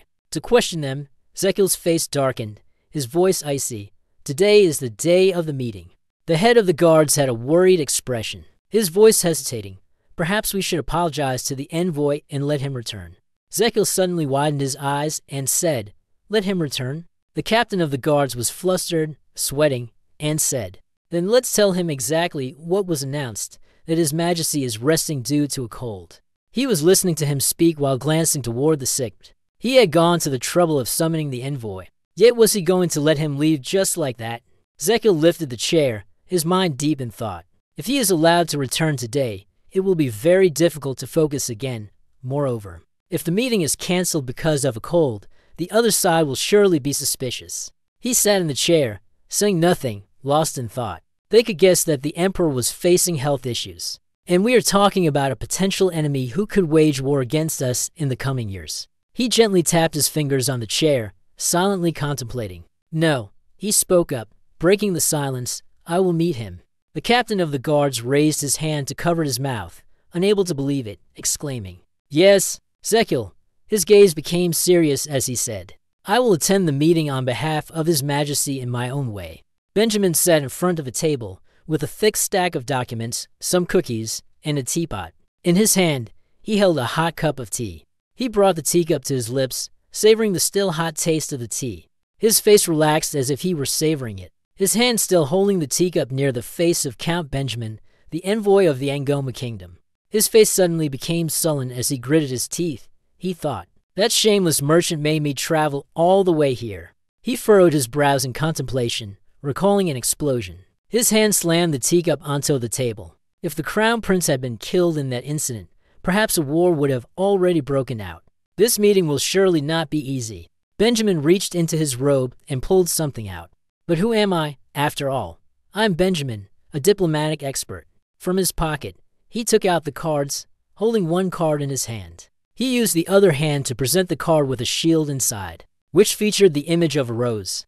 His face was full of smugness, no matter how much Emperor Magentano tries to cause trouble. I have already prepared all the cards to deal with him. He made humorous, smug expressions, with a confident look, flattering himself, in my heart. It was truly irresistible.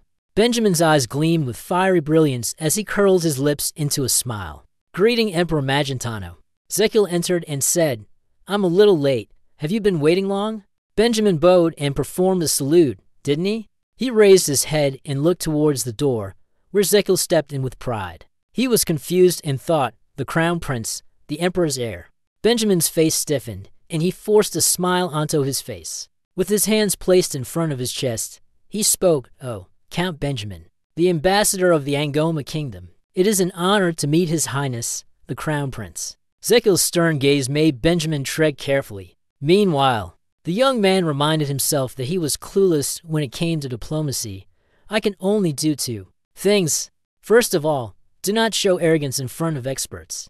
Zekil extended his hand, while Benjamin kept his hands clasped neatly, his head slightly bowed. He said, "Please, have a seat." Zekil thought, on the second occasion, he extended his hand to shake hands with Benjamin and said, "It's a pleasure to meet you. Are you still pondering?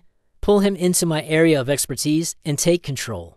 Zekil gazed at him with sincere eyes, making him feel uncomfortable and unsure of what to say, while he kept reminding himself, "War must not happen because of my royal life and peaceful old age." Benjamin raised his hand, pretending to cough to break the awkward silence. His gaze shifted to the other side as he spoke, "Your Highness, the Crown Prince, this time." Before Benjamin could finish his sentence, Zekil interrupted with a smiling face. He raised his hand to pat him and said, "Our envoy's health isn't very good, right, Benjamin?" Benjamin felt uncomfortable and didn't understand, but he simply looked towards Zekil and replied, "Yes." Zekil continued to smile, raising his finger and saying, "Could you extend your left hand forward?" Benjamin extended his hand toward him, asking, "Like this?"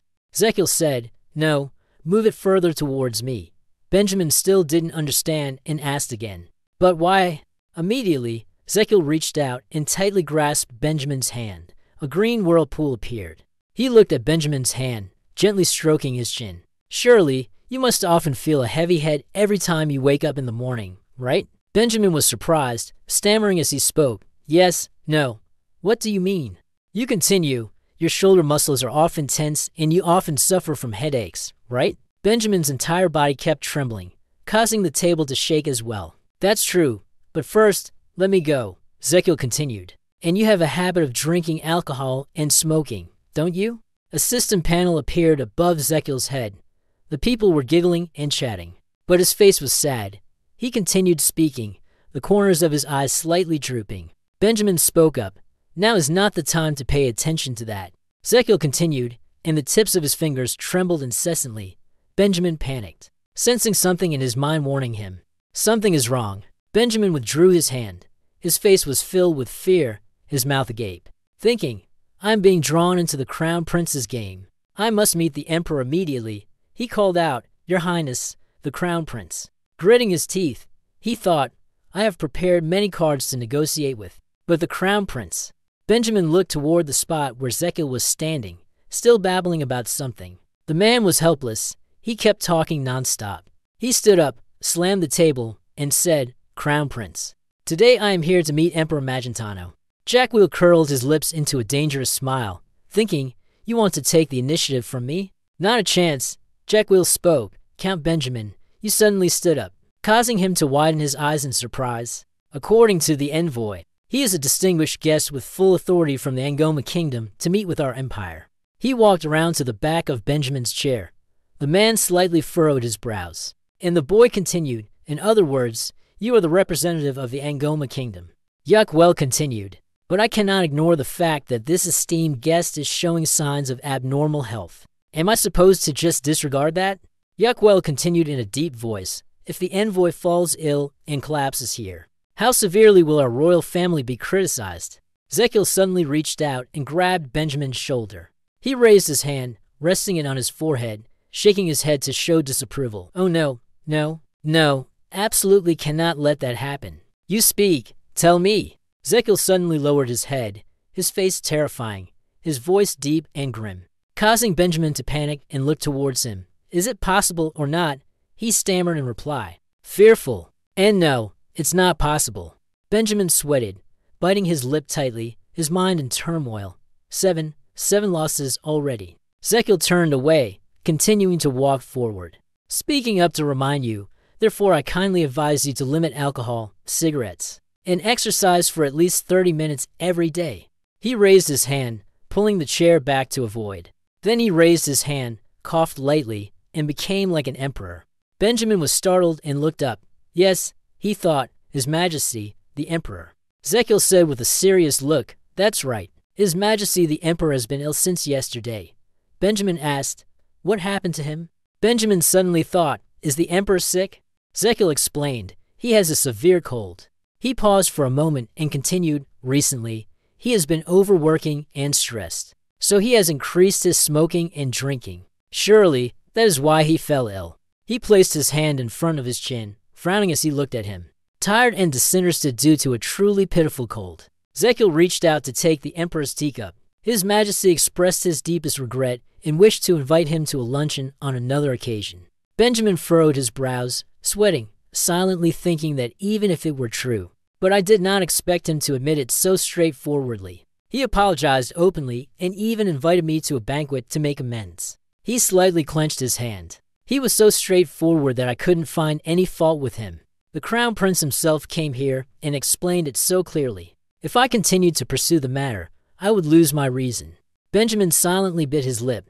Had he just removed one of my pieces like that? He furrowed his brows tightly, looking toward Zekiel, who was smirking faintly, assessing that the Crown Prince was no simple character. Zekiel suddenly leaned toward Benjamin and whispered, "I have something I want to tell you." The outside was very different from the atmosphere inside the room, where Zekiel and Benjamin were talking. Benjamin, with a beaming expression, walked beside Zekiel. He said, "I did not expect His Highness the Crown Prince to have such good intentions." Jake Gyllenhaal rested one hand on his hip, the other supporting his head, smiling. "Right?" Benjamin held a piece of paper in one hand, lifting it to his face with a cheerful, bright smile. While Jake Gyllenhaal stood behind, arms crossed, he said, "I shall deliver this letter as a message from His Royal Highness, the Crown Prince." Damien Kyan suddenly appeared and spoke. "How was it? Did the meeting go smoothly?" Jake Gyllenhaal replied, "It was just okay." Both of them looked in the direction where Benjamin was hopping and singing CA. Damien Kyan asked, "It seems like everything is going well, doesn't it?" Zekiel said, "Luckily, he has understood my heart." Adamil furrowed his brows, hesitating. "Your Highness's heart? I believe you must think that I have just captured a clueless golden deer." Zekiel smiled brightly and said, "Adamil, I have something for you to do." Adamil lowered his head, closed his eyes, and responded, "What is it, sir?" Zekiel's gaze was resolute, his hand placed on Adamil's shoulder as he spoke with gravity. "A top-secret mission." Damien Kyan faced Jackwheel, frowning as he asked, "A top-secret mission?" Jackwheel seriously explained, "Today, an important patient will be admitted to the royal clinic." Damien Kyan was confused and asked again, "What?" Jackwheel raised his hand to his mouth, furrowed his brow, and leaned slightly closer to Damien Kyan, reminding him, "Keep your voice down. Don't let anyone hear us." Damien Kyan wondered, "Who is it that you have to hide from like this?" Zekiel turned his face away and replied, "Your Majesty, the Emperor. You should go back to the clinic first." Damien Kyan asked me, "Should we have the entire Special Forces team get ready?" Zekiel raised his hand and smiled. "Yes, exactly." He turned around to look at Damien Kyan and said, "I know you've been focusing on your cultivation lately, and I feel bad for disturbing you." Damien Kyan spoke to comfort her. "It's okay, compared to practicing voice control. You're very determined. Protecting important individuals is my top priority." Zekiel briefly recalled the scene where he focused on fighting against the scarecrows. Lying scattered on the ground, surely, he must have felt the limits of himself at Demo. Damien Kyan rushed forward, slashing at the scarecrows, each strike cutting through their forms with powerful precision. Zekiel thought the monster was a huge wall to him. He stopped, panting. Everywhere around him were ruins, with sand and stones flying in all directions. Zekiel pondered silently, thinking to himself, "It seems like the time has come." How do you evaluate the moment he realized his true nature? He will become the strongest person in the world. But not now. Damien Kyan bowed his head before Zekiel, who was smiling. "Then I will take my leave to return to the clinic and prepare." Both of them went in different directions. Suddenly, Damien Kyan, while walking, stopped. He furrowed his brow and thought, "Although I have greatly intensified my training, it's still not enough." He looked at his hand, calloused from holding a sword and marked with tiny wounds, and wondered, "I have never been formally taught swordsmanship. Can I surpass my own limits?" Damien Kyan's face became serious. "What must I do to become stronger?" At night, Zekiel pushed Astelion, who was sitting in a wheelchair, out of the room. "I cannot allow the Emperor to stay in the Imperial Palace." He pushed the wheelchair forward while thinking, "Because I do not know which of your loved ones has ill intentions." Zekiel paused for a moment. Moreover, the Emperor was still in critical condition. "I must stay by his side until I can use the blessing magic of the Archbishop in another month." Zekiel glanced towards the servants who were whispering and gossiping around, deep in thought. "But if I stay holed up in the palace, they will suspect that the Emperor is not only suffering from a common cold, but also from a serious illness." He continued to push the wheelchair that Aston Martin was sitting in forward. "It's best to avoid that situation." Zekiel pushed the cart towards a door, thinking to himself, "Well, I should also prepare to welcome the next VIP." He smiled faintly, frighteningly. The effect must have started to take hold, right? In the early morning, a voice echoed throughout the vast and magnificent castle. "You say Benjamin has returned?" A servant placed his hand on his chest, bowing beside Merovic, who was sitting in the chair, and said quickly, "Is that so?" He gritted his teeth, thinking, Emperor Magentano is not an easy opponent. His face was filled with anger, his hand clenched tightly, trembling, his eyes full of killing intent. "Merovic, the king of Angoma." The door suddenly opened. Benjamin stepped in. Benjamin bowed and performed a ritual before Merovic. "Your Majesty, I have returned." Merovic responded, "Count, you have returned." Merovic's gaze was grim as he raised his hand to stroke his chin. "How's it going, Benjamin? Have you dealt with the person yet, my divine one?" Benjamin's words made Merovic frown. The god had not met Emperor Magentano. Benjamin continued, instead. Benjamin, with a smiling face, sparkling lights appeared around him. He raised his hand and gave a thumbs up. The deity had met the crown prince. Benjamin recalled the conversation with Zekiel. He said, "Let me summarize the main points of today's meeting." Zekiel began to ramble. "I believe the Angoma royal family must have grasped the situation in Demo as well. He doesn't understand why you brought this up. But still," he nodded and replied, "Of course." Zekiel continued, "Therefore, I want to propose. No, I should say demand." Benjamin anxiously asked, "What is the request?" He smiled, a golden light radiating around him. Princess Adeline, the first of the 3 heirs to the throne of Angoma, had to stay in the royal capital of Magentano for 6 months. A lightning bolt struck across Benjamin's head. He exclaimed in astonishment, "What? He thinks he wants to take my daughter as a hostage. Is this guy crazy?" He frowned, lowered his head, and looked away. His hand clenched into a fist as he pondered inwardly.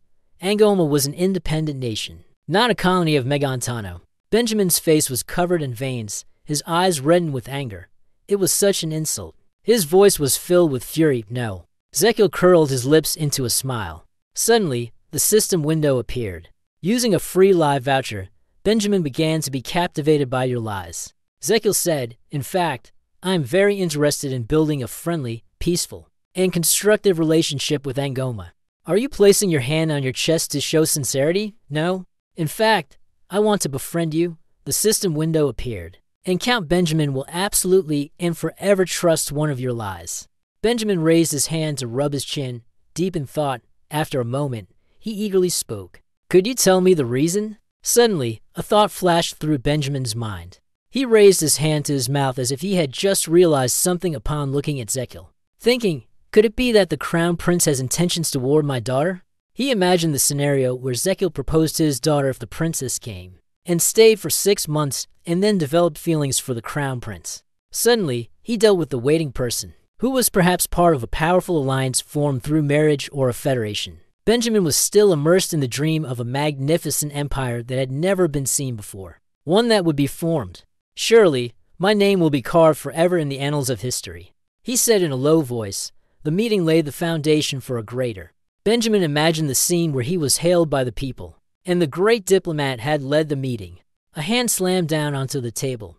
A furious voice rang out, snapping him out of his dream. What? Mirovic pointed at Benjamin and angrily said, he wants Adeline to stay for 6 months. He dared to treat our kingdom as a colony and take my daughter as a hostage. Does he want to start a war? Mario furrowed his brow and shouted angrily, Benjamin, did you hear that humiliating request and remained silent, faced with the Emperor's fury? He stammered, Your Majesty, but Benjamin trembled, awkwardly explaining. It was a reasonable request to promote the friendly relations between the two countries. Mirovic asked, What did you say? Benjamin continued to lower his head and explain. Crown Prince Magentano wishes to use this exchange to establish a strong relationship between the two countries and form a bond with the princess. Mirovic asked, Alliance, Benjamin? Benjamin, still trembling, continued. If the future leaders of the two nations form an alliance, the future of both nations will be more peaceful. Mirovic shouted loudly, I don't want to hear any more. He stood up abruptly, raising his hand, his face filled with anger. The negotiation with Magentano had failed. Benjamin reached into his sleeve pocket and spoke, Your Majesty, please calm down and read the letter that the Crown Princess sent. Murov gritted his teeth, furrowed his brows, and thought, What has happened to you, Benjamin? Murov stepped down toward Benjamin, silently thinking, You have always been someone who stands firm in your beliefs. How is it that you are now so enchanted by the Crown Prince? Mirovic stopped in front of Benjamin, who was holding the letter with both hands, respectfully saying, I beg you, Your Majesty. Mirovic snatched the letter, her voice angry. Fine, I'll read it. He gradually opened the letter and read it. The blue lights appeared around Mirovic as he read the letter. Mirovic clenched the letter tightly, his voice low and grave. Count, it seems I have underestimated him.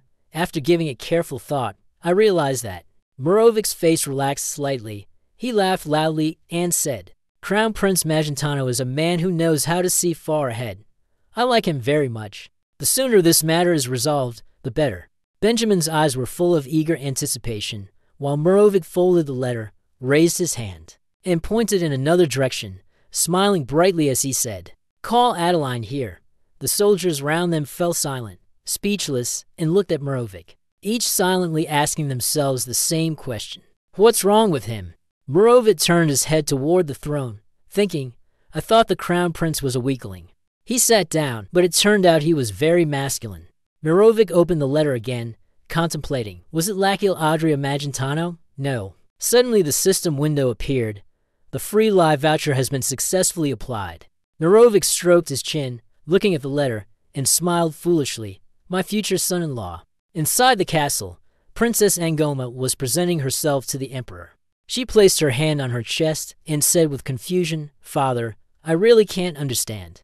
The princess made it clear that she was displeased. Why is it that people easily accept the request of the Magentano Empire like this? Adeline and Angoma, the first heir to the throne of the Angoma kingdom. She glanced to the side, and Zekiel shuddered suddenly. The princess said, This decision is truly unjust. It is very wrong. The emperor tightly gripped the scroll and said, Adeline, my only daughter. She replied, Yes, Your Majesty. He narrowed his eyes and said, Do you think I made this decision just because I fear Magentano's power? This question surprised Princess Angoma. She hesitated and said that, seeing the princess's reaction, the emperor angrily said, It must be so. That's why you oppose my decision, Seeing him so angry, she wondered, what exactly is in that letter? Have they found my weakness? Is the princess worried, or is it some kind of terrifying threat? So curious. The emperor looked at Ngoma and said, you must find it hard to accept. I understand how you feel. But there will come a time when you understand and are grateful for my decision. I am not mistaken in the slightest, my daughter. Hearing such words, the princess felt indignant and said, but your majesty, I see that the princess still continues to object. He shouted loudly, enough, inside the palace. The emperor was furious and said loudly, I do not want to hear any more objections. We will depart immediately. He pointed at the princess and stayed there for 6 months. She was surprised and called out, Father. She was known as the Angel of Smile of Ngoma. The royal knights quickly ran over to capture her. On the other hand, the princess continued to call out, Father, please. She was called by a very beautiful title, the Angel of Smile, because she was a kind-hearted person. Why couldn't the knights hold the princess? She was too strong. Was it because she was called that due to her gentle and warm nature? That is not the correct wording.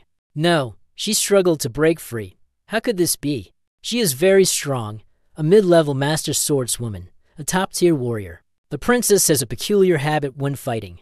With just one strike, the princess defeated all the knights. It was a radiant smile as she took down her opponents. She threw the knight into the wall. That habit was the reason why the princess was called. She breathed a sigh of relief and smirked. The angel's smile made the emperor extremely enraged. Immediately, he glanced at the wizards. In the blink of an eye, they quickly surrounded the princess and recited the incantation. She couldn't break free. Surprised, she said, Ah. The chains appeared, wrapping around her. The princess could not break them. She said, Damn this. The princess tried to break the chains, but could not. She angrily said, Let go. Then, she was placed into the carriage, bound by chains. She cried out for her father. But the emperor seemed unmoved, perhaps too accustomed to this scene. He said, Travel safely. My daughter. The carriage moved at the speed of lightning, racing past the gatekeeper knights. The knight hesitantly said, Isn't this the horse-drawn carriage delivery service at dawn, exclusively for VIPs of Ngoma? Watching the carriage gradually disappear from sight, the knight standing beside her said, Yes. It guarantees the goods will arrive at dawn, just as the sun is about to rise at another location, 10 days later, at dawn. The princess stepped down from the carriage. The captain of the knights said, Dawn. But 10 days later. The princess asked curiously, Is this the imperial capital of Magentano? Her gaze seemed as if it could tear this place apart. Suddenly, he spoke, Princess, from now on, you must display your majesty. The captain of the knights continued, You are the face of Ngoma. She sneered and said, I understand. She stepped forward with a confident demeanor. I cannot afford to appear weak. Someone is walking toward the princess. She squinted her eyes and thought to herself, It seems like I have met this person somewhere before. The wind blew, rustling. You said, Congratulations to Princess Ngoma on her arrival in the imperial capital. Zekil smiled brightly and said, You have worked hard. Damien Kine bowed his head in greeting. Seeing the crown prince, she angrily thought, I remember now, Crown Prince Magentano. The princess placed her hand on her chin, looked at Zekil's figure, and thought, This is so different from that sickly portrait, isn't it? Zekil happily introduced himself and extended his hand. I'm Rachel Audrey of Magentano, the Crown Princess of Magentano. She looked with a disdainful gaze and said, Adeline, B.A. and Ngoma, you're still reaching out. And she continued to introduce herself, not paying any attention to Zekil. The Princess of Ngoma. Zekil looked at his hand, a faint smile playing on his lips as he thought, a cold girl. How come I've met so many people like this before? Recalling the past life, Zekil thought, in Korea, it was always like that. Whether it was going on blind dates, chatting elsewhere, or secretly dating. In his heart, he thought he was about to cry. Zekil believed this was a test of strength. Why could we all feel their disdain?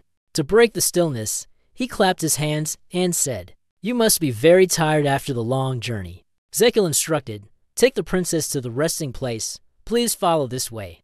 You took her to the dining room. First, have breakfast. Zekil looked at the princess and said, Then, I will take you to the palace, where you will stay. The princess ignored the crown prince. She remained silent, saying nothing. You feel worried and think that Adeline is the key to stopping the Great War. Look at the princess's arrogant attitude. Zekil thought that although Adeline had a competitive nature and liked war, she didn't mind Zekil looking at her. She turned to look at the Knight Commander and said, "Aren't you hungry?" He replied, "I'm fine, you can keep thinking." But she prefers peace over war. Zekil clasped his hands together and thought. She was also considered to be a very intelligent person. Do you know how strong the princess is? She is very healthy, robust, and powerful. Unfortunately, she suddenly passed away before ascending to the throne. After that, someone else took her place. The result is that a distant relative became the king of Angoma, a country that was soon destroyed because this new king is an extremist militarist, completely opposite to Adeline. And that marks the disastrous beginning of the Great War with Magentano. He sighed, thinking. She acts as though she were born for war. Seeing Princess Zekil has made her decision, I cannot let it happen. I must save Adeline and place her on the throne. The princess was startled and looked at Zekil, saying, What? Recalling what he had read, Zekil thought, based on the descriptions of Adeline's symptoms in the novel, I suspect she has a bile duct obstruction due to gallstones. In fact, I know someone who has similar symptoms. He remembered someone, a web novel author he knew through to close friends Manhwa and USU. It seemed that his name was Bakyung. He thought of a way to help the princess. Anyway, if the gallstones have formed, I must remove them and take preventive measures to prevent their recurrence. Suddenly, the princess placed the meaning on the table. Zekil was worried. She had become tired after a long period of time. You said, sorry, sir. You must be having a hard time digesting, right? Since you had to eat right after such a long journey? He snapped his fingers and said, Therefore, I have prepared a pill for ascension. As soon as he snapped his fingers, Gadon appeared and said, Oh my, this girl is truly. She was slightly surprised. Zekil continued, I have specially prepared a nourishing medicine for you. Looking at the cup of medicine, she was surprised and said, Medicine? She seemed quite angry and thought it was poison. Truly, the princess raised her fist, making the Knight Commander panic. She slammed her fist down onto the table, causing it to shatter. Everyone was frightened by the princess. She continued, This is the form. The princess clenched her fist and continued in an angry tone, What insult is this? It seems she might have misunderstood something. The punch just now caused the table to crack, and everything on the dining table flew everywhere. Zekil asked in surprise, Insult? The princess irritably said, Isn't summoning me here and making me sit still enough? Don't you understand what she means? Quickly asking again, Do you mean that she tightened her grip and said, I have come here at the summons. Just that alone was a difficult decision for me in Angoma. The princess loudly said, Don't you know? You seem very surprised to hear this. She lowered her head, placed her hand on her forehead, and said, So, let me say this first. I will stay here for 6 months as the crown prince requested from my father. The princess pointed at Zekil and continued, But that is all. Don't even think about asking anything more from me. Zekil tried to mediate, saying, It seems like there is some misunderstanding. She stood up abruptly and said, There is no misunderstanding. He placed his hand on his chin and said, Is the princess afraid of something? Hearing such words, she was so shocked that she couldn't utter a word. Being told that she was scared made the princess tremble with anger. She said, What did you say? Zekil crossed his arms, looked at her, and said, I didn't do anything. Remembering the meal, he said again, I only invited you to dinner. Remember the cup of medicine on the table. Zekil continued and presented him with a nourishing potion. Why are you afraid? You can't help but wonder. To speak and avoid it like this? The princess frowned, grimacing, and said, I'm not afraid at all. Zekil anxiously continued, If you're worried that the pill is poisoned. She became furious and mentioned this name. Zekil said to Gadon, Sir Gadon, bring the medicine boy here. He bowed and said, Yes, Your Highness. Gadon took the cup of medicine and placed it on the table.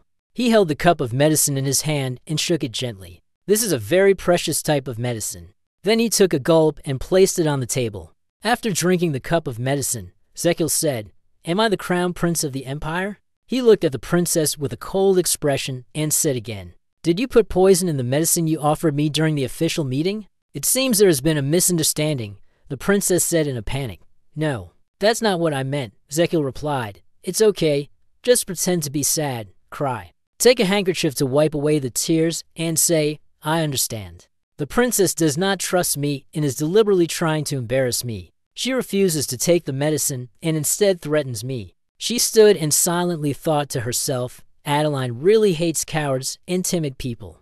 The princess was angry and laughed derisively. She thought to herself, he dares to consider me a coward. How I want to punch him. She pulled the chair and said, I have never been afraid.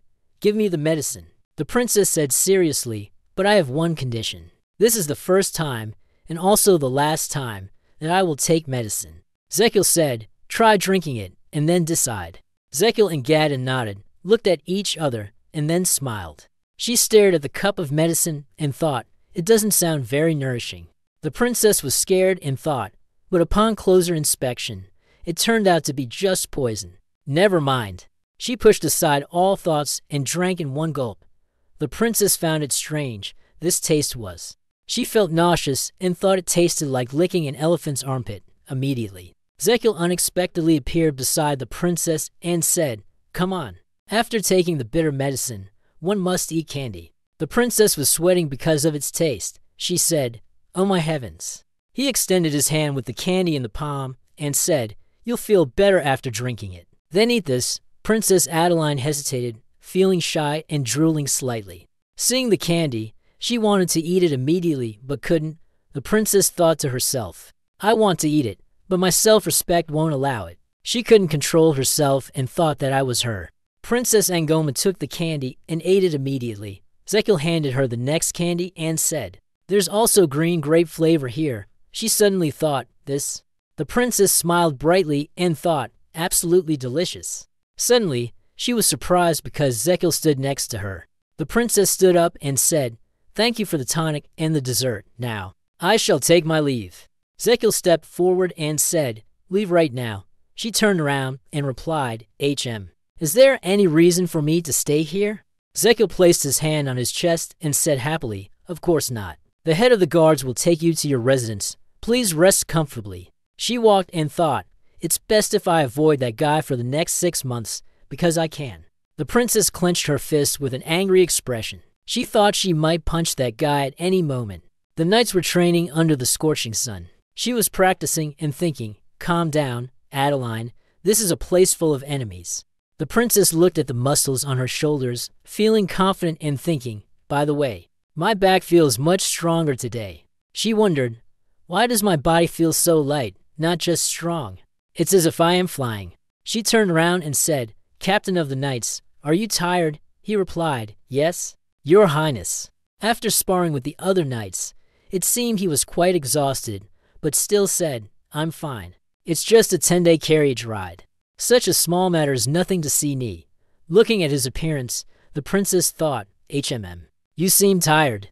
She looked down at her hands, puzzled, thinking, but why don't I feel tired?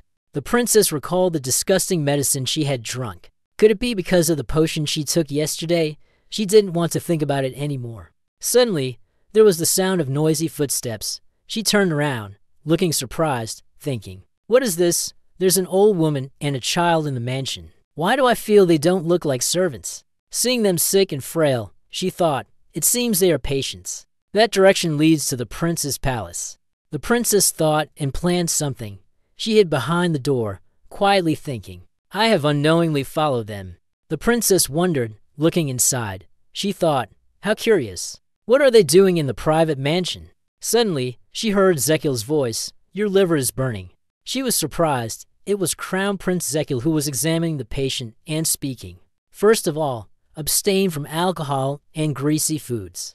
The patient replied, yes, Your Highness. Zekil continued, please take the medicine regularly, and we will proceed with your treatment. Please follow this path. You seem to have discovered the princess hiding behind the door. She was startled and quickly hid again. She thought Zekil had left and sighed in relief, waiting for him to appear beside her and say, what are you doing here? She said in fear, yes. Zekil asked, looking at the princess, excuse me, what do you mean? This is the clinic. Have you registered for a checkup? She was surprised and replied, register for what? Zekil asked further, have you lined up properly? Princess Angoma said, no. What I mean is, do you think she's joking? Zekil replied seriously, do you think I'm joking? He talked about this place. This is the place where patients are cared for. Here, everyone is equal except for His Majesty the Emperor, regardless of status, gender, or age. Zekil pointed toward the door and said, "If you want to enter, please register for a checkup first." He emphasized each word. "Queue up properly." Zekil asked her, "Do you understand?" The princess was scolded in front of many people. She left. A moment later, 2 hours later, the sound of Zekil rang out. The next person, the princess, appeared before Zekil. She handed over the paper and said, "I have followed the proper procedure and queued up properly." Zekil thought, "I knew it." The princess continued, "As you can see, I am the kind of person like this. I am not the type of royalty who abuses their power and status." He held the piece of paper in his hand and asked, "Do you want to prove that?" She recalled the moment earlier and said, "Because what I went through just now was truly humiliating."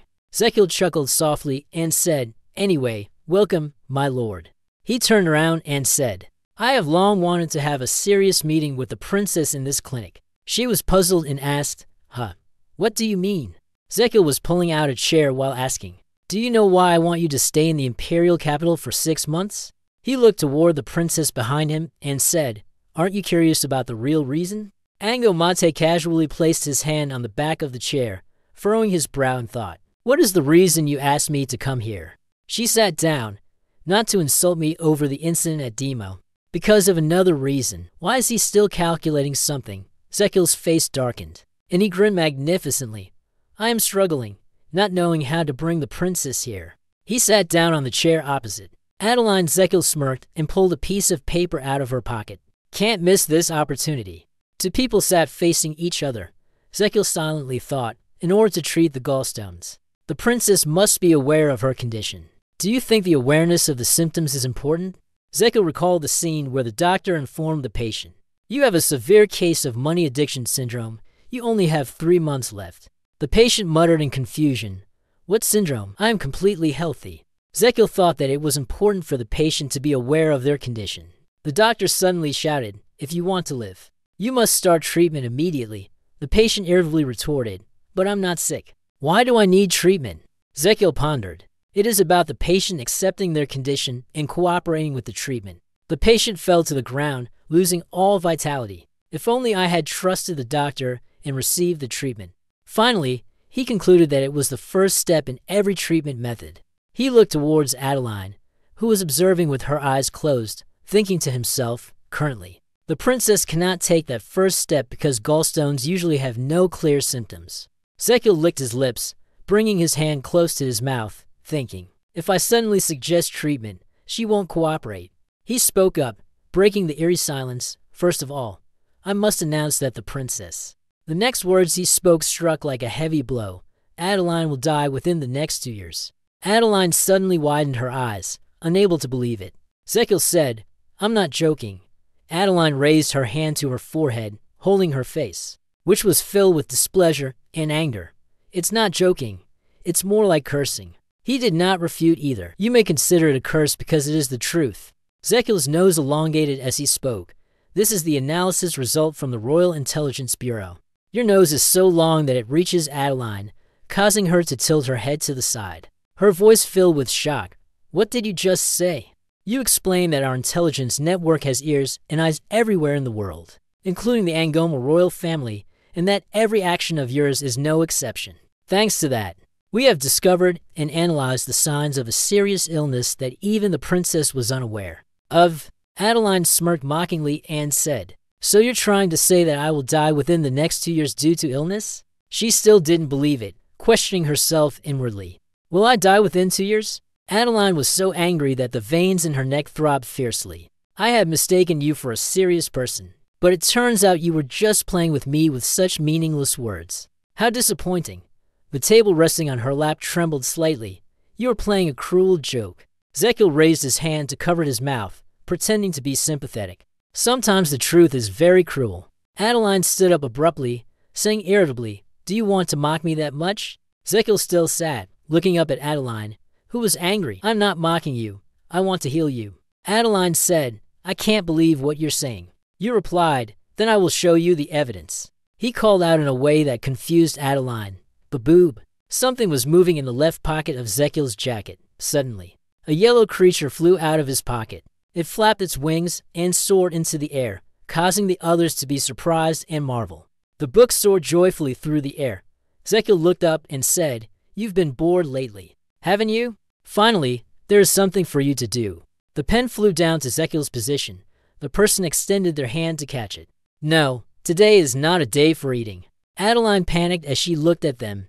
"Is that Kir a mythical beast?" He spoke, handing the bundle of pens to Adeline, and introduced her first. "Let's greet each other. This is Princess Adeline, my patient for today." Adeline swallowed her saliva. She was still shocked by Zekiel's divine beast. "You introduced Adeline, and this is Lord Bobo, the pharmaceutical component analyst of the Royal Clinic." Adeline shook hands with Bobo. Greetings, sir. But today, he will experience a different role." Zekiel raised his hand towards the sky and said, "Bo, but let's begin." Bo spoke up, seemingly agreeing. "Oh." A window opened while B.E. but was puffing his lips, and his body underwent some transformation. The auxiliary feature scanned the acupuncture points, and B.E. but raised his fish fins, generating yellow light.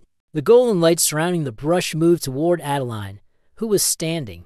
A few days ago, Zekiel lay exhausted on the bed and sighed. "Tonight, I can't sleep again." A notification window popped up. "Your internal organs are complaining about your usual 7-hour sleep." The window displayed the internal organs currently under discussion. He looked at the system panel, thinking, "What are you all doing?" Suddenly, the system panel turned red. Your internal organs harshly condemned your actions. Then the system panel opened, where others were angrily reacting. On the screen, it appeared, causing Zekiel to jump up, raise both hands, and go on strike. "What is happening again?" Zekiel looked away and said, "Actually, I just received a response from Angoma. What's the matter?" "They agreed to send the princess here as I requested." He continued, "She will arrive in about 3 days, and I am worried." An alarm bell rang. The red-haired young man urgently shouted. A meeting among the internal organs resounded. The red-haired young man said, "They agreed to send the princess here, meaning my future father-in-law has already approved." "Right?" The curly-haired young man spoke up. "Hooray. Now is the time to propose. What else?" Another young man with dark hair said, "Confess like a real man." The system window rang out. "The internal organs have gifted you 1000 HP. Current HP is 2500. Zekiel spoke up to remind, "It's not a marriage proposal. I have to cure the princess's illness to stop the war, right?" The window displayed an image of the 7 voids' internal organs. The dead fish eyes stared at Zekiel. The 7 voids' internal organs demanded the return of the HP they had granted to Zekiel.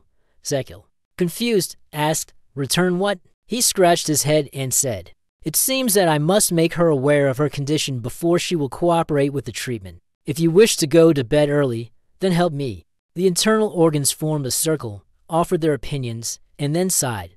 "No way, huh? Damn it. I thought I was finally going to escape the single life." Zekiel, feeling irritated, angrily said, "Don't you all want to sleep?" The system window appeared. Maybe I should try upgrading the pulse reading skill," he muttered, contemplating the pulse reading skill. The system window appeared.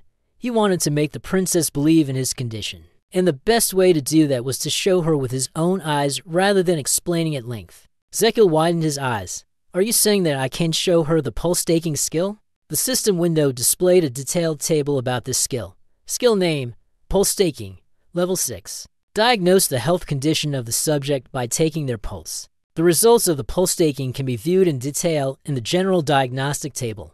Additionally, your internal organs can communicate with the patient's internal organs to diagnose the illness. More accurately, the current HP is 2500. Zekiel placed his hand on the level cap of the support feature system. A scan of the required HP acupoints needed to reach the next level showed 300. A notification window popped up. The required HP to reach the next level is 350. He frowned slightly, thinking, as expected, it can't be leveled up in just one go. His gaze was determined, silently gritting his teeth, quickly pressing into the system, reminding himself to keep going. Windows appeared in waves, then circles spun around Zekiel. Skill name, Pulse Grasp level 7. Skill name, Pulse Grasp level 8. Skill name, Pulse Grasp level 9. Skill name, Meridian Grasp level 10. The Meridian Grasp skill has reached level 11. The skill level of Meridian Grasp has increased. Level 10 in the primary stage, level 1 in the intermediate stage. You have mastered the skill of pulse detection even more, accumulating experience and skill points. Now, not only can you see inside the patient's body with your pulse reading skills, but you can also show them the results. The new support feature has been unlocked. Zekil was surprised, his eyes wide open as he looked at the System Feature Support Board 2, which was displayed. Can you display the diagnostic results from the acupoint scanning feature on the external screen, so that the patient can see them? However, the screen outside must return to the present. The image of Adeline's gallbladder appeared in the air. He spoke, "Princess, this is an image of your gallbladder, captured by a CT scan." Adeline was surprised, stammering. What? She asked again in confusion. "Is this my gallbladder?" Zekil explained, "If you have any doubts, press the area on the right side of the abdomen, just below the ribcage." Adeline looked at her hand and thought, "Let's see what happens." She pressed her hand against the right side of her abdomen as Zekil had said, and the image on the system screen also trembled. Adeline stared. Her hand was still pressed against that spot. "Feels really hard to believe, really?" Zekil thought to himself, feeling smug. "All right, she's trusting me."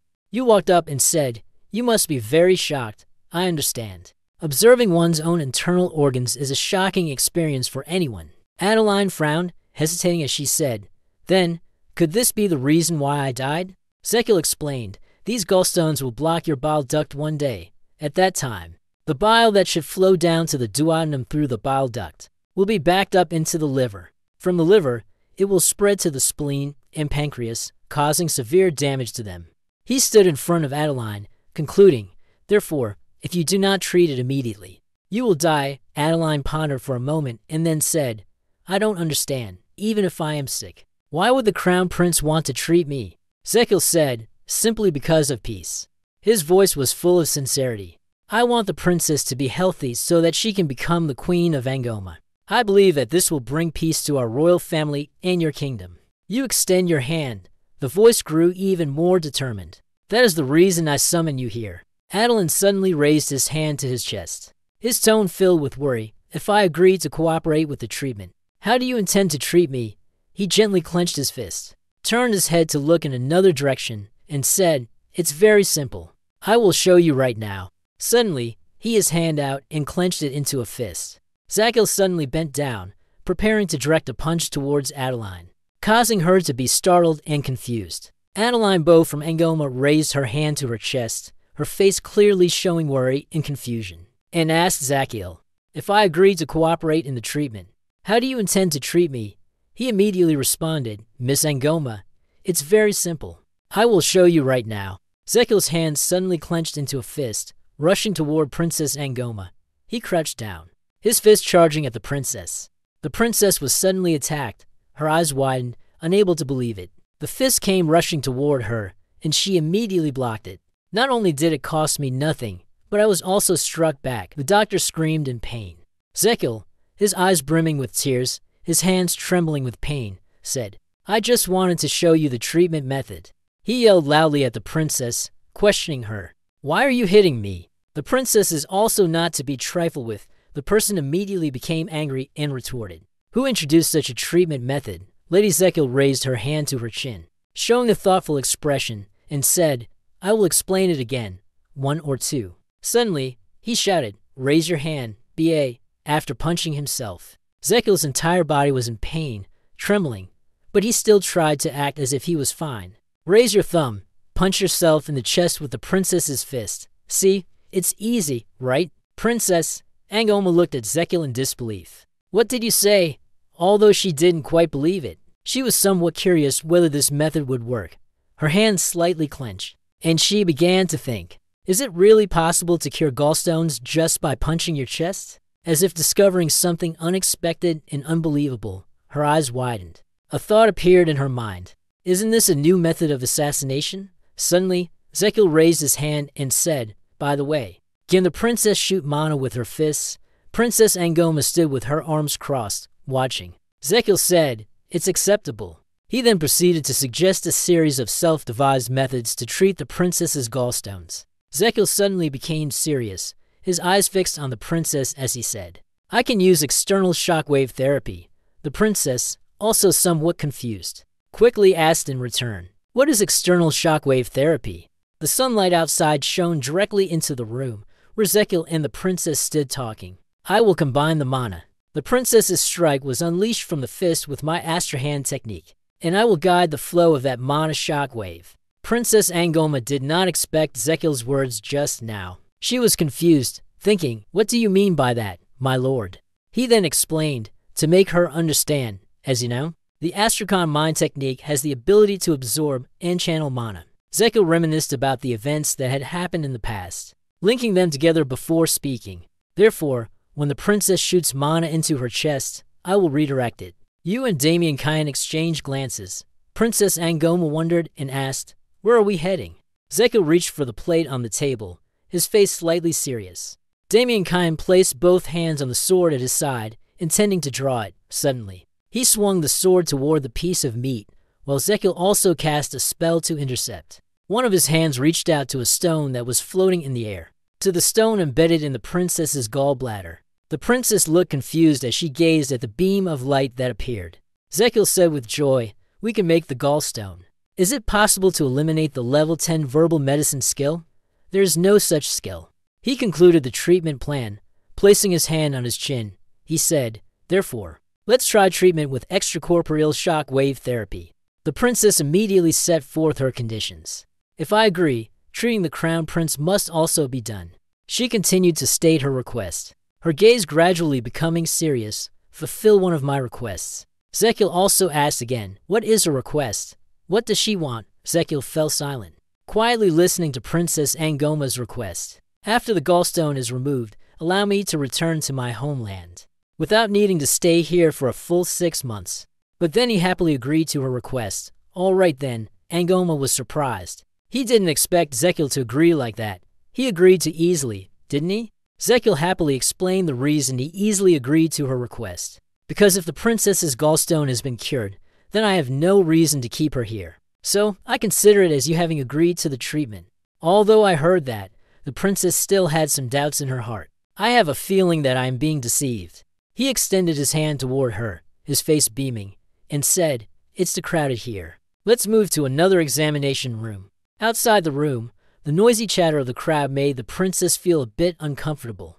But Zekil seemed unaffected by it. "You tell Angoma that, then turn your back." Zekil placed his hand behind the princess's back and instructed her, "Do not move until I give the command, and hold your breath for a moment."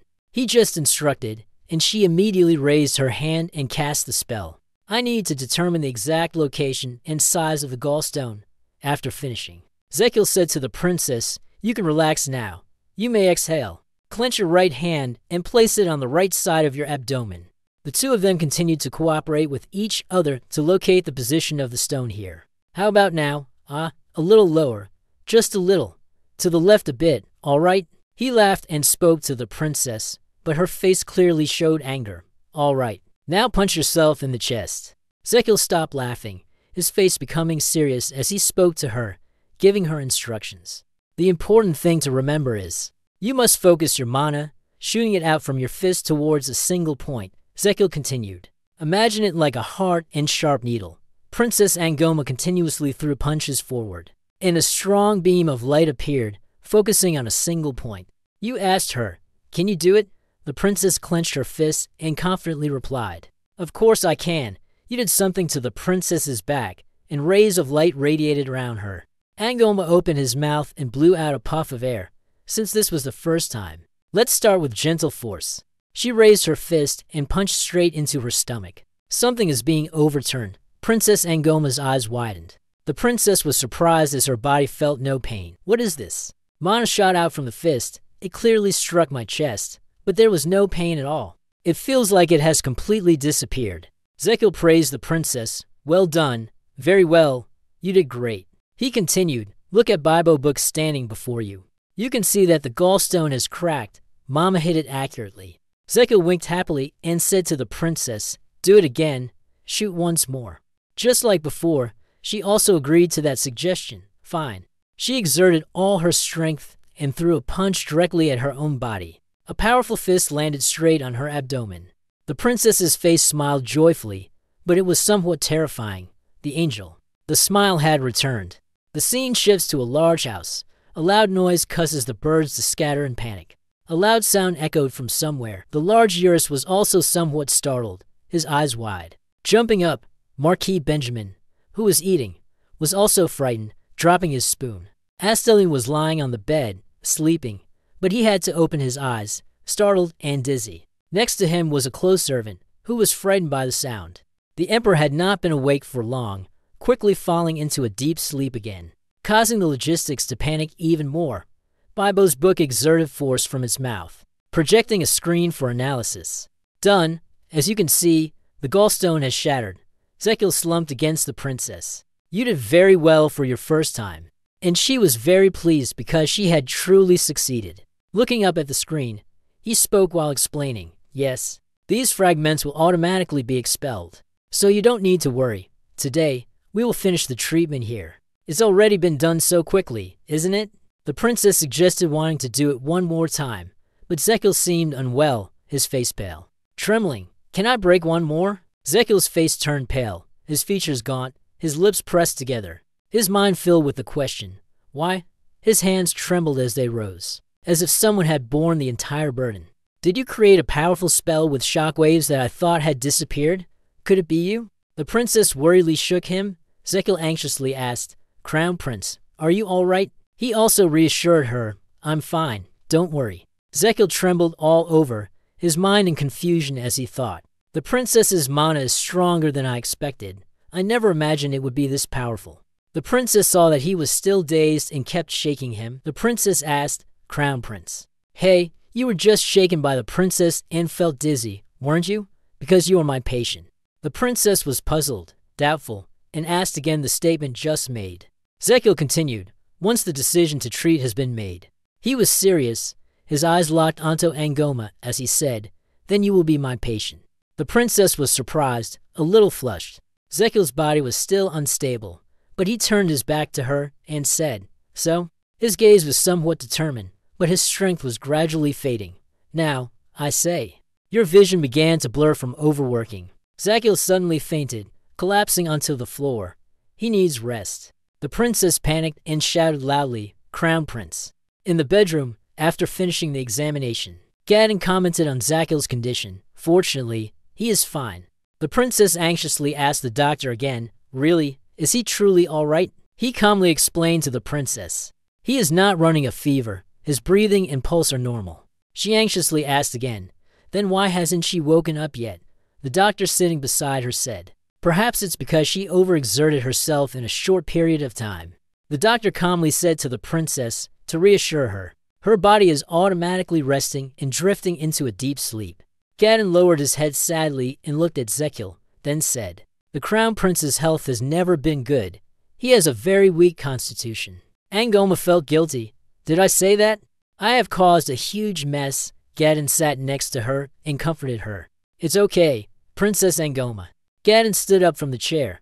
In fact, His Highness had instructed me on a few matters. He cared for Zekiel, covering him with a blanket, and said, he mentioned that treating the princess might be very painful and could cause him to faint from exhaustion, so don't be too surprised. Princess Angoma, after hearing Gadon's words, immediately asked in return, do you mean that you and His Highness Prince Zekiel often talk about the princess? He always places the patients above all else, even more than himself? The princess remembered the words Zekiel had once said to her, because you are my patient. The doctor shared with the princess about Zekiel, which is why I'm always worried about him, as I am the personal doctor of the Crown Prince. Angoma looked at him lying on the bed, but her heart was filled with mixed thoughts. The Crown Prince, this person, everything he does is from the heart. The notification board appeared, stating that your devoted actions toward the patient have touched someone's heart. No, you fool. The princess's eyes brimmed with tears as she thought about the past. I feel so petty for doubting someone as wonderful as him. The doctor stood up, wiped his tears, and looked at Zekiel with a heart full of pain. In fact, your true intention is merely an action taken to achieve your personal goal. But your heart, which even you do not recognize, is sincere toward the patient. The announcement board continued to appear. This truth, heartfelt and sincere. would bring many positive changes in the future. Angoma's fingers moved slightly. She reached out and took Zekil's hand, smiling gently. You have built the highest level of medical trust with Adeline. She held his hand, lifting it up. She will not doubt any of your medical actions in the system interface. The two of them tried to shout loudly, warning, you're being tricked, you fool. Yet Zekil continued to snore, unaware of anything. Therefore, your internal organs are cheering you on. He is a scammer, but it's fine. After all, he has tried his best. The internal organs have granted you 1,500 health, current health, 2,500. The doctor discovered something. He saw the princess holding Zekil's hand, and he was so incredulous that his mouth hung open. Huh? Was he so shocked that he covered his mouth with his hand? An emergency light appeared above his head, turning green. What the hell is going on here? Outside the window, the scene remained very peaceful. Angoma looked up, glanced at Zekil opposite her, and asked, has the crown prince recovered? He crossed his arms, his gaze fixed straight ahead, and replied, I have always been well. What did I say before I passed out? The princess covered her mouth and said in a very sweet tone, do you still remember, Zekil? It was confusing, but he still replied, no, I don't remember. Angela laughed excitedly and teased him, impossible. You looked me straight in the eye and said it. What did you say? She repeated his words with great precision. Once you've decided to be treated, you will be my patient. Zekil, feeling embarrassed and even angry, shouted loudly. Stop! Suppressing his embarrassment, he cleared his throat and said, anyway, it's fine as long as you're all right. The house was clean and tidy at that moment. The two of them continued their conversation. It was something inevitable during the treatment process. Therefore, you do not need to worry about the treatment being affected. Zekil looked straight ahead and said seriously, because I will spend the entire afternoon treating the princess. Your hand clenched tightly onto your thigh, silently making a vow in your heart. Today, I will not faint, absolutely not. Angoma intended to say something. The princess smiled faintly and said, I have decided to trust you. Zekil couldn't believe it when he heard the princess say, huh?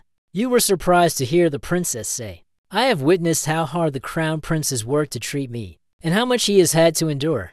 Angoma made the final decision, raising his hand to his abdomen, and said to Zekil, all my faith is placed in you, so I believe that I must remove this gallstone in order to survive. Outside, the scene was bathed in sunlight that shone through the leaves. Zekil exclaimed joyfully, really? Yes, I'm ready. And Princess Angoma raised her hand to her chest, expressing her trust in Zekil.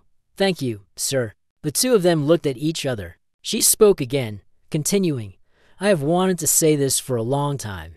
Zekil felt embarrassed, his head lowered slightly, thinking to himself, a little embarrassed. But this is for me. Suddenly, he smiled savagely. Shall we continue the treatment? He excitedly jumped out of his seat, heading toward Princess Angoma, and said, shall we start right away?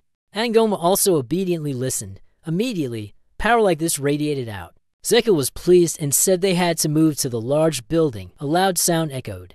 The notification board appeared. You are continuously absorbing mana shocks. Strong on the outside by using the Astrahan mental technique. A straight punch landed on Princess Angoma's stomach, behind the princess. Zekil was also doing something to heal her. The notification board reappeared, repeating, you are continuously absorbing powerful mana shocks from the outside. By using the Astrahan mental technique, Zekil's face clearly showed his exhaustion. A beam of light appeared. Zekil stared in astonishment at the pebbles. He joyfully looked at the system panel. This series of actions had become a valuable experience asset for his Astrahan interaction. The Astrahan mental cultivation level had increased. Upgrade the Astrahan mental technique skill to level 4, single circle tier. With a mana deficiency rate, 170% of the required health to level up to the next level, 1,800. Current blood, 2,500. Zekil seems to have just succeeded in doing something. When the Astrakhan mental technique develops, the number of ring slots you possess is also affected. The storage capacity of the ring slots has been expanded. At this moment, the heart was covered by green energy. Slot number 1 had been expanded, and the maximum capacity of slot number 10 was 12L to 13L. Several days later, Zekil panted, saying, the 15th gallstone has been shattered.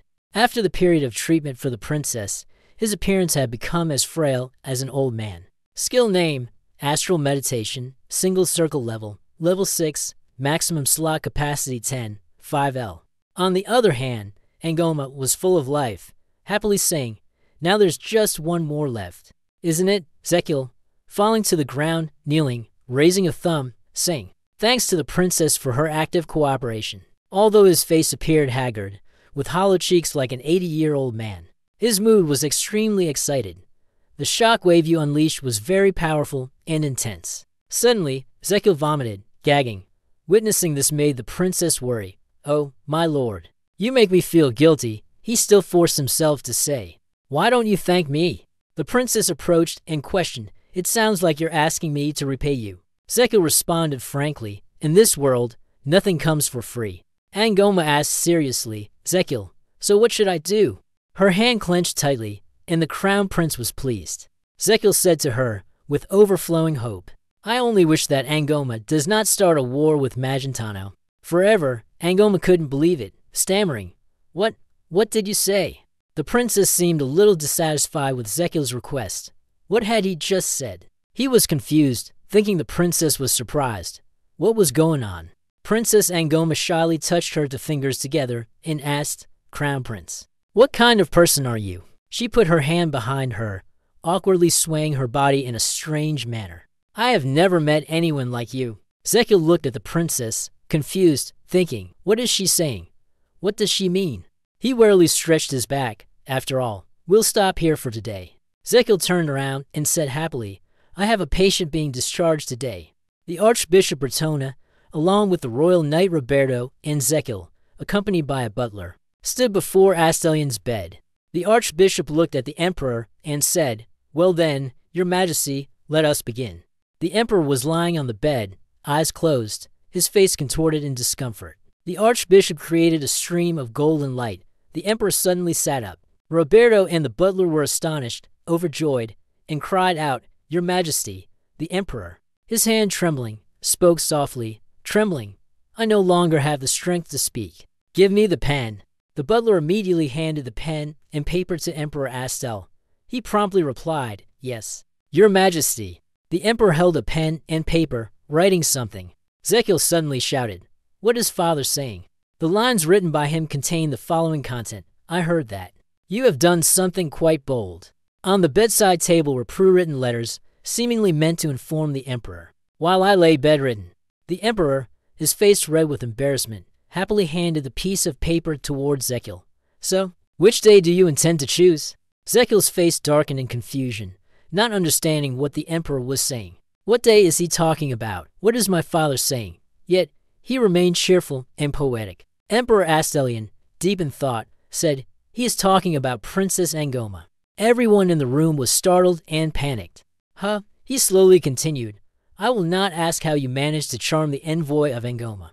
Everyone's gaze became bright and intense. "And I will not ask how you managed to seduce that old fox. You are the one who will bear the responsibility for the royal family and the people of the empire in the future." The emperor scolded, pointing directly at the crown prince. "Yet you decided your marriage on your own without consulting me." In his heart, Zekiel thought, "Does he think I'm courting the princess? That can't be right," remembering the moment earlier, when the maid saw him and the princess walking together. But on second thought, it made sense. Everyone was surprised. "You feel that no matter what I say about the great battle, the emperor will not believe it." The emperor, seeing him silent and not speaking, then asked, "Why are you silent, my son?" "The crown prince?" Zekiel broke out in a sweat upon hearing that. In his mind, he kept thinking incessantly, offering lengthy explanations. It was such a hassle. Then he spoke up to answer him. "In fact, you honestly replied, my words have been rejected." The emperor suddenly widened his eyes. What about my son?" He silently sighed in his heart. "Wonderful. It's working." Zekiel bowed and performed a salute. "You are right, your majesty. I took advantage of your severe illness to carry out my evil intentions. I successfully brought the princess to the capital city." The emperor continued, but his eyes were filled with tears. "Things did not go as planned afterward, and I was rejected." The emperor did not believe what he was hearing. "Could it be that yes, you've guessed correctly?" He was moved, tears falling down. The emperor kept asking, and he answered each time, "Have you confessed your feelings? Yes." And the result was, "Yes." Everyone in the room screamed in panic. "Your Highness, it seems like he's about to faint again." The emperor ignored everyone and called out, "Great Archbishop, heal me." He snorted coldly, then turned to look at the waist cord, his hand clenching into a fist. "If you had even a fraction of my power, you wouldn't have ended up in such a miserable state." In his heart, the prince thought to himself, "Better run before he starts complaining again." The crown prince turned around and asked for permission to leave. Then, "I beg your pardon, I have something to attend to." The emperor had not finished speaking, still angry in his heart, and shouted, "Where do you think you're going? I haven't finished teaching you yet." You seem unwilling to say anything more, standing still as the emperor complains. "Where is your younger brother? Why are you so disrespectful?" The 2 words from now on. While everyone around saw the emperor reprimanding the crown prince, they began to gossip. "Do you see it?" "Yes, I see it." The 2 people observed the emperor's angry face and then came to the conclusion. His Majesty's left nostril is flaring. He must be very proud of His Highness. He silently thought to himself, "Now I understand the meaning of that reaction." He resigned himself in his heart. "But I am not your biological child." He asked himself a big question. "Do I deserve to be treated with such kindness?" In the room, you answered, "Your Majesty, I understand your concerns, but the patient is waiting." He angrily shouted, "Leave." You reminded the emperor, "Your Majesty, regarding what I mentioned earlier." He seemed to sulk, dismissing you. "I will be careful. Now, please leave." You still felt uneasy in your heart and quickly walked out of the room. "Unfortunately, I have not yet found the person who tried to assassinate the emperor. For now, I can only be cautious. The emperor is now aware of the situation. Surely, he will be more careful. There are guards riding horses, galloping at full speed. Go back. Hurry up, faster." Holding a scroll in my hand, with determination in my heart, I must inform the princess first thing in the morning. Inside the grand palace, the crown prince trembled, raising his index finger, and said, after being beaten more than 500 times over the course of 16 days, "There is finally only one left." The princess suddenly said, "Earlier, you said it was treatment. Now you're saying it was a beating. What is that?" He darkened his face and raised his fingers. "That was the number of times I had been beaten unconscious. Now, it's time for the final blow." The princess flaunts her muscles. "This time, I will finish it." Your hand endured the force of her strike. The power erupted, a massive explosion with a flash of blue light. He seemed as though he could not withstand the strongest blow he had ever encountered. A pink sphere of power surrounded by blue light, he thought silently. System notification. You have successfully withstood 501 mana strikes. From outside, a new support feature for Astrahan's mental technique was unlocked. He couldn't bear it and immediately collapsed on the ground, panting heavily. She turned back and asked, "Are you okay?" The system's voice continued to echo. Support feature 2.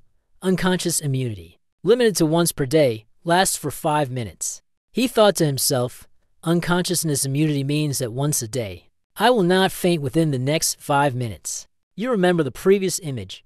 The fact that I survived proves that I am very powerful. The system continues to report. Your internal organs are rejoicing at the new supplementary feature. He smiled in appreciation of his own effort. His internal organs had given him 2,200 health, bringing his total health to 4,700. He joyfully reported, "For the princess, it's done." The princess, astonished, asked, "Really? Am I cured?" The 2 continued their conversation. Still not feeling at ease because the treatment was not yet finished, the princess replied, "Do you mean that the treatment still needs to continue?" He answered, "Yes, now we must continue to observe and take care." He silently made a diagnosis. The fact that a young person like Adeline had gallstones indicated that she had a constitution prone to them. The crown prince shouted loudly, "Gaddon." He instructed her to take the Renchen Hao decoction for 15 days and monitor if it suits her constitution. Is the process of bile circulation and excretion occurring normally? The princess drank uncomfortably. The system displayed that the skill requiring level to payment has been activated. Adeline's lifespan has been extended by 67.5 months thanks to your treatment method.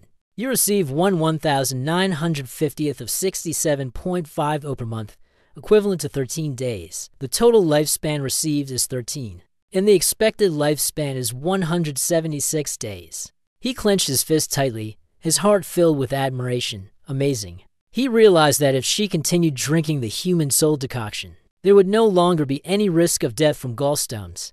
The princess glared at Gadon, causing him to panic. And if she became the queen of Angoma, the great war that would destroy the Magentano royal family would never happen. He was filled with joy. Then, my royal and wealthy life was suddenly interrupted by a knock on the door. A voice from outside echoed, "Princess, are you inside? Urgent news. Urgent news from our homeland." The large door swung open, and everyone inside was stunned. The attendant shouted loudly, "This is a big deal." He continued reporting, "Javelin Ambois, a royal family member from the western part of the country, has rebelled," leaving everyone in shock. The princess restrained the person. "May I ask what the reason and purpose of his rebellion are?" The guard replied, "He said that he would overthrow the current weak royal family because of Angoma." She asked again, "Do they have any reason to criticize the royal family?" The knight commander hesitated and replied, "They simply dislike the royal family's diplomatic weakness, easily succumbing to the unreasonable demands of the crown prince." Magentano Zekil pondered deeply. "I worked so hard to save her. Yet, what rebellion? You seem unable to believe. Rebellion." The princess hurriedly asked, "What is the current situation?" The knight commander continued, "According to the information brought by the messenger, there have been many large-scale battles." He handed the scroll to the princess. "The central army has retreated to the Valoa fortress to establish a defensive line, and the casualties are greater than expected." Zekil thought to himself, "Wait a minute, the main forces of Angoma are severely injured. So why are they grinning with satisfaction? If I treat those wounded soldiers, I will receive a lot of bonus lifespan points." Suddenly, the system notified, "Your internal organs have granted you 100 blood for this crazy idea. Current blood, 4,800. You are full of confidence, and even if criticized, it doesn't matter. What's done is done. No matter how tragic it may be, I have tried my best." He thought to himself, "Instead, I should do what I can and reap the benefits for myself." "You take the towel and wipe the sweat off your forehead," he said to the princess. "Princess, I am very sorry to hear about Angoma. It is truly heartbreaking. Surely, the princess wants to return to her homeland immediately, right?" He continued, "In that case, I also have a condition." "You made a suggestion. Take me to Angoma," the princess said with doubt. "Could it be?" He answered decisively, "Yes. I want to serve as a military doctor and treat the wounded soldiers of Angoma. I want to save as many people as possible." The system immediately exclaimed, "Our body is truly amazing." The princess was astonished. The crown prince immediately grabbed her hand, waved it gently, thinking to himself to remain silent and just follow along. The princess then bent down, expressing her gratitude, and said, "Thank you." Zekil thought to himself, "I feel a little embarrassed," and responded to the princess. Then, "Princess, please prepare to return to your homeland immediately. You order everyone to hurry up." "We must leave immediately," the princess replied. "Yes." In the countryside, the carts carrying provisions slid to a stop. Hanli, one of Zekil's incarnations, stepped down from the cart and immediately asked, "What is this?" He sighed in amazement. "Why is this place so miserable? Everything here is so chaotic and messy." He stretched and said to the two people, "I'm so tired. I miss my first-class carriage." Damien beside him said, "No matter how you look at it, it just doesn't feel right." Gadon, standing beside, also continued, "Your Highness, how about we go back to Magentano?" You hear Gadon's words with a hint of anger. "Your Highness, what? Didn't I clearly tell him to call me young Master Hanli? Hanli Belkin, the heir of the Belkin family. What? Kick." A few days ago, the princess instructed everyone, "The luggage has been packed. We should." Young Master Hanli entered and loudly said to the princess, "Let's depart, Your Highness." The princess was startled and replied, "Yes, yes." The princess approached but was stopped. Suspicious, she asked, "Who are you?" He then explained to her that he was the crown prince. The princess suspiciously called for someone. Night Theory. She was angry, pointed directly at him, and commanded, "He is impersonating the crown prince. Arrest him immediately." "Are you in such a hurry? Then Min, could you give it to me? It is the crown prince for whom I was beaten 500 times to break 16 gallstones for him." Tears fell from his eyes. His hand clenched the scroll tightly, shouting loudly in protest, "For myself, for you, sweets and grape candy after taking the medicine." At that moment, the princess was astonished to believe the words he said. "Could it be that you are really the crown prince?" Gadon beside him spoke. "Indeed, This person is His Royal Highness, the Crown Prince, Your Highness. Princess Angoma. He awkwardly explained, but Hanli's face was full of anger. Though it seemed hard to believe on the surface, the princess curiously poked him and asked, "But how did you end up like this?" He explained, while her hand continued to poke at his round belly. A privilege granted by the emperor's false identity. Before leaving, he went to the emperor to report to him, "Your Majesty, I cautiously report the situation. It has been reported that a civil war has broken out in Angoma." The emperor was somewhat suspicious and asked again, "What? You ominously reported that there would be many wounded due to the war?" He questioned and inquired about your intention. You straightforwardly expressed your opinion. "So, what do you want to say?" The prince immediately replied, "I wish to go to Angoma and become a military doctor with the princess's help." The emperor asked again, "What benefit do you gain from that?" "You persuade the emperor, and I will serve in the rear, which is relatively safe. The administrative and military command system, along with developments on the battlefield in another country, will be observed and experienced directly." The emperor snorted lightly, turned away, and said nothing. "Your Majesty, may I ask once again? Please allow me to leave." He thought to himself, "He enjoys testing me as well." He continued speaking to the princess. After receiving permission, I asked the royal sorcerer to use a shape-shifting spell. She was astonished. "So that's why you became so fat, huh?" He lowered his head and rubbed his stomach. "I only changed my appearance with magic. If there is a strong impact, the magic could break." The princess opened the letter and read the document. "What is this?" "A Falun Sa noble has excellently completed the public health training course." He explained to her that it was just a fake identity that had been fabricated. "So, shall we depart now?" On the carriage, heading to Angoma, Damien Kyan asked Gadon, "Will the clinic be all right?" Hearing that, he replied, "With Annis there, it will be fine." He said in a tone full of confidence, "She can diagnose common diseases through her sense of smell. And I have also passed on to her the formulas for each type of illness. So even if I am absent for several months, the clinic will still operate as usual." On the car, his voice continued without stopping, "And I will inform the outside world that I am recuperating and will limit contact with others." He turned around, puzzled, and continued speaking to Damien. "It seems like you are worried about something as the captain of my Special Forces team." Hearing that, he snorted. He continued, Miss Annis." He asked a question that left Gadon stunned. Surely, she would receive a special reward, right? He seemed on the verge of tears. In his heart, he thought, "Poor Annis." With a face full of confidence, he silently sighed. "As a doctor, I should rush to help patients when they need it, but I am still too incompetent." Damien Kyan didn't know what to think, but suddenly he smiled. The carriage continued for several days, passing through many cities and fortresses, enduring countless days and nights. Finally, we have arrived at the Angoma army and received assistance from Adeline to be assigned to the safe rear hospital camp. After providing the multiplication formula, transide for Adeline, he silently thought to himself, "I, along with about 10 soldiers who were assigned, have arrived at the wounded soldiers' camp." He stood in front of the veterans' camp, feeling deeply moved. Currently, it is truly unbelievable. Is there no nurse here? The 3 people looked around. He stepped forward, lifted the curtain, and spoke. He was stunned, unable to believe his eyes. "What the hell is this?" The 3 of them writhed together, lifted the curtain, and before their eyes lay scattered corpses. Suddenly, a voice asked, "Who are you?" He turned around and saw soldiers behind him. He replied, "Before asking who I am, you should introduce yourself first." He answered, "Me, Li Chai, the veteran soldier. Are you the officer sent from headquarters? You go outside and slowly introduce me as a military doctor." He suspected your identity and asked the military doctor again. "I haven't heard that a military doctor would be coming here." You wanted to clarify the situation, so you asked him, "Do you know what's going on inside the tent?" He was saddened and confirmed your guess. "Yes, they're probably all dead." He looked inside and asked, "Is there anyone left alive?" He suddenly exclaimed, "What?" He slowly sighed and said, Then this is troublesome. I'm afraid there won't be enough room for the next batch of injured." You can't believe it, so you asked him again, "What do you mean?"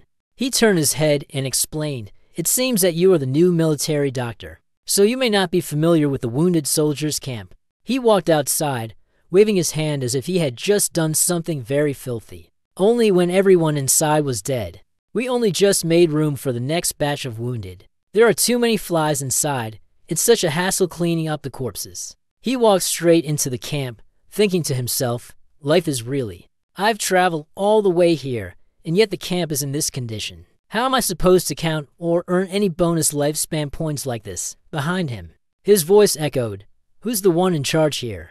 He turned his head and replied, Lord Proven, Captain. The boy angrily shouted, take me to see him? In the camp of the Marquis Proven, everything was luxurious. He sat back, relaxed, and enjoyed a glass of red wine. He spoke, good, Marquis Proven, captain of the Angoma army. The noise outside made him alert. A slash rang out, and the sword flew towards his side.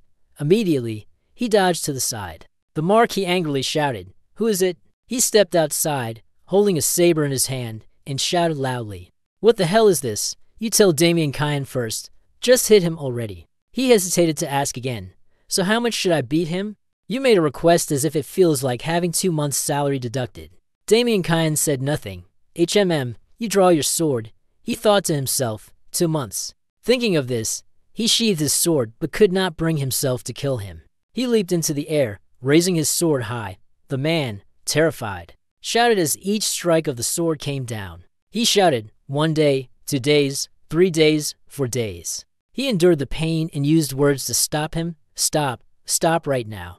Do you know who I am? I am the person in charge here. Hanli answered again. He was stunned and turned to look at me. I know. And I'm here to capture you. He angrily shouted, hand over the documents, in front of the scholar official. He, still dripping with sweat, swallowed hard, clutching the wound on his side, and knelt down to pay his respects. The dark shadow of the official loomed over him. Hanli shouted loudly, I am the Dark Order Hanyi Doctor, here to punish you. Are the sages beside you adding to the justice? But why am I the one being punished? You continue talking because I'm being paid. He pointed at Hong but said nothing. The boy brought the document in front of him, then angrily said, read this. He did not expect it, reading aloud what was inside, written by Princess Adeline B.A. of Angoma, first heir to the throne, authorizing the entire military camp to Hanli Belkin. He clenched the paper tightly, indignantly shouting, what have I done wrong to be treated like this? You are suppressing your anger incorrectly. You shouted loudly, causing the Marquis to stand there dumbfounded. There. Do you still dare to ask wrongly? He was angry, and his father asked, you manage the wounded like this, and still dare to claim you're the one responsible? He shoved forcefully, causing TPC to fall flat on the ground, shouting loudly, Damien Kyan. You coldly ordered, take him away. Upon receiving the command, he responded, yes, young master. After finishing the task, Damien Kyan came before Lai Han and reported. He then asked, did the captain not resist when he was taken? He answered casually. He was quite obedient. He kept mumbling that his military career was ruined. Suddenly, his expression became slightly embarrassed. But it seemed like we might have gone a bit too far with him. Is that all right? Sometimes, a surge in Roy is the best way. He was still a bit angry, judging by the fact that he only knew how to maintain the status quo, no matter how bad the current situation was. Under these circumstances, a person like that, a wounded soldier, can only die. This is too much. This is not a veterans camp. You came to the conclusion that it is the morgue. Damien Kyan's gaze slightly darkened as he looked directly at him. You were curious, and with his gaze fixed on you, you asked, why do you keep staring at me like that? His face turned cold, showing no sign of anything. He responded with a question. Hanli, nothing. So, what do you intend to do now? He turned his back and walked further away from Damien's position. First, go meet Gaiden. In a tent, 3 people sat around a table. Hanli sat in the center, lost in thought as if contemplating something. In his mind, calculations compared to Earth's history. This place feels like it's from the 10th century, 78. This situation cannot continue. He turned to call Gaiden. You take your time to give instructions first. We need to classify the wounded and prioritize treatment, replacing the tents with the highest quality ones. Pay more attention to personal hygiene and medical supplies. Gaiden replied, yes, sir. Suddenly, the sound of someone entering interrupted the military doctor. The person was one of the people in the camp, bringing in a heavily injured soldier. His face showed signs of enduring immense pain. Save me, he shouted urgently, quickly rushing inside. Gadden asked the person about the condition of the wounded soldier while also observing his state. How is the wounded soldier's condition? The person said, 2 arrows struck the arm and 1 arrow struck the side. Seeing this, he couldn't help but sigh inwardly. This is not good, he speculated. It seems the wound has been there for more than 2 days. The moldy bandages indicate that the wound was not properly cared for. He noticed the condition of his wounds and silently thought to himself that while the injuries were not fatal, the infection was extremely serious. He lay there, struggling, gritting his teeth to endure the intense pain. At this rate, even those who could save him would end up dying. Hamli suddenly spoke up and asked, Sir Gadden, what do you think? Do you conclude that surgery must be performed immediately? He was startled, turned to look at Gadden, and thought to himself, indeed, it was right to bring along Sir Gadden, the surgery expert. Although I had studied surgery in the traditional medicine program at university, I have no practical experience. He suddenly thought, if he had the support of Knight Gadden, he could overcome his greatest weakness. His face was filled with pain. The scope of my treatment will be significantly expanded.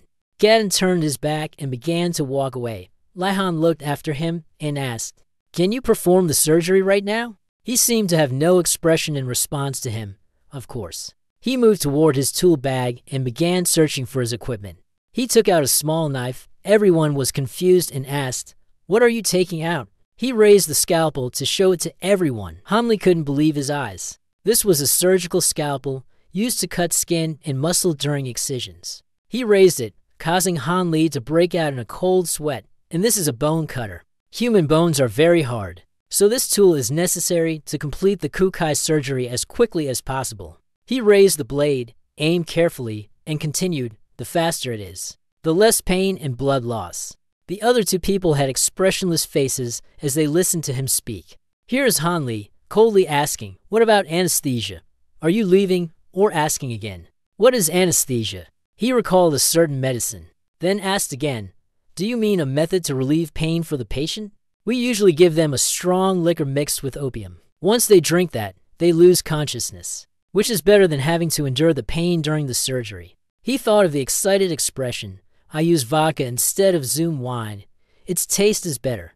All the tools were placed on the tray. You asked, What is this surgical procedure, CA? He immediately answered, Amputation surgery. I think we should amputate the arm that was hit by the arrow first. He grabbed Gadden's shoulder and ordered in a low voice, All right, put the tools away. He asked in doubt, Aren't you going to perform the surgery? He gave a mocking look. It's not that I don't want to, but I cannot kill the patient. Gadden was stunned. He approached the patient to check on the situation. The wound seemed to have become infected, accompanied by a high fever. His physical strength and resistance had definitely dropped to their lowest point. He raised his hand to the wounded soldier's forehead, feeling the temperature. If surgery were performed under these conditions, the likelihood of death would be very high. We need to sedate him. Did you suddenly realize the technique that causes neurological disruption that I used on Anis? That method cannot completely eliminate the pain. He gritted his teeth, thinking for a moment. The paralyzing poison of Kusma was too dangerous at that distance. The system displayed a notification. Your internal organs can hear that you're worried and appear to be excited. The organs in the body argued with each other. The heart spoke first. Surgery? It's just a little pain.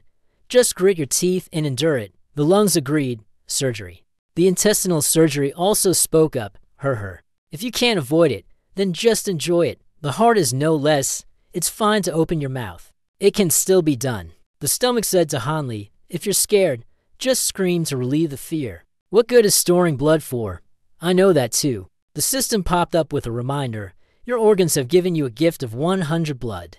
The current blood count is 4,900. After thinking for a moment, he decided to press the button. I want to save as much blood as possible. But this is the only viable way. The system's light appeared, causing him to gape in surprise. He thought to himself and saw another notification pop up. Huh? Could it be that this skill seems overpowered? The system reports that each time you learn a new talent, skill, or piece of knowledge, a new candidate skill may be added to the list. The healing hand skill will effectively alleviate pain for the patient. You suddenly realized it was it. He laughed to himself, causing everyone around him to be curious, thinking to themselves, Has he gone mad? The soldiers around seemed as if they were seeing this for the first time. Standing in a daze, He coughed lightly, pretending as if nothing had happened. He laughed maliciously, preparing to press the agree button. All right, I'll choose this skill. Skill information appears. Skill name level 1 healing hand. Reduces pain for the target by gently massaging their body. Can numb pain to a localized extent. The intensity, range, and duration of the numbing increase as the skill level rises. His hand flashed with a streak of blue light. Just a massage can induce anesthesia. What? Are you hacking the game? You called out to Sir Gaddon. I take back what I said earlier.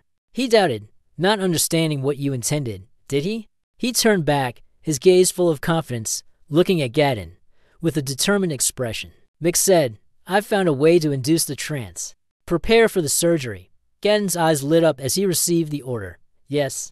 Leha looked at the person lying on the table and asked, What is your name? He answered slowly, the subordinate of the lower ranks. The boy lowered his head and, with excitement, continued, Now I will heal you. Is that all right? He trembled. Are you going to cut off my hand? He reassured him, No, don't worry. He panted, saying, I'm fine. You continued, wanting to reassure him. I won't cut it off. He continued, Dear military doctor, I'm an optimistic person. His face was a mixture of pain and a faint, resigned sadness. I didn't think losing an arm was the end of his life. Growing impatient, he shouted loudly, emphasizing once again, I told you, I won't cut it off. Yet he, as if in a delirium, kept muttering, losing an arm is better than losing a leg. Losing one arm is only inconvenient with one hand. Are you suggesting otherwise? I will not treat the arm, but rather the wound on the side. No matter how much Hanli insists on treating the side, he continues to nag. But losing a leg means having to use crutches. Both of my hands are inconvenient. My dream was to become a violinist. Even though I can no longer play the violin. You don't know what to say to comfort me, do you? Really, with that sorrowful look in your eyes? The tears welling up at the corners. It hurts my heart, yet your mouth still justifies it. I, as you can see, am an optimistic person. He glared and warned, Now be silent before I cut out your tongue. His whole body began to tremble. He hesitated and spoke to Gaddon. Now I will begin the anesthesia. He was deep in thought, placing his hand on the injured soldier's abdomen, his face slightly embarrassed, and whispered, The hand! His singing voice rang out, healing the hand, healing. Causing everyone to be astonished, they looked at him with doubt. The healing hand. The healing hand, the hand. The gentle song Ihie made the wounded soldiers seem to endure unimaginable pain. The system displayed the skill name, Level 1 Healing Hand. Activation condition, must recite the incantation Healing Hand. Healing Hand accurately and continuously in the correct rhythm. He sang the verses of the song with full confidence, his hands moving gracefully. In his heart, he secretly sighed, Is my voice good today? Suddenly, a red indicator appeared, indicating a lack of sincerity in the song. He activated the Level 1 Healing Hand. 7 failures. He was furious and inwardly cursed these internal organs. Zekil gritted his teeth in discomfort as the organs inside his body urged him on. Sing now, sing. The karaoke screen appeared before their eyes. Zekil concentrated and sang, My hands are the hands of healing. My hand is a hand of healing. You immerse yourself in the melody of the song. My hand is a hand of healing. Gaddon stood beside, covering his mouth. The others were speechless, watching as Zekil sang while placing his hands on the wounded soldier. My hand is a hand of healing. System notification. Successfully activated Level 1 Healing Hand. The patient's pain has decreased. The wounded soldier was surprised and looked up at his own belly. Huh? It no longer hurts there. While singing Zekil, he asked, My hand is the hand that heals your pain. How is it? The wounded soldier replied, It's still a little sore, but it no longer hurts. What just happened? He was overjoyed. There's always a way, for my hands are hands of healing. To maintain the effectiveness of the anesthetic, Zekil still had to sing. My hand is the hand of the howl. Let's see if the anesthesia works now, shall we? He slapped the bandaged abdomen of the wounded soldier and asked, Do you feel anything? He replied, It doesn't hurt at all. Zekil silently rejoiced, thinking, It worked. This skill is pretty effective. You began issuing orders. Gaddon, the sedation has been completed. Let's begin the surgery. First, clean and stitch up the wound. We will start with the wound on his side. They replied, Understood, young master. After a while, the surgery was completed. The contaminated bandages had been replaced. The surgical instruments were also neatly arranged on the table. Gadden reported, "Young master, the wound on the side has been treated, and the arrow has been removed."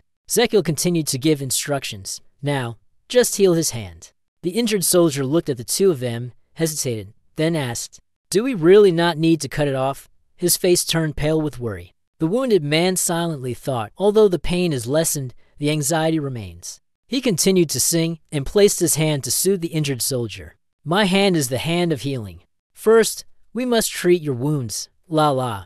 Don't worry, we won't amputate anything of yours." Suddenly, the system popped up with a notification, which surprised Zekiel a little. He had just raised his hand to treat the wounded while reading the content of the notification. Level to healing hand skill is performing pain relief in areas that have been anesthetized, adding a 20% anesthesia effect. The range and effectiveness of the anesthesia will increase according to the skill level. Immediately afterward, Zekiel pinched hard at the side of the wound. The injured person did not react, only looking at him with confusion. He thought to himself that even if he pressed harder on the wound, the man still wouldn't respond. The effectiveness of the skill is truly impressive. After the experiment, Zekiel turned to Gadden and said, "Start now." He nodded to signal that he understood. He held the needle in his hand. His movements were skillful, pulling out a long enough length. Then, use scissors to cut the thread. He raised his hand, holding the surgical knife, his movement swift, his concentration intense. Seeing this, Zekiel silently praised, "His skills are truly extraordinary." Seeing him arrange the instruments in order, you commented, "If compared to my knowledge of modern medicine, then he is indeed an exception." Zekiel acknowledged his talent and paid attention to the way he stitched the wound. Surgery was his specialty. "Isn't that the technique for stitching the mattress vertically?" He looked at Gadden in astonishment and silently concluded, "No wonder he became the personal doctor of the seventh prince when he was still young. He still sings out loud to maintain the anesthetic effect. My hands are hands of healing." Behind them, the red-haired soldier asked the person standing beside him, "Did you see that?" The blonde soldier replied, "Yeah, I saw it." The red-haired soldier asked, "Can that person really use their bare hands to make someone else's pain disappear?" The blonde soldier replied, "It seems so." Looking at the wounded soldier being treated on the bed, the two of them discussed, even though the knife had pierced through his body, the other person still felt no pain at all. Can this really happen? Is this fat military doctor some kind of miraculous doctor? In front of them was a person singing, and another person performing serious surgery in the military medical tent. The medicine bottles were neatly arranged in an orderly fashion. The surgery is complete. The soiled bandages have been removed, the instruments cleaned, and placed back on the table. Zekiel inquired about the injured soldier. "You're going off to deal with Zero like you thought, right?" He replied, "Yes, the surgery is finished." "Why?" He instructed not to relax the body too soon. The healing process has only just begun.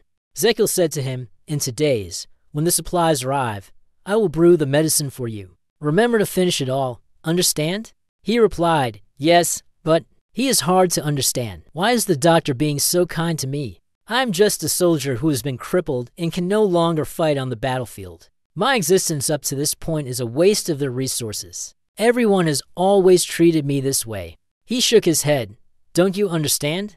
Zekiel braved the cold and said, "Is there a need for a reason to save someone's life? You are a soldier who is injured, and I am a medic. You must treat the soldiers.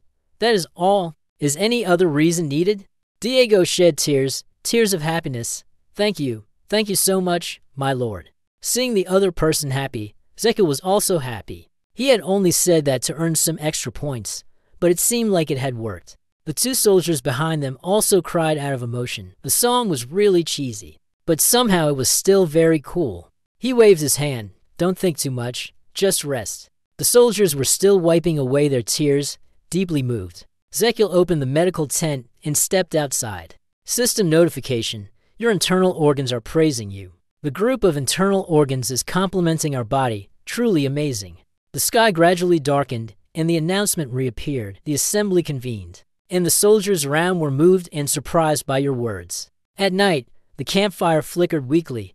The notice board appeared. Whether your status changes or not, it doesn't matter. Now, your story will be passed around the entire veterans camp like a warm fairy tale of Zekiel. You will be regarded as a deity by everyone in the camp.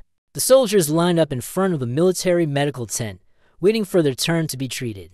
The system notification sounded. Above all, How you strive to treat the soldiers on the battlefield will earn you a solid position. In the history of medicine, continuously, severely injured soldiers were brought in. You receive 5,000 health points as a reward for achieving a medical milestone. And a notable social status, current health, 5,000 for 100.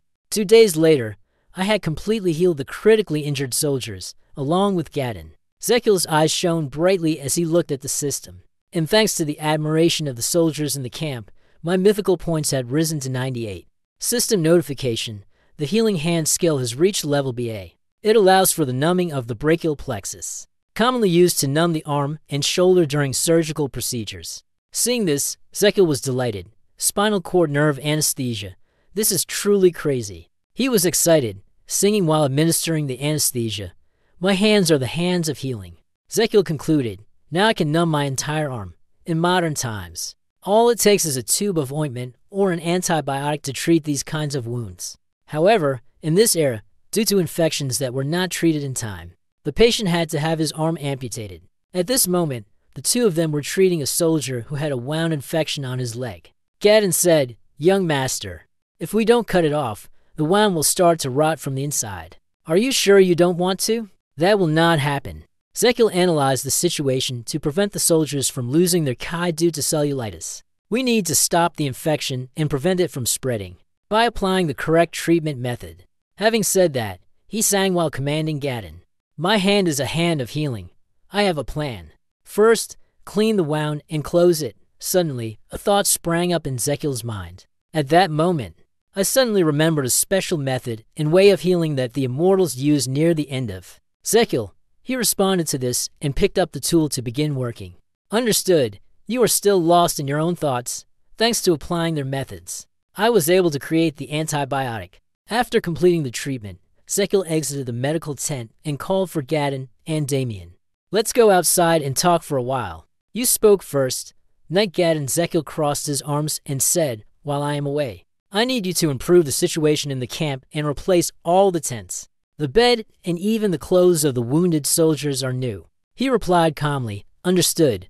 But what do you mean by saying you're going away? The boy turned his head, smiling brightly. I will be leaving for a while, and Damien Kyan will be accompanying me. He was stunned and exclaimed, huh? What about me? In a forest, shrouded in mist, dark and gloomy. With 6 knights of the kingdom and a guide, we ventured deeper into the woods. On the way, Zekil asked the guide, your name is Team App, right? He answered, yes. My hometown is nearby. Therefore, I'm very familiar with this area. I will guide you along the shortest paths. Damien did not fully trust his master. He asked, are you sure you know the way? Zekil was not happy. That's all. I read it in a book. He asked, what book? You replied casually, who knows? I don't remember. Do you remember the title of every book you've ever read? Damien Kyan, I won't ask anymore. It's fine. He glanced at Zekil, thinking to himself, the young master can be a bit strange at times. Damien Kyan spoke up to remind him, young master, I think we are going too deep into the forest. In the forest, the group continued to move forward. He expressed his concern. This place is very easy to encounter monsters, and in such a remote area. We might even accidentally wander into Apollo's territory. Zekil didn't care and replied, well, that's true. He saw a strange creature on a tree and asked, what is that? Someone spoke up, wait, don't tell me we're actually heading to the Apollo's nest. The people ahead hesitated slightly. Zekil waved his hand, everyone, calm down. What Apollo's nest? They were terrified, their hair standing on end as they heard Zekil's nonchalant words. In a secluded area like this, it's easy for us to wander into their territory. But everyone knows, right? Everyone is listening to you. As long as you don't cause trouble with them, Apollos is completely harmless. Zekil crossed his arms, looking disdainful. Isn't that common knowledge? The platinum-haired knight breathed a sigh of relief and thought, right, no one would be crazy enough to pick a fight with us. The blue-haired knight thought, he is truly wise. The App team breathed a sigh of relief and thought, phew, if we watched any longer, we might have had a heart attack thinking he was leading us straight to Apollos. After finishing the sentence, Zekil once again drew everyone's attention. So we won't provoke them. He crossed his arms and happily announced the content, causing Damien Kyan to stop for about 2 seconds. Instead, we'll just go kidnap their queen. It sounded like thunder in their ears. and everyone felt just as desperate. Inside the body, the heart spoke, "Isn't that just the way things are? Is it right or wrong to fold your arms?" I replied, "Wrong. Why? HMM. The remaining organs all spoke in unison, loudly. "Right," it declared resolutely. "Therefore, we will abduct without causing harm." The organs stood around, trembling, holding back laughter. They couldn't hold it in and burst out laughing.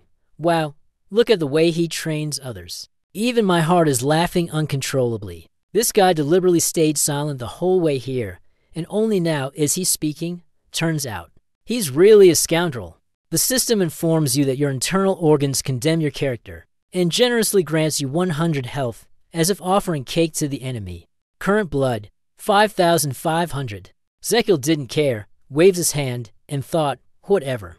What do you want?" He turned around to look at the group of people following him and silently analyzed. "If I speak first, you will refuse to go with me or demand to return to the camp." Seeing everyone's hesitant reactions, Zekiel thought that the reaction was inevitable, "But I must definitely obtain the queen larva. That is extremely important for saving the lives of the warriors without leaving them crippled, because the substance secreted by a queen larva has an extremely powerful antibiotic property. As long as we can extract that substance, we can save countless wounded soldiers in the camp from infection, and I no longer have to cut off their limbs." A person stepped forward, blocking his way. "Hold on." Zekiel turned around and looked at the group, fear in his eyes, hesitating. "Everyone, what's wrong? What's going on? Is there a problem?" Damien Kyan stepped forward. "Of course, there was a problem. Do you know that Ophoros, despite being gentle, is still a very powerful monster?" You calmly replied, "Yes, of course." He continued, "No matter how gentle Ophoros may be, do you know how fierce they become when their nest or larvae are threatened?" Zekiel calmly replied, "Yes." Damien Kyan's face darkened, but he continued to ask, "Then you also know how dangerous it is to kidnap the queen's larvae, right?" But still the same answer. He replied nonchalantly, "Yeah, it seems like you want to draw your sword." Wryingly questioned, "And yet, what will you do now?" He warily looked at the sword and replied, "Yes, I do want it." Damien Kyan sighed. "I know, my lord, sometimes you do things that are so reckless. It's hard to believe. I've witnessed it many times already." Then he almost went mad, but this time it was different. He had crossed the line. Zekiel innocently asked again, "Am I beyond the limit?" He replied irritably, "Yes." "Who do you intend to assign the mission of kidnapping the queen's larva to?" In the forest, the sound of the southern dialect echoed. Whoever took on that task would certainly be brutally attacked by the entire Orpheros pack. "Are you really planning to assign this task to one of us?" Zekiel replied, "That's right." He asked bluntly, "Are you out of your mind?" He remained indifferent. The knights following behind were anxious, looking at each other and whispering, "It's not me, right? Could it be me?" A thought suddenly flashed through Damien's mind. Could it be that? He reached for the hilt of his sword and asked directly, "Are you planning to do that insane thing yourself?" Zekiel turned around and laughed, replying, "Of course not. You do it." He gritted his teeth in anger. "What, me?" He smiled. "It's all right. You will not be injured. You will not die. I have a way to do it safely. Don't worry, I'm not upset. It's easy to say safety." Zekiel spoke up. "Summon the little-tailed trap beast." A hedgehog appeared. The spiky-tailed little one. Damien Kyan asked, "Are you the little one with the spiky tail?" Holding the little spiked tail in his hand, he confidently said, "Let me tell you my plan." According to the plan, Damien Kyan must approach when he finds the Opheros nest. Zekiel continued, "Strike hard at the side. The Orpheros nest will rage, right? Just like when Damien Kyan attacked the Orpheros flock that appeared." The next step, at that moment, the little spiny tail will eat the red sunflower seed and grow larger. Damien Kyan was counterattacked. Send the little spiny tail into battle. You instructed, you just need to hide under the little thorny tail. The thorns of the little thorny tail are very tough. The Orpheros can't penetrate them. The huge little thorny tail of the Orpheros stretched out. Zekiel was proud of his plan, while you and the spiky-tailed brat held us back. He would sneak into the nest and kidnap the queen's larva. The spiky-tailed brat gave a thumbs up in praise.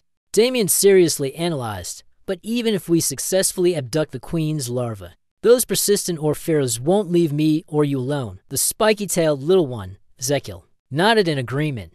That's right, they will never give up, unless their nest is set on fire. He hesitated for a moment. Is it burning?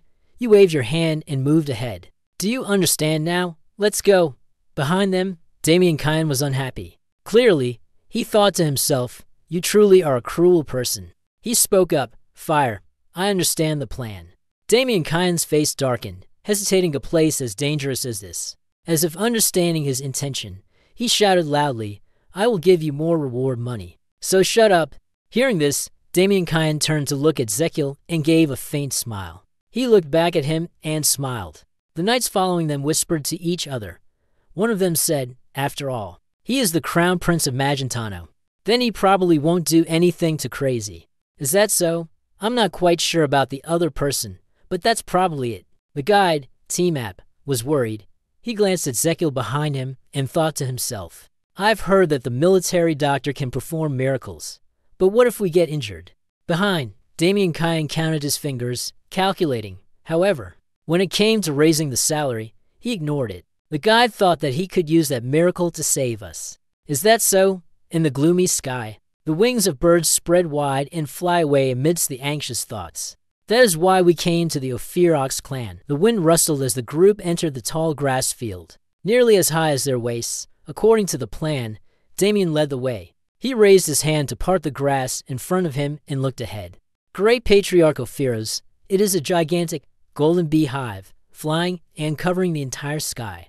The worker bees were flying out to collect 10 grains of pollen. Looking at the entrance ahead, Damien Kyan scratched his head and looked at the little stinger-wielding creature.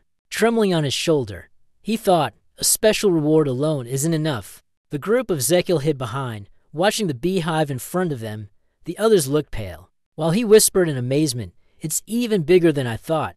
Smelling the scent of wildflowers on his body, Zekiel felt lucky. If I don't disguise myself with the scent of wildflowers, surely I have been discovered.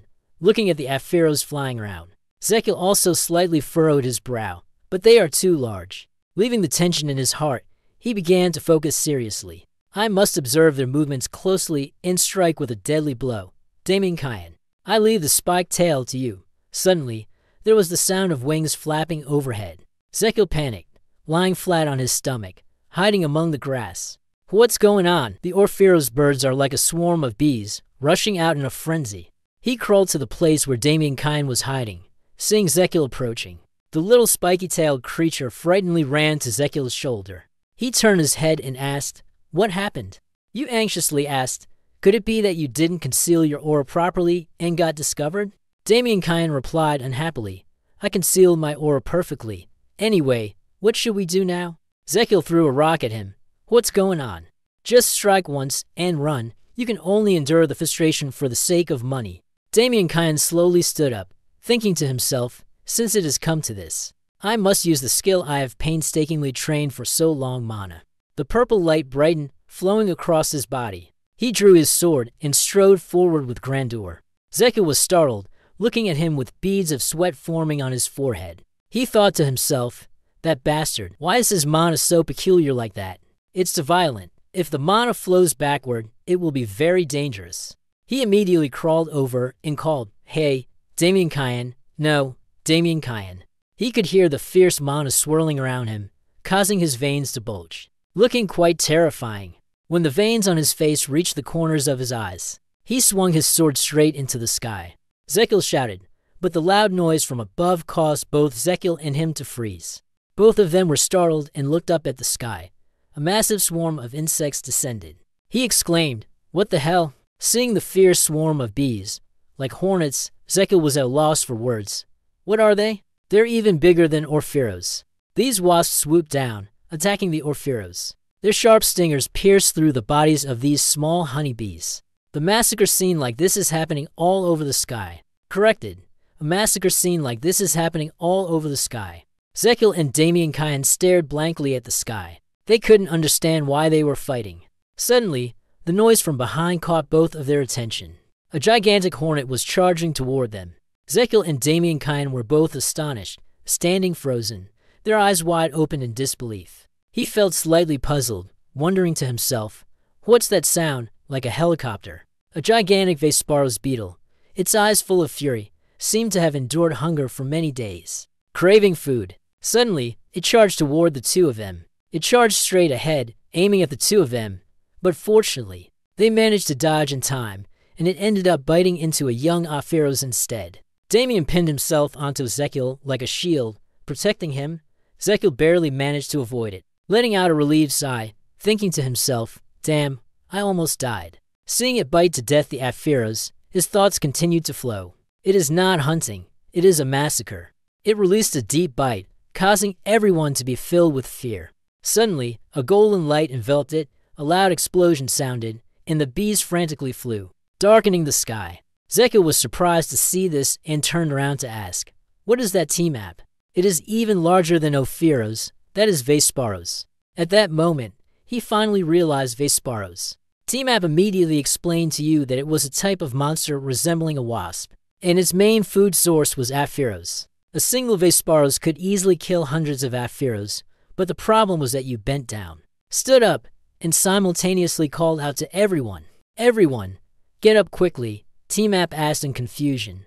"What's wrong with you?" Ezekiel slowly spoke to everyone. "We've been detected. Team, was that an unexpected app?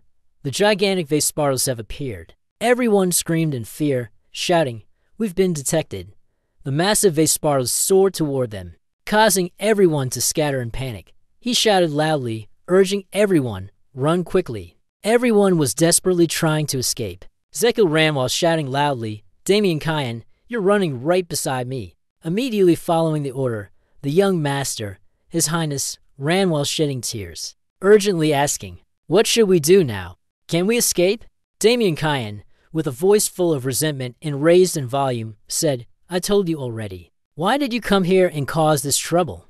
You've given a very valid reason. I must capture the queen's larvae to treat the injured." He shouted, his heart pouring out. "I can't just leave them to die." The system appeared, skill name, verbal medicine sales, level 10. In the deep forest, everyone was running as fast as they could to save their own lives. Damien Kyan thought for a moment, calculating his plan. "I must buy time." He turned around, a flash of purple light flickering. Damien Kyan swung his sword forward. He immediately changed direction and chased after everyone. Ezekiel, seeing this behind him, was very surprised but still kept running. He pointed to the rock in front of him, and everyone took cover behind it. Everyone successfully climbed over, even Ezekiel, with his round physique, who managed to get over the rock with the help of the app team. After arriving behind the rock, he breathed heavily, collapsing to the ground. T-map, exhausted and panting, said to Ezekiel, "Military doctor, there's one thing I haven't told you." You frowned, glanced at him, and asked, "What's going on?" Tima hesitated and continued. "Vesparos has a habit of cleaning up the area after hunting and slaughtering." "Are you asking about cleaning again?" He reaffirmed, "Yes, they will focus the corpses of Ophiros in one place."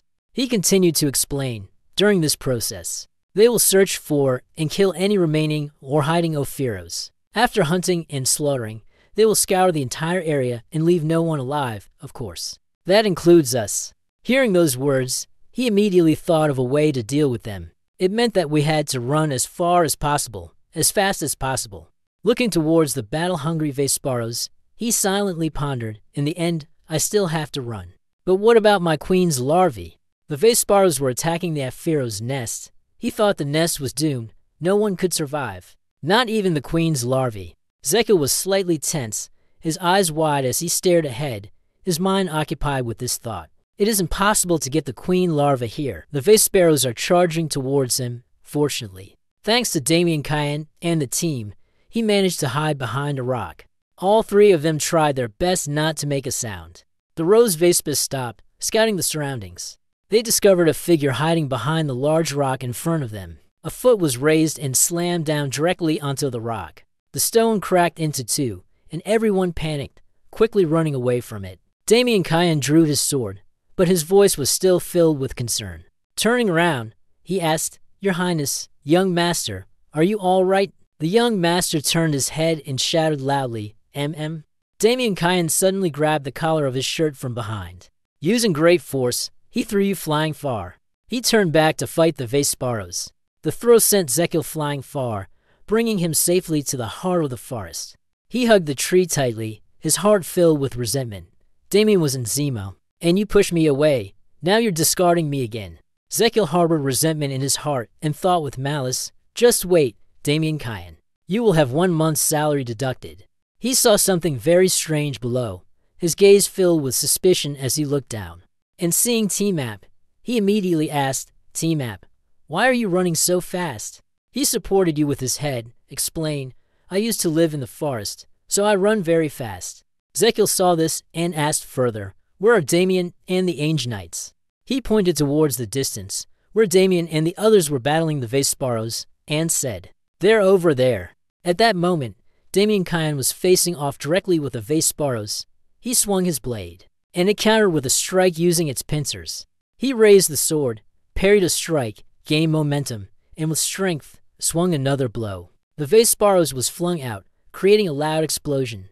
It remained resilient. The two weapons collided with a sharp sound, and the weaker bee was knocked away. He was lifted by the team, carried on their shoulders, and asked, "How did they find us so easily?" "He bears the weight of your burden well," he replied. "It seems to be due to the scent of pollen, flower petals, and tree sap." To people hid behind the tree trunk, both peeking out to assess the situation, he silently thought to himself, "The way I used to reduce the hostility of Orpheros ended up causing Vesparos to mistake us for Orpheros." He saw this and immediately asked, "What should we do now?" Zekiel thought, "How could we fight? It's impossible.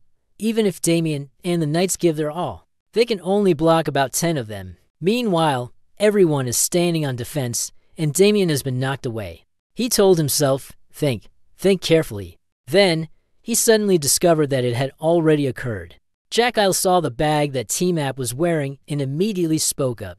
"Let me borrow the bag for a moment." He found a bottle in his pocket. T-Map, who was standing nearby, also looked over in confusion. Suddenly, he spoke, found it. He looked at the water bottle in Jakiel's hand and asked, "A water bottle. What do you intend to do with it?" He raised it and replied, "Is this it?" You reached out and opened the lid of the jar. "It was the strong liquor I brought along to temporarily disinfect."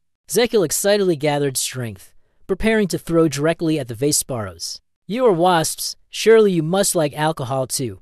Zekiel threw with all his might towards them, shouting, "Please, like it." The wine jar shattered into pieces, and the wine inside spilled out. He suddenly thought of the difference between honeybees and wasps. Honeybees hated alcohol, while wasps were very fond of it. The wine splattered everywhere, and everyone was stunned.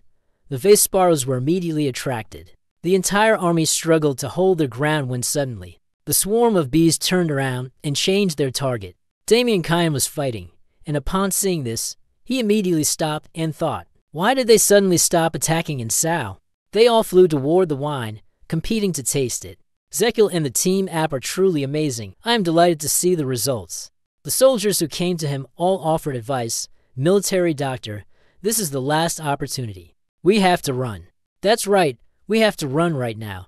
You immediately deny it, don't you? If we run now, we will all die. Hearing that, the team turned around and asked, what do you mean? Are you absolutely sure? Is that the truth? Team App asked, you? Right now they are being attracted by the smell of the wine in the water bottle I threw away. So can we take this opportunity to escape? Zekiel turned to explain to everyone, with such a small amount of wine, the scent will fade quickly. Do you think you can reach a safe place in such a short amount of time? He asked with concern. Then what should we do? He responded coldly. Start the fire. Team, take the torches out. Damien Kyan heard the two of them speak, not knowing how to react. Team App hearing, that seems a bit pointless. What if the elf scolds you? Yes, Zekiel immediately urged. There's no time. Hurry up. He followed the order. Yes. Damien Kyan sighed, feeling bored. You must have already made your plans. The torches were lit. He asked everyone, are you ready? He reported to Zekiel, yes, I have soaked the torch in oil and set it aflame. His gaze carried a determined demand, casting away the blazing fire that ignited in the forest. The fire raged fiercely throughout the entire forest. The wasps were startled. It seemed they had no way to escape. The swarm gathered together and flew off quickly. They discovered that the Afros were all burned to a blackened crisp. As they flew down to check the situation, the fire spread and consumed them as well. Zekiel urgently shouted, anyone who doesn't want to be burned alive, run. Hurry up, everyone, run out of the forest that's on fire. Zekiel ran while thinking, although I have burned the Vesparos to ashes. My lungs are about to burn as well. Suddenly, he tripped over a stone and fell flat on the ground. T-Map shouted, "Crap." He waited. Zekil, coughing violently, stood up and asked the military doctor, "Are you all right?" A notification appeared. Your internal organs sensed a serious danger and were worried about the possibility of your life coming to an end. They encouraged you and gave you 500 health points. Current health, 6,000. You seem to not hear everything around you. Doctor Military. Military Doctor, Military Doctor, Military Doctor, you, young Master Zekil, discovered that I am lacking oxygen. Damien Kyan beside him reminded the young master, "If you faint here, you will die. Stay conscious." Zekil bent down, panting. I understand." Damien Kyan raised his hand, took off his cloak, and said, "Understood. Let me carry you." He placed Zekil on his back, using his cloak as a rope to tie him securely to his body. Zekil, behind him, felt a little embarrassed. The soldiers behind whispered to each other, "Is this okay, leaving the crown prince like this?" "I don't know. You are tired," instructing brother Damien Kyan. "Once we escape from here, we will be safe."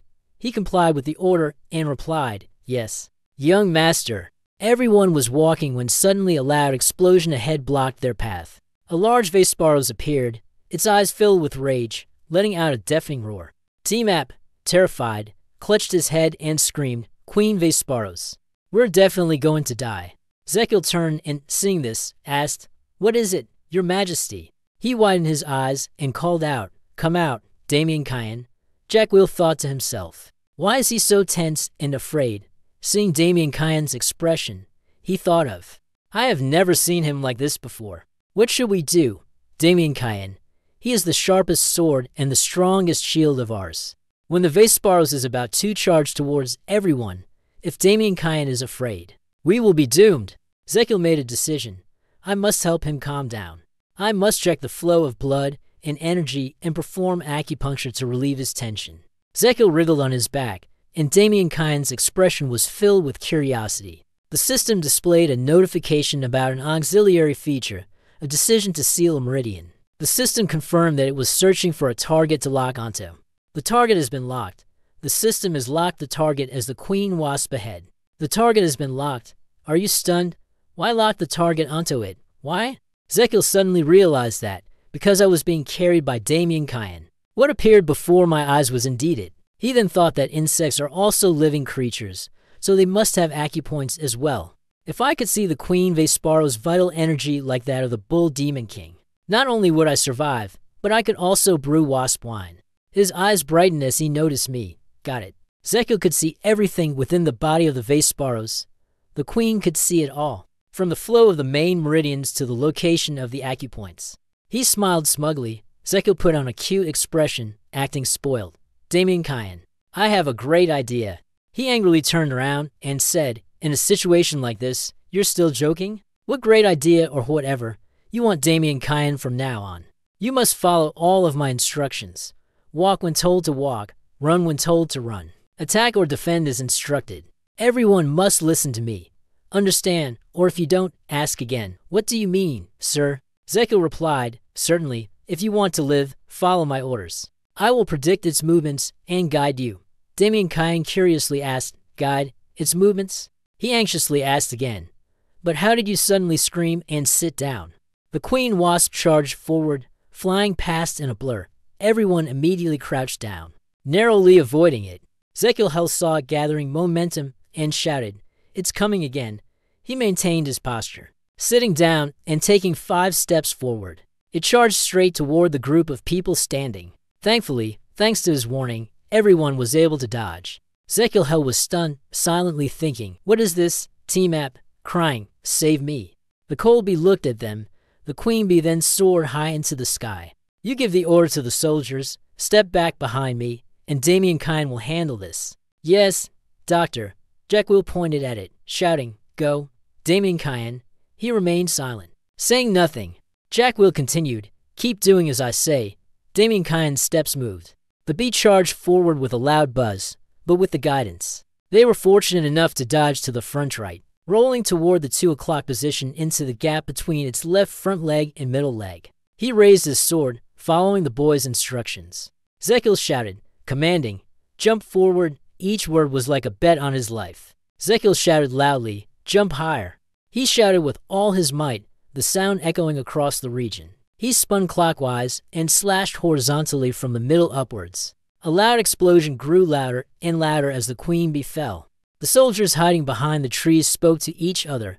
It seems we don't need to intervene. He's doing quite well. What we interfere with only adds to the trouble. The app team seems unable to believe what is happening. He nodded in agreement with the soldiers' words. The Vesparo's queen, enraged, launched an attack. With a single move, she struck towards it, rolling to the side. Then, Damien Cayenne, his gaze filled with murderous intent, slashed forward, causing Zekil behind him to feel a bit exhausted.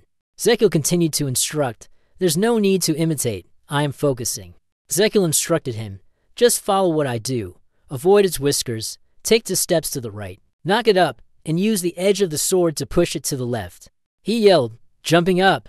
Damien Cayenne carried him on his back and jumped up. He executed the move according to Zekil's instructions. The bee, though powerful, had never struck true. They landed on its back and thrust downwards at the root of its left wing, twisting the sword vertically. Damien Cayenne flew quickly, shouting loudly, its wings are coming from the right. He dodged and stepped on it. 2 people jumped onto its back and leapt away. Zekil felt a little dizzy but still said, behind us, landing on a tree. He jumped high, his movements quick and nimble. Only Zekil was afraid, spinning in confusion. The 2 landed successfully. Damien Cayenne suddenly saw this and said, Your Highness, can you really see all its movements? But with this kind of attack, we will not be able to put an end to it. Zekil immediately replied, It's working. See how fierce the Vesparos is, count it? Prepare for it to charge at him. Dami jumped onto a branch, fell down, and continued the count to 2. At the last second, it was also the moment it attacked them. Quickly jumping up, successfully dodging, and counting the rhythm to 3. He swung himself up onto the branch. We have about 3 seconds to wait. You shouted, Damon, release the branch. At that moment, he landed with a heavy thud. Thrusting his sword into it, a flash of powerful light gleamed. The bee took the blow directly. Everyone around them gasped, unable to believe it.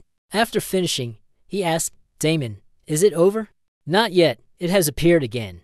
Zekil saw this and immediately said, dodge and find an opportunity to attack him. He replied, yes, did I hear that wrong? You keep telling me not to move quickly, just wait. The queen bee's eyes glowed with murderous intent. The Vesparo's queen angrily slammed her pincers into the ground. Damien Cayenne, losing his patience, asked, how long do we have to wait? Zekil reassured, just a little longer. His face was full of excitement, gripping both sides of his hair. Damien Cayenne shouted loudly, now is the time to act. Come here, Queen Vesparos is coming. The wasp, Queen Lao, is coming. He then gave the instructions, half a hand below, double vision in the left eye. He gripped his sword tightly, according to his instructions. He hurled the sword straight toward its target. The sword plunged straight into its weak spot. It screamed in agony. Zekil still held tightly onto Damien Cayenne's hair. Its gaze gradually blurred, and then it closed its eyes. After that, its massive body immediately collapsed. Zekil joyfully exclaimed, victory. Damien Cayenne was left speechless. Seeing the queen wasp trembling there, Zekil thought to himself, HMPH. Just like a mosquito that's been sprayed with repellent.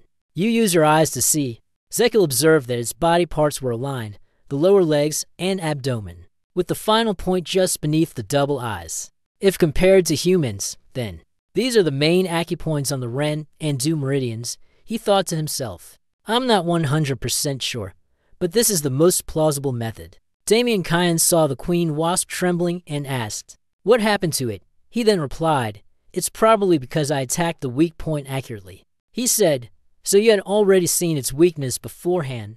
Zekil proudly replied, of course. Damien Cayenne, still puzzled, asked again, but how do you know those weaknesses? You made an excuse to hide them.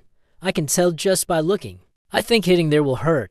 Zekil excitedly continued, can't you see it? Haven't you provoked Damien Cayenne, the swordsman? Can't you see it? It's really strange. I don't understand.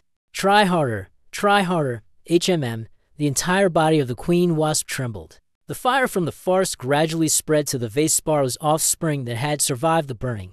Flying high above, They were all stunned when they saw that their queen no longer moved. Then, they quickly surrounded the corpse of the queen wasp, and all of a sudden, they simultaneously turned to look at the one responsible for this. Damien and Kyan remained alert, realizing in shock. They charged at them quickly, as if wanting to avenge their queen. The sound of 7 piercing shrieks from military medics could be heard, but they never expected the creatures to fly right through the spot where the two were standing. Everyone was stunned, their mouths agape. Yeah, they rushed toward the queen's body, which was being burned, and began biting into her corpse. Therefore, the fire also spread and consumed everything. Everyone was stunned. Standing frozen in place, Team Matt moved forward and sighed, saying, "Indeed. The monster is terrifying." Suddenly, raindrops began to fall onto Lakil Adria's head. Everyone simultaneously shouted, "It's raining! We're alive! Alive! Free! What a relief!" Zekil extended his hand to catch each raindrop, his mind slipping into contemplation. Though his life was spared, everything was ruined. What use was capturing the Queen of Vesparos when I could not obtain Queen Aphiro's larvae? His expression was full of contemplation. I had planned to abduct the Queen's larva, then use antibiotics to treat the wounded soldiers and receive a heap of bonus lifespan points. Zekil suddenly turned around. Damien Kyan was also slightly stunned, not knowing what was happening. As for everyone else, they were all in high spirits. I have wasted too much time looking for a new den. If I delay any longer, the wounded will die. He spoke up and called, "Brother Damien Kyan, let's go to their nest." To their nest, the fire had burned everything to the ground. Dead Orpheros were scattered around, and everyone gradually moved deeper in. In your group's nest, Damien Kyan was very cautious. Inside the nest, Orpheros' corpses were scattered everywhere. It is strange that their bodies are all dismembered. Everyone continued to advance. Damien Kyan assessed the situation, scanning the surroundings, and then said to Zekil, "It seems like everyone is dead. Should we just head back?" He turned back to look at him and said firmly, "Since we've come all this way, we should at least get something out of it." He asked curiously, "Do you mean to salvage something?" You turned your head back and said, "Isn't there still honey?" Damien Kyan, with a heart full of resentment towards this demon. "In this situation, you're still thinking about that?" Every corner was littered with corpses, honey dripping down from above onto the bodies. Reaching the residence of Queen Aphiros, there, it was discovered that she had already perished. Zekil, frustrated and confused, said, "It's ruined. It's all ruined." He agreed, replying, "It seems that way." The boy continued, "There's no benefit to be gained. Don't you know what to do to relieve the boredom and fatigue?" Suddenly, a noise was heard. "Huh." Zekil looked around for a moment, then patted Damien Kyan on the shoulder and said, "It seems there are still some left alive. Young master, you go ahead while I check the area ahead." He slowly took each step, as if probing. Behind him, the boy followed closely. Damien Kyan seemed to see something. It was then that he immediately asked, "What is that?" Zekil suddenly realized it was Queen Ophiros. She lay trembling, seemingly on the verge of death. Everyone rushed over. Damien Kyan moved forward. Everyone trusted him. He drew his sword and used the blade to touch its body to check if it was still alive. Damien Kyan sheathed the sword and turned to speak to everyone. "It is definitely dead." Zekil saw this and immediately ordered, "There's movement in Damien Kyan's torso. Let's push his abdomen out together." He then followed the command. "Yes, young master." He immediately shouted, "It might be something expensive and valuable. Go, Damien Kyan." He agreed, "Yes." A light flashed from below, shooting up high. He was stunned, shouting loudly, "What is that thing coming out?" Damien Kyan, worried, gripped the hilt of his sword tightly. "Be careful, young master." A small, adorable Ophiros crawled out and flew into the sky. It let out a cry, leaving both you and Damien Kyan stunned. Zekil was about to speak. Wasn't it flying up, falling straight into his face? Damien Kyan anxiously called out, "Young master." He raised his hand, grasped it, picked it up, and looked at it with a suspicious gaze. His eyes sparkled, full of curiosity, as he looked at him. Zekil immediately asked, "Is this the Queen Aphiro's larva?" "Isn't it? It seems to be responding to my heart." Zekil silently sighed. "It looks like a banana cake." You were doubtful, looking carefully. "Is it real?" It seemed to agree, letting out a cry. Damien Kyan, seeing this, immediately suggested, "After all, it is a monster. How about I just knock it out?" it might suddenly stop screaming. He then thought to himself, could it understand human speech? It looked pitiful and cried out, are you saying you're going to hit me? Zekil immediately realized, so it understands. Zekil joyfully shouted, do you understand what I'm saying? On the left, it turned left. On the right, it immediately turned right. He lifted Cow up, joyfully shouting, it's true, it's the queen larvae. It also agreed, letting out a cry. He secretly thought to himself, anyway, we've obtained the queen larvae, so this is a success. Zekil, with a face full of joy, hugged it tightly. It just occurred to him that the Demon Sword Emperor had mentioned that Queen Aphiros and its larvae could communicate with the elves. Could they possess high intelligence? It shyly said to Jackil, leaving him stunned. Don't you believe your eyes? Is it really possible to communicate like this with a spiky-tailed brat? Jackil immediately asked it, so, is your mother strange? It replied. Jackil understood and continued, what? After fighting with it, did your mother fall into a deep sleep? He turned his eyes towards the Queen Vesparos beetle lying next to the Queen Orpheros beetle. He asked her, is this what you're talking about? The little one immediately replied. At that moment, he suddenly realized that they had already fought each other. Both of them had died, leaving only this little one behind. Zekil understood the intention in his heart and immediately asked, do you want your mother to wake up soon? He then used this as an excuse to speak to it. Your mother says she's tired from fighting that big, wicked man, so she needs to sleep more. The little one agreed, saying, then I'll pat its head and say, stay with me until your mother wakes up. It happily agreed. After speaking, he suddenly thought to himself, lying like this is a bit, but since the Orpheros clan has been destroyed, if this kid is left here, definitely going to die. The little one seems very happy. If you want to leave, just lie about it. If we stay here talking, your mother will have trouble sleeping. So, let's go outside and play. The little one immediately agreed. Everyone was surprised to see this. He rubbed its belly, thinking that although it was a larva, it was very soft and warm. The system notification appeared. Your internal organs felt comfortable with the soft sensation and named it Jackil.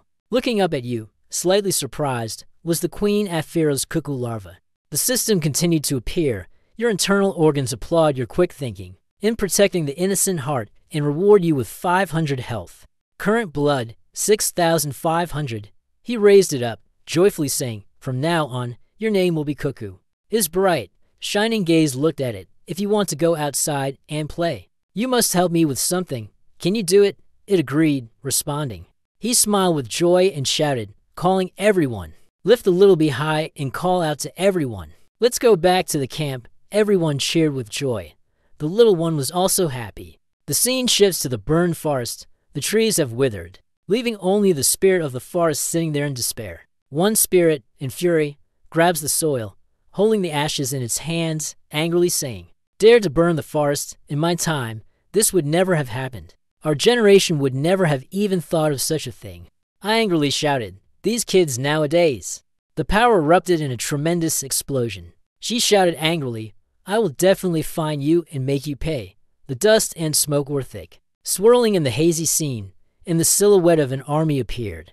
The scene of dust blowing in gusts, obscuring everything. What emerges is a pristine, forested mountain with a beautiful sky. Dust gradually covered, slowly dissipating into a fine mist. The mighty army advanced with fierce momentum. The camp was set up on flat land. Gadon rushed forward like lightning as soon as he saw anything. Zekil got off the back of the hedgehog and said to Damien Kyan, Sir Gadon is indeed consistent, isn't he, Damien Kyan? The spiny-tailed little one seemed equally excited to respond, Master. Gadon was excited when meeting Zekil, bowing his head and greeting him. You've arrived. He calmly asked, how's the situation at the camp? Is everything all right at the camp? How are the wounded soldiers? He replied, I was just curious about the little creature next to you. Yes, they're resting. But seeing his curiosity, Zekil took the initiative to explain. This little one is named Cuckoo, the Queen's Ophiros larvae. Zekil spoke to Cuckoo. Say hello, this is Knight Gadon. Cuckoo understood the greeting and acknowledged him. Cuckoo was slightly embarrassed by the current situation. Do you mean the queen larvae? Zekil talked to Cuckoo. Cuckoo, we have arrived. This is the veterans camp I was talking about. While Cuckoo still cried out the familiar sound, Kuka. Gadon stroked his chin, sighing with a look of surprise in his eyes. Queen Ophiro's Zekil stepped forward and commanded, "From now on, you must help me prevent infections and treat the wounded." Damien Kyan heard the order and replied, "Knight, be prepared."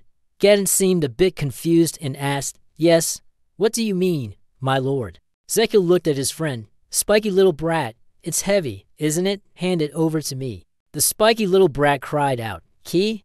Gadon exclaimed with a terrified expression, That giant wasp." Zekil smiled with satisfaction. He looked at the large wasp tightly bound to the cart. "That is the Queen Vesparo's Gadon." Panic-stricken, "But where did you find it?" You replied with amusement, "I picked it up on the road." He looked at the bee and was extremely puzzled. "What did you pick it up for, my lord?" Zekil placed his hand on his chin and replied with interest, "To marinate the wine." He continued to be startled by Zekil, his heart racing. Zekil's answer made the atmosphere at that moment extremely delicate. Back to the scene at the camp inside Zeke's tent. You are looking at the queen's larvae and saying, "HMPH, how should I put this?" Cuckoo is also looking at you, Cuckoo. Zekil seemed to be both explaining and guiding Kyuka. "Once a month, you must vomit that thing from your stomach." Zekil spoke while thinking. "That thing Kyuku vomited when mixed with the ointment called Kautivan is used to treat burns and restore skin. It will create a type of antibiotic ointment specifically for treating external wounds. With extreme potency," he continued. "I will use it to heal the injured people out there." "Understood. Please provide the text you'd like me to correct." Dakil looked at it with some suspicion. HMPH. Cuckoo feels extremely pitiful when Dakil looks at it like that, Cuckoo said. He is full of thoughts. "I didn't expect that it didn't know how to vomit. I thought it would cooperate. But now we've encountered this obstacle. Is there any way to make it vomit?" Suddenly, an idea flashed in Dakil's mind, causing him to feel delighted. He swept across the acupoints, and Cuckoo was caught off guard. Zekil looked at Cuckoo to adjust his stillness technique. Cuckoo looked at him. A notification appeared. Auxiliary feature, a meridian scan. Zekil's eyes focused on Cuckoo. There's a notification. The meridian scanning feature has detected that the target can be locked. In your eyes now appeared all the acupoints of Cuckoo. The notification appeared. Target lock successful. After successfully locking onto the target, Zekil took the needle in hand and spoke, "Cuckoo, do you want to try acupuncture?" After the acupuncture, you'll vomit it all out. It stared at the needle in Zekil's hand. Full of fear, Cuckoo screamed, a terrified cry echoing from his tent. Zekil, holding the needle, stabbed it into the acupoint of Cuckoo, corresponding to the external Langan acupoint on the human body, applying the principle of the fierce earth method to induce vomiting. Zekil was extremely focused. "I will use the needle to apply strong stimulation to the main acupoint and gently stimulate the opposite acupoint." Meanwhile, Cuckoo trembled in his hand. He was afraid, his face turning pale. His partner continued to press the acupoints. "If I stimulate the vomiting center correctly." The terrifying scream came once again from his tent. Cuckoo vomited a sparkling green gem and immediately fainted afterward. Zekil still seemed more intrigued by what had just happened. "All right, I thought it was liquid, but it turned out to be a gem. Do you think it's interesting?" Zekil leaned closer to the jade, and there was also a scent of mint and chocolate. At that moment, Gadon awkwardly entered the tent. He announced, "Young master, the materials the princess sent have arrived." Cuckoo was exhausted. Lying on the table, he was slightly astonished by the scene he was witnessing. Zekil inhaled the scent of the gemstone and said, "HMM, quite interesting." Zekil stood up, his left shoulder raised slightly. "Then you must take the jade and speak. Now, let's begin." He received the order. "Yes, young master Zekil," and he went out, along with Damien Kyan, to prepare the medicine. "You give the orders, Gadon, the solution." He responded and handed him what he needed. "Yes, young master." Zekil held the vial of liquid in his hand and said, "Just add the materials that Adeline sent and Cuckoo's gem, and it's done. You pour the liquid from the vial into the pot that's cooking." From the pot, light and fragrance emanated. Zekil immediately ordered Damien Kyan. At that moment, he heard the command, immediately rushed over, and lifted the pot. He placed the pot by the fire. The other two stood at a distance, observing. He charged forward with great momentum. Abe Cuckoo was also weakened by him, according to Zekil. He stirred the liquid in the pot with all his strength. Gadon and Damien Kyan looked at him. Gadon spoke up, "Young master, let me do it." You stirred the solution while using all your strength to resist. No, I must do it myself. Zeko was extremely anxious. This time, failure was not an option. Kyuku only vomited up this gem once a month. If he failed, he would have to wait an entire month. The image of the brutal battlefield, with arrows scattered everywhere, appeared in his mind. During that time, the wounded will die from various infections. While Zeko was stirring the medicine, Damien Kyan and Gadon looked at each other and chatted. He said, "I will be on duty for the night shift." Suddenly, the boy excitedly shouted, "It's a success!" The sky was clear blue. Zeko's voice of encouragement kept echoing, "You can do it. It's almost over," along with Cuckoo's voice. "Are you done being happy?" The soldiers also curiously peeked from behind while the three of them brewed the solution. Zeko's hands ran across his face, overjoyed. "Ha ha ha, we've succeeded." Zeko said to the table, "My hands are still trembling from exhaustion. Have you named this ointment yet?" "Of course, I have named it. Do you want to know?" Zeko, extremely proud, raised the jar of blue liquid high into the sky. "Since I made it, I will call it Lekkasin." Zeko proudly raised it, eager to show off his achievement. The soldiers standing around were curious. Gadon clapped in joy, applauding. As for Damien Kyan, he was left speechless. The notification boards appeared. "You have successfully crafted Ladika-sun, the first antibiotic in history, 6 razor earthworms. Ladika-sun will be the pioneering shot that signals the widespread adoption and popularization of the completely new antibiotic treatment method. Furthermore, you will be recorded in the medical books as the father of the antibiotic treatment method." The internal organs were both pleased with your achievement and frowned, saying, "Be more careful." They reluctantly congratulated you on your success and gave you 800 health. Current health, 7,300. Zeko's face turned pale, and he panted heavily. Someone shouted, "Military doctor, wake up." The soldiers stood in neat rows in front of the tent. They all seemed extremely tired and bore injuries. The soldiers stepped out, their faces filled with immense satisfaction and contentment. The soldiers entered the tent, their faces weary and scowling. Zeko smiled proudly with a sparrow on his shoulder and his hand wearing a glove smeared with greenish liquid. "It's time to apply the medicine. Don't move." The green liquid flew straight to the wound of the injured soldier. The other soldiers were also quickly touched by the green liquid at his incredible speed. The soldiers who were treated exclaimed, "Ah, the pain is gone. The festering wound seems to be healing." Everyone shouted in unison, "Long live the military doctor! Long live the military doctor!" Zeko silently thought, "Ladka, son, may you live forever. Let's cheer for my bonus lifespan points." The shout continued, "Cuckoo, long live the cuteness." Indeed, it was the miraculous military doctor. 10 days later, the VA fortress. A voice was speaking through the loudspeaker in the room. "I report on the situation of the war." The wooden stick pointed to the white horse on the map. "Currently, apart from the minor skirmishes in the northeastern region, no major conflicts have occurred. Of course, the reason is that the main force of the rebels is concentrating towards this VA Loa fortress." Moravik said, "It seems that they have no intention of avoiding a battle with us," the general replied. "Perhaps so." He angrily thought, "I kept you by my side despite the opposition from the ministers because you are an ambitious person, yet you repay my kindness like this? Dam Enjavillain Ambois, you scoundrel." He felt disgusted, then asked, "Is there any other report?" The general placed his hand on his chin and thought for a moment before replying, "Recently, there has been a veterans camp that has achieved remarkable results in an unusual manner. Over the past 2 months, the survival rate of the wounded there has exceeded 70%. He was astonished. "What do you mean by up 70% of the people?"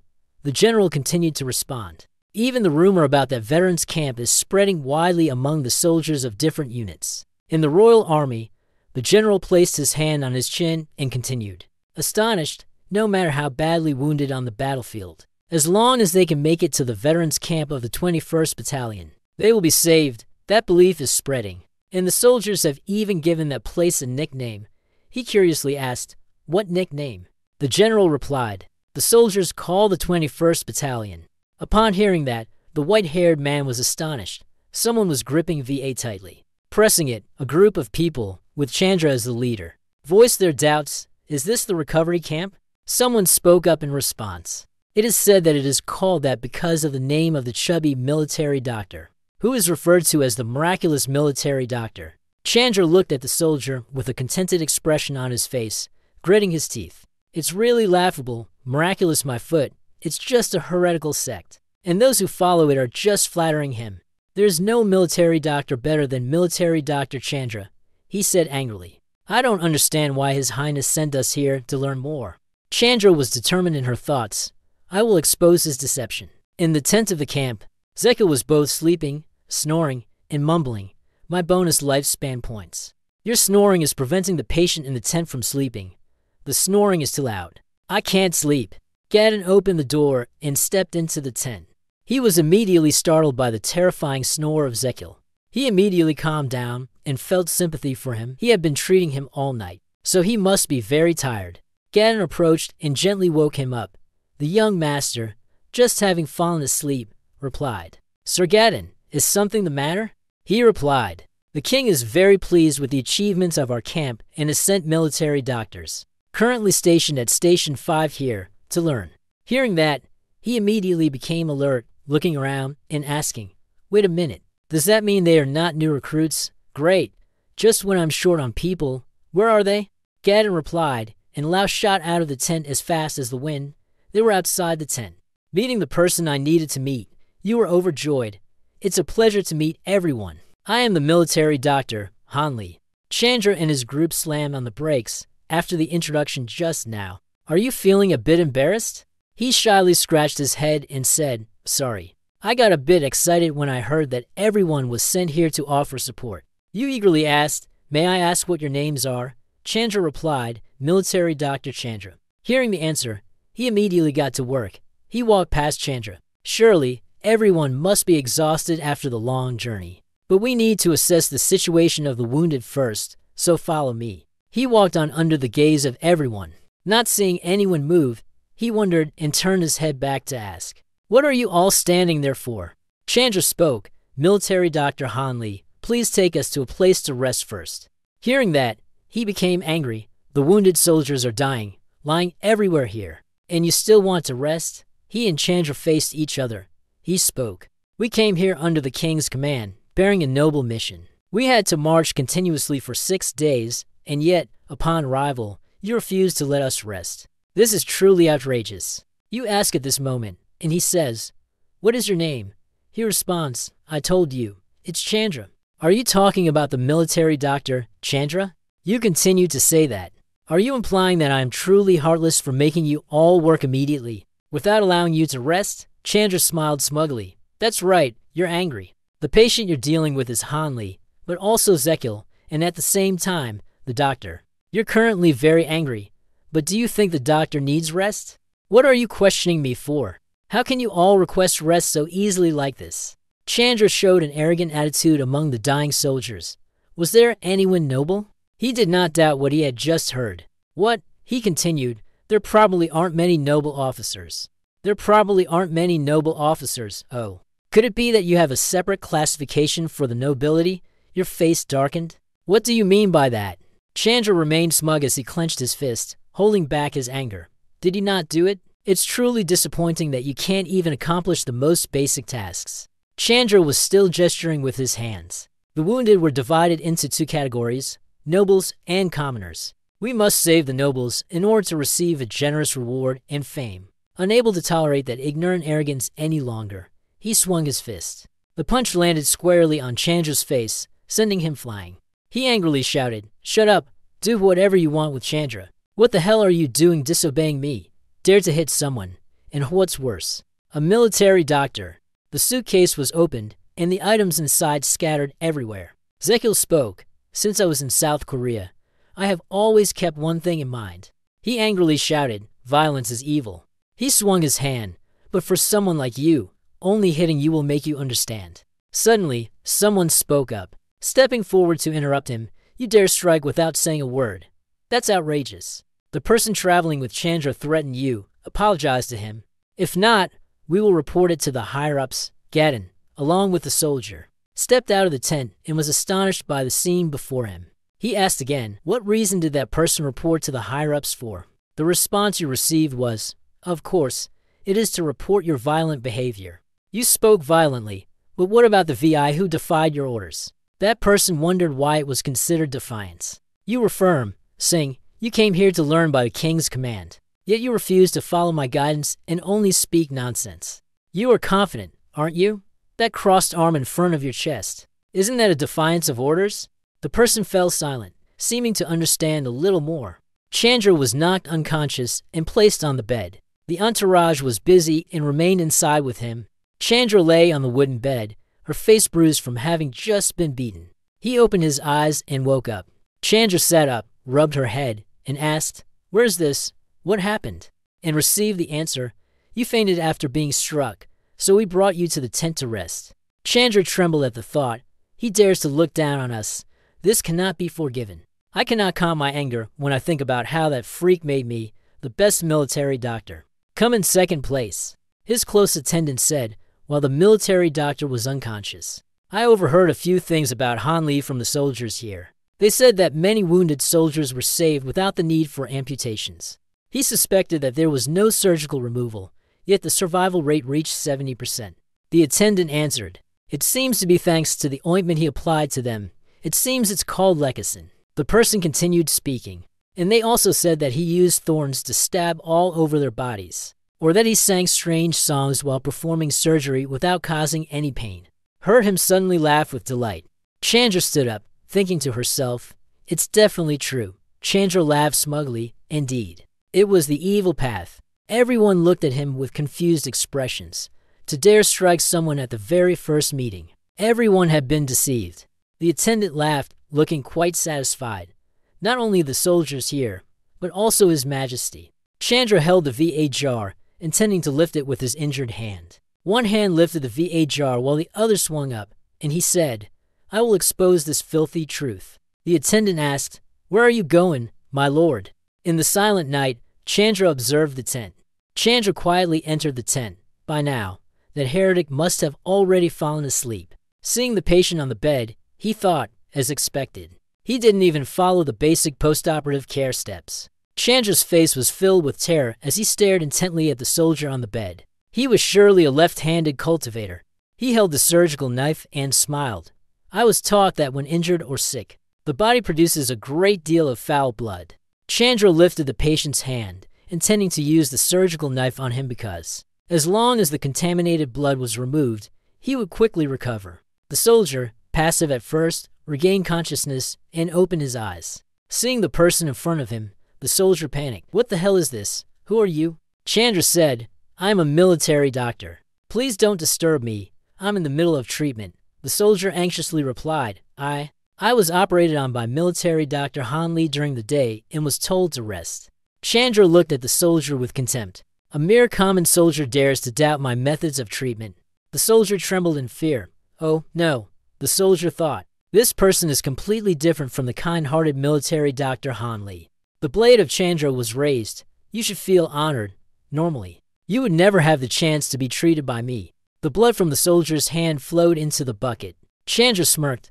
"Don't compare me to the best military doctor in the infirmary." His face became terrifying to the evildoer. The air suddenly became hazy. The patient's hand trembled. The patient could no longer see clearly, and the air was thick with the scent of blood. The soldier trembled and said, "I can't breathe, military doctor. I feel dizzy." Chandra, like the name of a madman out of control. "I will drain all the tainted blood so that fresh blood can circulate. You will recover swiftly." The soldier became dazed. "Military doctor, I really..." He shouted, "Hey, you over there, wake up." Zekil woke up in a daze. Zekil yawned widely, having had a strange dream, and was unable to fall back asleep. "Would you like to pull the blanket off the bed or go outside to admire the night sky for a bit? The night space is silent."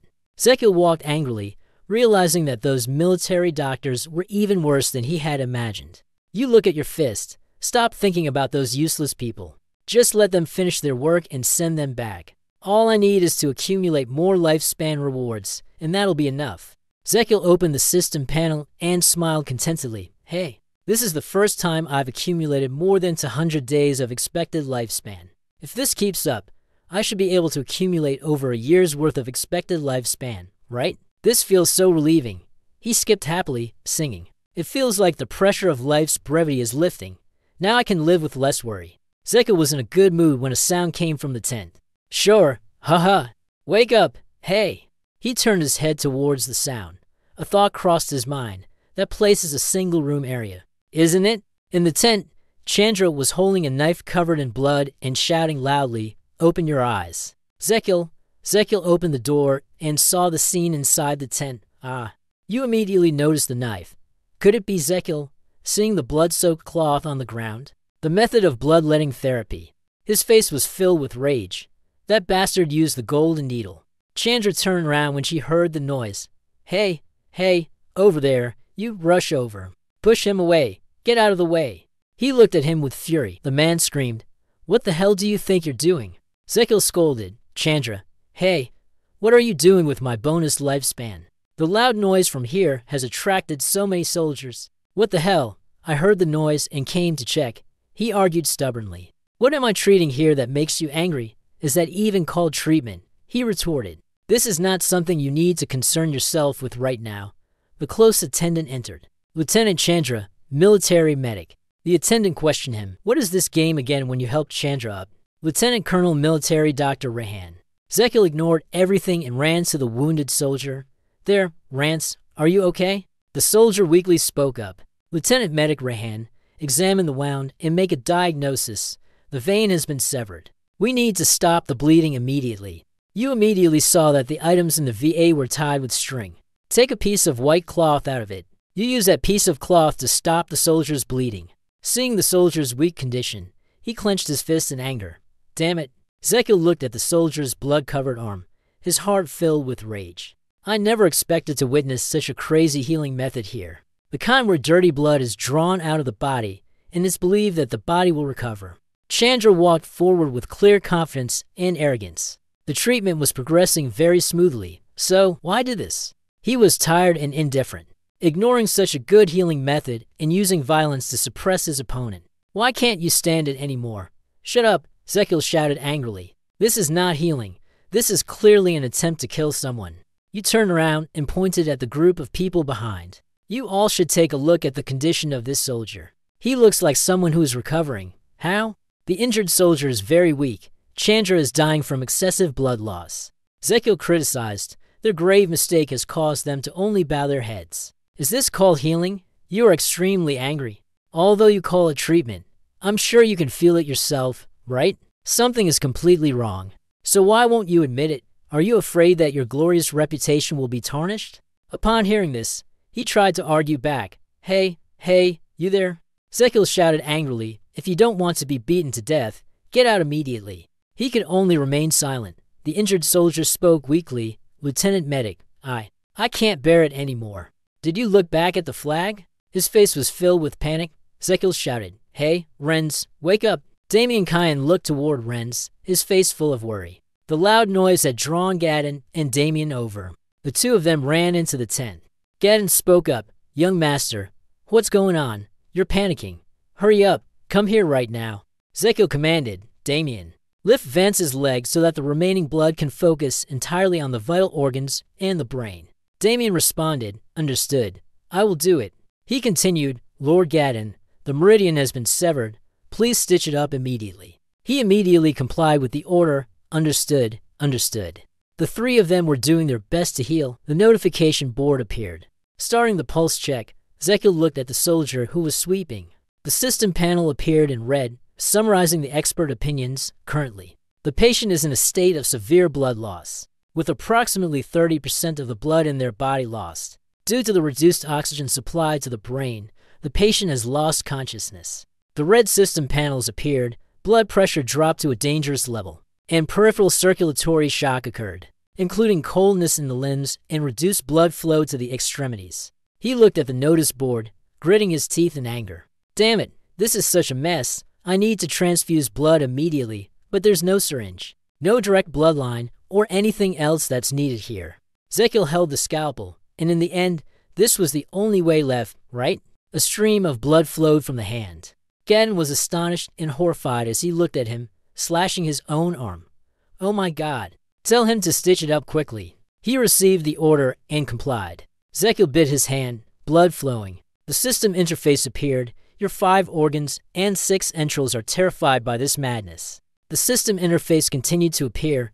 Hey, are you crazy, guys? This person has really lost their mind. Are they planning to make the soldiers drink blood? Do they think that's how blood transfusions work? These days, people transfer data via Wi-Fi. You should keep quiet. I need to focus. The system panel appeared, and your 5 organs and 6 bowels were exploding with 1,000. 0 question marks before your actions. Worried about your mental health and sending 100 blood to encourage you? Currently, you have 7,000 for 100 blood. Zekiel thought about activating the magic circle in the system's slots. You look at the notification board in front of you, activating the storage function of the magic ring slot. The current status of the magic ring slot is empty, ready for the function to store the substance that is absorbing the human connection chain. H+ has detected the material. Activate storage within the magic circle. Zekiel thought to himself, the answer is obviously Ease. System notification. Storing material in slot 1 of the VI circuit board. System notification. Slot number 1. Human blood now is H plus 0.06 L per 1 OL. You spoke to Damien Cayenne. Damien Cayenne, it's done now. Move aside. Zekiel wondered if transmitting blood by combining it with mana could enhance the recipient's strength. Well, we'll have to test it, he told himself. You can't know for sure until it's done, but is it safe? His friend asked worriedly. Whether it's safe or not, you won't know until you face it, Zekiel replied, his gaze resolute.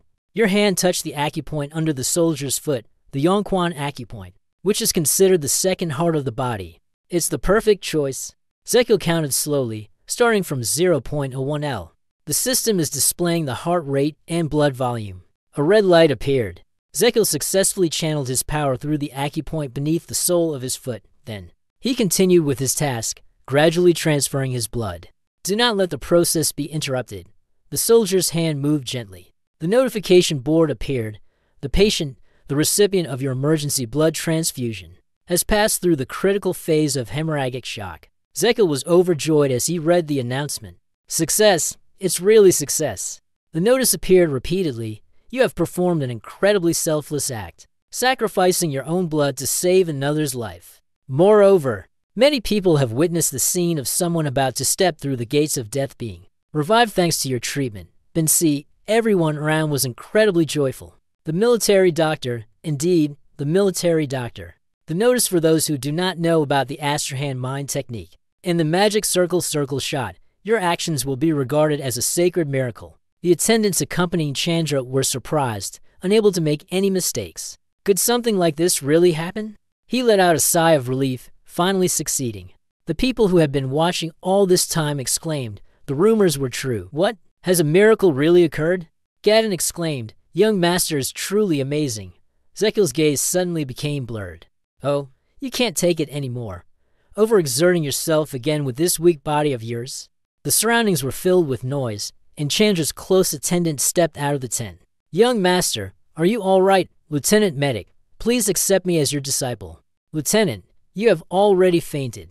The attendant smiled maliciously. Just by touching and being able to save the patient truly was a miracle.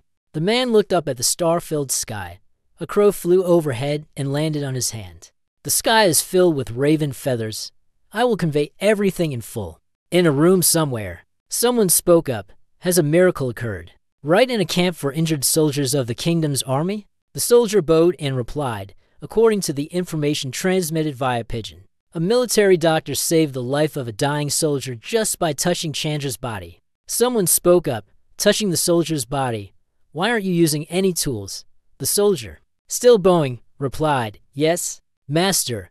Chandra had saved the dying soldier with nothing but his bare hands. The one called master seemed to look down on him. Could it be that the rumors were not exaggerated? The soldier responded. The spy planted within the kingdom's army witnessed that scene with his own eyes. The one called the master seemed to be drawing something. A person who can save the life of someone on the brink of death with just a touch. Surely, that person deserves to be called a sage, creating miracles. He continued speaking, causing the soldier to be startled by what he heard. A king supported by the sage? If that person is beneath the evidence, I will be of great help to the rebels. He stopped writing, admiring his own work. That saint. His face made it impossible for anyone to discern his intentions in the tent. The conversation unfolding was one where a command was issued, one that, no matter the costly conditions, must be carried out. The other person received the order and responded, "Yes, Commander." The soldier stepped out, leaving him in the room. It was hard to believe that a saint could save someone simply by touching them. He thought to himself, rumors are often exaggerated. He held the paintbrush. The most important thing was that everyone respected and admired that sage. He continued to paint and thought, if such a person is kept by my side, I could win the support of the people. Then this battle will definitely turn the tide. We will seize victory. His brushstrokes quickened as a slight discord arose with the Magentano Empire. They hastily bowed their heads in submission, even offering the royal family as hostages and tribute. He was enraged. It was truly a humiliation for the kingdom and its people. That weak, cowardly bloodline of the Ovingers could no longer be allowed to exist, nor could it continue to weaken Angba. He gazed at something. His face was terrifying, with sharp, golden eyes. I will definitely pull him down from the throne. In a tent, there was the sound of someone speaking. So, you promised to provide all the best treatment just to get me to join the rebel army? A voice replied, yes. Zekiel doubted. Are you even sane? He received an answer. This is an official proposal. Zekiel looked at the situation before him.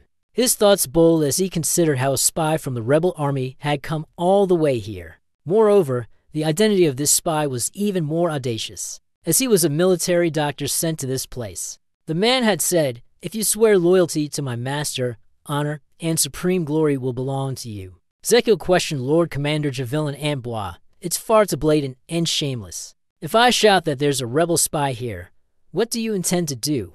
The person responded confidently, it's fine.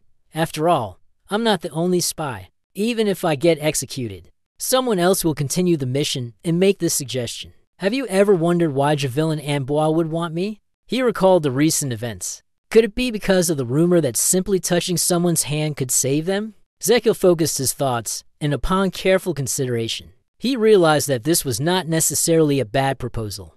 Is that right? It's currently in a stabilizing phase, so the process of extending lifespan is slower. Zekiel took it from his sleeve and placed it on the table. Wait a minute. That person saw and broke into a cold sweat, calculating carefully. Why is that thing appearing here? His eyes lit up. Now, let me calculate for a moment. Zekiel turned the abacus, calculating. The numbers ran through Zekiel's mind, and upon careful consideration, he realized that he had already taken everything he needed from his kingdom's army. Your hands and brain are working, calculating at full capacity, with skills being enhanced.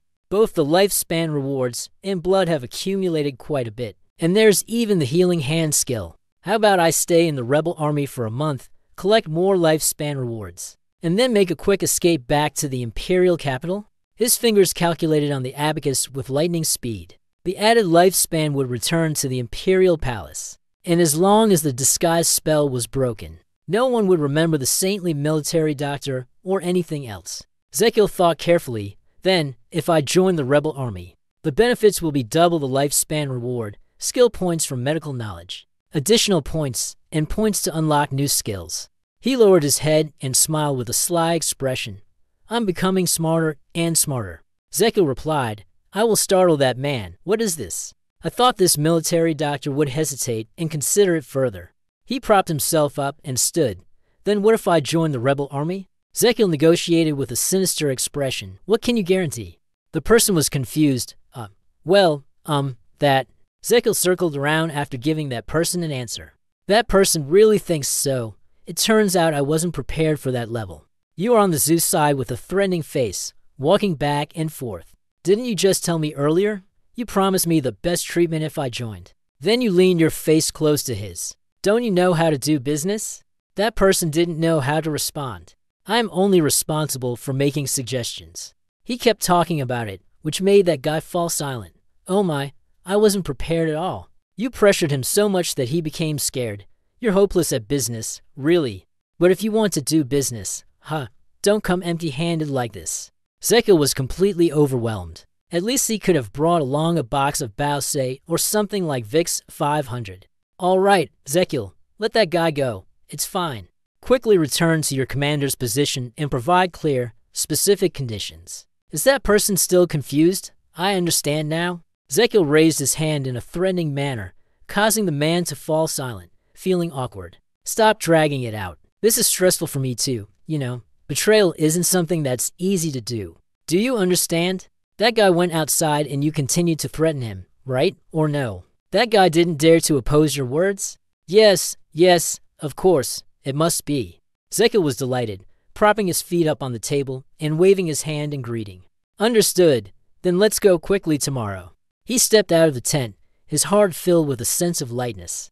After traveling quite a distance, he turned his head to look back at the tent, thinking, is he truly a saint or just a madman? That night, Zekiel immediately summoned Damien Kyan and Gadin. Damien Kyan, Gadin, I have something to discuss.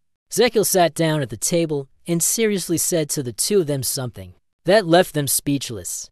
I am thinking about joining the rebel army. Garden anxiously compared the temperature with his. You're running a fever, aren't you?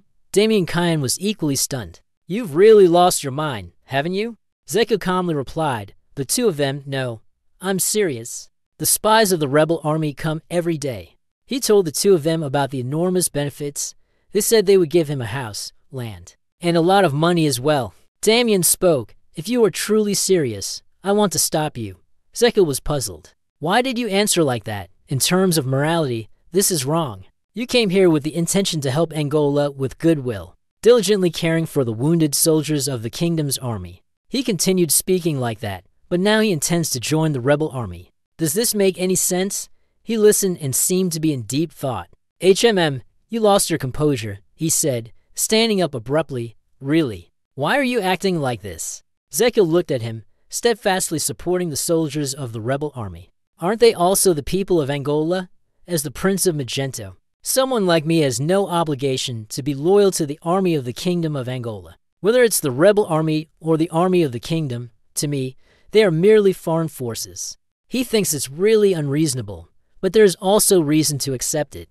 Zekiel was writing something on the paper while answering, causing the listener to nod. Recently, our healing camp has been quiet, hasn't it? There are hardly any new injured soldiers coming in anymore, right? Recently, both sides have merely been probing each other and confronting each other before the VA fortress. That's all. You continue. Our camp is mostly past the dangerous phase and entered the stage of stability. It seems that the work with the kingdom's army is nearly complete. Now we just need to go over there to treat the abandoned wounded and then return to Magentano. Zekiel glanced at Damien Kyan with a face that seemed somewhat inhuman. Let's go. I understand now. He sighed helplessly. His trump card had to be played. The life of a mercenary, what can you do? Damien Kyan looked at him reluctantly. He, on the other hand, smiled happily, rolling up the paper. All right, you've made the right decision. Gadin then cried, his voice faint. Your Highness, I am truly touched. He ignited a powerful flame, actively taking notes. The one who needed treatment was neither an ally nor an enemy. Simply just a patient, nothing more. Make a note of it. Zekiel handed the scroll to him and said, Gadin, please deliver this to the princess for me. He immediately became excited and thought to himself, flying far away. Could it be a love letter? He was angry and slapped him. What is this about a love letter? You open the letter so he can see. I must inform the princess that I will be returning to Magentano. I can't just disappear suddenly from here. By the way, send a letter asking them to deliver the royal bee wine to the imperial capital via the Henmang horse transport service. Zekiel ordered, I don't want the wounded to notice, so prepare quickly. A strong wind blew, and the carriage rolled along the narrow path. The soldiers read the letter he had left behind, moved to tears. General of Medicine, I haven't had the chance to thank you yet. Zekiel was in the carriage, turning his head to look back, smiling. Live well. The rewards of the kingdom's army. 3 days later, on the barren land, the air was stifling, and ahead lay the camp. The 3 people arrived at the place, and a soldier came out to greet them. The commander is inside. He has given orders allowing only the military physician to enter. So you may go in alone. Damien Kyan whispered anxiously to him, Your Highness, but after all, he is the leader of the rebel army. Are you truly all right going in alone? Zekiel was not afraid at all. Instead, he appeared intrigued. It's fine. If they want me, would they dare harm me? Moreover, I also have her. Stop. Don't worry. She stops by herself. You go into the tent. Someone spoke from inside the tent. Very nice to meet you, Zekil. He slightly froze upon hearing the voice. You are Javelin Amboise, the nationalist so obsessed with restoring Angola that you've gone mad. Right? The person inside stepped closer to Zekil. And thank you for coming. Javelin Amboise welcomed the military doctor known as the Saint, the leader of the rebel army. Javelin Amboise Flamber of Amoa. He raised his hand towards him, his face wearing a dangerous, sly smile. The space was enveloped by pressure. Zekil swallowed. This is overwhelming pressure. The two shook hands, and he spoke first. I am also honored to meet you. The heart of the revolution. He replied, I'm glad that you are willing to join my cause. He continued, I have welcomed you with great respect, so from now on, the saintly military physician no longer needs to deal with the bloodshed of soldiers. Zekil replied while looking up at him, It's fine. I'm still okay. He said, Instead, there's one thing you must do. There's an invisible pressure between the two of them. He wondered what he should do. Zekil and his subordinates stood at the camp. The soldiers were on patrol duty. Seeing the master looking around, Damien Kyan immediately spoke up and asked, Are you all right? My lord! Seeing his words being ignored, he angrily shouted, Ah! Zekil quickly approached, placed his hand to his lips, signaling the need to remain silent as if something delicate were at hand. The hissing sound confused Damien Kyan. Then, he flailed his arms and legs in all kinds of patterns, causing his subordinates to sigh, as there might be someone eavesdropping on us. So I will use a signal. What I mean is that Gadon also listens, using hand gestures. So, do they intend to trade the soldiers to you for treatment? Realizing the issue, Damien Kyan quickly responded, I told you so. It's best if we return to the imperial capital. Seeing this, Zekil became angry and frowned. I still can't believe it.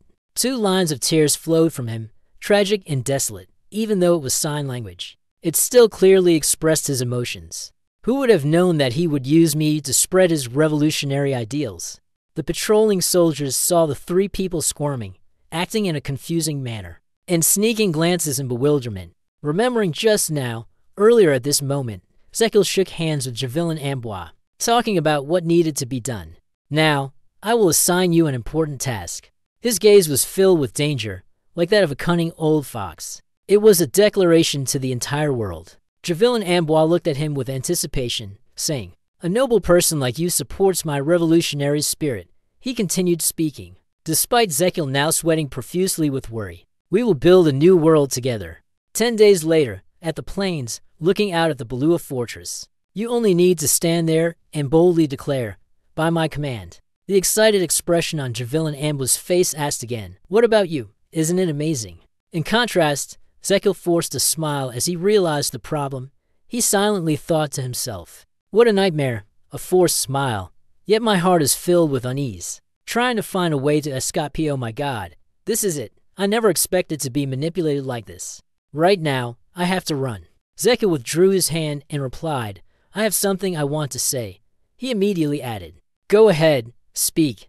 You pretended to be pitiful, taking out a handkerchief to wipe away your tears. My lover said that if I don't meet her before the end of this week, we will break up. But Zekil received an answer with a cold truth. Who do you think you have as a lover? This truth was like a knife stabbing into him, causing Zekil immense pain. Damn it. But unexpectedly, Javelin Amboise said, Do you want to meet your lover for a bit? Yeah? More or less, right? Zekil nodded repeatedly in anxiety. That's right. He had anticipated everything, so he asked if it's an arranged marriage. You surely won't return here, right? He was startled, raising his hand in denial. Ah no? But Javelin Amboise insisted. Soldier Illicile, I know your heart well. You want to fulfill your duty of taking care of the wounded. He turned his back and left, saying, I don't trust you in my heart, but I hope you can understand. At the moment, I cannot entrust that task to you. Before you declare that your involvement with the rebel army has been exposed, it will cause a lot of trouble. Zekil then asked, Do you think that if my identity had been exposed earlier, the declaration would have lost its strength? Javelin Amboise smiled coldly and said, You guessed correctly. He turned his head and said firmly, Your declaration must be powerful enough to cause a stir. For the revolutionary army, Zekil, confused, asked, Why is that? Why don't you want me to declare my support right now? Javelin Amboise also bluntly spoke the truth, for the timing had not yet ripened. He became even more confused after hearing that and asked again, the right moment. What do you mean by the right moment? Javelin Amboise calmly explained, assuming you are Keel. What I mean is when you truly support me. I hope that in your statement of support, there is at least a hint of sincerity. It is not that sincerity alone is required. He explained with a cunning expression on his face, which was very frightening. For only in this way could he move the hearts of the people. Zekil also shuddered and asked, What do you mean, sir? Javelin Amboise approached and spoke to him in a challenging tone.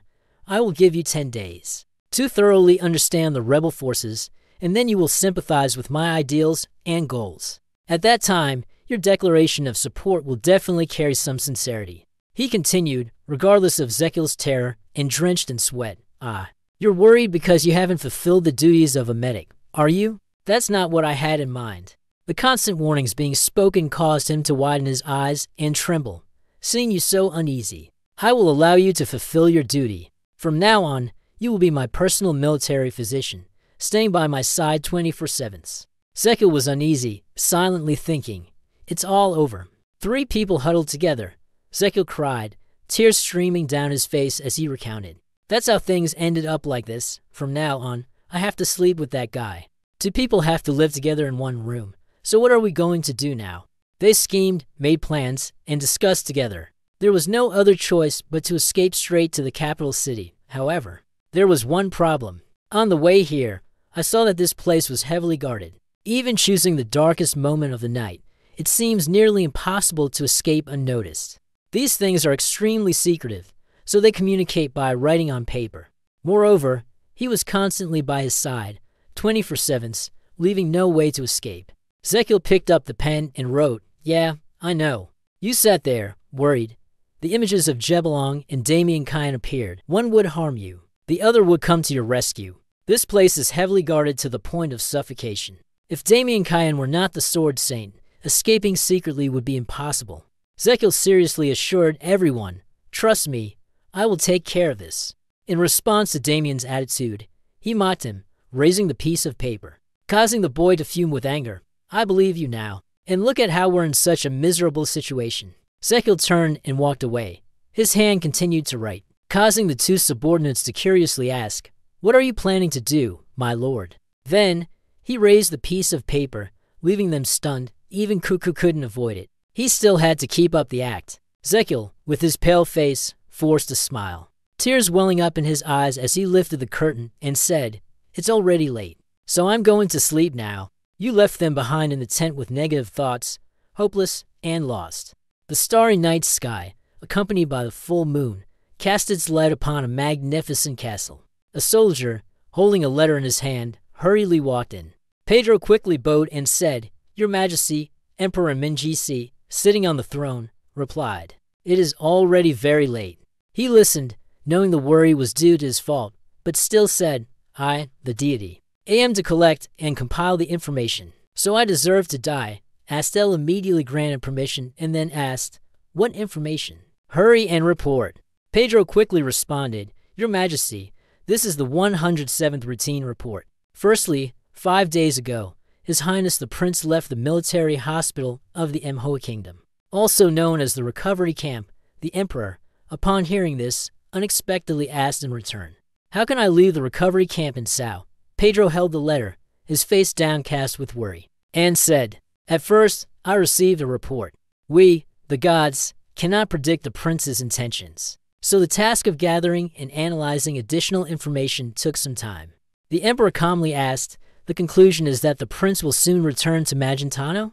Pedro continued to transmit the message, according to the report from the informants. Stationed at the recovery camp, the princess sent a farewell letter to Princess Imba.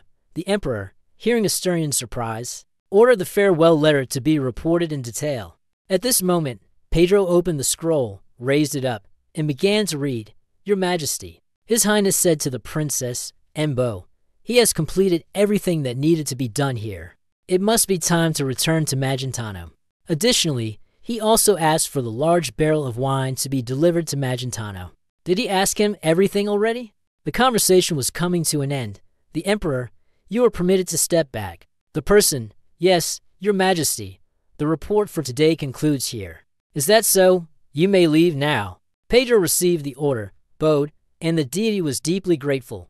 I humbly take my leave. After he left, the emperor sat in deep thought, raising his hand to ponder. A satisfied smile appeared on his lips. Then he burst into laughter, raised both hands excitedly, and shouted loudly, "Now my son has returned! Hurry, quickly come back. Let me see that you're safe and sound." A loud laugh echoed, causing those behind the door to startle. Ha ha ha ha. But little did they know, at this moment, the prince was lying weak, hollow-eyed from worry.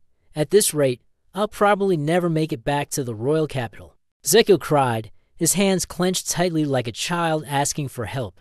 Hoo. Life is really. Javille and Amboise had been sitting next to him for some time, suddenly speaking up, causing Zekiel to startle in fear, pulling the blanket over himself. "You're awake already?" Then, sitting up, she looked at him and said, "I will conduct the morning examination right now." With vigilance in his mind, he follows me 24/7. Zekiel scratched his head, forcing a smile as he tried to act. "No, there's no need. I am the Sword Saint. You already know that. On the contrary, inside and out. You are gritting your teeth in anger. Why did you sleep with me? I couldn't even close my eyes for a moment." Javille and Amboise confidently stated, "That's right. No one understands the body better than I do." Zekiel also got off the bed, hesitating as he said, "Is that so?" He looked at you and cheerfully added, "Well then, let's go have breakfast first." On the dining table, the dishes looked incredibly appealing and eye-catching, arranged beautifully. Javille and Amboise lifted his head, raising his wine glass to drink, allowing Zekiel to stay vigilant and watch. Afterward, he swirled the wine in his glass and said, "I'm done eating. You can take your time." Zekiel obediently replied, "Yes, yes." He felt that he couldn't even eat properly, anxious and afraid because there were constant eyes watching him so intently. How could he eat? Zekiel quickly placed his hand on the table and said, "I've finished eating." Just waiting for that, Javille and Amboise leaned his face on his chin and said, "If you've finished eating, can you answer my question?" He hesitated, confused, then asked, "Yes? What is the question?" He smiled, then gently asked a simple question. It begins with a question that sounds very heavy. If Zekiel were to look at him at this moment, he would think that this feeling was very familiar. "I'm sure I've seen this scene somewhere before." Javille and Amboise raised his glass, tilted his head back, and spoke in a cryptic tone. "Lord Illicil must choose between these two. Which one will you choose?" Zekiel gradually remembered, feeling a bit worried. This was a question from Javille and Amboise. "Why does the wine glass reflect the image of Zekiel?" He said coldly. "The first choice is the military doctor sacrificing himself." He continued, looking at Zekiel's face. "One can tell that these are difficult choices. But the family of Kuan Yin will have to endure the most disgraceful and humiliating fate, and will be spat upon and cursed by the world for generations to come." Javille and Amboise stood up, coldly placing the wine glass down. The deep red wine spilled onto the table, signaling an ominous omen. The second choice was to sacrifice another. The deep red wine pools looked like puddles of blood. He then made a condition.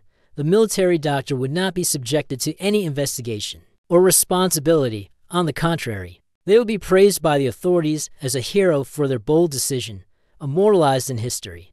Javille and Amboise held the wine glass, steadying it with a firm grip, eagerly awaiting the question. "This is my question. Think carefully before you answer." His terrifying face was full of menace, when every choice is truly ruthless. "Which one will you choose?" After giving two choices, he casually said, "Why aren't you answering?" No need to think too long. Zekiel was put in a difficult situation. His face was expressionless, and he thought, "I know that if I don't provide the answer he wants." He raised his hand to his neck, fearfully thinking that it might immediately fly off, but quickly tried to overcome his fear and asked again, "Do you mean that I must choose between two paths where I sacrifice myself and endure humiliation, the other where I slaughter countless others to gain honor? Is that right?" In response to Zekiel's question, he, indifferent, briefly said, "That's right." What he knew about him was that he was an emotionless demon. Jabirin was a suspicious person, and even those close to him were not easily trusted. When he finds the person who needs to be placed closest to him, he will definitely ask this question, but no one ever answers it correctly. This is not the first time Javille and Amboise asked this question. Those who do not provide him with the answer he desires will lose their heads. Even Jabirin does not know what the correct answer is. The murderous expression on his face appeared very satisfied. Although he did not know the answer to his question, at least he knew that the worst wrong answer was hesitation, wavering between the two paths he had laid out. Those who did not satisfy him were immediately executed, even if they were someone he had intended to make a close confidant. But if there was such a reaction, he would immediately decapitate them. These things have created a demon wearing the skin of a true person. At this moment, Javelin Amboise was still cheerful, his eyes filled with anticipation. "Can't you make a decision?" Zekil frowned in deep thought. The answer he wanted was what he hesitated to say. "Hand it over." Then, without holding back, he angrily slammed the table and shouted loudly, "You bastard! This is too damn much." Javelin Amboise, after hearing this, narrowed his eyes, filled with anger. "Huh?" He jumped to his feet, his hand ready to draw his sword, intending to take your life. His eyes were filled with killing intent as he raised his sword and coldly said, "Your answer is not even among the choices. Indeed, it is extremely disrespectful." Zekil accidentally provoked a fierce tiger and immediately became frightened. Trying to save himself, "It's just that I say whatever comes to my mind. Deep down, I still find my actions difficult to understand." Is this answer sincere? But strangely, Javelin Amboise stood still, lost in thought. I should be angry, but I am not. The sword in his hand also lowered accordingly. Has anyone ever dared to speak disrespectfully to me right in front of my face like this? He sheathed the sword, his body filled with strange emotions, and it even twisted into my heart. Why is that? First, survive. Javelin Amboise sat with his head bowed, slumped over, his mind in turmoil. Surely, I must be confused, for I have just heard the answer to the question I have yearned for all my life. In the moments near death, spoken from someone else's lips. Unexpectedly, he spared Zekil's life after he spoke those disrespectful words. He calmly poured himself a drink and said, "I see. All right, you may leave now." He continued to warn, "You'd better not let me see you escape death today." He breathed a sigh of relief. "I understand." As soon as he stepped out of the tent, Zekil let out a sigh of relief and thanked his luck, looking for a way to deal with the situation. Damn, he had almost died for real. Now, how was he going to escape? A young man appeared and extended his hand to guide. The military physician, Lakil, invited. "Take this path." Still in a daze, the boy, confused, asked again, "Where to?" Zekil was startled, panicking as he looked toward the place where he had just escaped the jaws of death. He said, "Don't appear in front of him, yet his tent is right next to mine, and it's clearly visible at a glance." In her heart, she was filled with fear, tears flowing like a river. Silently praying for help, Gad and Damien Cayenne, "Save me." Back to Javelin Amboise, he was shaking his wine glass, sitting and thinking restlessly. I had once believed that changing the world could only be done with blood. Strange thoughts appeared in his mind, leaving him even more puzzled. Yet now I find myself disgusted by the very thing I once trusted. Javelin Ambos's gaze was as sharp as a bullet. The wine glass in his hand had been crushed without him realizing it. His thoughts made him exclaim, "How laughable." A powerful squeeze caused the shards and wine to scatter, flowing in a stream. The outside of the camp is still being guarded at this moment. Gadden stood up from the bushes outside the forest, focusing intently on Damien Cayenne. "Shouldn't we help His Highness escape? He has left the place with Jabern and has been in the tent next door for 3 days now. The man is worried, restless, unable to sit still. The Crown Prince has to serve someone like him. It's truly unacceptable." Damien Cayenne also stood beside him, replying, "Currently, there's no other way. One can only trust His Highness." He had been watching Gadden for so long that the old man, worried about the Crown Prince, ended up crying like a child. The soldiers on patrol, holding lanterns, heard a noise in the bushes and shouted loudly, "Who's there?" He looked at the bush but saw no movement. Puzzled, he asked himself, then left, "What is it?" "Stray cat." From behind the bush, Gadden and Damien were terrified, not daring to breathe. "Ugh," he silently sighed. "I've come this far, and I still have to do all this." The sky had brightened, and the sun had risen high. Zekil peeked his head out from the tent, looking toward the soldiers. They were excited, happily gazing at the guards. This meant that the guy was probably still inside. It has been 2 days, and he hasn't come out. If it's now, I might be able to escape. Suddenly, a voice rang out, "Today, I want to take a stroll." Zekil cursed inwardly. Damn it. Then, she lifted her head and looked toward the figure, obediently replying, "Greetings, sir." Javelin Amboise raised his hand, signaling for his subordinates to step back. "You stay here." He immediately obeyed, following the order. Then, he crossed his arms, looked at Zekil with a threatening gaze, and said, "Illicil, how long do you plan to continue like this?" It made him tremble, fearful, saying, "I will prepare immediately." The two of them had arrived at a very picturesque place.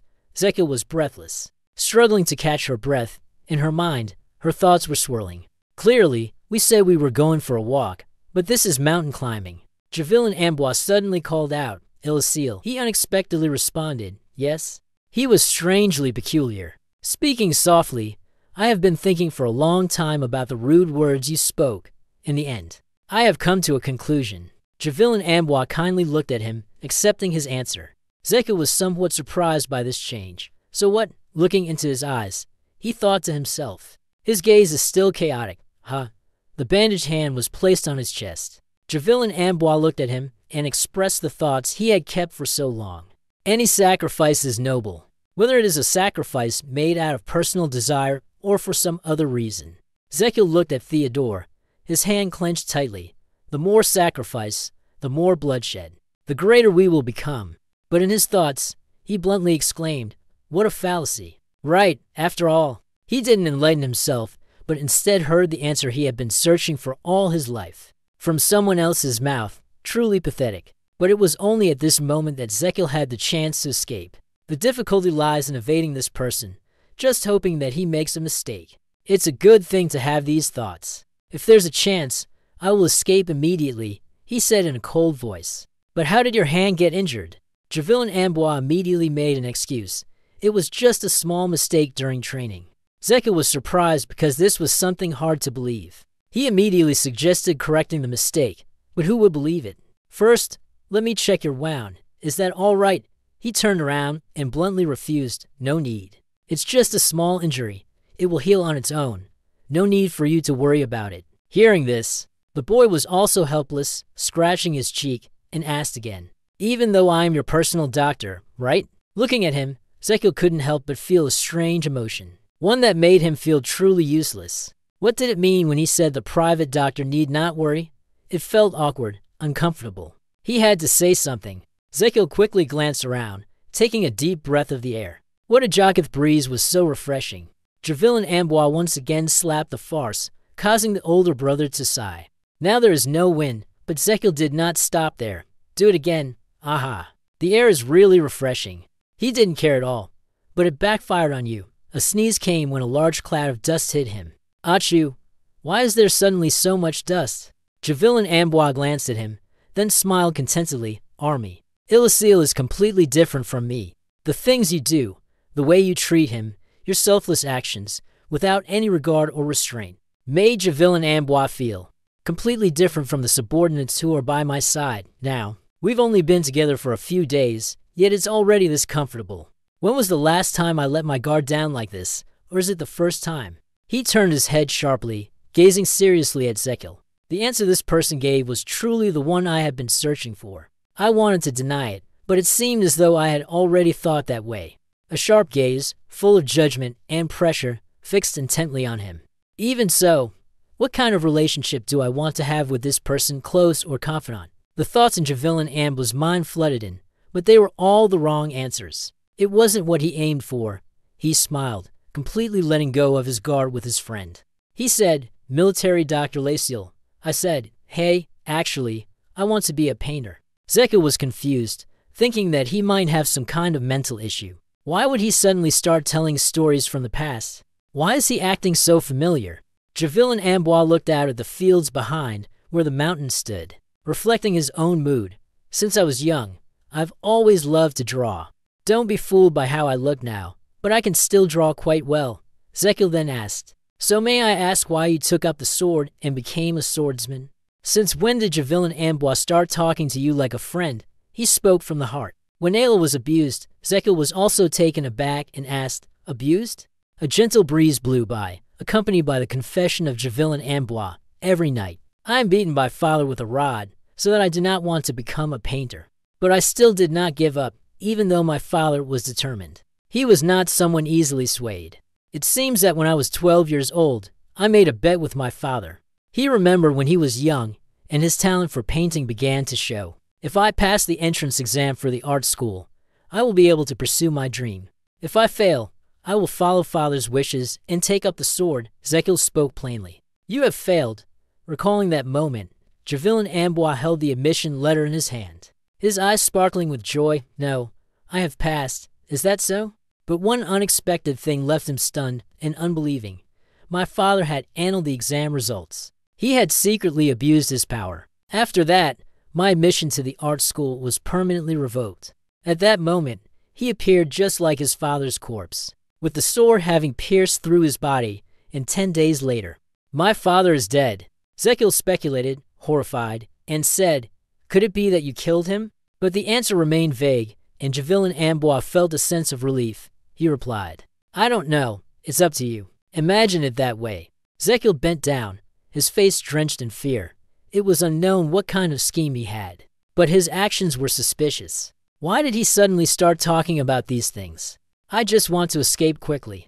Javelin Amboise turned to question. Sure enough, you're not really interested in my story? He quickly waved his hand. King Ming, he didn't say it in anger, but rather, I understand. Who would truly care about someone else's unfortunate childhood? Then, just raise your bandaged hand and let me take a look at the wound. It seems like you're carrying a heavy load now. Zekil, it was hard to understand, especially since just a moment ago, he had said, no need. Yes, you can remove the bandage. Suddenly, he exclaimed, ugh. Rabalong immediately asked, what's wrong? Looking at the wound, scratched and red, it was easy to get infected. Kale guessed it seemed like it was about to develop cellulitis. You used your bright, shining eyes to scan and analyze, confirming the location of the wound for me to examine in more detail. The system interface appeared, indicating that the pulse was being taken and scanned. The pulse diagnosis results were ready. Information about Javelin Amboise was displayed, summarized concisely, general checkup form. Examination subject, Javelin Flambard, Emba, race, human, gender, male, age, 37. Height 193.4 centimeters, weight 91.9 kilograms, blood type are H positive AB. Zekil exclaimed in astonishment. His physique is outstanding, and he's younger than me? Realizing something, Zekil exclaimed, oh, the crown prince inside was overjoyed, jumping up to look at the announcement board. Here it is, the chance to escape.